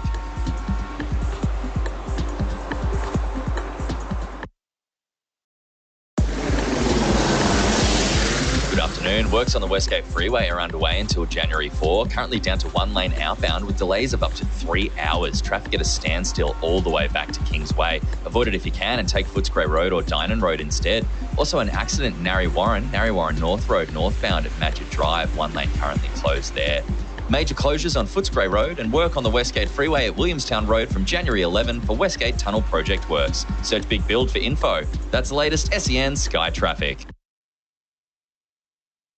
Bingley's biggest Boxing Day sale ever is on now with huge deals on TV, tech, fridges, laundry, cooking and more. Head to bingley.com.au. Better living every day. The SEN app is now compatible with Apple Watch. Download it today. Hello, it's Albert Sanusa from State Transport. With leading industry rates and ongoing training, State Transport are the best employers for local couriers, heavy rigids and semis. Apply today. statetransport.com.au/drivers.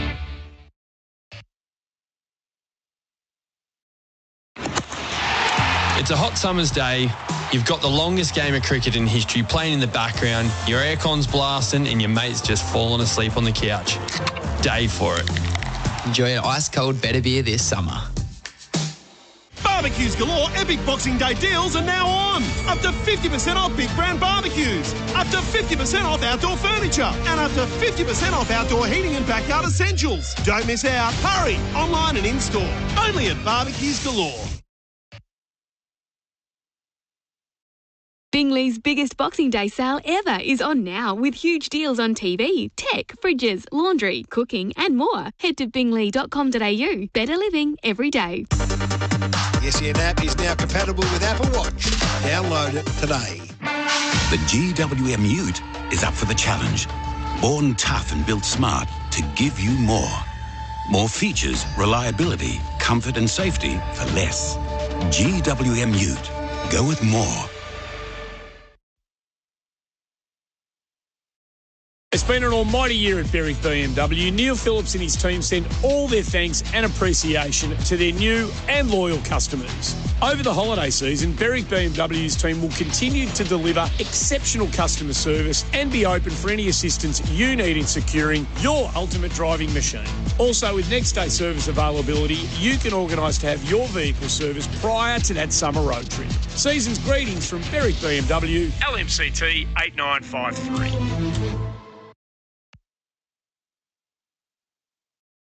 Find the find of all finds and save at Savers during their one-day sale. Save 50% off all clothing this Thursday only at Savers. Doors open 8 a.m. The SEN app is now compatible with Apple Watch. Download it today. The 7-seat Isuzu MUX, a camping chair and 3 bars of 4G. These days, the office can be anywhere. Live your own way. Search Isuzu MUX.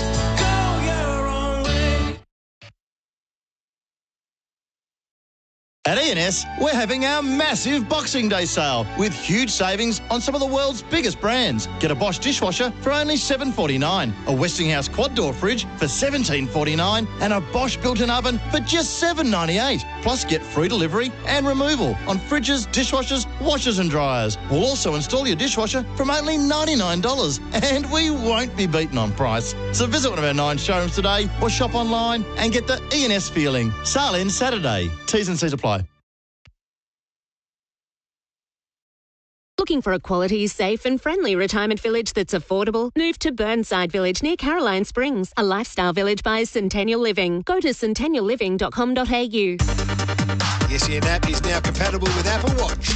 Download it today. The CR-V is here to impress in all its delightful detail with Honda sensing, legendary Honda reliability and intuitive tech features. Order now with delivery from January. Visit honda.com.au to find out more. Honda Australia Pty Ltd. LMCT 4136. Are you ready to become something new? Box Hill Institute and Jobs Victoria are offering free qualifications and support to get a job in a growing industry. Become a tradie, an aged care or mental health worker, or maybe even work in IT. And they're just some of your choices. You'll get career counselling, mentoring, and we'll connect you to a job so you can earn while you learn. Set yourself up for an amazing future. Places are filling fast. Find out if you're eligible. Book a one-on-one now at boxhill.edu.au and become RTO 4687.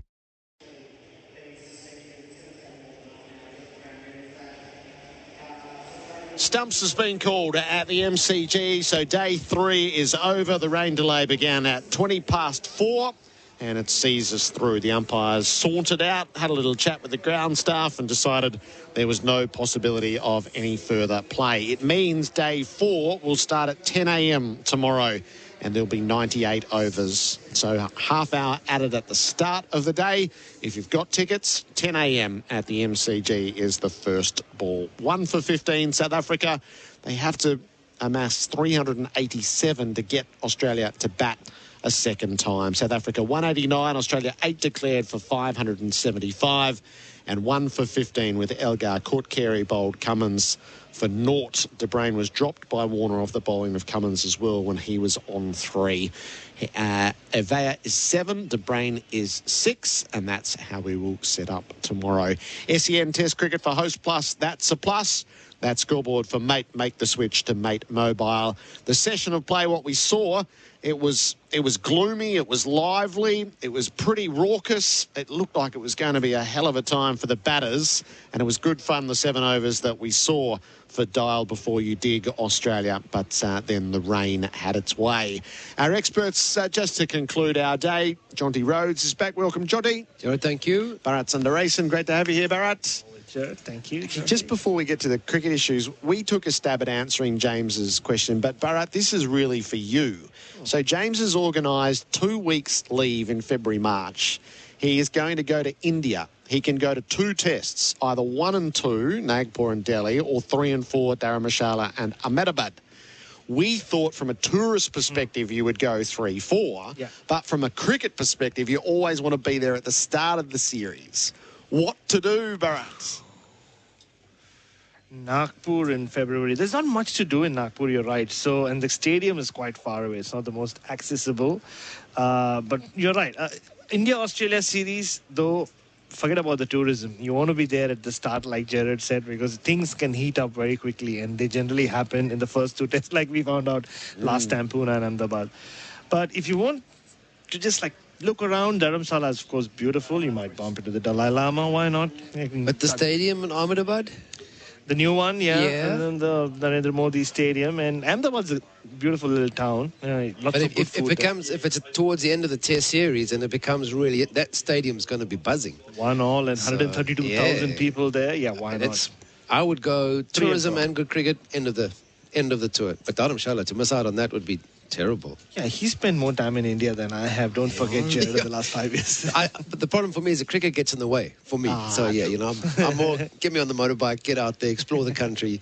But, I just think from a cricketing point of view, sure, the start of the series would be great, but the stadium where they're going to end it, and Dharamshala, one of the most picturesque stadiums you can ever go and watch cricket at, for sure. There you go, James. So we think 3 and 4 if you're making a choice, and you're in great hands with 2 people who know India so well. What do we think? Jonty is losing Elgar down the leg side for naught. Oh, that's grim. It's more than grim. It's a big concern. I mean, it wasn't the first time. It's an unlucky dismissal. It's obviously a part of the Australian bowling plan because it's the second occasion they've got him out down there. And again, for me, a massive worry is from South Africa's perspective, we just don't seem to learn from the mistakes that we've made. So, it's now, 7 innings where we haven't gone past 200. And it just means that you can blame the surface as much as you want. And sure, there've been some tough surfaces to bat on, but you compare that Australia managed to give more than 200 at the Gabba. England got a score of 400 when South Africa didn't even reach 150. So there are small, in fact not even small issues. There's large issues with regards to the batting team. We knew there'd be hassles coming here. The bowlers have been the mainstay of the team for quite a while, but didn't realise that the sort of how glaring the disparity between the 2 batting lineups would be.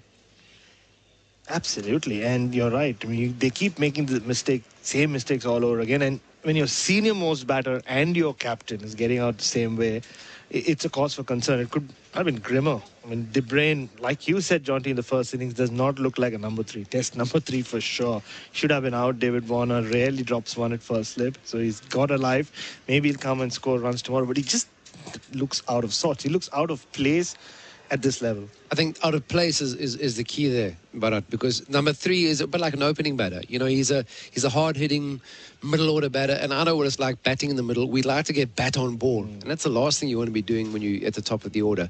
But the key, again, does it make a difference or from a South African prospects that Dean Elgar is now out? He is the one player, possibly with Themba Bavuma, who can, endure and absorb a lot of the pressure. He might not look pretty. Themba Bavuma is probably more free-flowing, even though he doesn't score quickly. Dean Elgar is somebody who can hang in. And you look up and he's eventually got to a 50 or a 60, and you kind of wonder how on earth he got there. Yeah. But he does have that tenacity. So losing him so early on and so cheaply, and again so softly down the leg side, is a big issue for South Africa. This tour can be a graveyard for a touring captain, historically. Like, how harsh will the assessments for Elgar be, given the shape of things now? And it looks irretrievable from here.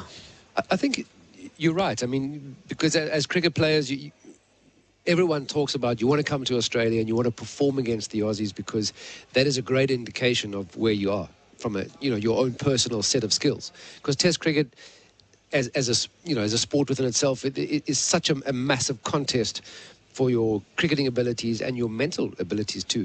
So yes, he definitely will be judged. The big issue though, from South Africa's point of view, is there's nobody else really putting their hand up. I mean, you've got Themba Bavuma, who's been the white ball captain, had a disastrous T20 World Cup recently. So, from a self-belief point of view, he's not somebody wanting to take over the mantle of captaining the red ball cricket. Rabada is somebody been spoken about. He is a leader within the bowling setup. But if you watch the way Nortje has bowled in this series, from my perspective, he is emerging quite quickly as almost the leader of that bowling setup. So, who to replace Dean Elgar with this? There isn't a sort of lot of choice for that, but it can, and it's not just the way. It's losing a series in Australia is not a disgrace. They're a good side. They haven't lost, since I don't know when in a Test series. I can't remember what the quiz was early on today. I've lost it already. But it's the way that you play and the way that the team performs, and that's a massive concern for Dean Elgar, because he spoke about matching aggression with aggression, and they've spoken about it, and not once have they delivered that. One or two sessions where we've bowled pretty well and aggressively, but never with the bat. He's talked a big game, Gerard. Every press conference, every opportunity he's got, he's talked a big game, but he's not really walked it at all. Not as captain, not as batter. And you don't even have to look too far. Just look at the previous series. Craig Brathwaite with a very weak team came, but he made 100. He at least put his hand up. We were there, Gerard, when he really, in every innings he played, he showed a lot of grit and gumption and played like a leader. We've not seen that with Elgar as captain, and especially not with the bat. And just go back to the conversation post the Gabba Test, 2 days, and the sort of comments where he was giggling at the press conference and saying, you can't really judge a performance because that kind of surface is not great, and we're not going to criticize our batting lineup because it was impossible to bat on. It was the same for both teams, and it was about who could maximise or utilise the time at the crease. Travis Head, certainly from the difference between the batting lineups, he was superb. And but if you're not concerned about getting bowled out for 99 as a Test playing, as number 2 in the world, was number 2 at that stage on the Test world rankings, that for me is, maybe it's the way that if you're losing. I've lost to Australia. I haven't won every series that I've played against, but it's kind of the way that you play, the way the team has played, and the way the captain has led from the front is a major, I think for me, is a major concern. The story of today is Alex Carey. He was the leading run scorer of day 3 for Victoria Police, made for more. He made 111. Dave Warner had made his 200 yesterday. There's this beautiful image, Bharat, which I know we've spoken about off air. I'm not sure whether you've spoken about it on air, but so Carey cuts the ball through cover and you realise it's going to be a century, and then you glance back and there's a player running with his arms in the air. He's back. And I just assumed it was Carey. It was Cameron Green running in triumph, because there's this special bond between the all-rounder and the keeper in this team. It's a beautiful bromance that's building up behind the scenes. I bumped into them after the Perth win, and you could see Alex Carey has just taken young Cameron Green under his wings. They talk about each other as being the engine room of the lower to middle order, or middle to lower order, 6 and 7, and they kind of look out for each other. Not just at the on the field, but off the field as well, when everybody else is going after Cam Green, and just taking the mickey out of him because he's the youngest member of the side. Alex Carey is always standing by him, standing with him, and just saying, "Don't worry about it, Cam. Like, don't worry, man, don't worry." And to see Cam Green being out there when Alex Carey finally gets to his Test 100. He should have done that in Karachi. He was bowled by Babar Azam of all people. But you just saw it. That was genuine delight.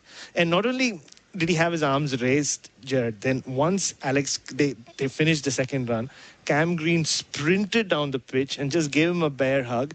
And if you see when Alex Carey raises his bat, Cam Green's once again just punching the air. That's just genuine delight. And this is a wonderful relationship building up in the middle order. But it's interesting because we always talk about partnerships. We had a conversation with Jacques Callis today, back early morning South Africa, and he had success. His first Test century for South Africa was here at the MCG, and up until then he was averaging about 8 or 9 or 10, but that from there he flourished and kind of was a part of a very dominant South African batting lineup, and they had the bowlers to back it up. But kind of asking him, looking at the way the South African batters are scratching around here, just how did you build those sort of partnerships? And the key message was, and again, it's not because this is the way I used to play cricket, or prior to having 3 coaches and consultants, you had to work with your fellow teammates. So if I wanted to practice extra, I had to get Hansie Cronje or Gary Kirsten, whether it was catches or whether it was throwdowns. And now you got batters who stand waiting for their turn with the coach, with the batting consultant, with the spare coach, with the guy with the dog stick flicking on the side of and there's not a lot of that bonding. And off the field, if you're playing in front of 30,000 today and 40 and 66,000 on Boxing Day, and there's 11 Australians coming at you, you do need that bond. You need to know more than just your own game. Sure, it's about you having your game under control, but you have to support your partner. And I think that's where they're at number 6 and number 7, because, I think you watched how composed Carey was today. Because usually if he's batting 7 and he's the last of the recognised batters, he's batting with the tail and he has to improvise a bit, protect the tail from the bowling. Today there was complete trust in Cameron Green staying with him throughout that. Never once did he have to feel he needed to manufacture a false shot. Everything he did today was to plan, and he didn't have to improvise at all. And that trust, you could see, was very evident. And it comes from that being together, not just on the field, but working towards that bond. And, a top order, 1, 2, and 3, you need that middle order. You need to work with each other and understand each other's games, because it's not just about your game and you looking after yourself. And that was an interesting thing that took from Jacques' conversation this afternoon at the tea break, was that he spoke about the bond that he had with the likes of Hashim Amla or AB de Villiers. So the guys who were batting around him, they all worked as partners within that innings. Sure, understand your own performance, but work together. If somebody's struggling against a particular bowler and you feel you take responsibility, you own that sort of the bulk of the batting, you take against that particular guy. But you understood your partner if he was struggling or maybe playing better cricket than you at that time in that session, and you just feed off each other. Carey's story arc is going to get the full telling tomorrow. So young lad drafted to the GWS Giants for the startup team in the AFL. Kevin Sheedy said to him, "You're not quite going to fulfil your dreams." He's a leader of the player group when they're all teenagers. He says, "You're never quite going to achieve your dreams here. Go and chase them in the other sport." He succeeds against the white ball. He captains Australia already there. But today's the day. It's the Boxing Day test, and he makes his first test century. Yeah, just like Travis Head did 3 years ago as well, right? Another South Australian. And you're right, Gerard. He expected, he was always waiting for that test opportunity. It suddenly comes to him with the whole Tim Payne episode last year. And he's thrown into an Ashes series on tough pitches. He makes the 50 at Adelaide, but then, in his on test debut, he opens the batting when Australia need 30 odd because David Warner's unfit or can't walk out to bat. Puts his hand up. That's the kind of cricketer he is. And he's played some really important innings away from home already. Pakistan 93 in Karachi on a flattish pitch, but Australia needed those runs. But the 45 he made in Gaul, Jonty, the ball, that was a raging turner. Test match over in 2 days. But he swept with great confidence, and those 45 runs in the company of Cam Green again. And that partnership really put Australia in a strong position, and they won by a big margin. But he needed that one big 100. And what you said on call, Gerard, now he is the Australian wicketkeeper here to stay, because throughout these 14 tests, there have been people around Australia who always said, why not Jimmy Pearson? Why not Josh Inglis? This guy is 30. He doesn't have a stumping yet. He has dropped a few catches. But I think today he's just established himself. And it wasn't just an innings where he just walked out with Australia well ahead. Yes, Australia were well ahead, but Nokia had his tail up. He knocked back Travis Head and David Warner was bowling like the wind. But he just batted brilliantly against him. It was a perfect wicketkeeper's innings, but one now that just sets Alex Carey up for the next crucial 18 months. And it's got that lovely nod to Rod Marsh, the only other wicketkeeper to have made a century on this ground. That's in the Centenary Test. Rod just passed. He's the godfather of wicketkeeping for this generation, I'm sure, as well as being the mentor for so many of them at the academy. So it puts Rod at the forefront of our thoughts as well. Absolutely, and they have that beautiful tribute to Rod Marsh now at the Adelaide Oval, where you might have seen clips where the Australian team went and sang the team song after winning the Test against the West Indies. So, yeah, perfect ode for him. And I think Rod Marsh has played a big role in Alex Carey, like he has with every Australian cricketer who's come through the ranks. He spent a lot of time in Adelaide, in South Australia. So, yeah, great tribute, and some wonderful scenes of Alex Carey's family as well, right, Gerard? Yeah, he's also at a stage in his life. I spoke to him recently during the summer, and he said, I'm just happy with where I am. I never thought I'll get to play Test cricket. Like you said, Gerard, he was supposed to make a name in another sport. He was captain. He was completely dispirited when he was let go by GWS Giants. But then, he goes back to Glenelg, makes runs, breaks into the Australian side, plays in the BBL.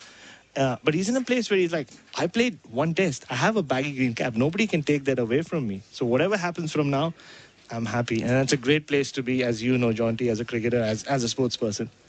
He is our player of the day for Bingley, Alex Carey, with his century. So time for the plus performance of the day. That's a plus for Host Plus, an industry super fund for all Australians. I could go a few different ways here. I could go Cam Green batting with a broken finger. I could go Nathan Lyon with one of the finest hook shots. I could go Mitch Stark bleeding for his country. If he'd got that LBW, I could have gone there. Who wants to name the Host Plus performance of the day? Oh, not me, because I'm definitely a big fan of Enric Nokia after seeing what he's done. His burst this morning was superb. Yeah. And I think he just ran literally out of gas and not surprising. I mean, he really has bust a gut for his team. He's laid it on the line, hasn't left anything behind. But impossible. No, that's fine. 2 wickets in 2 balls. It electrified the start of the day. It knocked over Head and Warner, who made the most curious first ball exit anyone's ever seen. 200 to his name. That's a plus. Host Plus, an industry super fund for all Australians. Run only to benefit its members. Search Compare Host Plus today. Jonty, terrific to have you with us. See you again tomorrow. Thank you, Gerard. Everyone, see you all tomorrow. Bharat, I look forward to how you tie it all together on Crick Buzz. All right, Gerard. Okay, so stumps, 1 for 15 South Africa.